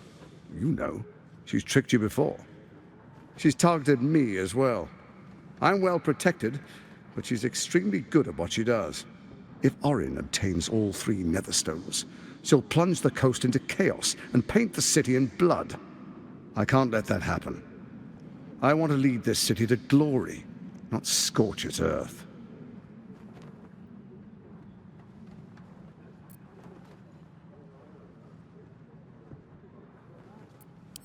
I'd like to propose a pact, a divine oath sworn upon spirit and flesh. I do no harm to you, nor you to me. Furthermore, you'll have nothing to fear from my Steel Watch while our pact stands. Thorm's stone is yours to keep. When you slay Orin and take her stone, you bring it here, so the three are united once again. Together we rule Faerun as kings. No, more than kings. Gods. We rule as the Absolute. What do you say? Shall we be allies? I can detect no deceit. This alliance could serve us well. And if it does not, well, we need not honor it. An ally could be useful, at least for now. And when he's no longer useful, well, we can dispose of him then.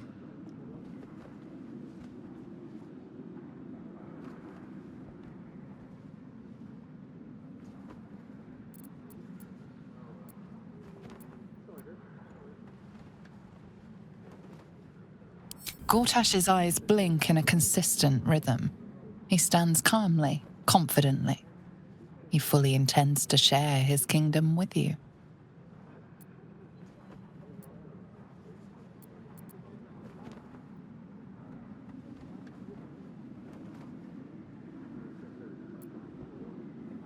Then let it be writ by the black hand of Bane. I, Lord Enver Gortash, swear I shall do you no harm. We will rise together over Toriel as a roaring sun. Let me demonstrate why you made the right choice. Your camp is compromised. One among you is an imposter, a faceless. Who, I can't say. I'd suggest a thorough investigation. You'll find I speak the truth. A doppelganger in our camp. That sounds all too believable. The faceless in your camp is like a knife at your throat. Remove it quickly, or any alliance between us would be exceedingly short-lived.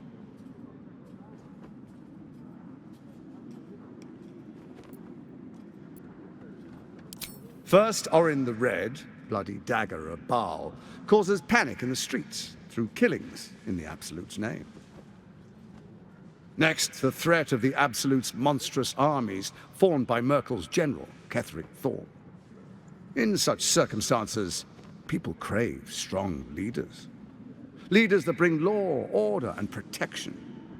Leaders like me, Bane's unyielding hand, author of justice. You are soon to witness the people of Baldur's Gate granting me complete power over them, all out of fear of the Absolute. Next, we will declare curfew and begin infecting the masses.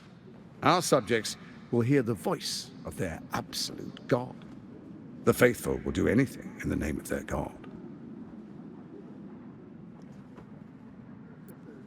Powerful connections. Let's leave it at that.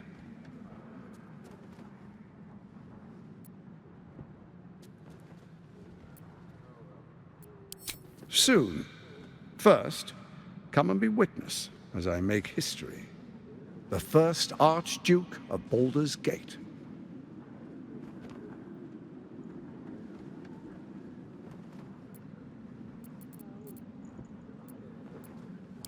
Then we proceed. The Patriarchs await. Distinguished Dukes, Patriarchs, dearest Ravengard, I will heed your call. A new chapter begins.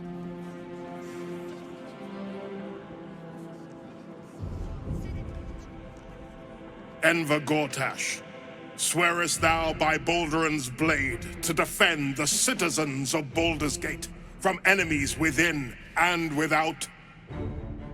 I swear.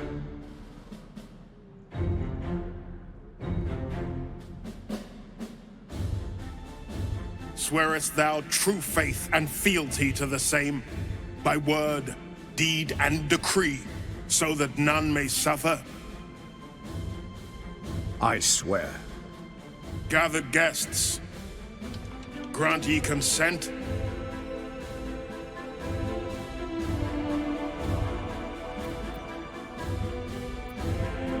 Enver Gortash, the council appoints you Archduke of Baldur's Gate.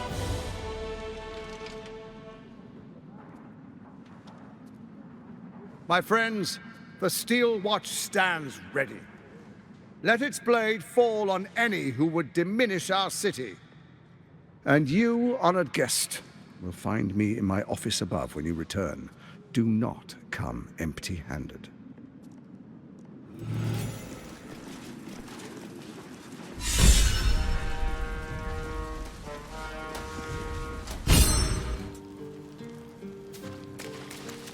I brought my own paring knife. Now I just need some ingredients, and I'm gonna make something really good, I promise.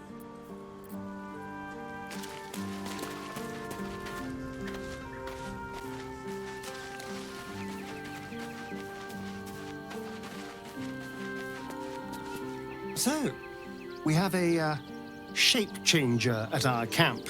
Good luck finding her. You could watch out for anyone acting strangely, but, well, you know the lunatics we camp with.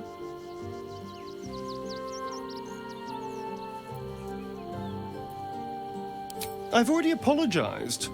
What more do you want?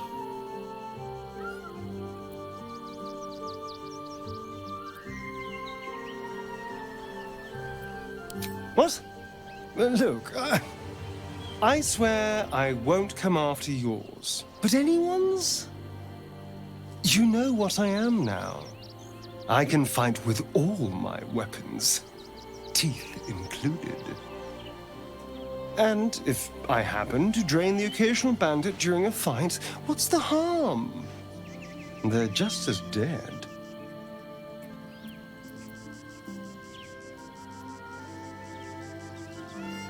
As am I. I'm starting to feel a little peckish already. Before anything else, I need to know where it's happening.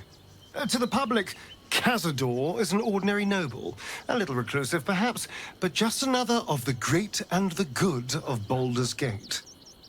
He has a grand palace on the hills of the gate, where he hosts the city's high society. I don't know if he'd perform the ritual there. It feels too public. He'd risk exposure.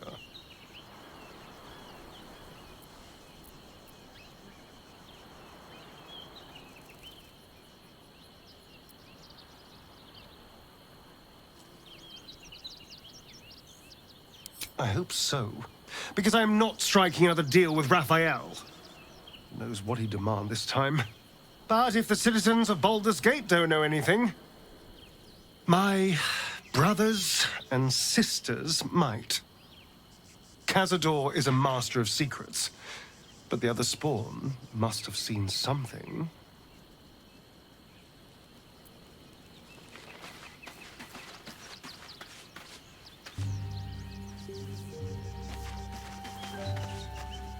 Something the matter? I should hope not, after the time we spent together. My spirits are thoroughly lifted.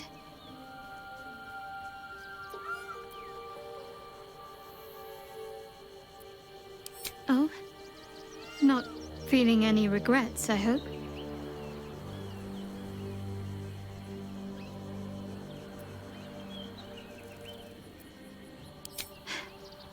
I'm glad.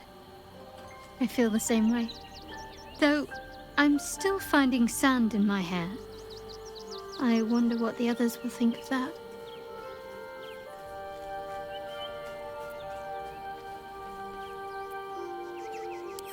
I suppose it doesn't. I'm glad we have each other. And I hope we'll have more opportunities to slip away.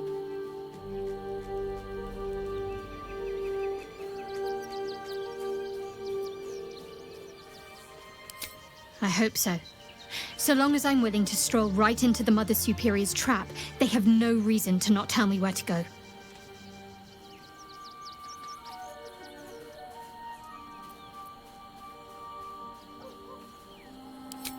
Worm's Crossing is a choke point. If I wanted to intercept a new arrival, I'd find somewhere before the bridge, blend in amongst the crowds, and wait. Most people seeking entry to the city will be refugees. I'd look wherever they're gathering.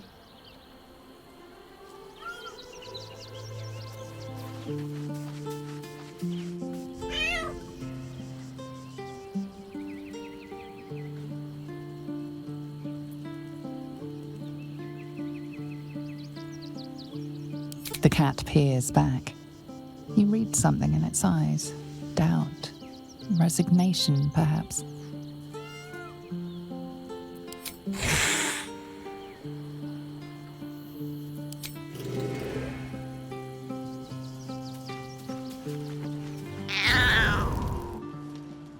A bit of salt on the top, and... Oh, you're here! I'm not ready! I mean, I think I'm ready. I thought you'd be hungry, so I made this for you. My mum's favourite recipe.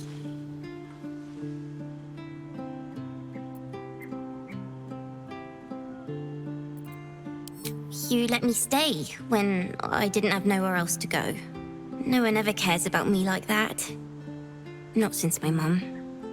I wanted to do something to show I was worth keeping around. I want to be your cook.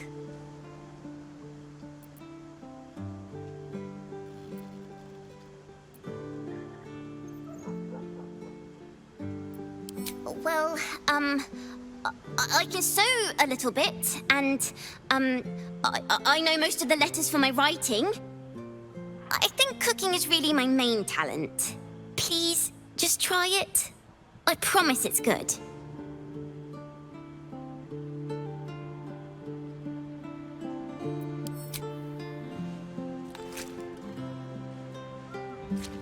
See? It's good, right? You know why?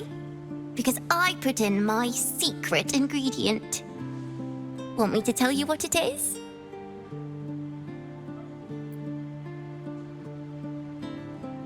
You taste nothing out of the ordinary. The herbs and spices sold by any market trader.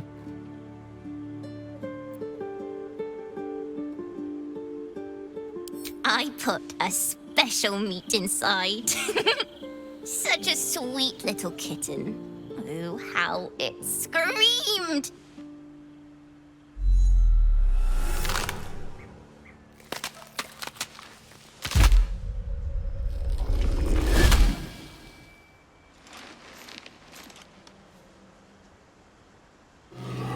Look at it, crawling and sniffing and rooting around in the filth.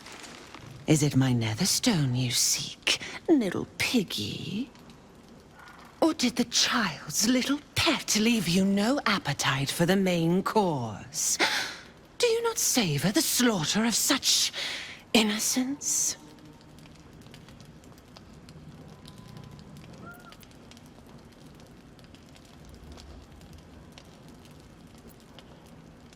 Do you drown in despair already? Oh, but there's so much more to do.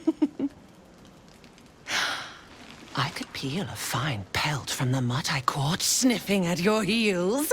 Drag skin from flesh, from bone. I will not slice. Her kind die too easily. The murder lord demands a better offering. Something new, sticky, sweet, and delicious.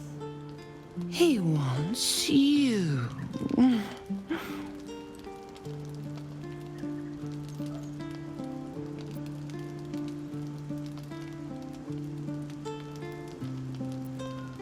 No, no, I am Bal's chosen. He shows me glorious visions. Your flesh cleaved, your joints popped and broken. An altar slick with your sacrifice. But the dream, it flickers. I cannot focus on it. It is not yet complete. You must be made perfect. You must be sharpened.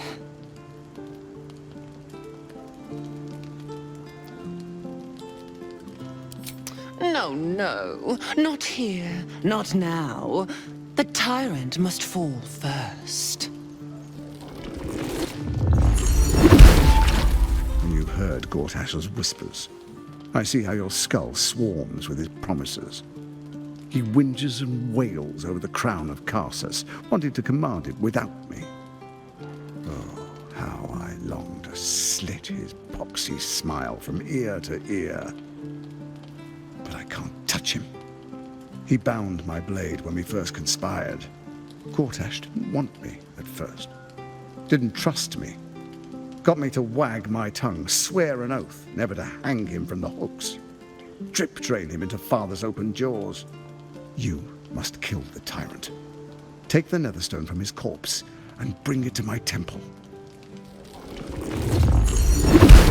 There we slice and shred each other. The survivor claims the stones. What's left of the other is Bal's. Agree, and I will bring my assassins to heal. They watch you always, longing to spray the crimson from your veins. Refuse me, and you'll learn what happens to those who defy Bal's doctrine. So will your friend. Orin demands a fight to the death. The prize for the victor, the nether stones. and the chance to control the crown alone. Accept and you must kill Gortash. Refuse and the child's life may be forfeit, as might your own. Orin's assassins will hunt you like prey for slaughter.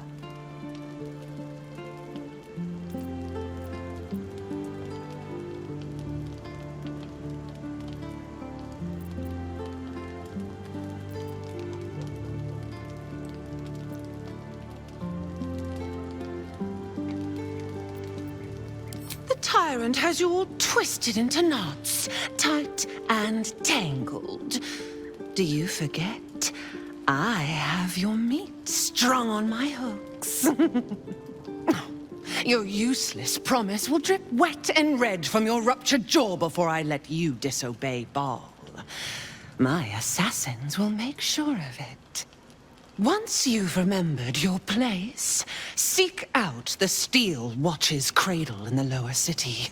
Skewer their skull meat. Make them rust and blood. Then the lordling will be yours to butcher. The murder lord will not be denied. Neither will I.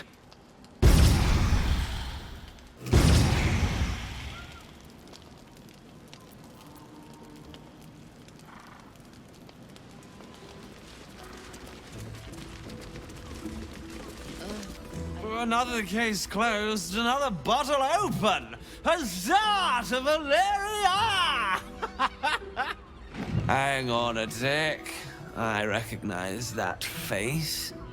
You were talking to Yanis after I left the temple. I'll bet she's put you up to something.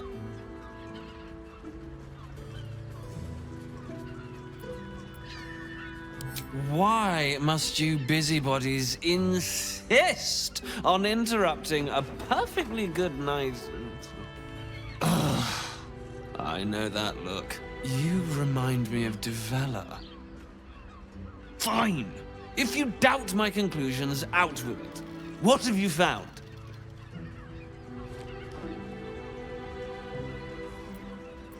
My assistant.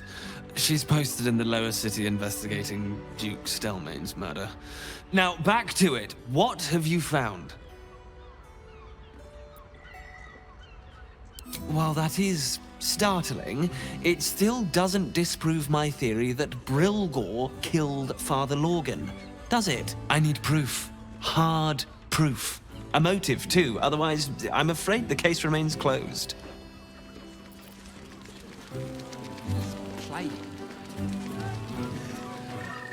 One chicken wing.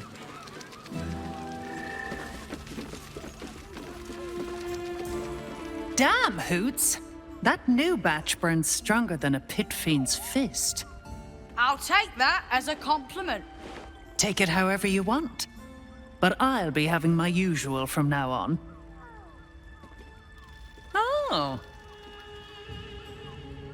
It's Raphael's favorite misadventurer. You've put me out of pocket, you know. Raphael bet me 5 soul coins you'd reach the city in one piece. He rented a room upstairs in the hope that you'd drop by.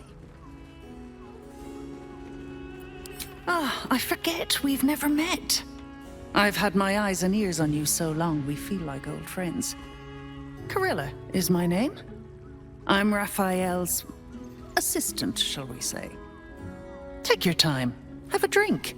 Sample the goods. Go see him when you're feeling refreshed.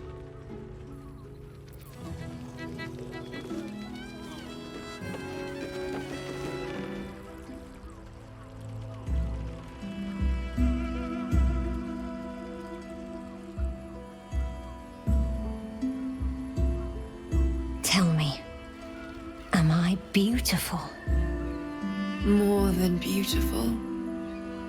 You are the aurora stretched across the north skies.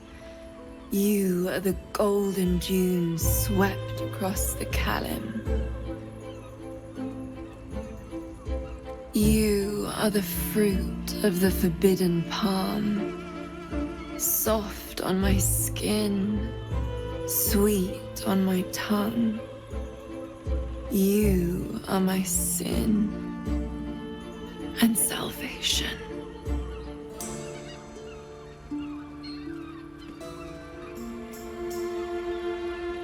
Your parasite stirs, and you gaze at the nymph through the flaming fist's hungry eyes. Your muscles shiver with her longing. Your skin burns with her heat. What's wrong, Jara? What are you? Wait, I know you.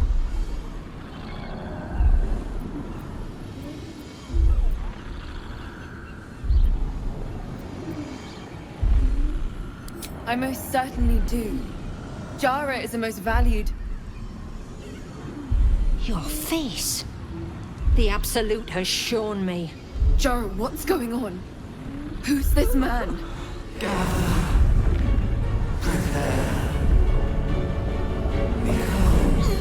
Your head screams in agony. The change has come. Pustules boiling beneath your skin, your bones twisting, your flesh rupturing. And suddenly, silence. What's happening?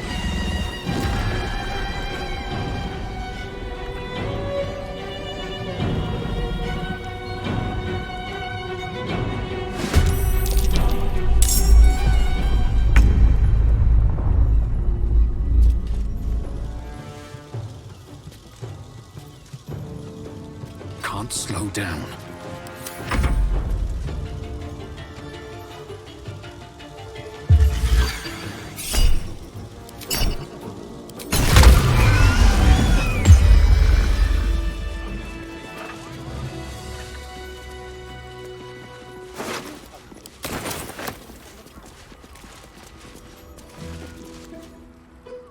Hells. I'd heard tales of mind flayers. Talons sharp as daggers and tentacles yet more fearsome. But no tale did justice to its ethereal beauty. It floats like a butterfly. Its blood shimmers like silver.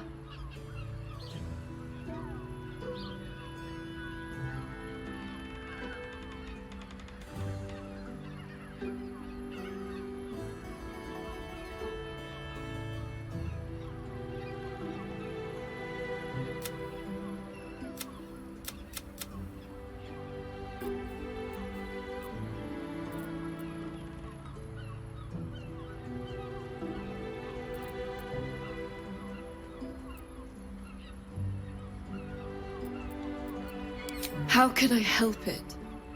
I don't regret its death, but I marvel that such a work of art could ever live. Her gaze intensifies. Your breath quickens and your heart skips a beat. The woman's senses are heightened and her fire stoked. The mind flayer is no mere curiosity, but an object of desire.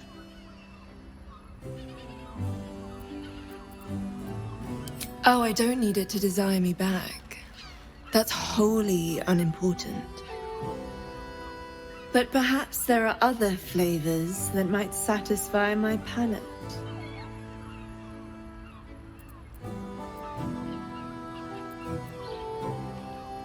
Rapture. Close your eyes and listen.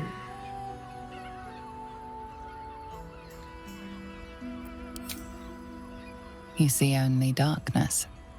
Her voice shines through it, warmer than the sun, yet cooler than night. The all-being. Here, there is no suffering. Here, you want for nothing. Here, you are anything. You have one word. Tell me, what will you be?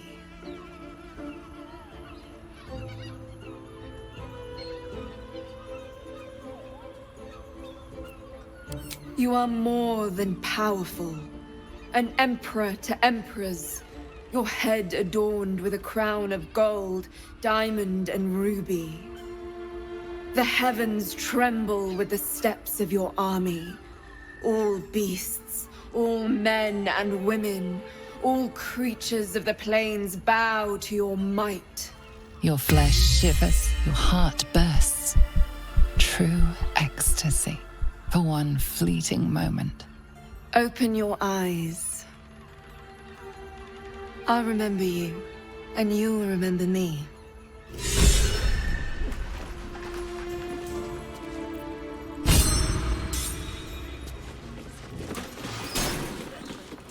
Let us confer. I'm glad you came. Not to my door, not yet, but to the final reckoning. One more thing before we begin, though.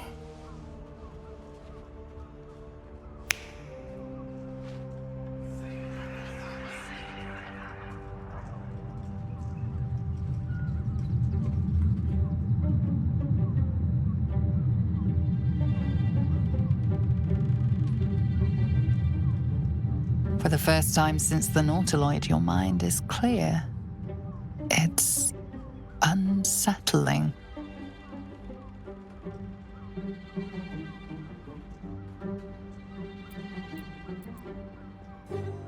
That was no party trick.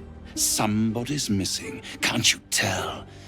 That illithid you keep in your pocket can't hear us anymore.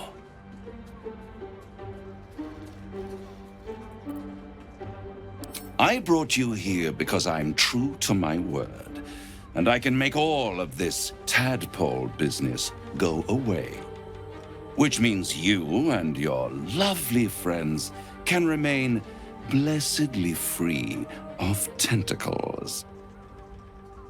Unless some have already sprouted in places I can't see. Let us speak plain. I'll admit, you've impressed me. I wasn't sure you'd make it this far. But no matter how far you come, you're still on the road to ruin. A road that leads directly to a confrontation with the Elder Brain. At best, it will kill you and everyone else in this city. At worst, it will assimilate you, and you won't have enough free will left to even wish you were dead. You have the key to destroying it in the palm of your hand, though.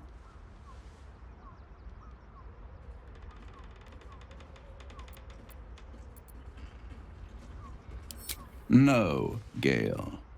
Mistra might have you believe martyrdom is the only solution. I offer you a way to survive. It is the Illithid's prisoner that can save you, the Gith. I can give you the means to break him free.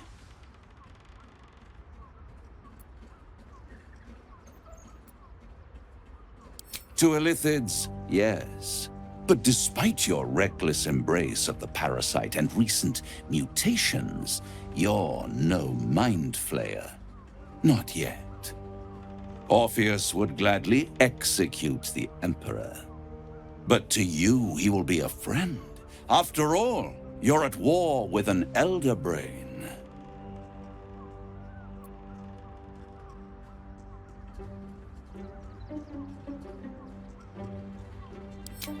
If I'd realized you were so gullible, I'd have tricked you into selling your soul for a pocketful of beans when we first met. To the Emperor, you are nothing more than a beast of burden, one that will transport it to the Elder Brain. An ox requires food and the occasional beating to keep it moving. You are simpler. The Emperor's words serve as both carrot and stick. Perhaps it is true that Orpheus would ally with you against the Elder Brain. But if he proves uncooperative once free, you may have to kill him.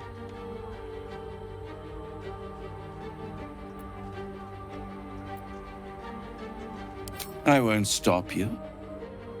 But time is running out, so don't stay away for long. If you see reason, I'll be here, waiting, right up to the moment the world ends.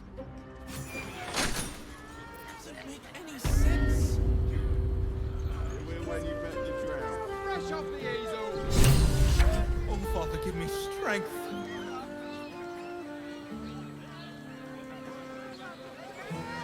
There you are. I thought I'd lost you. Something was blocking me from hearing your thoughts. Raphael. Well, thank you for your honesty. Of course, I should have known the devil would come sniffing. The stench of impending chaos is irresistible to them. And what did he want with you?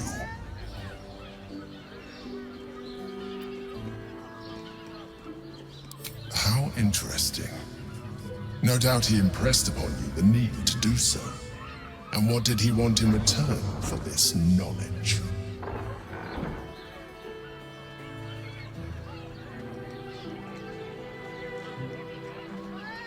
I am glad you had the sense to turn him down, but it certainly does matter. Anything that threatens our alliance threatens our chances of defeating the Elder Brain. So I ask you again, what were the terms of the deal he offered you?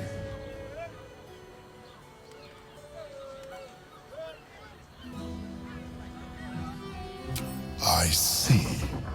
You feel the touch of the Emperor's mind peeling at the edge of yours, trying to gain access.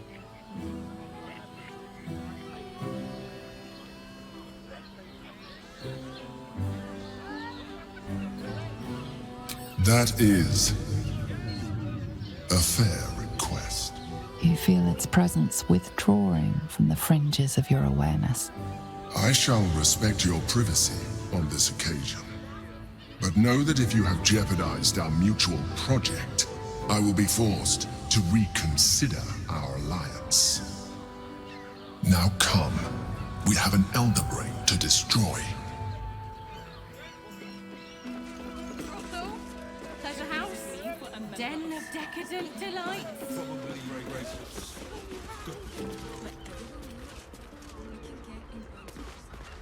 Maybe that we should go. I do not want to face the Master if we're late for his Black Mass. Soon, sister. I only need one more mark. We have enough for the Master. No more needed. It's not for the Master, it's for me. I spent 100 years eating rats and dogs, but soon I'll be able to feast. I want someone there, ready for me. And once the Mass is done and our Lord grants us freedom, I can celebrate by drinking them dry. Cazador promised you your freedom, and you believed him? Ha! You were never burdened with intelligence, Petras. But your load seems especially light these days. Astarion! It cannot be. Oh, that's no way to welcome back a brother, doll. Didn't you miss me? Why would you come back? You got out. You were free.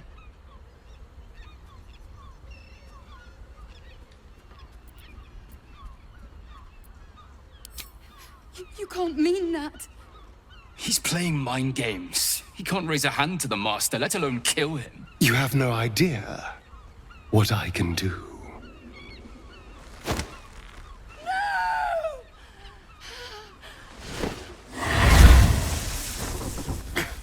Where is he hiding? Tell me!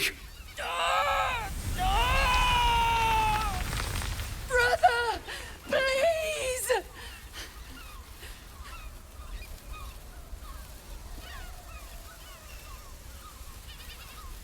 You heard them.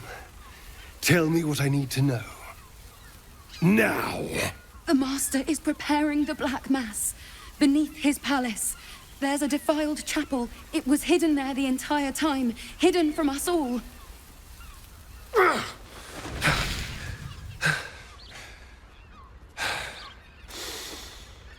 I'm going to stop Cazador. What the hell's happened to you, Astarion? What are you? I'm more than what I was. And I'm not afraid of anything anymore. The sun can't harm me. Cazador can't compel me. I'm the only person who can stop him. Now go, before I change my mind about roasting you, brother. This isn't over, Astarion.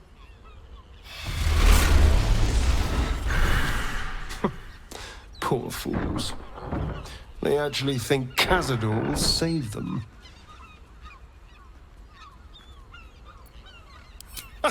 You sound surprised. I am capable of doing the right thing from time to time. They're no threat to us. And they have no choice but to do Cazador's bidding. I pity them. Worst of all, they don't know their fate's already set. They're doomed. The only question is whether their lives will be sacrificed to a monster like Cazador, or serve a greater purpose. 7 sigils on 7 spawn. And Cazador has the other 6. We have to face him and take that power for ourselves.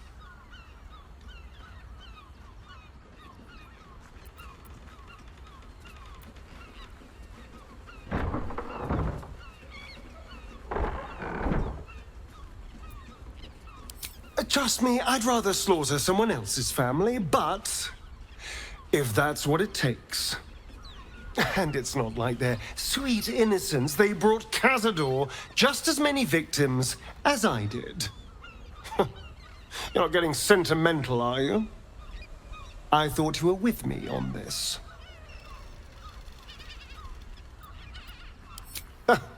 I knew I was right about you.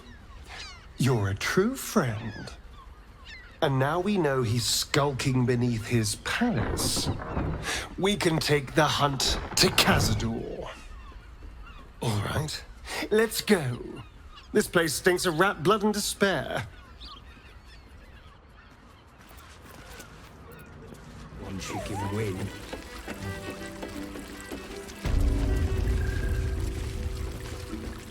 I presume you've found something interesting to discuss, if you're interrupting me again?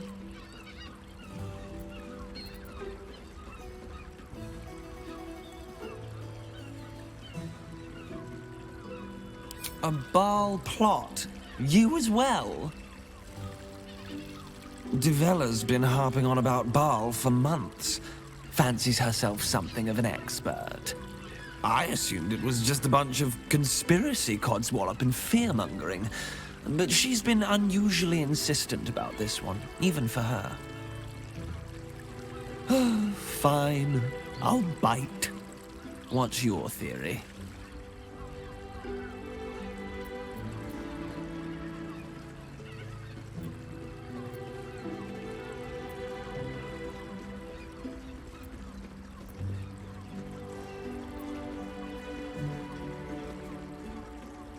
Well, if that's true, that sounds dreadful. And complicated. As if this cult of the Absolute wasn't enough to worry about. Constable Devella is going to be a real pain in the trunk about this. Since you seem to be on an obnoxiously similar wavelength, why don't you seek her out? She'll be at the Elf Song Tavern. Show her the list, and I'll stay and inform the Fist here. Oh, and you'll need this pass. It'll give you access to the lower city.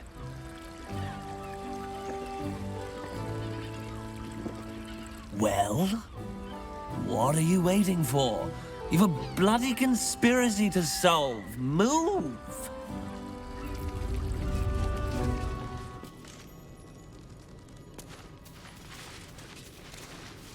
Before you lies the unconscious body of a mind flayer, glistening and raw. A newborn. Unattended. How fortunate.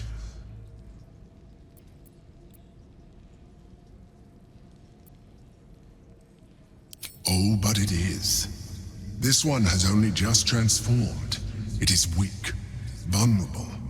Its potential ripe for harvesting. Go on, kill it. Absorb its power. Just like you did before.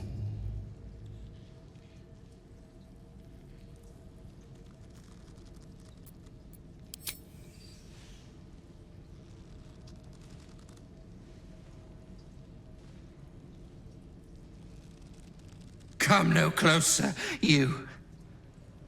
You. What are you? What am I sensing? You are like me. Like I was. A vessel yet to transform. Help me. I am so hungry.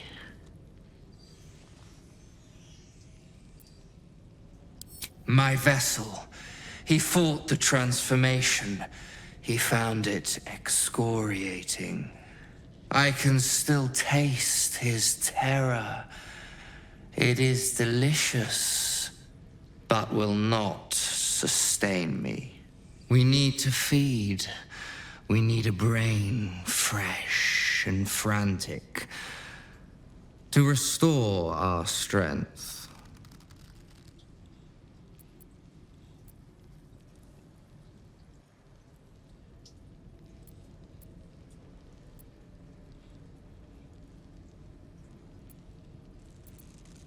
You would betray us?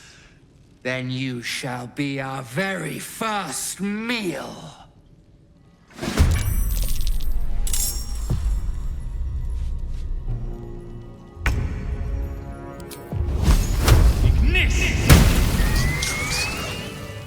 The creature was born recently.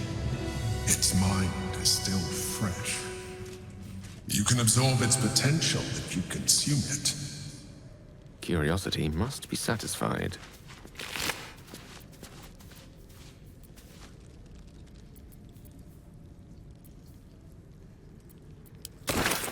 Over here!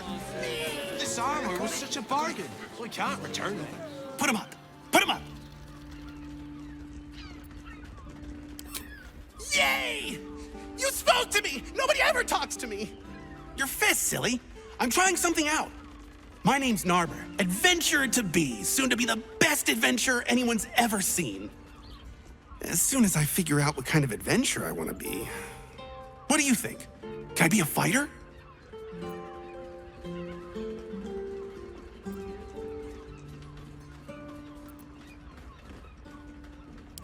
Right you are. I'll just find something to punch, I guess. It won't hurt. Will it? No, surely not. If you wanted to run this business at a lot. Oh, stranger. Thanks for stopping by Calm's Gams. I'm Calm. Well, Carmen. What can I do you for?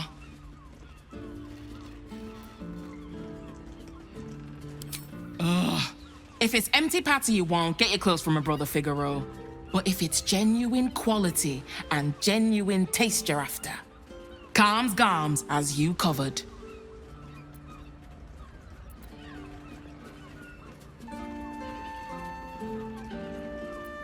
You wouldn't either if you knew him like I did. Since Dad died, he thinks he's cock of the bloody walk, that I should give up my shop and work for family business. For him, dick.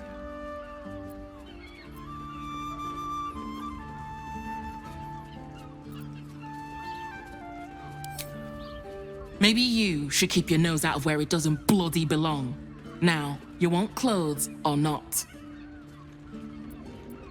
A killer? That's... God. I've no love from my brother, but that's extreme. He doesn't deserve that. Thanks for warning me, but it's him that needs warning, and he never listens to me. Sounds good. Get you something a bit... fresher than your current outfit. Remember, Calm's Gams, here for all your fashion needs. Yes. That would be fantastic if you wanted to run this business at a loss. How about we settle on the gong?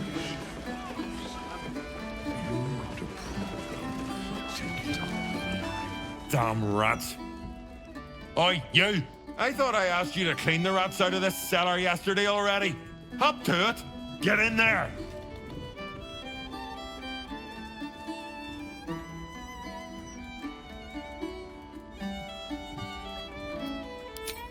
No, I need them rats taken care of. Here's the deal. I'll keep a lookout for murderers. You murder the rats. The best chef in the city. If the others all leave or die. Look at you, just lying around, you bird.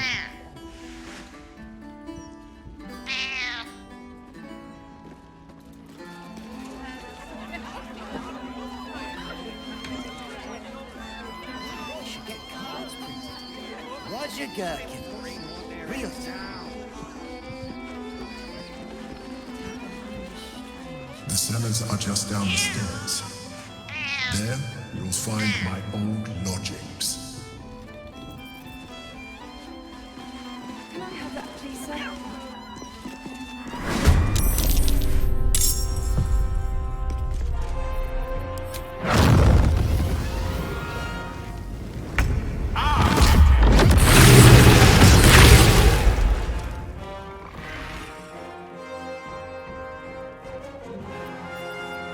Shall we cut and run?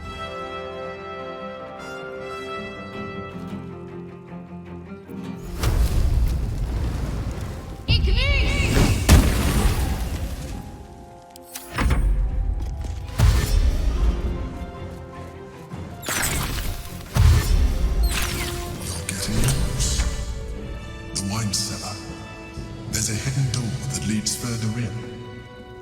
The mechanism to open it is somewhere among the wine racks. The path less traveled.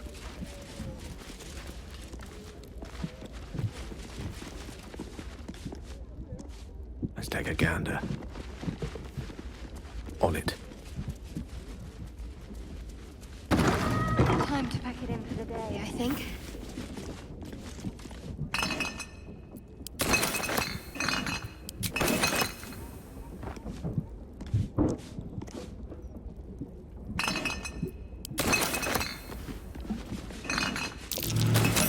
That might be worth a look.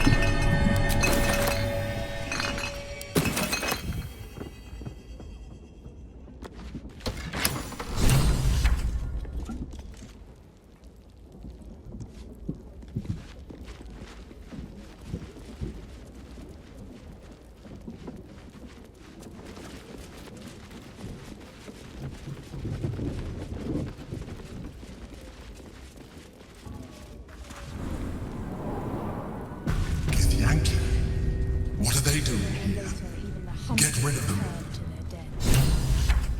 We will be ready. Re-brick out if you have to. If it doesn't come, we must find evidence of whereabouts.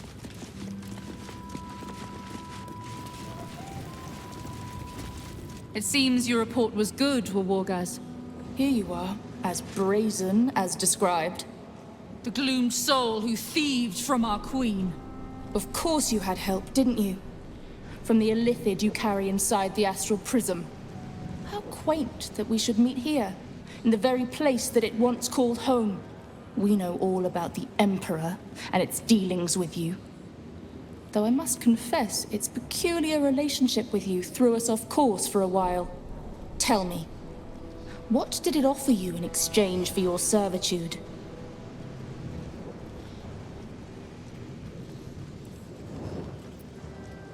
Mind flayers are our quarry. We have filled libraries with our knowledge of how to hunt them down. We tracked it from the moment the astral prism fell into its claws. And now that we have found it, we will reclaim the astral prism, purge it of the illithid interloper, and restore it to its rightful owner.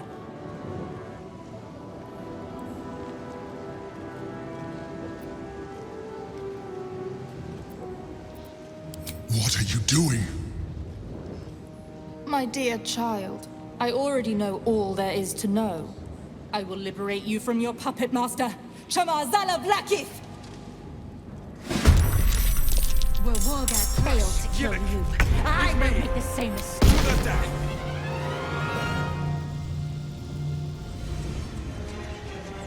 Torment!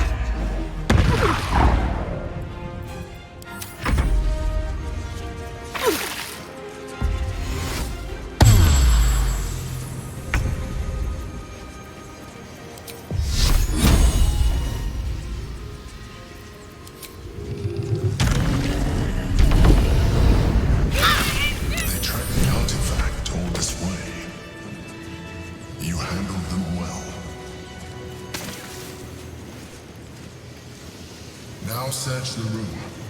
There's a statue that conceals the way through. I'll reveal it to you.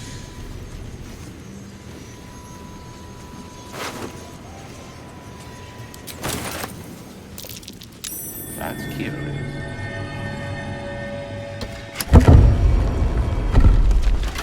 My old home. Thank you for bringing me back. Look around. You'll find some of my things still intact. Even useful to you. My old sword. My first purchase as an adventurer. No use to me anymore. It's yours, if you want it. The chains I use to bind my meals. Villains and lawbreakers. You see, I tried to exercise morality where I could. A shell. A keepsake from my final voyage. Pinched in a moment of sentimentality. My old wardrobe. The home of all my disguises. We are what we appear to be, and so appearances matter. No time to dally.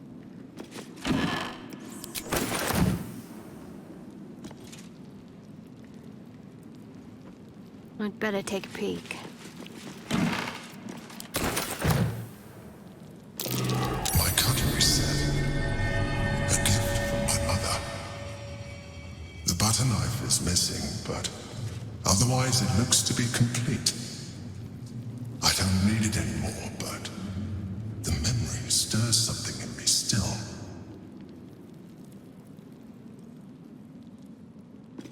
There she is. In all her glory. Jubelin Stelmane, my old partner.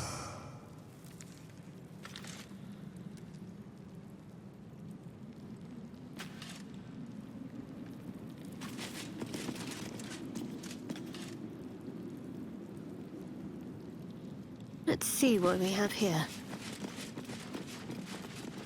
Rascal's collar. My poor four-legged friend. Their lives are so brief, so simple, and yet full.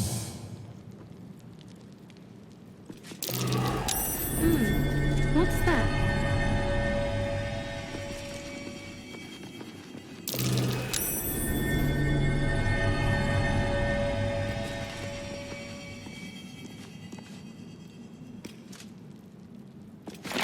A recipe for fiddlehead soup. A favorite meal of mine. When I had need of meals like that. An old container for brains. Empty. Shame. It would have been nice to find one to sustain me now.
Curiosity must be satisfied.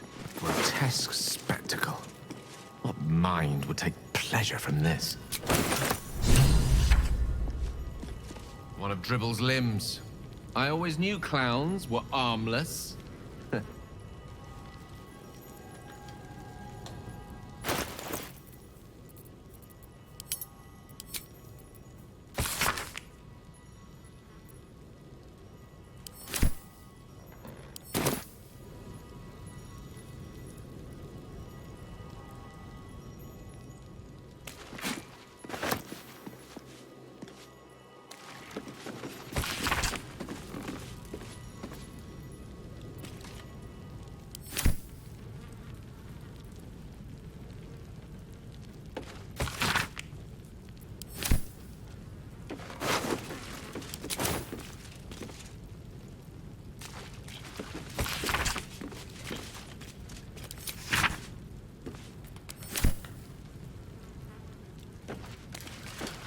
No harm reflecting on one's appearance.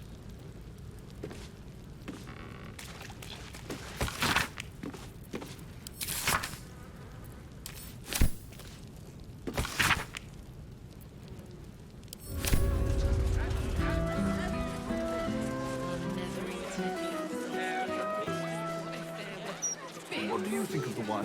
Why, hello there. We were just about to try some of Master Metzley's delightful wines. Would you care to join us? They do look ever so tasty.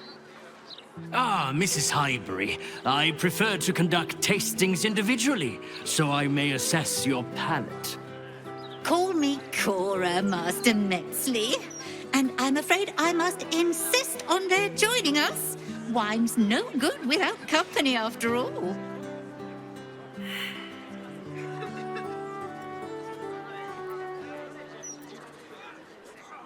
No.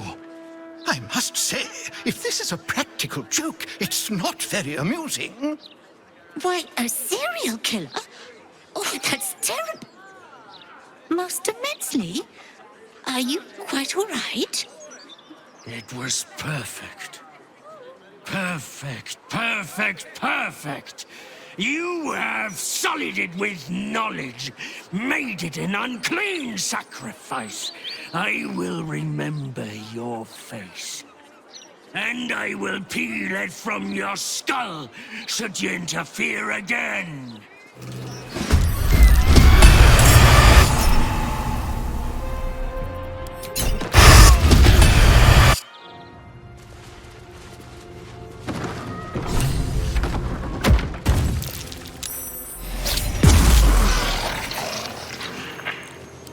Stay focused.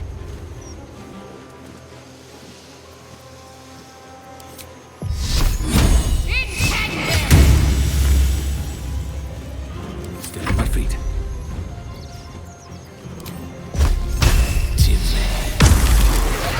Shit, he escaped. Going to his next victim, no doubt.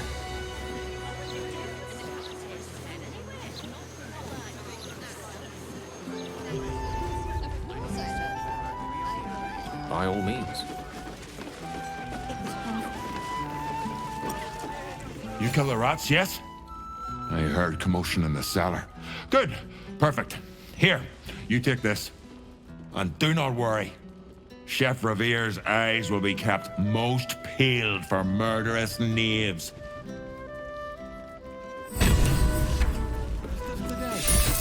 Don't customers know there's a war on?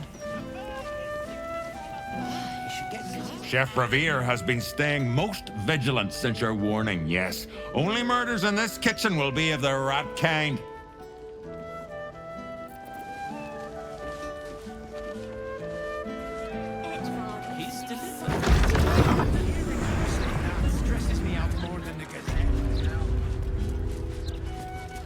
I still can't believe...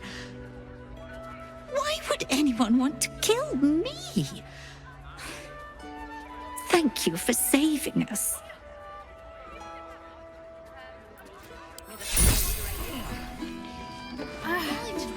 Are the gods truly this petty? I wonder if this was brewed with my barley. Halt, Civvy.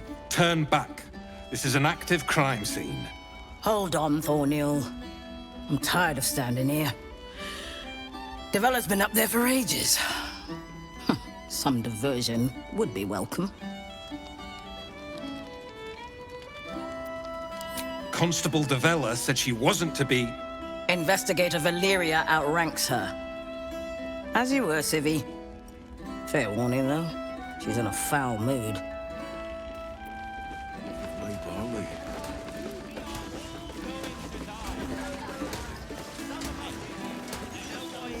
Stelmane's Parlour. A place to receive clients and informants. I wonder if it's as I remember it. In my experience, it's best to pay for the beds before sleeping in them.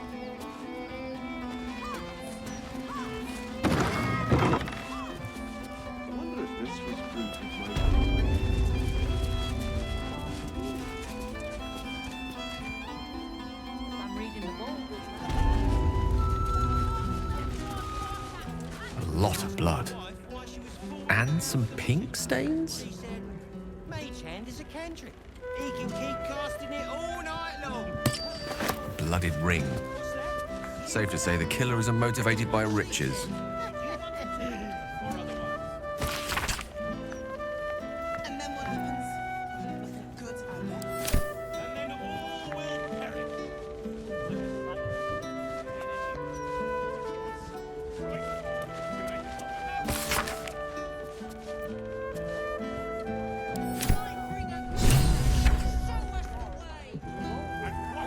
Ash's diary.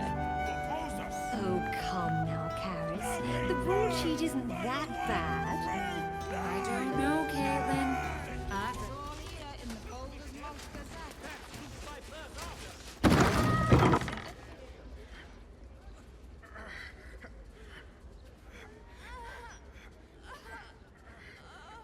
It's unusual for prey to supply the tools of its own butchery. Razors, scissors, nail files. So many cuts one couldn't make. And yet, such a fleeting window. But then, who am I to deny the auspices of destiny? For we are celebrating, Master Figaro.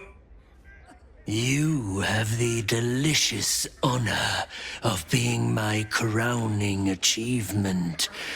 Your body is my ultimate gift to my lord. But together we shall transcend.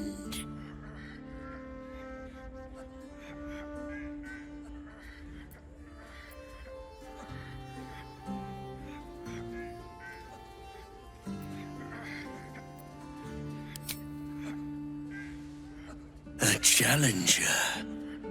My lord tests me.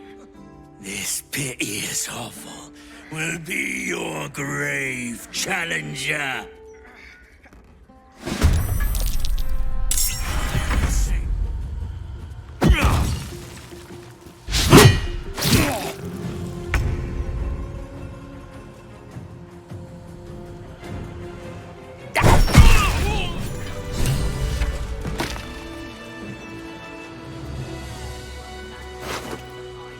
I don't know who you are, but I'm glad you were there. If it had been the dwarf alone, we might have stood a chance. But these doppelgangers, they swarmed us. We were paralyzed before we even had the chance to fight back.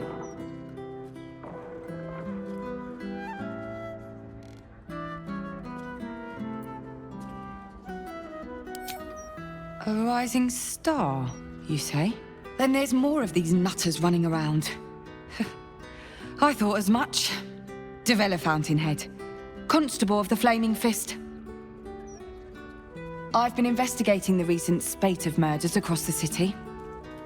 I was on my way to the upper city when I heard a commotion. I stepped in to see if I could help. It's not every day you have the chance to catch a killer in action. Not even in this profession. Now, If you don't mind, I need to draft a report to my superiors before I forget it all. But don't worry, I'll be sure to put in a good word for you.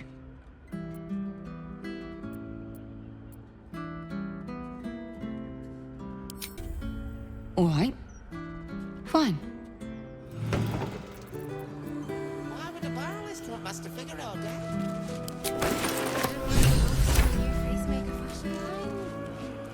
Who can say?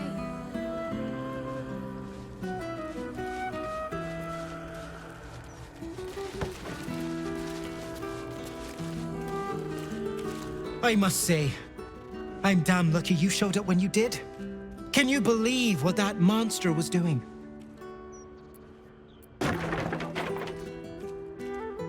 Truly? Then you're made of sterner stuff than I, friend. I'll confess, it terrified me greatly. Can you imagine dressing entirely in red? Jests aside, thank you. You forever have my humblest gratitude and a most generous discount on my wares. In the face of such horror, I don't see that I have much choice. Now, how may I help you today? I sell anything and everything needed to cultivate your countenance. The best you'll find in Baldur's Gate. Certainly better than any dreck you'll pick up in Worm's Crossing.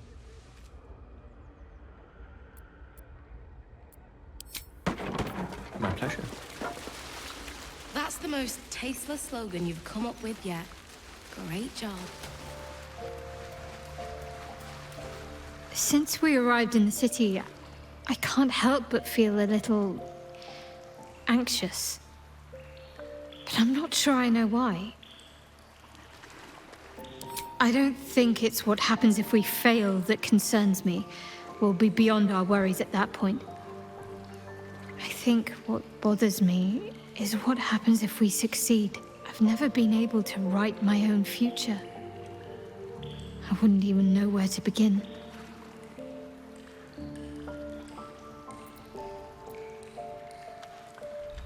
Well, I want to save my parents, of course. Take them away. Far from Shah's influence. Someplace peaceful. Away from the city, perhaps.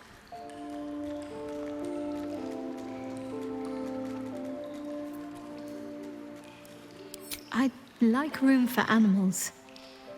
Lots of them. All shapes and sizes, so long as they appreciate a warm fire and more affection than they know what to do with. I want to grow flowers. I want to be surrounded by colors every day. I'm tired of darkness. Yes. I want to share it all with you, if you're willing. Then it sounds like I have everything I need. More of life than I'd ever imagined possible without Shah.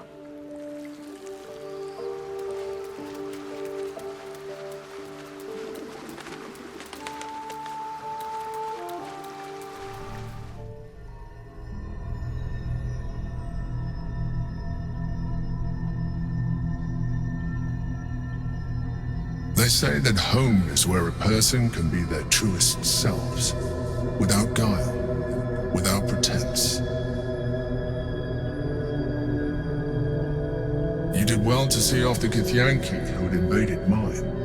And now that you have seen where I come from, you know all there is to know about me. At least, all that matters. The very first reward I gifted myself on completion of my first adventure. The garments with which I concealed and later constructed my appearance as the Emperor. We spoke of my relationship with Duke Elin Stelmane, a story I have told no one else. I have no more secrets from you. No need to resort to subterfuge. We are true allies now, working towards a common goal.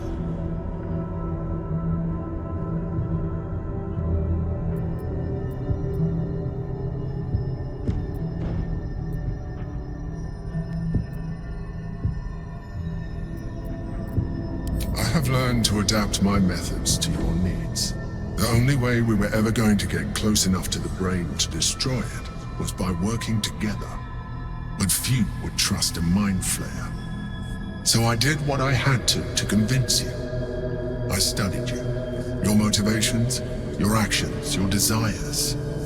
I deduced the best way to align your goals with my own.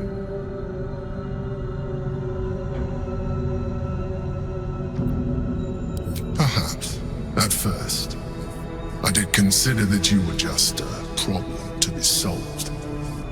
And not an easy one at that. But I persisted. I needed your absolute dedication to the cause. I anticipated the challenge, and I anticipated your resistance. What I didn't anticipate was how reasonable you would be. You don't like to be coddled, cajoled. But you responded well to logic, to rational arguments, to cold, hard facts. You saw straight to the core of what really mattered.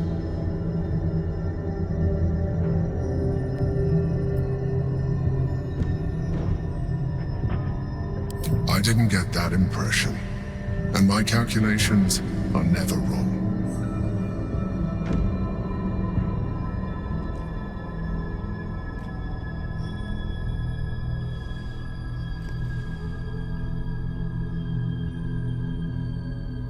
Sometimes, I felt almost like we were dancing our way towards something deeper.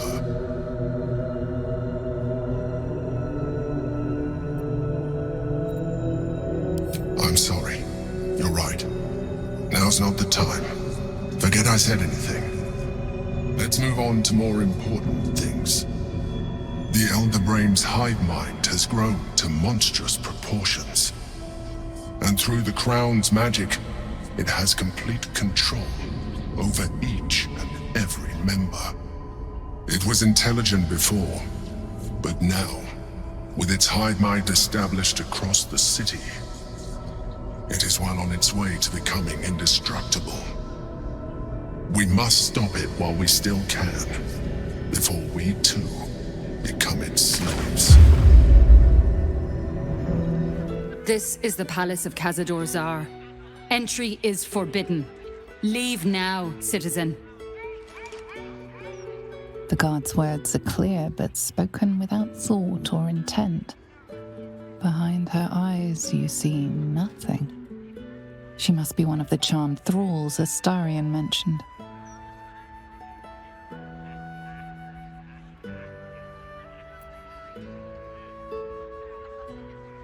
Of course. Whatever the master desires. Enter freely, and of your own will.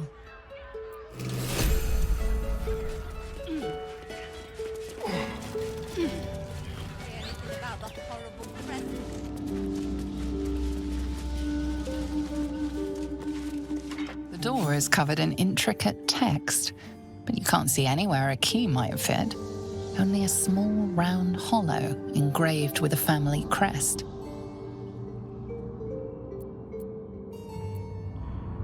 The indentation seems to be the right size and shape to fit a signet ring bearing the family crest. It's written in archaic Kozikuran, a rare version of an already obscure language. There are inscriptions like this all over the palace. Cazador strictly forbade us from learning the language. You can make out enough to recognize an incantation, but the specifics elude you. You can tell you're missing something, though. You spot a reference to the family signet. Behold! One of Cazador's cheapest tricks. An illusion of reward. Behind it is the Kenji. I smell a trap. Little cell he'd throw us into when displeased. Bless us, Master. So, you've come home, little one. And come to visit Godi in your old kennel. It's taking everything I have not to grind your rotten carcass to dust. Don't be mad at Godi, child. I only did my job. Only kept you in line. You tortured us. For days at a time. Oh, yes. And you sang so sweetly for me. None of the others screamed like you did. But you're home now, and you brought me a treat, eh? A new friend for Godi.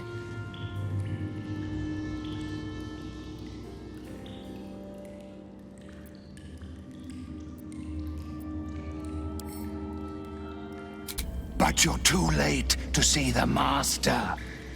The doors are sealed. He will not be disturbed. Doors can be unsealed. Do you have the key? Perhaps. But the Master ordered the doors closed until he was finished. Godi will not open them for anyone, much less for you.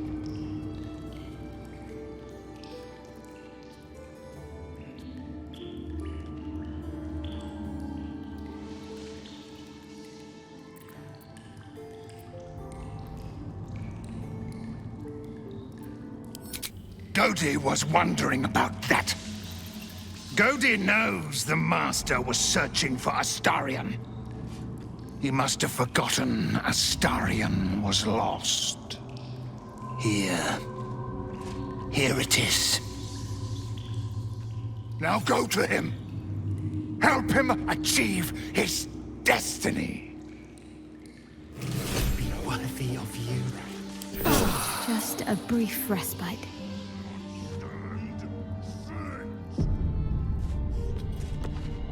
The door remains sealed, with naught to see but strange writing and a small hollow.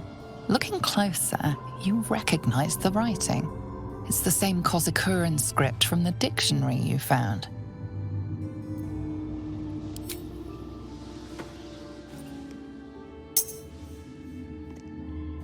The ring slots perfectly into place, and the door swings open.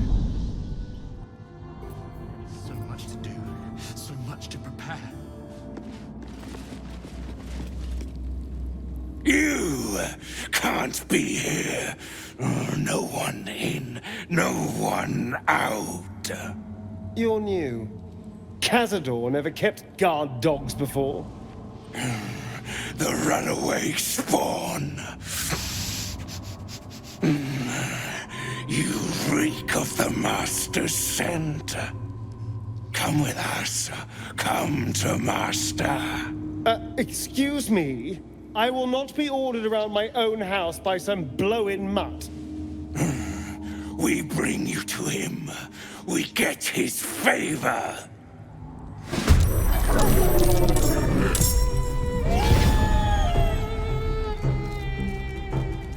Dance macabre.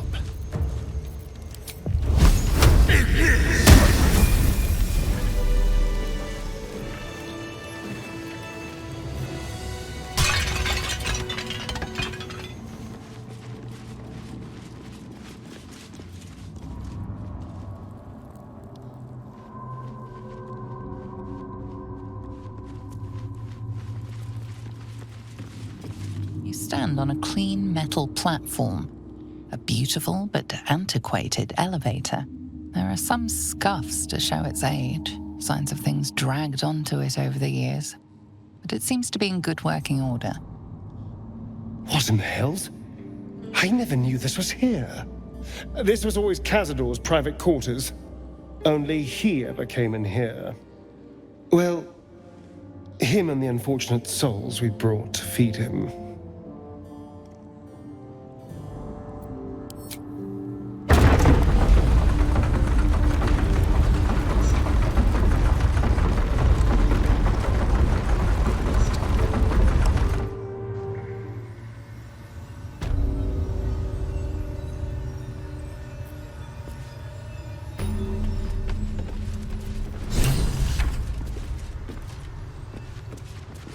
What in the hells? I never knew any of this was here.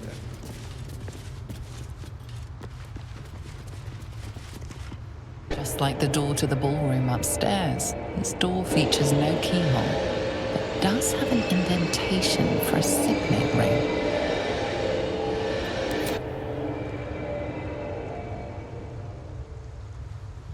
The ring slots perfectly into place, and the door opens, assailing you with pungent, musty air.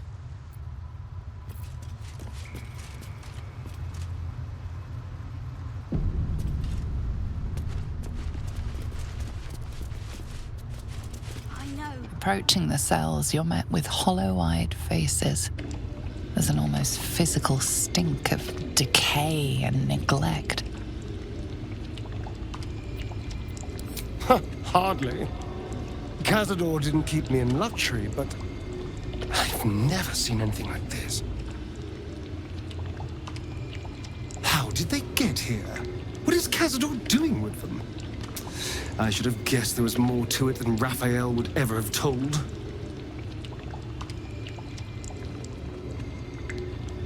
You.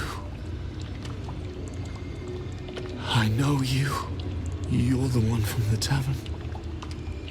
You smiled and joked and got me drunk. No. You're dead. You called me so many sweet things. My name sounded like a lyric on your tongue. Sebastian. You remember me. You were handsome. Shy. You'd never been kissed. You taught me how. And then you destroyed me.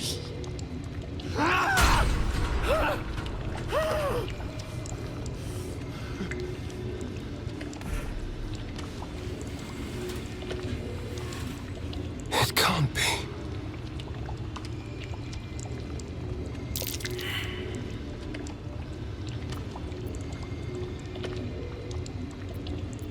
It's not just him. I know so many of these faces. They're my conquests. I pursued them, seduced them, and brought them to Cazador. He told us he was feeding on them, but he turned them to spawn. He turned every last one, so we'd have souls for this cursed ritual. How long? What?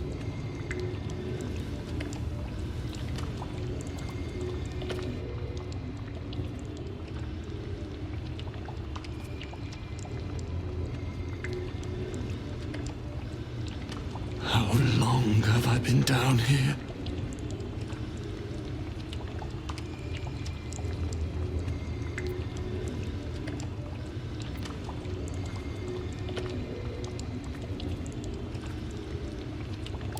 Free. We'll never be free while that monster lives. That's why we're here. To destroy Cazador. You can't. It's not possible.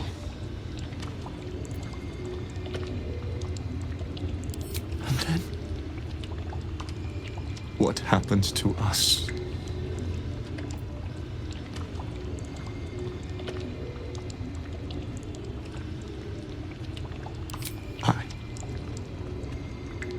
I don't know. Trust me when I say I know the feeling, but you can resist the urge. Whatever you do, just do it quickly. I can't go and wait. We'll be back. You have my word.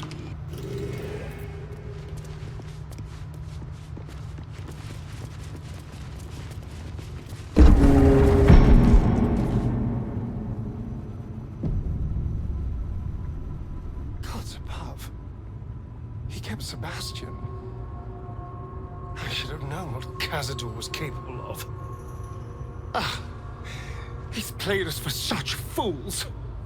Not just 7 spawn to placate the devil. 7 spawn and 7,000 souls bound to them in blood. Whoever trusted me enough to let down their guard, innocents, idiots, and the unlucky. It doesn't matter. I will need to sacrifice them all if I want to perform the ritual.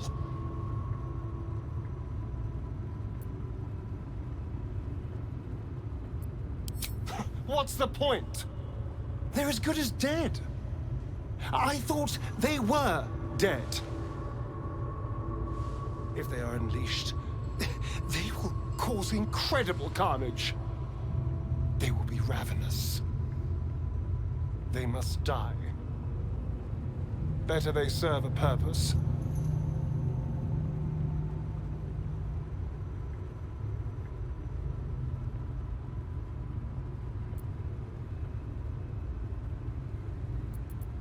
They're in a state far beyond anything that ever happened to me. Decades of hatred will have piled up inside of them.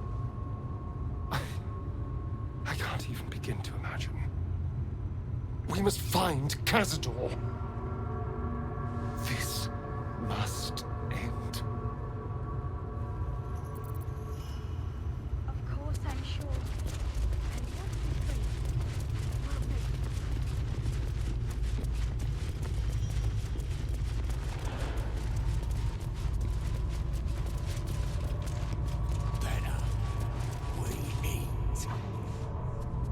Who stands before us? Is this truly our prodigal son? Do not slouch before me, boy. Have you no respect for yourself? Look at you, crawling back after abandoning your family. You should be begging our forgiveness.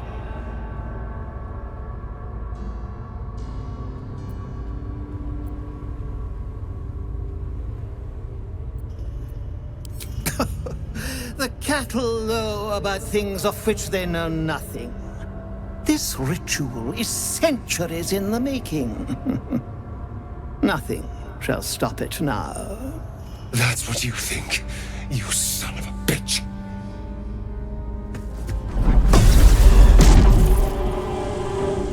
You truly forgot my power. You truly thought our bond as creator and creation was all that stopped you from killing me? Oh, you are weak, my child. You are a small, pathetic little boy who never amounted to anything.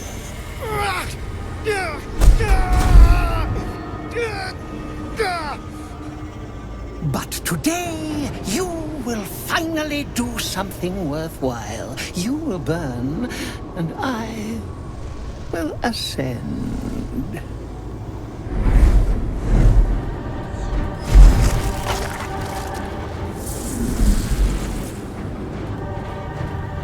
No! Stop him! Get me out of this! Witness the birth of the Vampire Ascendant! Ecce Dominus! Fight on if you must, but I am only growing stronger!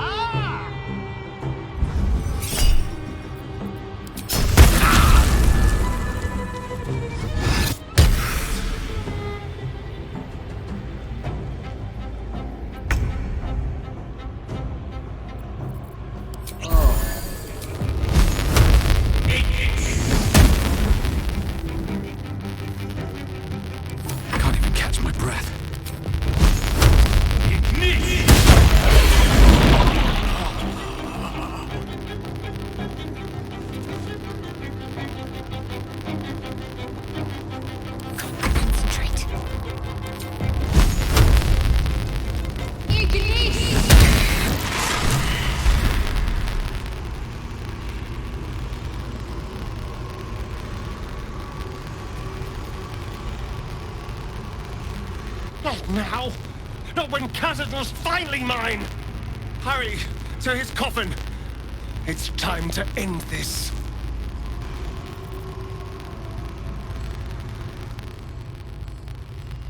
Very well.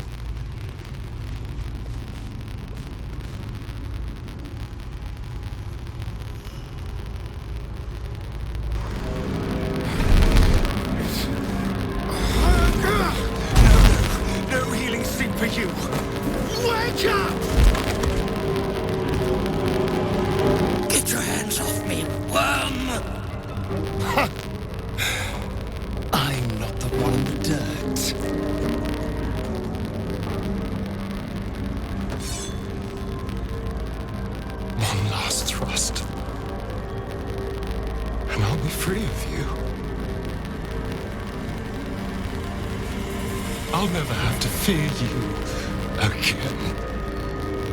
And then, what will you be without me? A seed? A spectre in the shadow, devoid of all purpose.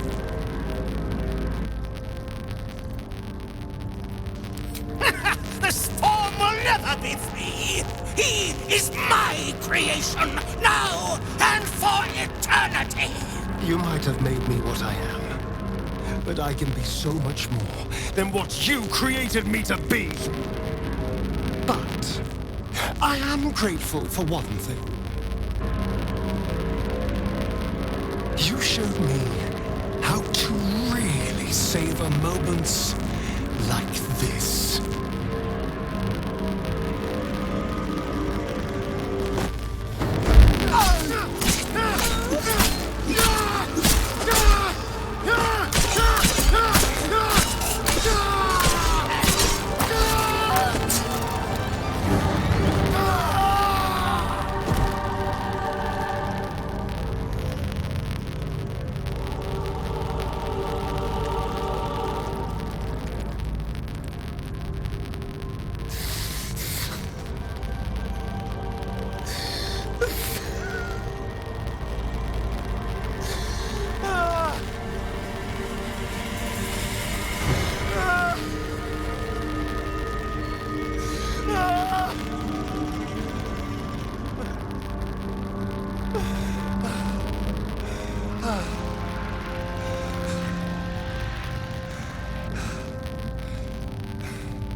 His old master lies dead, never to control Astarion again.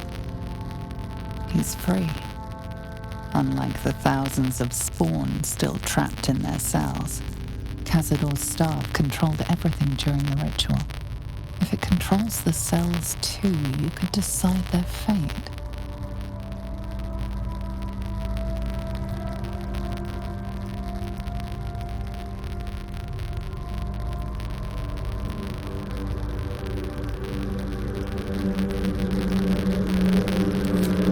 Some sacrifices just aren't worth it.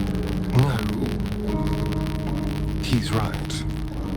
The poor wretches in the cells are innocent. They shouldn't have to suffer just because I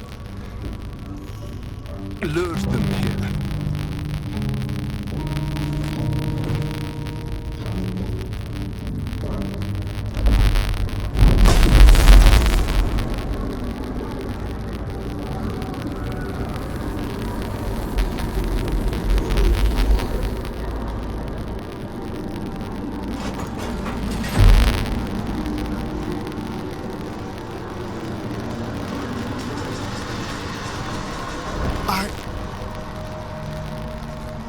I think we're done here. Let's go.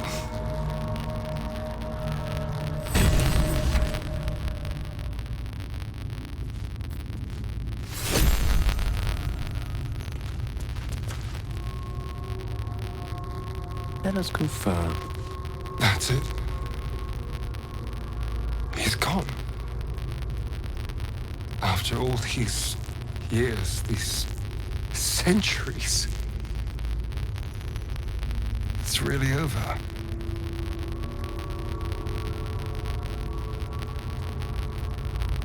I'm not sure. I feel a little numb. What I've lost. What I've gained. It's all so much. And God, all those spawn. Free in the Underdark. I need some time, I think. Just to let it all sink in.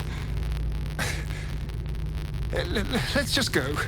This place reeks of death, and I want to feel alive again. Of course. Let's have a peek inside.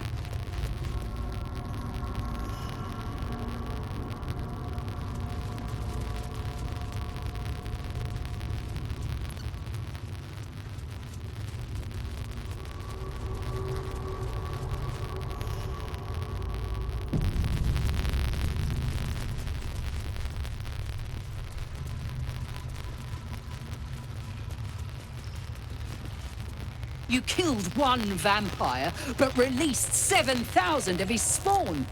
Have you lost all sense? They were innocents. To kill them would have been an even greater crime.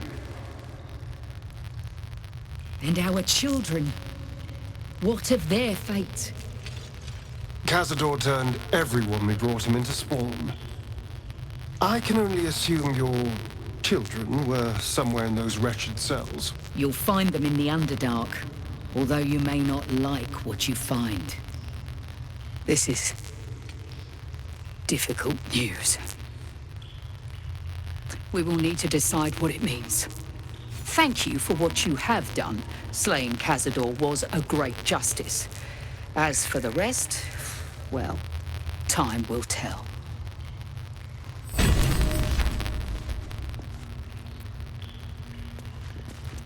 Easy enough. With silver tongue.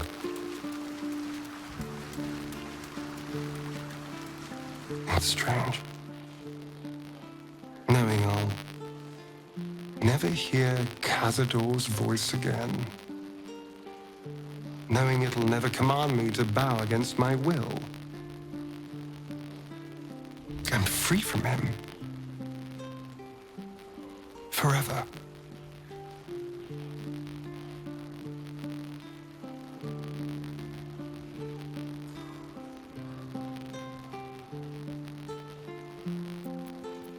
Invigorating.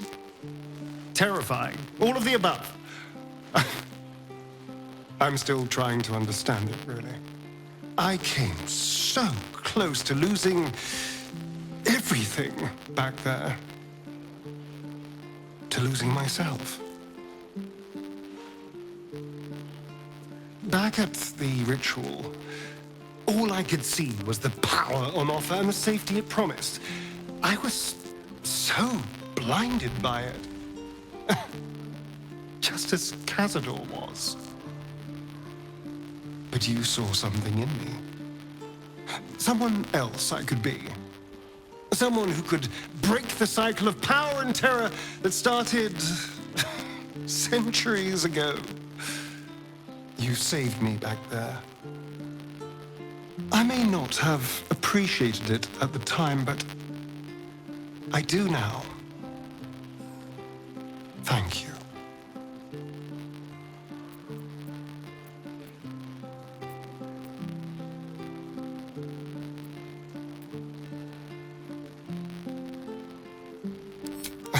You did more than that.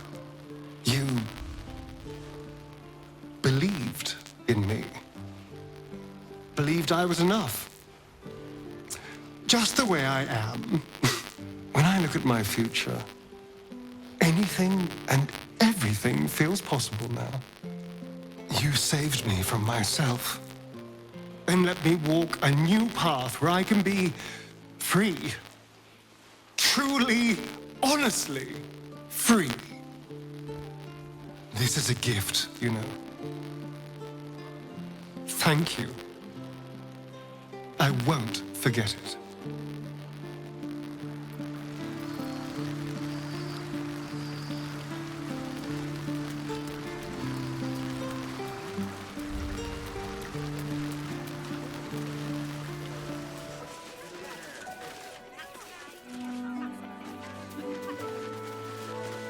I just lost a wager, thanks to you.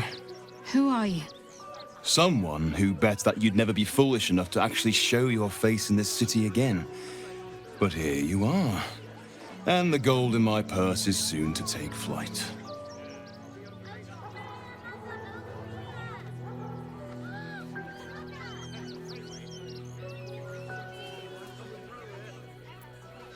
There have been whispers about you, sister. About your faith, your loyalty, your company. I can't help but feel the strangest twinge of disgust as I look upon you. Is it true? Has Our Lady forsaken you?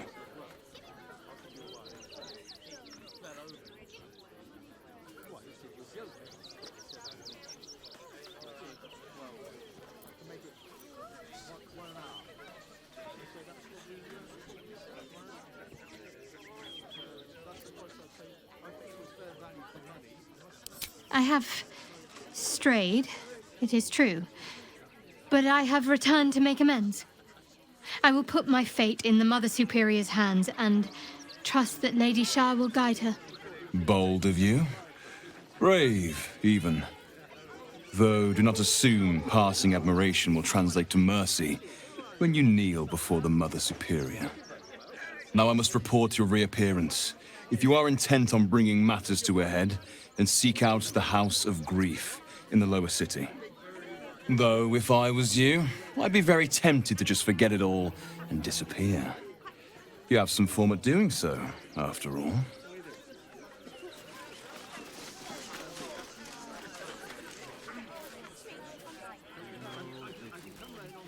You'll be in a big... soon. Story, stick them right here. Stand up. You're slouching. The printing block has never been so hot. Let me back in. I'll bring Leroican out here, you tin tube. You tell Leroican I went for his goddamn night song, and now he has to pay up. What are you looking at? Shit, it's you. You went looking for the night song after me. Please tell me you found it.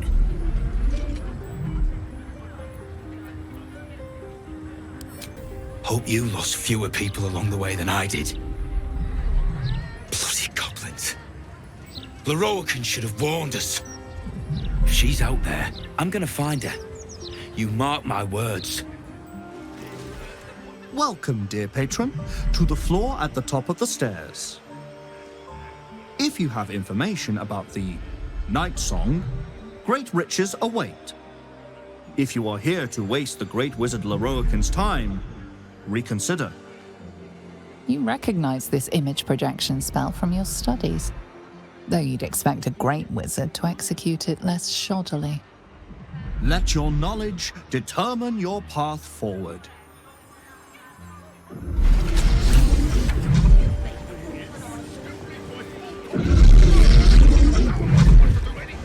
Literature department. Can I help you?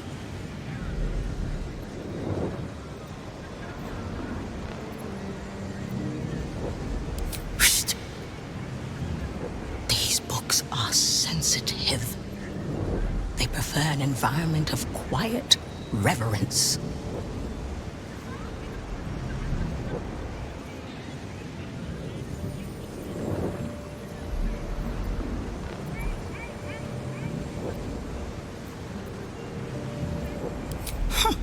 Bold. You might have heard that our library has a collection other shops would lack the skill to curate. Between us, even Master Leroican was reluctant to house them in his tower. The pen is mightier than the magic wand, apparently. They're locked away here for their and our customers' safety. Our finest reserve includes the Tharkiad Codex, the Annals of Karsus and Netherese Folly, Sights of the Seelie, and the Curriculum of Strategy. Do any of those interest you?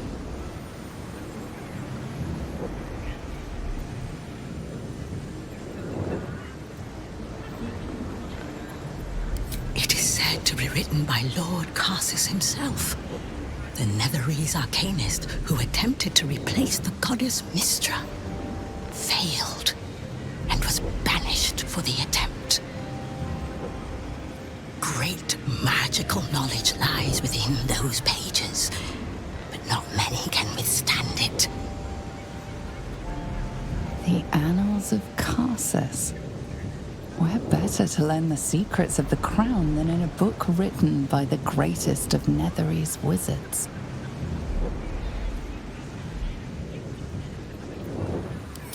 Buy. Books as temperamental as these are not on sale. They are secured in our vault, where none can harm them, nor can they do any harm. Consider yourself lucky to have learned of such a book's existence, and then forget about it. The Annals of Karsus are best left unread.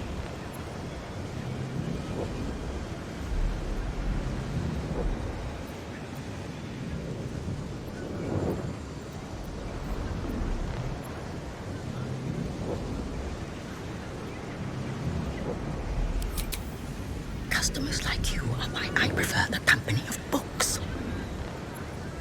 The only way to gain access to the vault is through my office. And before you ask, no, you are not allowed in there either.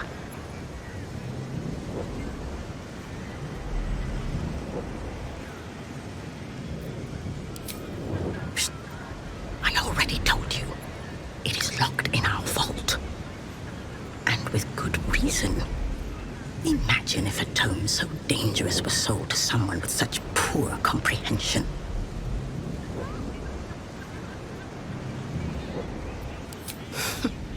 You certainly have. Even simple knowledge of these tomes is enough to stimulate most. I already have 2 copies of this.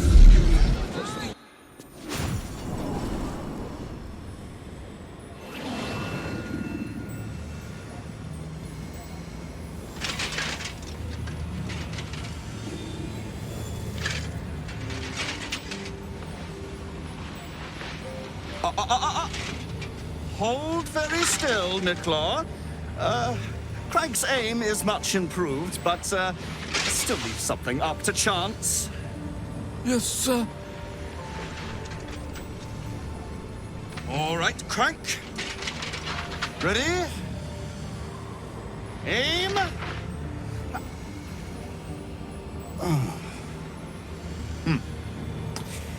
We have a visitor.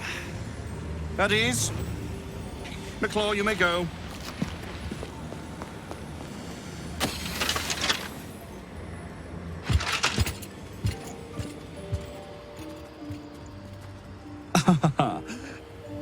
I see no night song.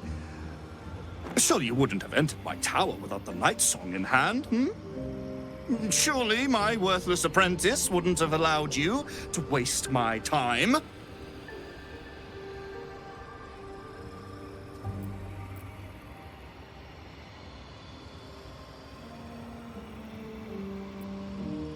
So, was it you who picked up Nightsong's trail? I suppose you still have some talents, even if you are damaged goods. Where is it?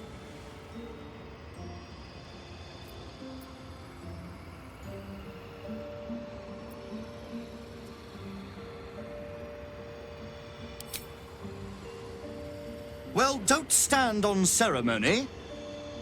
Out with it.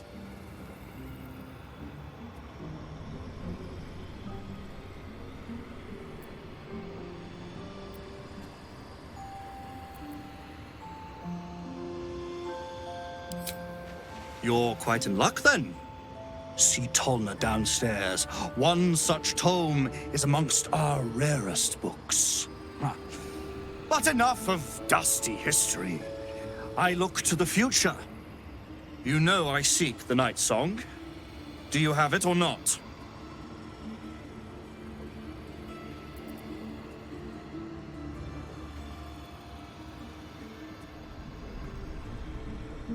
She? Then you do know her. You've been to Shah's temple. To the Shadowfell. You've looked upon the Night Song's face. Tell me, and choose your next words carefully. Where is she now?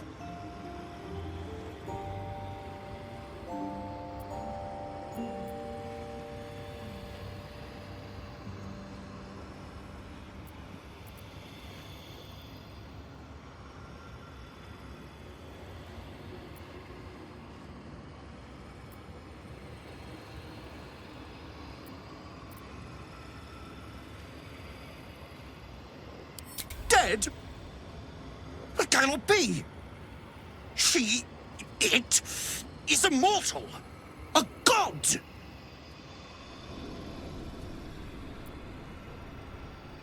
Is that meant to be some consolation? It was the key to my immortality. How can this be? How can this be? Shit!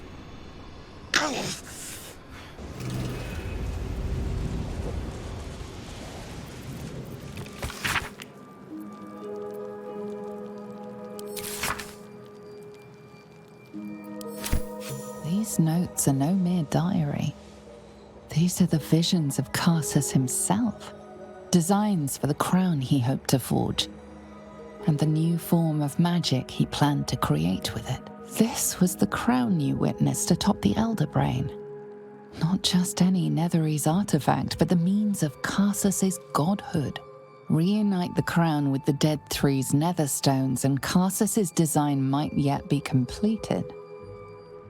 You could wield the power of a god.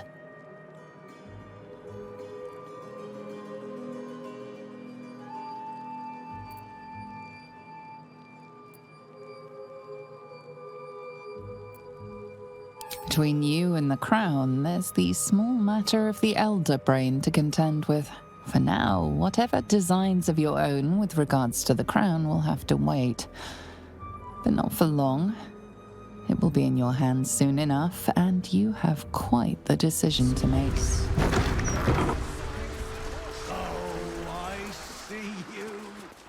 I need the list of properties donated. Welcome to the House of Grief. Or perhaps welcome is the wrong word, Shadowheart.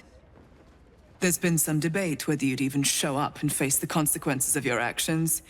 I assumed you tried to flee, like a craven. Spare me your venom. I'm sure the Mother Superior will have plenty of her own. All in due time. As I said, in due time.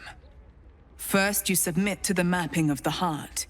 Only then can we know what is to be done with you. This is the House of Grief. We strive to help those whose hearts have grown heavy, be it with anger, melancholy, grief, or treachery. Submit to the mapping and reveal what lurks in your heart. If you consent, follow me. If you do not, leave. The House of Grief welcomes you and stands ready to ease your troubles.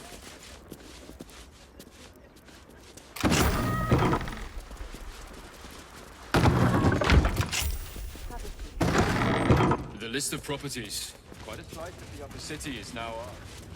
Have a seat. The mapping will begin shortly.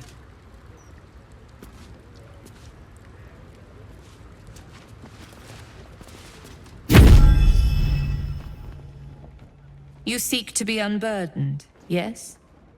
The mapping of the heart can reveal the way. Yet, there is another here whose need is great. That voice. Allow me. I think I'm supposed to do this.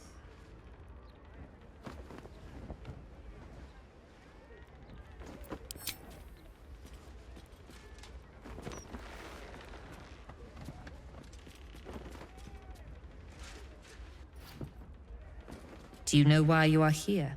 There is something I lost. No. Had taken from me.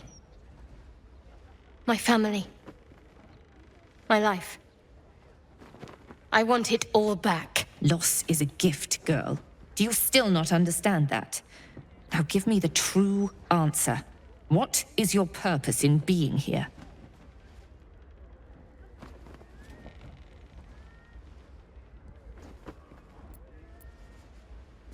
Why map what is already known? A disloyal heart, a craven heart, a shadow heart. Now answer. What is your true purpose? The artifact. I was sent to retrieve it, at any cost. And who tasked you with this mission? The Mother Superior of It's you. Give me the honor of my name, in full. I can't. My memories... I know what's in that head of yours better than you do, girl. My name. Mother Superior... Viconia de Veer. You still have the wits to recognize your betters. Good. Now descend. You have much to answer for. An astral projection. Clever girl. She's not taking any chances. We shouldn't either.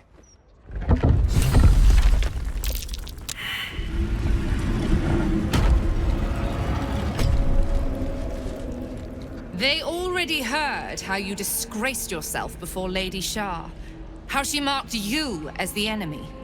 But it is quite another thing for them to see it for themselves. I am very glad you decided to return. A cautionary tale such as yours will be studied by Lady Shah's initiates for years to come. But perhaps I can make a case for some small measure of mercy.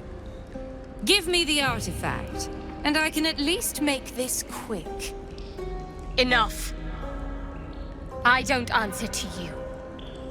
Not anymore. I'm here for my family. That's right. I know what you did. And it's not going to be quick. This is your family. And now you have turned your back on it. The artifact was your last chance to prove yourself. And you squandered it.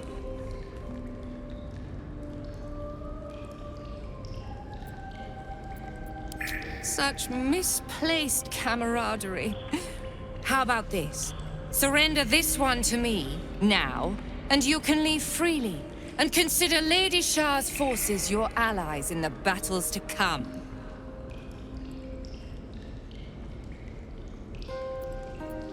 As you like. Lilala! For Shah!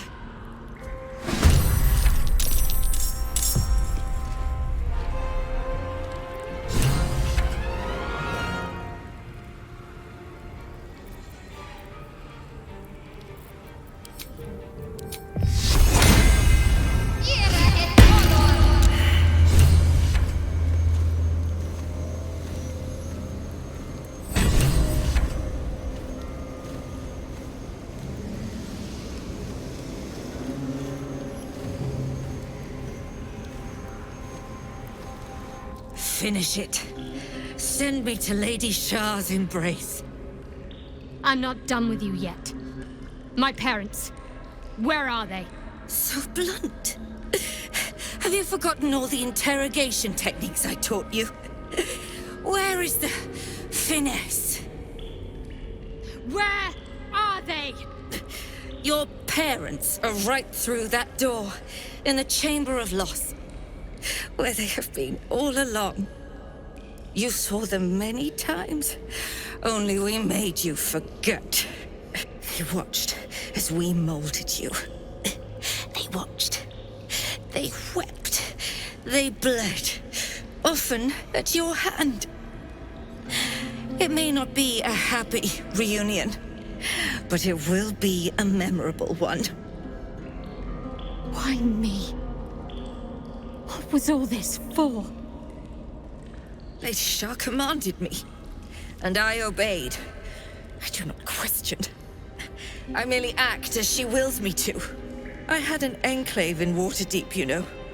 Much grander than this. Shah ordered me to raise it, kill all who followed me, claim they betrayed me, when in fact I slew those who showed nothing but loyalty. You became my mission. To take a child of Selûne's most dedicated followers and turn her over to Lady Shah. To show that all light fades and darkness will prevail in the end. All this was to make you into what the Dark Lady needed you to be. The planning, the training, those deaths in Waterdeep. It was all to groom you to replace me at her right-hand side. And you threw it away.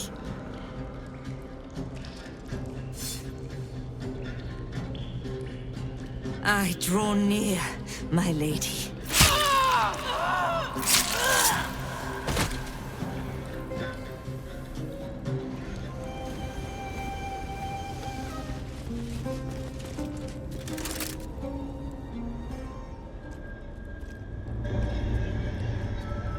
It can't be. Another vile trick.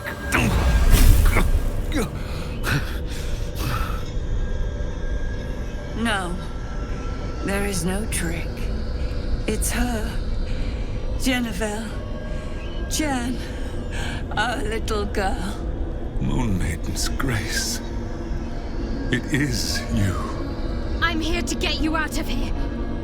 They're all gone. It's over.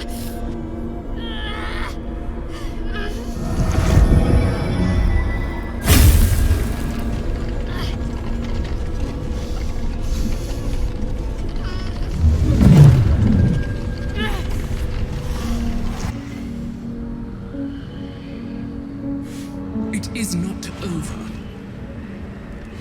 You see, it matters not if you raise this place, if you slay every one of your brothers and sisters. That was never where my power resided. Every time you tried to step away from me, every time you tried to reach for Seluna, my hold on you bites deeper. If you had learned, if you had obeyed, there would be no pain. But you struggle on. You will make things worse for yourself and for them.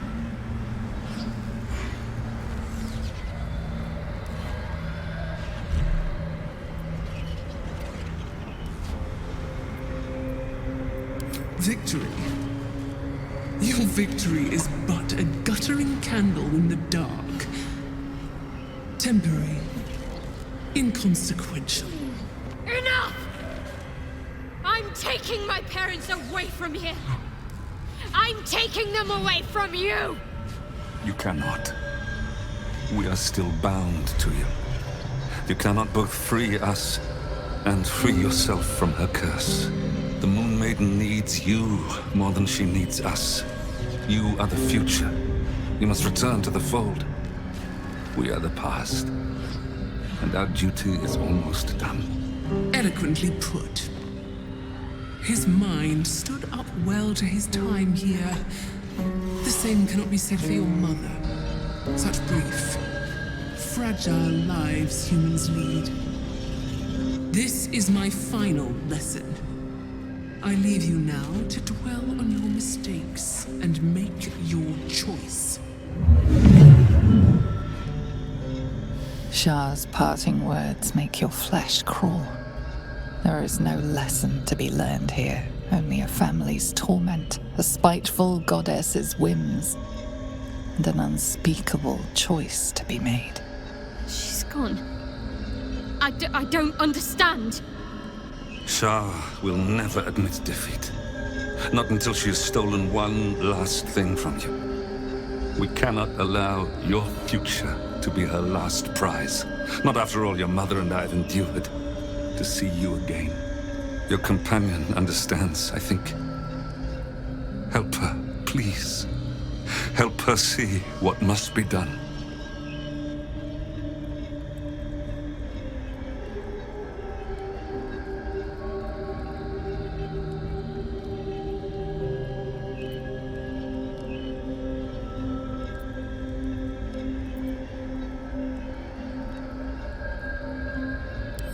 No, I can't.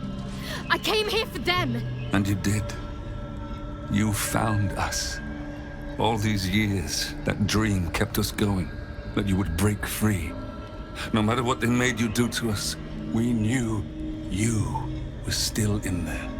I knew the Dark Woods wouldn't frighten you. You were always such a brave girl. She was. And still is. You've saved us. Now save yourself. You'll be out of Shah's reach, and we'll be at peace.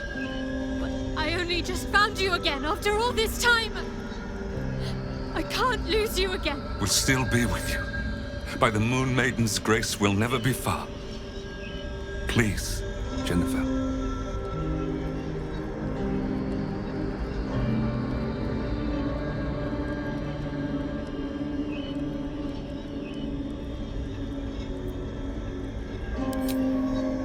Is this truly what you want?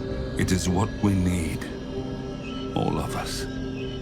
You were meant to be a guiding light for Selûne's faithful, but they robbed you from us. Now that can be righted, and we can rest. Help us, Jen. I can let go. Now I've seen your face again. Goodbye. Not goodbye. Not even close.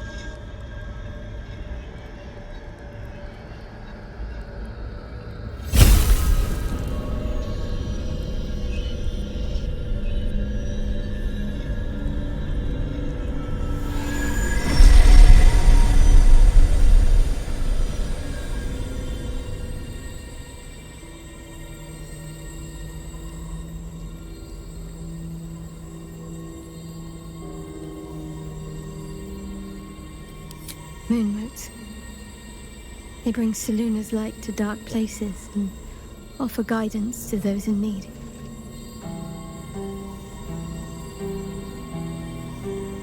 My parents are watching over me. Let's leave this place. There's nothing more for me here.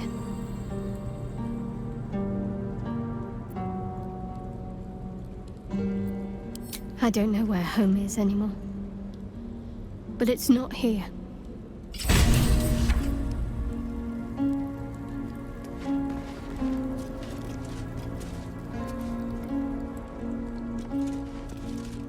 My parents. I saw them. Spoke to them. And let them go. It's more than I can take in just now. Give me a night to try and get my head together.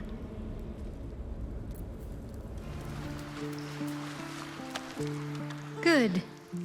I was just starting to miss the sound of your voice.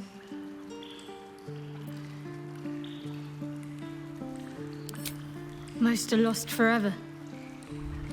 Some may creep back into my mind if I encounter anything that helps clear the fog. Then there's what Shah did restore to me.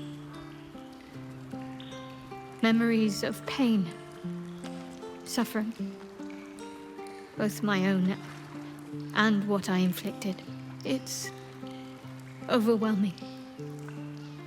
Like a lifetime's worth of nightmares unleashed all at once upon waking. I can barely untangle one moment from another, not that I even want to. I just know that my heart sinks if I let my thoughts wander to them.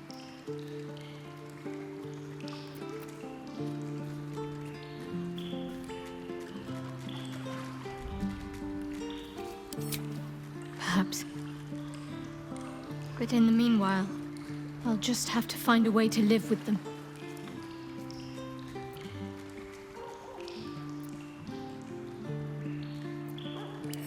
Shah seeks to break people, to fill their lives with despair so that they will turn to her for relief. Perhaps she thought this would lead me back to her in time. But it won't. I fought too hard to win my freedom. I will not give it up again, no matter how much it hurts. Of course. From the first time I laid eyes on you right until now. That's all safe. I wouldn't surrender even a moment of it.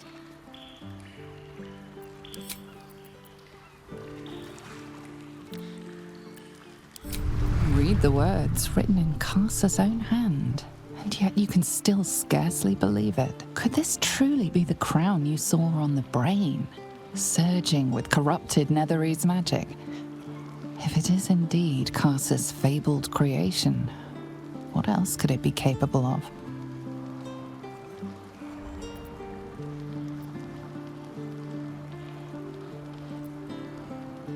Whatever the crown's potential, for now it is impossible to detach from its wearer. So long as the Elder Brain lives, Karsa's crown will never be yours. It's time the mother of all magic heard what you have to say. Time for you to find her shrine and claim a long-withheld audience. Whatever secrets Mystra keeps from you, she will surrender them. She has no choice. Now the crown of Karsus is almost within your reach. Gale of Waterdeep, as I live and breathe. As do you, I'm glad to see. I hear you've been browsing in the most esteemed of emporiums, sorcerous sundries. Indulge my curiosity. What wonders did you discover there?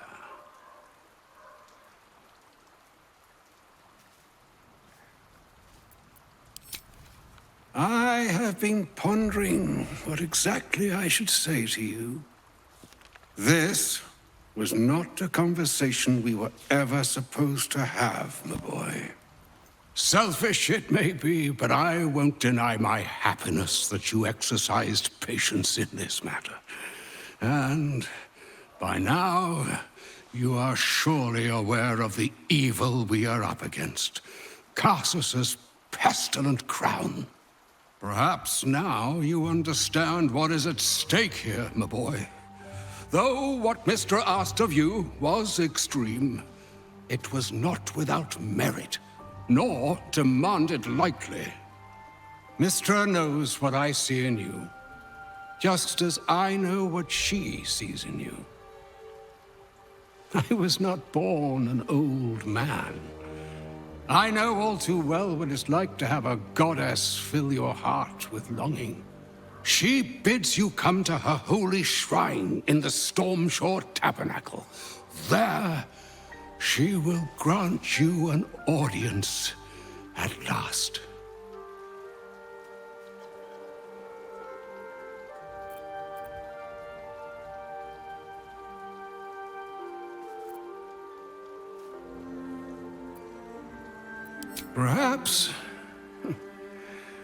Perhaps that should have been your mission right from the start. The spark of promise burns in you once more, my boy. And Mystra believes that spark may yet catch fire. Trust in yourself. Trust in the weave. If you are willing, trust in Mystra. There is a conclusion yet to be written in this sorry tale, Gale of Waterdeep. And yours is the quill that will write it.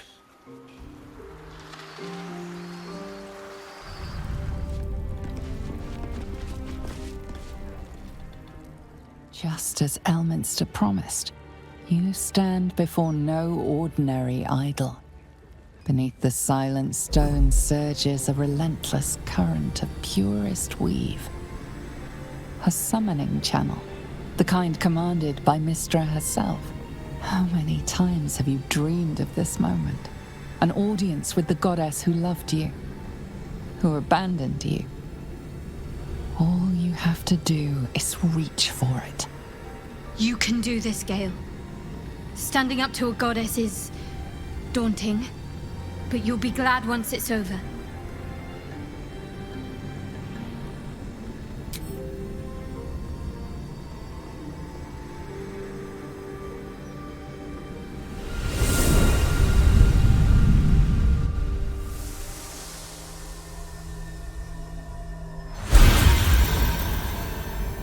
Gale of Waterdeep, you look well.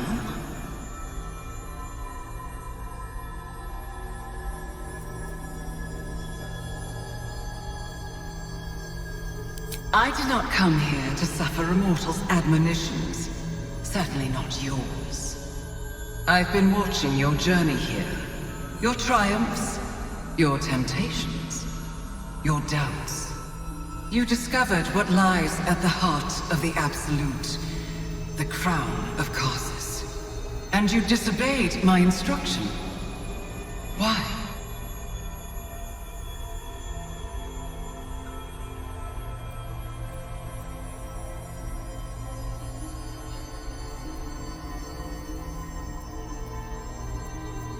I know.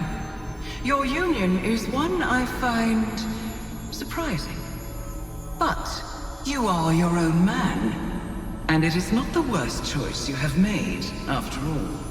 I hoped hindsight would help you see what you could not perceive before. Do you understand why I severed our connection?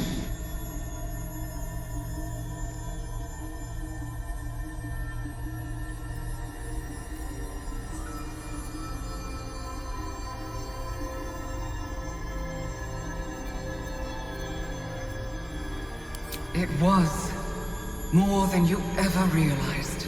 The fragment of magic you tried to return to me was not of my creation.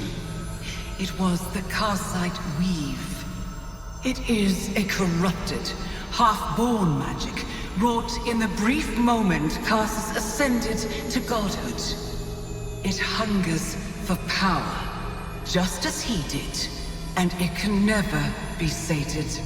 You unleashed something that would consume all magic in existence, and yet you thought only of preserving yourself.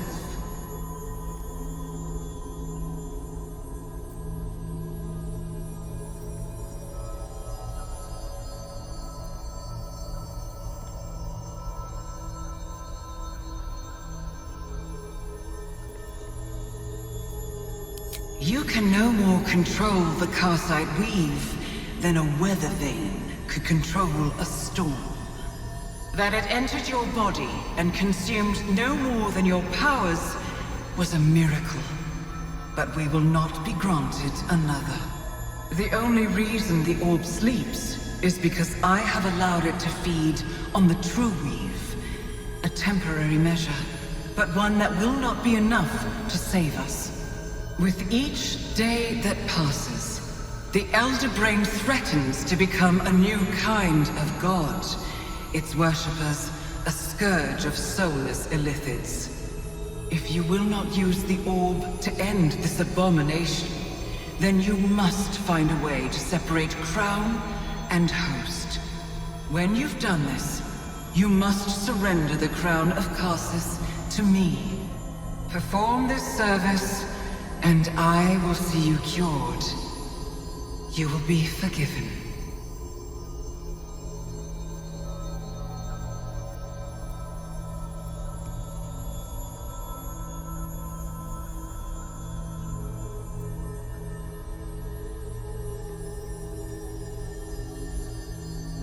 Crown yourself, Gale Decarius, and you will learn what it is to carry such weight upon your shoulders.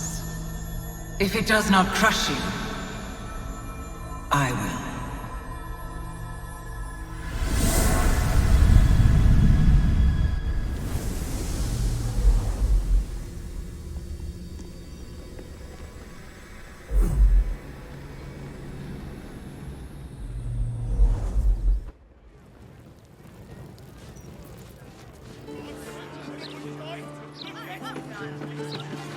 The locked door has red text on it reading, "All are awaited, all are embraced. None shall escape." That phrase is barlist. This place has some connection to Orin and her cult of killers. You should learn more about them.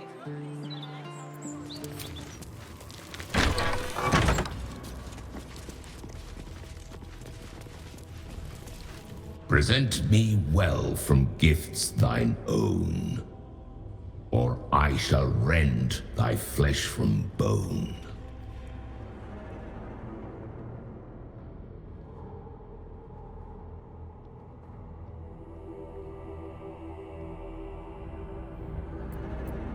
A grasping hand, an offering vile. Enter now the dread Lord's trial.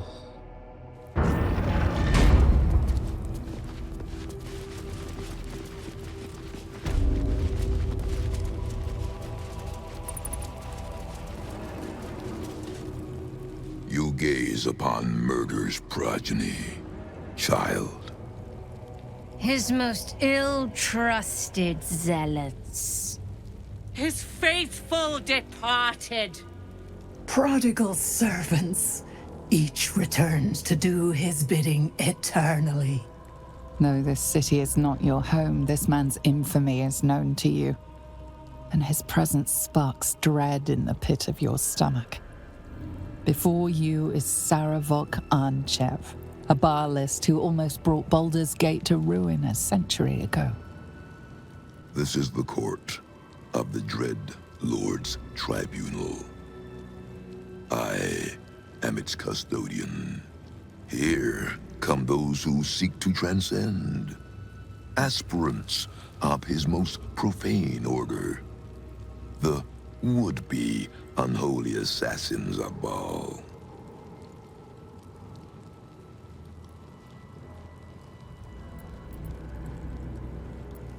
A long while ago, my wretched sibling brought me back.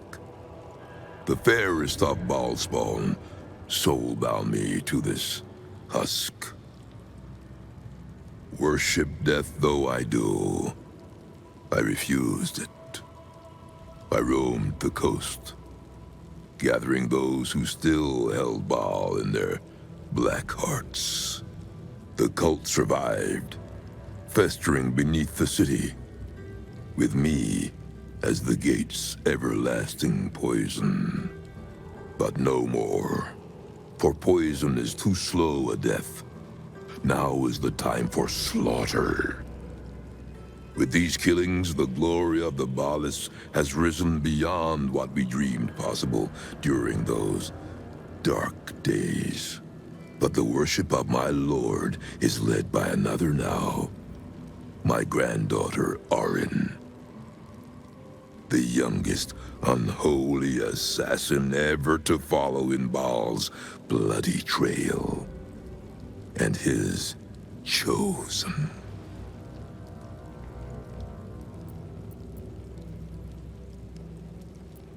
My very blood, and by extension, his. Baal has never had a more gifted prodigy. Arin's gifts surpassed even her mother's. Her mother knew this, and she could not bear it.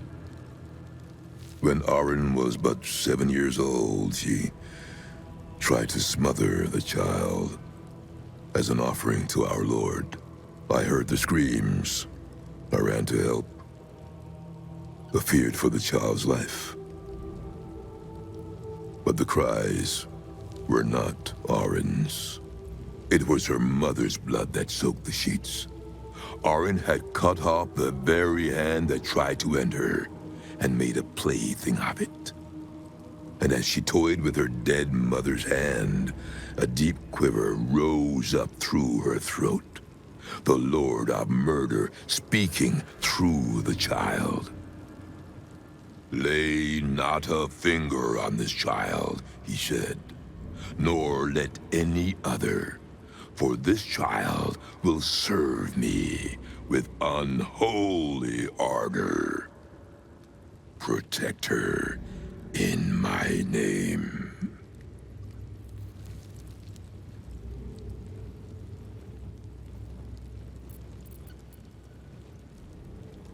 I knew of my daughter's ambitions, but not the lengths to which she'd go. She hungered for Baal's favor more than anyone I'd ever known. But her daughter, Arin, hungered even more. My lord made his choice. I abided by his words. But Arin is not the subject of our judgment here today.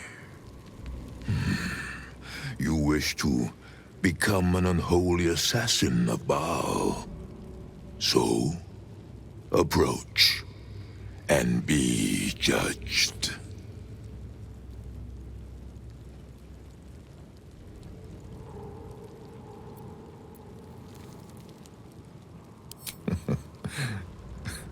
This is where you reveal yourself.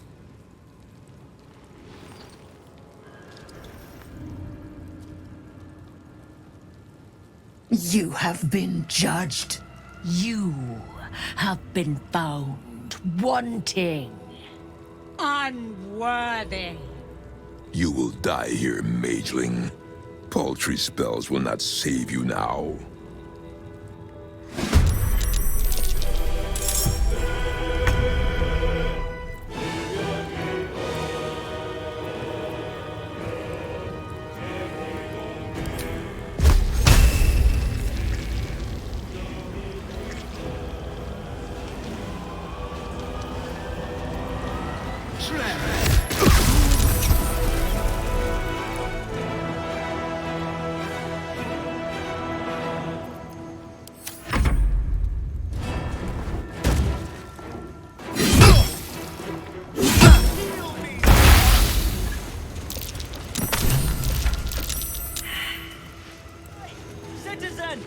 Citizen! Thank the gods you're here. My wrinkles are starting to chafe. As an officer of the law, I demand you free me at once. Knock, knock. Here and free!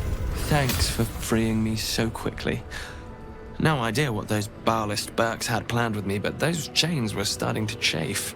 Though I do wish you'd figured this all out before I, put the blame for Father Lorgan's murder on that poor refugee.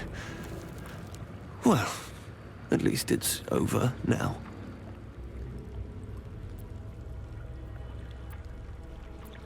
After our chat at Charessa's Caress, I thought it best to polish off the bottle I'd started. I started coming over all woozy. My joints stiffened up quicker than a brothel browser's loins. Paralyzed. My vision went black. When I woke up, I was in chains. Overall, a terrible ordeal. One deserving of a drink. I bid you good day, but it's been royally shite all round.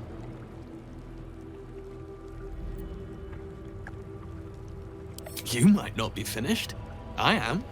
It's plain to see that I'm well out of my depth here. But you... well, you gave these reprobates a proper seeing to. You clearly have what I don't. Courage, insight, heroism. The city needs you. I overheard these pigs talking. There's a Baal temple deep within the old Undercity that the cult is using. A century ago, it was destroyed by a group of heroic sorts. Let's hope history repeats itself, eh?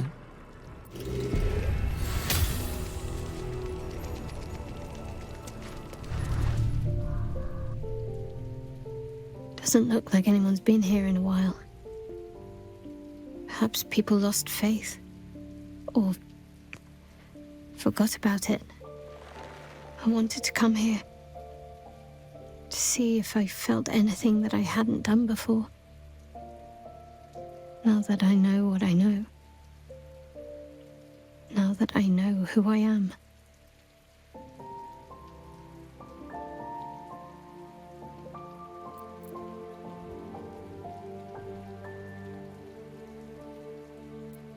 Loss.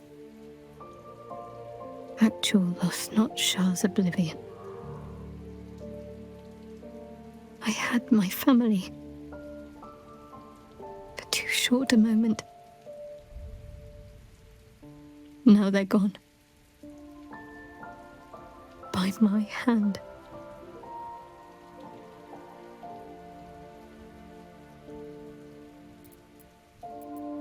I remember. But they can't comfort me. They can't give me advice. They can't tell me what I was like as a little girl.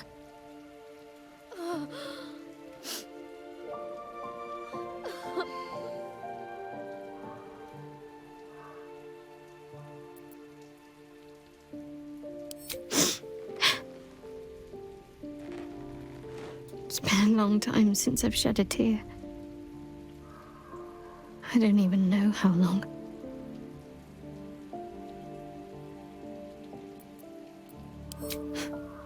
We carry on. It's all we can do. I'll follow in a while. I think I want to stay here a little longer, firstly.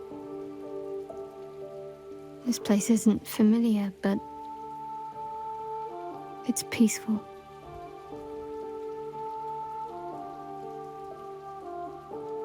Shadowheart.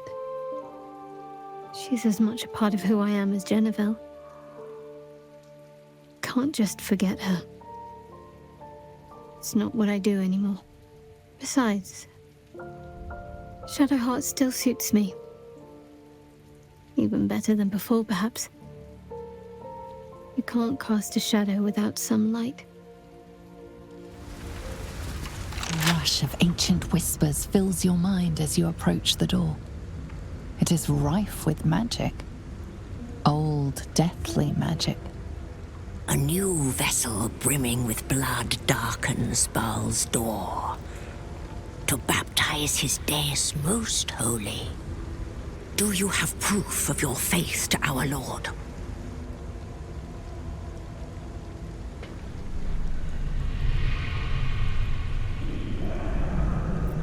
You hold proof of faith, but to hold and deserve are different. How have you proven yourself in the Dread Lord's eyes?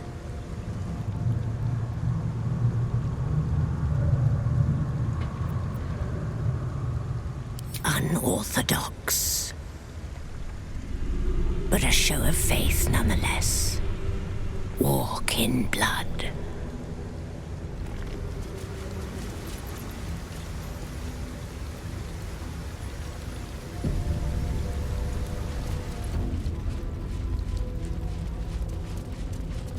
Stone seals this chamber against the world. The Baal amulet trembles in frightened awe. You do not discover truth. In these symbols you see only death.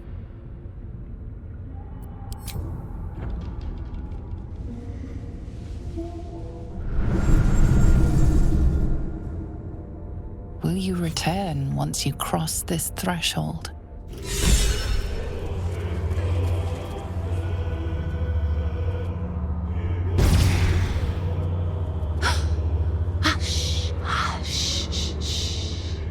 I hear footsteps trip-trapping on the Murder Lord's stones.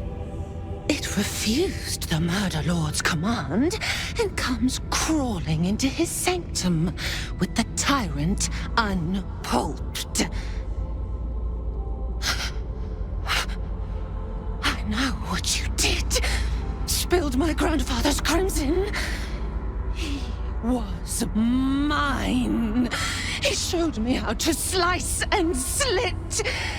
He guides my dagger still. Oh, did it think it could protect? Did it think it could save?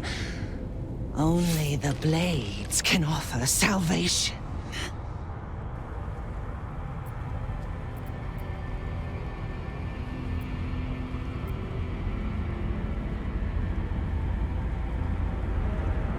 You do not lie, underling. It is your blood I am destined to spill. Your death spit will stain these walls, little lamb. Oh, your murder should have been exquisite. A crypt-born effigy to greet Baal's bleeding dawn. And now it will be nothing. Come to me, Father. Set my flesh to your unholy purpose.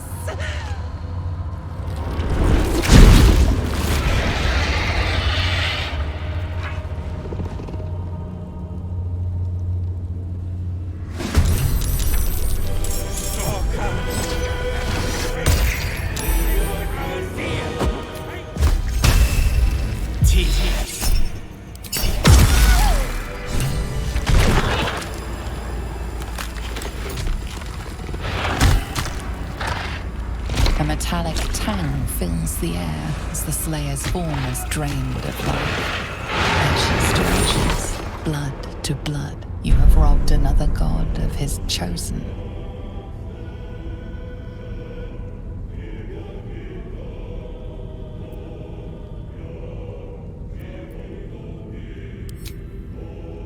A glint of light on something in the blood catches your eye.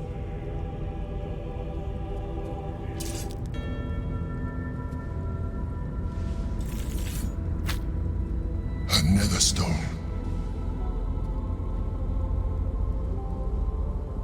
Time to pay Gortash another visit. I'm sure he'll want to know all about this. Seek him out. He is all that stands between us and the Elder Brain.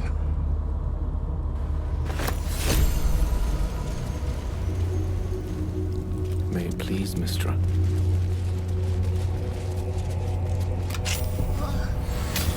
What happened? Where am I?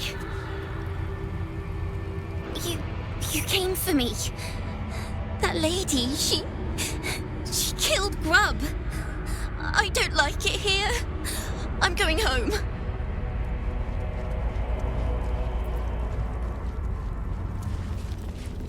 At this point, nobody can control the brain, and it knows it.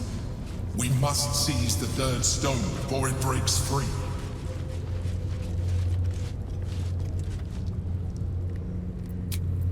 I can keep going a little longer now. Up for debate? You seek Archduke Gortash, do you not? Take the door to the right of the throne, just through the grating. But know this. If you do not possess the stone he requires, he will cleave you straight through. I trust nothing more needs to be said on the matter. My lord requires a clear path to his magnificent future. We cut away the troubles and Premble. Do not face him without Orin's netherstone in hand, or you will meet the same end.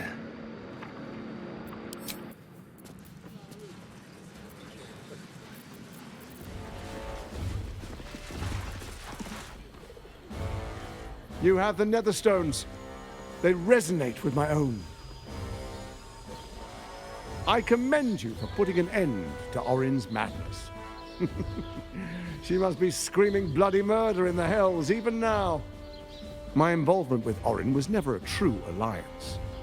A mad dog understands the yank of the leash and the hand of its master, but it cannot be an equal. You can be my equal. We will raise a black keep in Baldur's Gate. Then we will conquer the Sword Coast and unite all its peoples under our rule. But first, the brain awakens. We must act now. Faithful, come forward.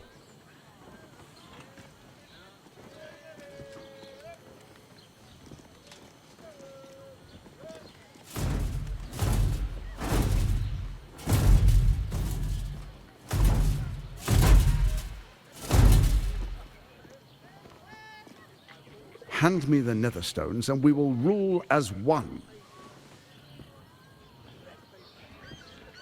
Good idea. And let's trust the fox to safeguard the chicken coop while we're at it.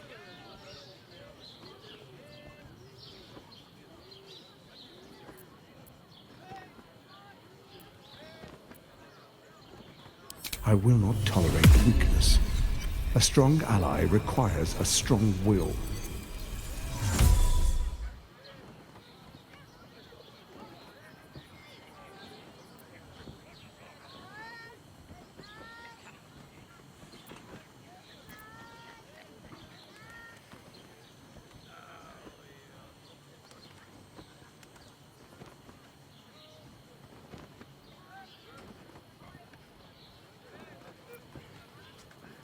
I'm not here for games. Hand me the stones, or face the black hand of Lord Bane. Gortash studies you carefully in turn. He's shrewd and headstrong, and he expects the same of you.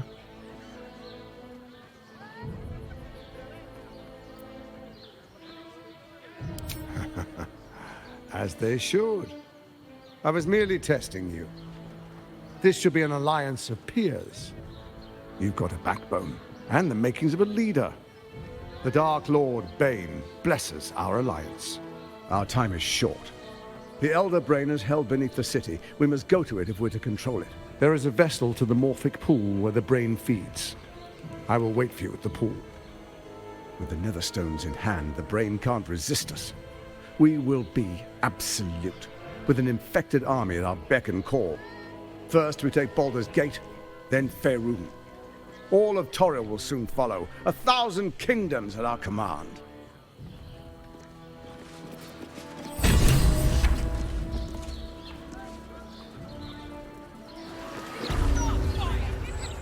From bonds free, no more slave.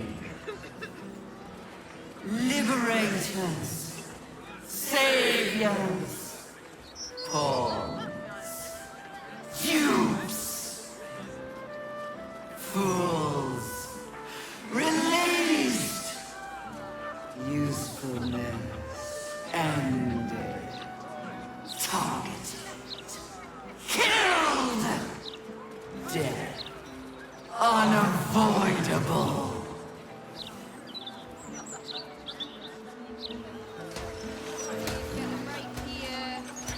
Yes.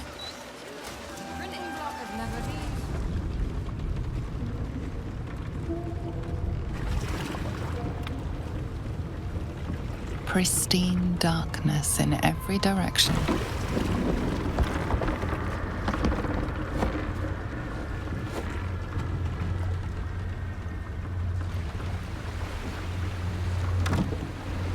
Silence, but for the gentle, rhythmic slap of water on rock as your vessel cuts through.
An overwhelming force pushes into your mind. The brain. It is here.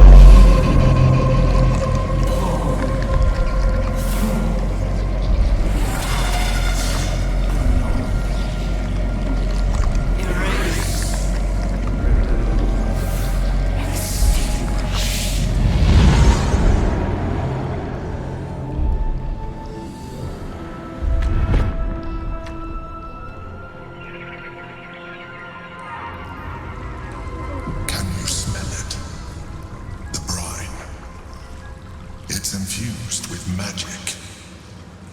The brain is here.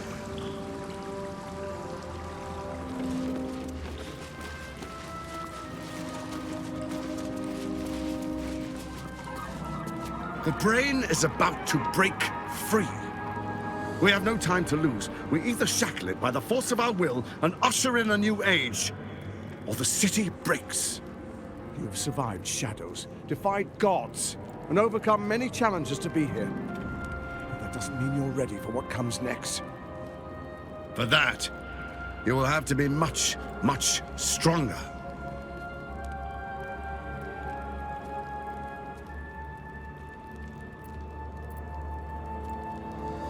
I don't doubt your conviction, but I'd be a fool to expect victory. The brain has grown incredibly powerful. Confronting it is madness. But there's no other way. If either of us falters, both of us die. Come, let's end this.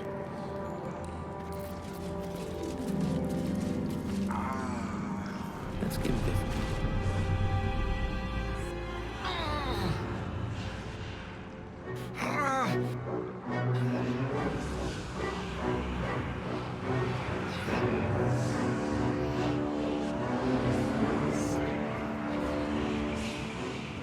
Rise. I, Lord Envergortes, chosen of Bane, command you. It's close. Have the stones ready.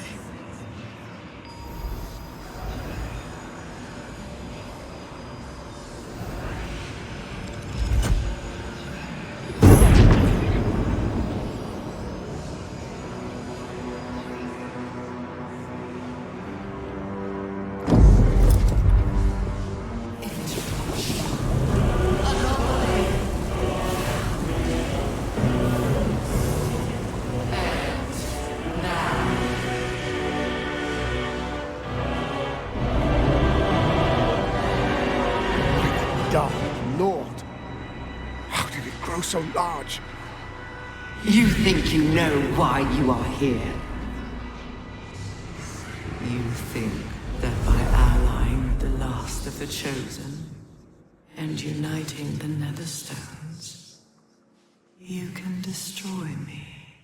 You are wrong.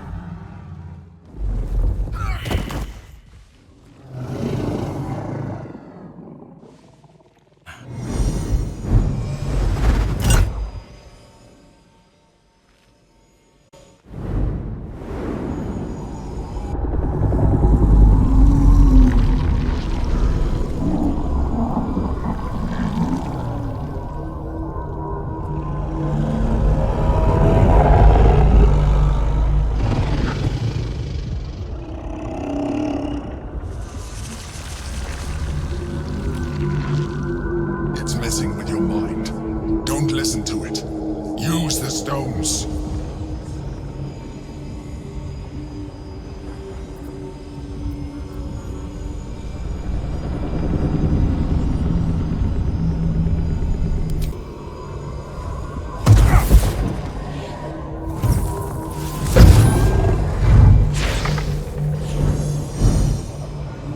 By eliminating Kethric and Oren, you have simply unbound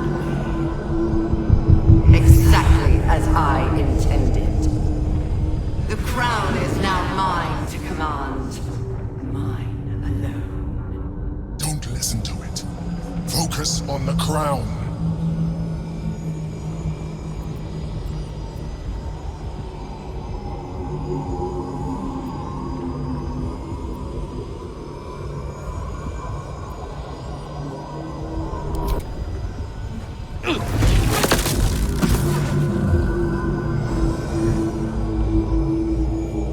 The crown is not my weakness. It is what made me what I am. You are delusional. The crown is how we controlled you. The delusions are all yours, Gortash. You controlled me only for as long as I allowed you to. You have played your part. The next order to be given is mine, and it is this. Die.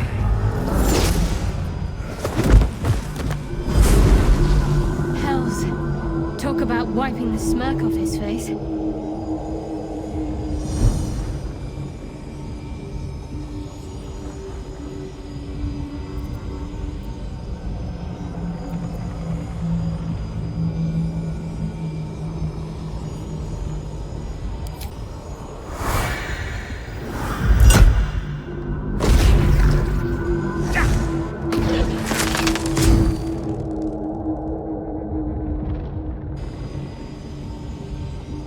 And you had your role to play too. Who do you think told the Chosen about the astral prism? Who do you think planted the knowledge of Orpheus's power and the fear of what it could do? When the Chosen sent my thralls to retrieve the prism, who do you think let the Emperor slip its leash, knowing it would be the one to bring you to me? We were part of its plan. I only needed one Netherstone loosened from the Chosen's grasp to guarantee my freedom. You brought all three back to me. You have liberated me. This was your role, and it is complete. Now you will witness the grand design. We have to stop it! It's now or never!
I pulled you out just in time.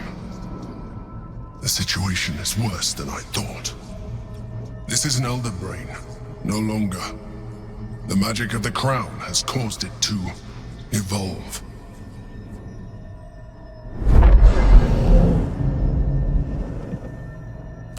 It has become something more. A nether brain.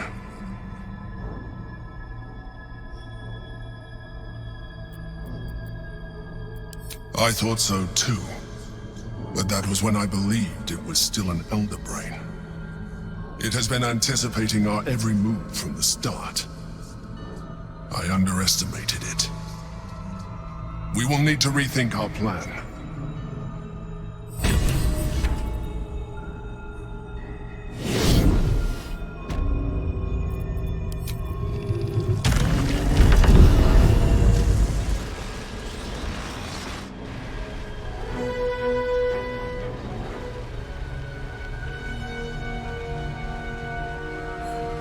I have assessed our encounter with the Netherbrain from every angle.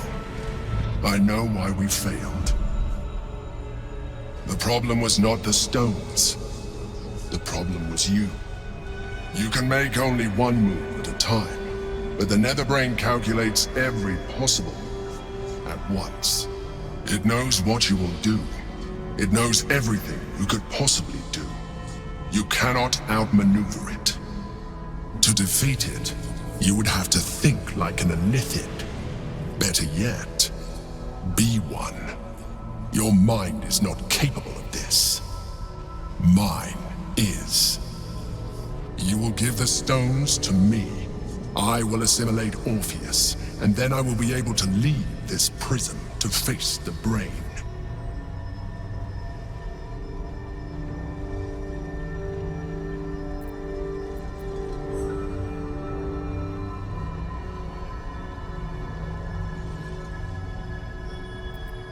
I will consume his thoughts, his knowledge, his brain.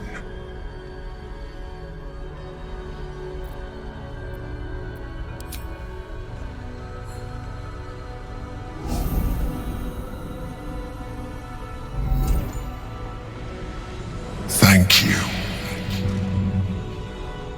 Now stand aside. I will assimilate the Githyanki's power in your stead.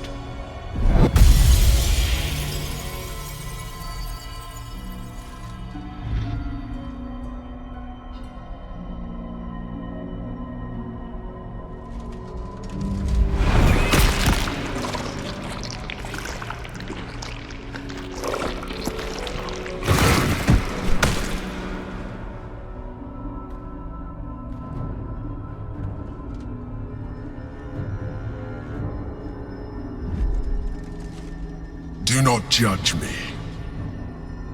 Come, we must follow the brain's path. This time, we will not fail. Not sure what I was expecting, but whatever that was, it was worse. Come, it's time to leave. There goes my appetite for a while.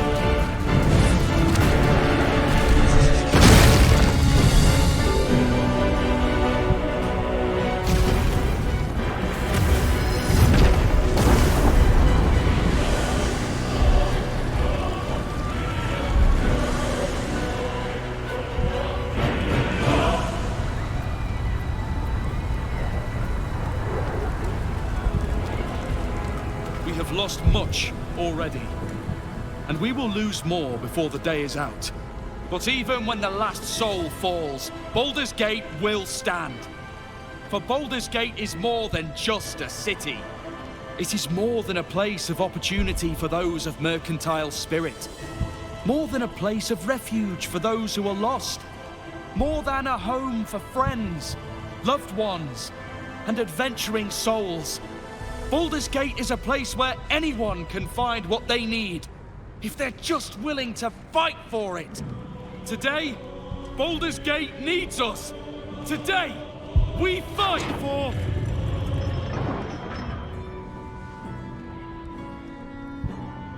You're late, friend. This is the one you spoke of. The very same. The one who comes to save the city. They will lay the final stitch on the fate of Baldur's Gate. The fist examines your illithid ally with suspicion. He was not expecting the savior of Baldur's Gate to be accompanied by a mind flare. Appearances may change, but they do not mask the one within. This one I know. Observe with whom it traveleth. Friends. This mind flare will fight with thee. It will save thy city and thy lives. The fist eyes your illithid ally with suspicion, softening to curiosity. His hostility melting at the recognition that there's more behind those eyes than malice. My steel is yours, and I'm not alone. You helped me once. I figured it's time I paid you back. With magic. I'm in the mood to crack some skulls after that fuckery in the Temple of Baal. The City Watch will be glad to oblige me. The journey has been brutal, but I stand here a Hell Rider once more, and I would die a proud man if I died this day. My people have never hunted a monster this large. They are eager to join the fray. Glad to have you with us, and not a moment too soon. The air is thick with anticipation. All eyes are on you.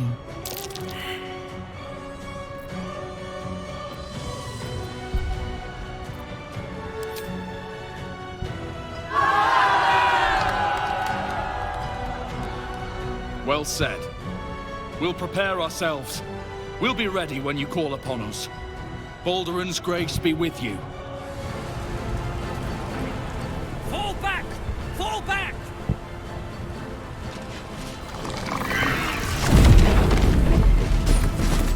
Matthew! Leave him be! We have to keep running!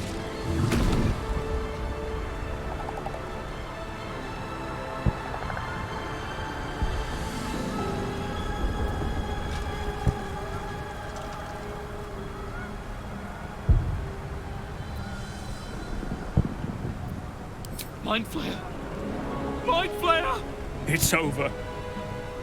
He's frightened of your illithid ally, but the very fact it hasn't killed him on sight gives him reason to pause. Can the rumors be true? Is this really the Mind Flayer who could save the city?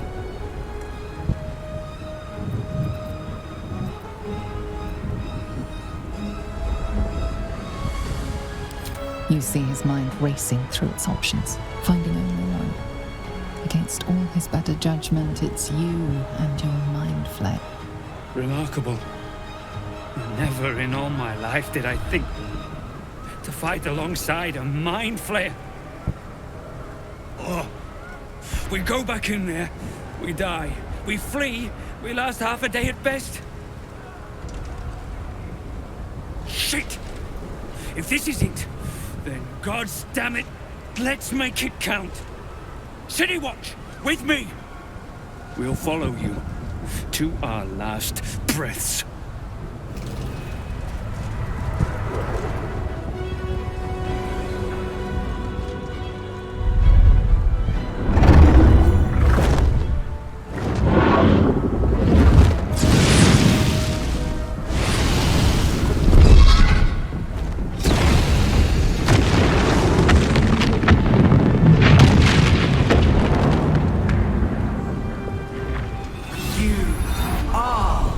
Precision.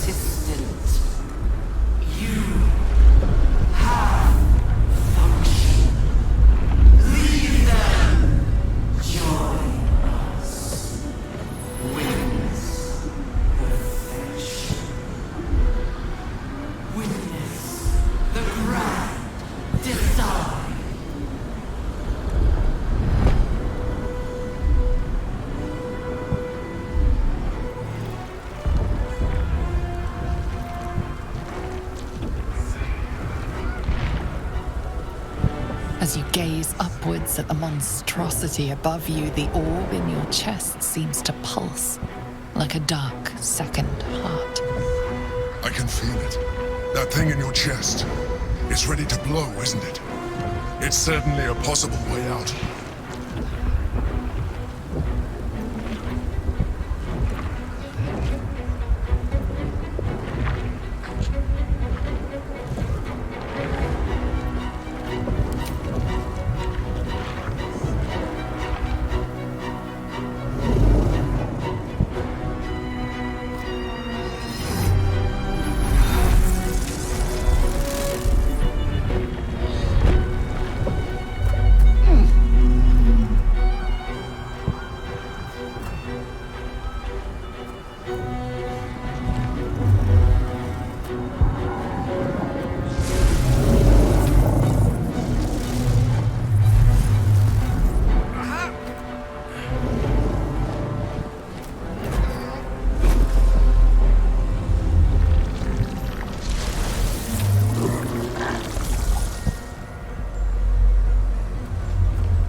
There it is.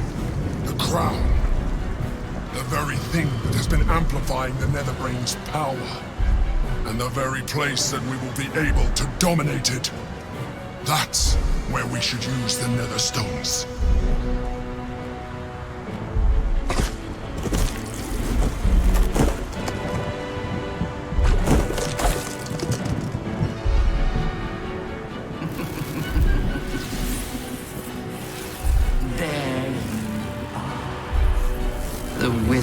Who defied a goddess. The rat catcher we played the false daughter of darkness, shunned by a goddess. You are spectacular specimens, and you will make spectacular thralls.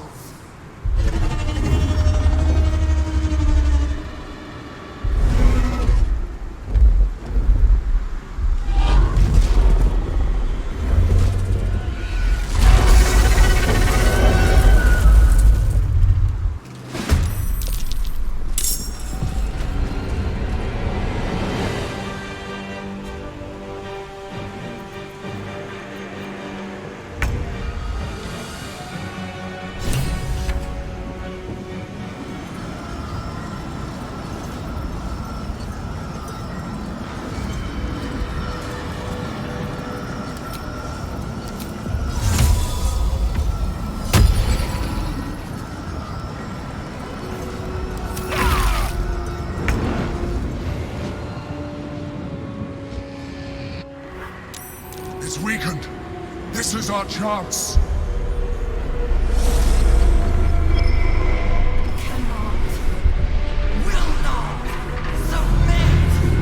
Even bound, its will is stronger than anything you've ever felt. The chains shake, threatening to break at any moment. It's vulnerable, but not defeated. Use the portal. We will bring it down together.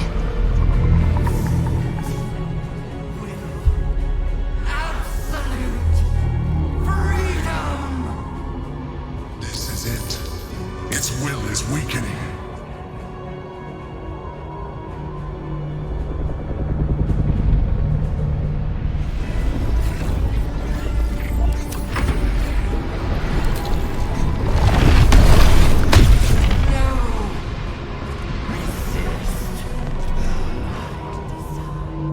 Impossible.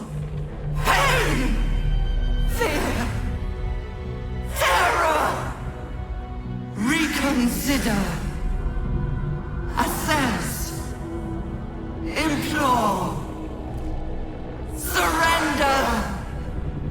Subdued at last. its life. Spare me. Join me.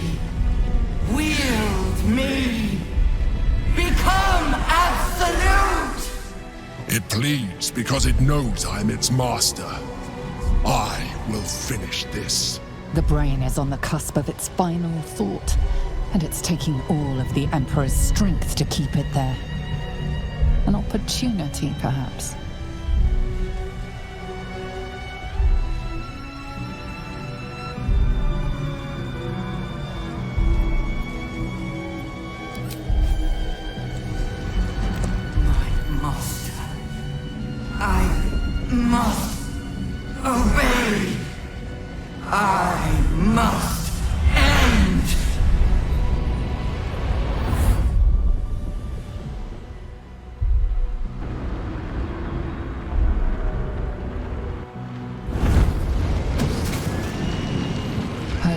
Nightmares and the screams of legions upon legions of unborn idiots.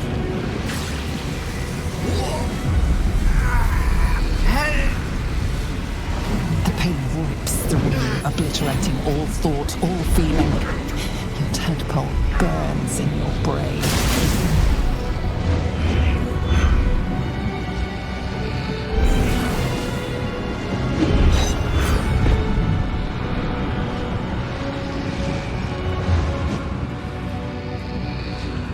Silence. For the first time in a long time, your thoughts are entirely your own. And then, gravity.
Everything you did, everything you sacrificed, it was worth it. For this.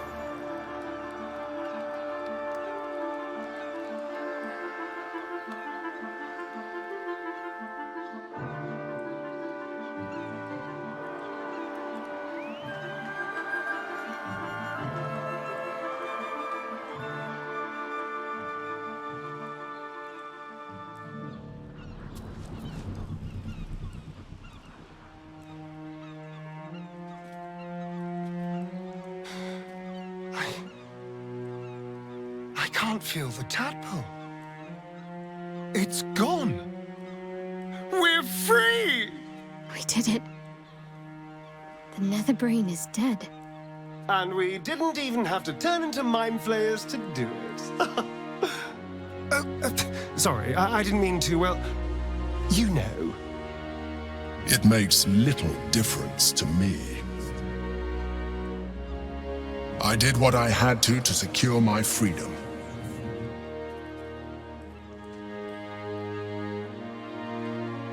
And in spite of your resistance to completing your evolution, you have proved a good ally.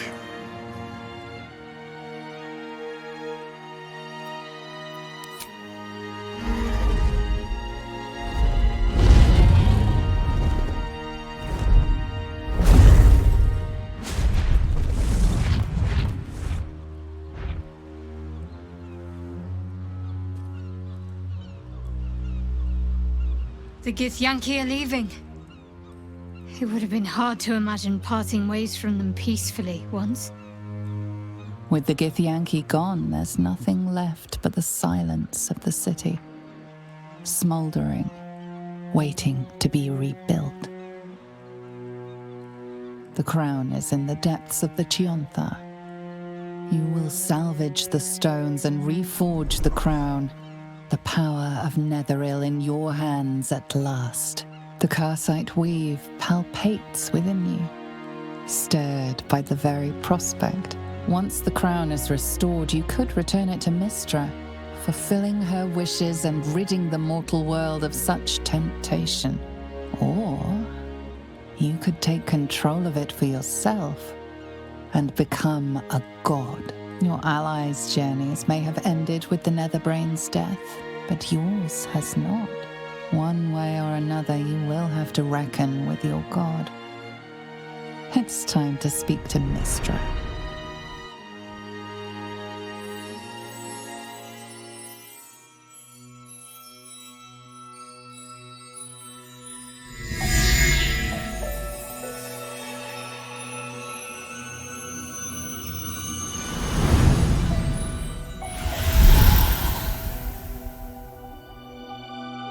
So, Gale of Waterdeep, you have become the inheritor of Karsus's powers at last. Tell me, what do you intend to do with them?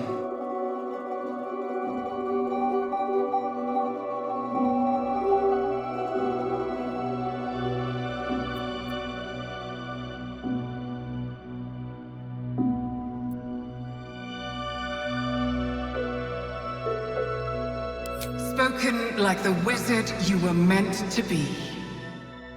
You do a great service here. Not only for your goddess, but for magic itself. It will never be forgotten. Nor will I forget you.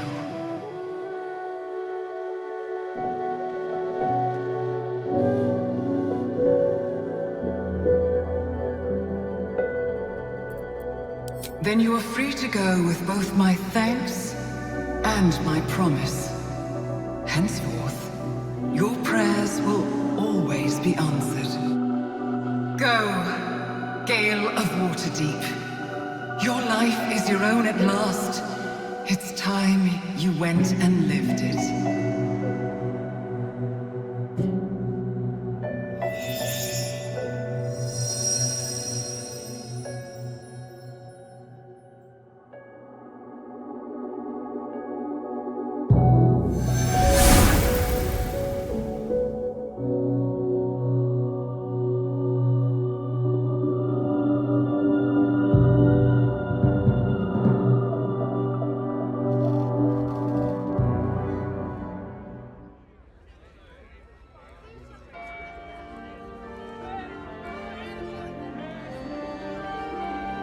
It's over, and it's all because of you.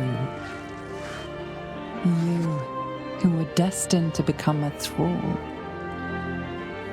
Thanks to you, there will be no Illithid empire, no death god's tyranny.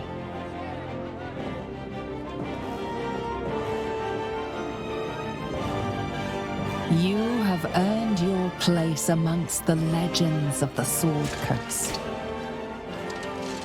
You are the saviors of Baldur's Gate.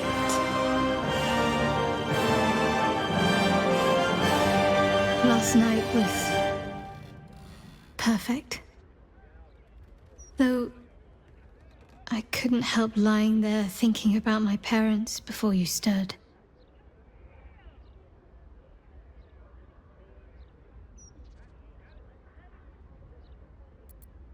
I gave them the release they asked for, freed myself from Shah's grasp just as they wished for. But there's moments where I think I'd trade that to be able to see them again, talk to them again. There's so much only they could have told me. But that's all gone now. I've got to move on, find some place for myself.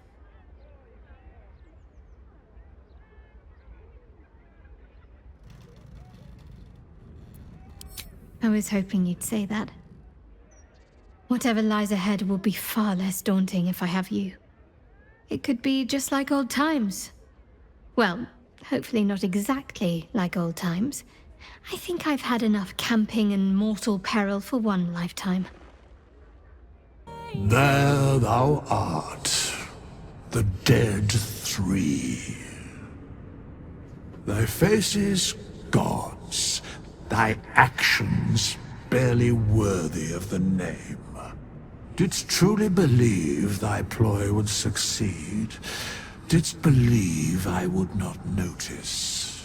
Thou soughtst to bolster thy strength by taking away the souls of mortals. But souls vanish when their hosts become mind flayers. Didst think the other gods would not notice? Gods thou may be, yet thou hast proven thyself fools, everyone. The supplication of vain, the whimper of Baal, the death mule of Merkel, felled by mortals. I overestimated thee. They did not. Vermin, away. Thou wilt trouble us no more.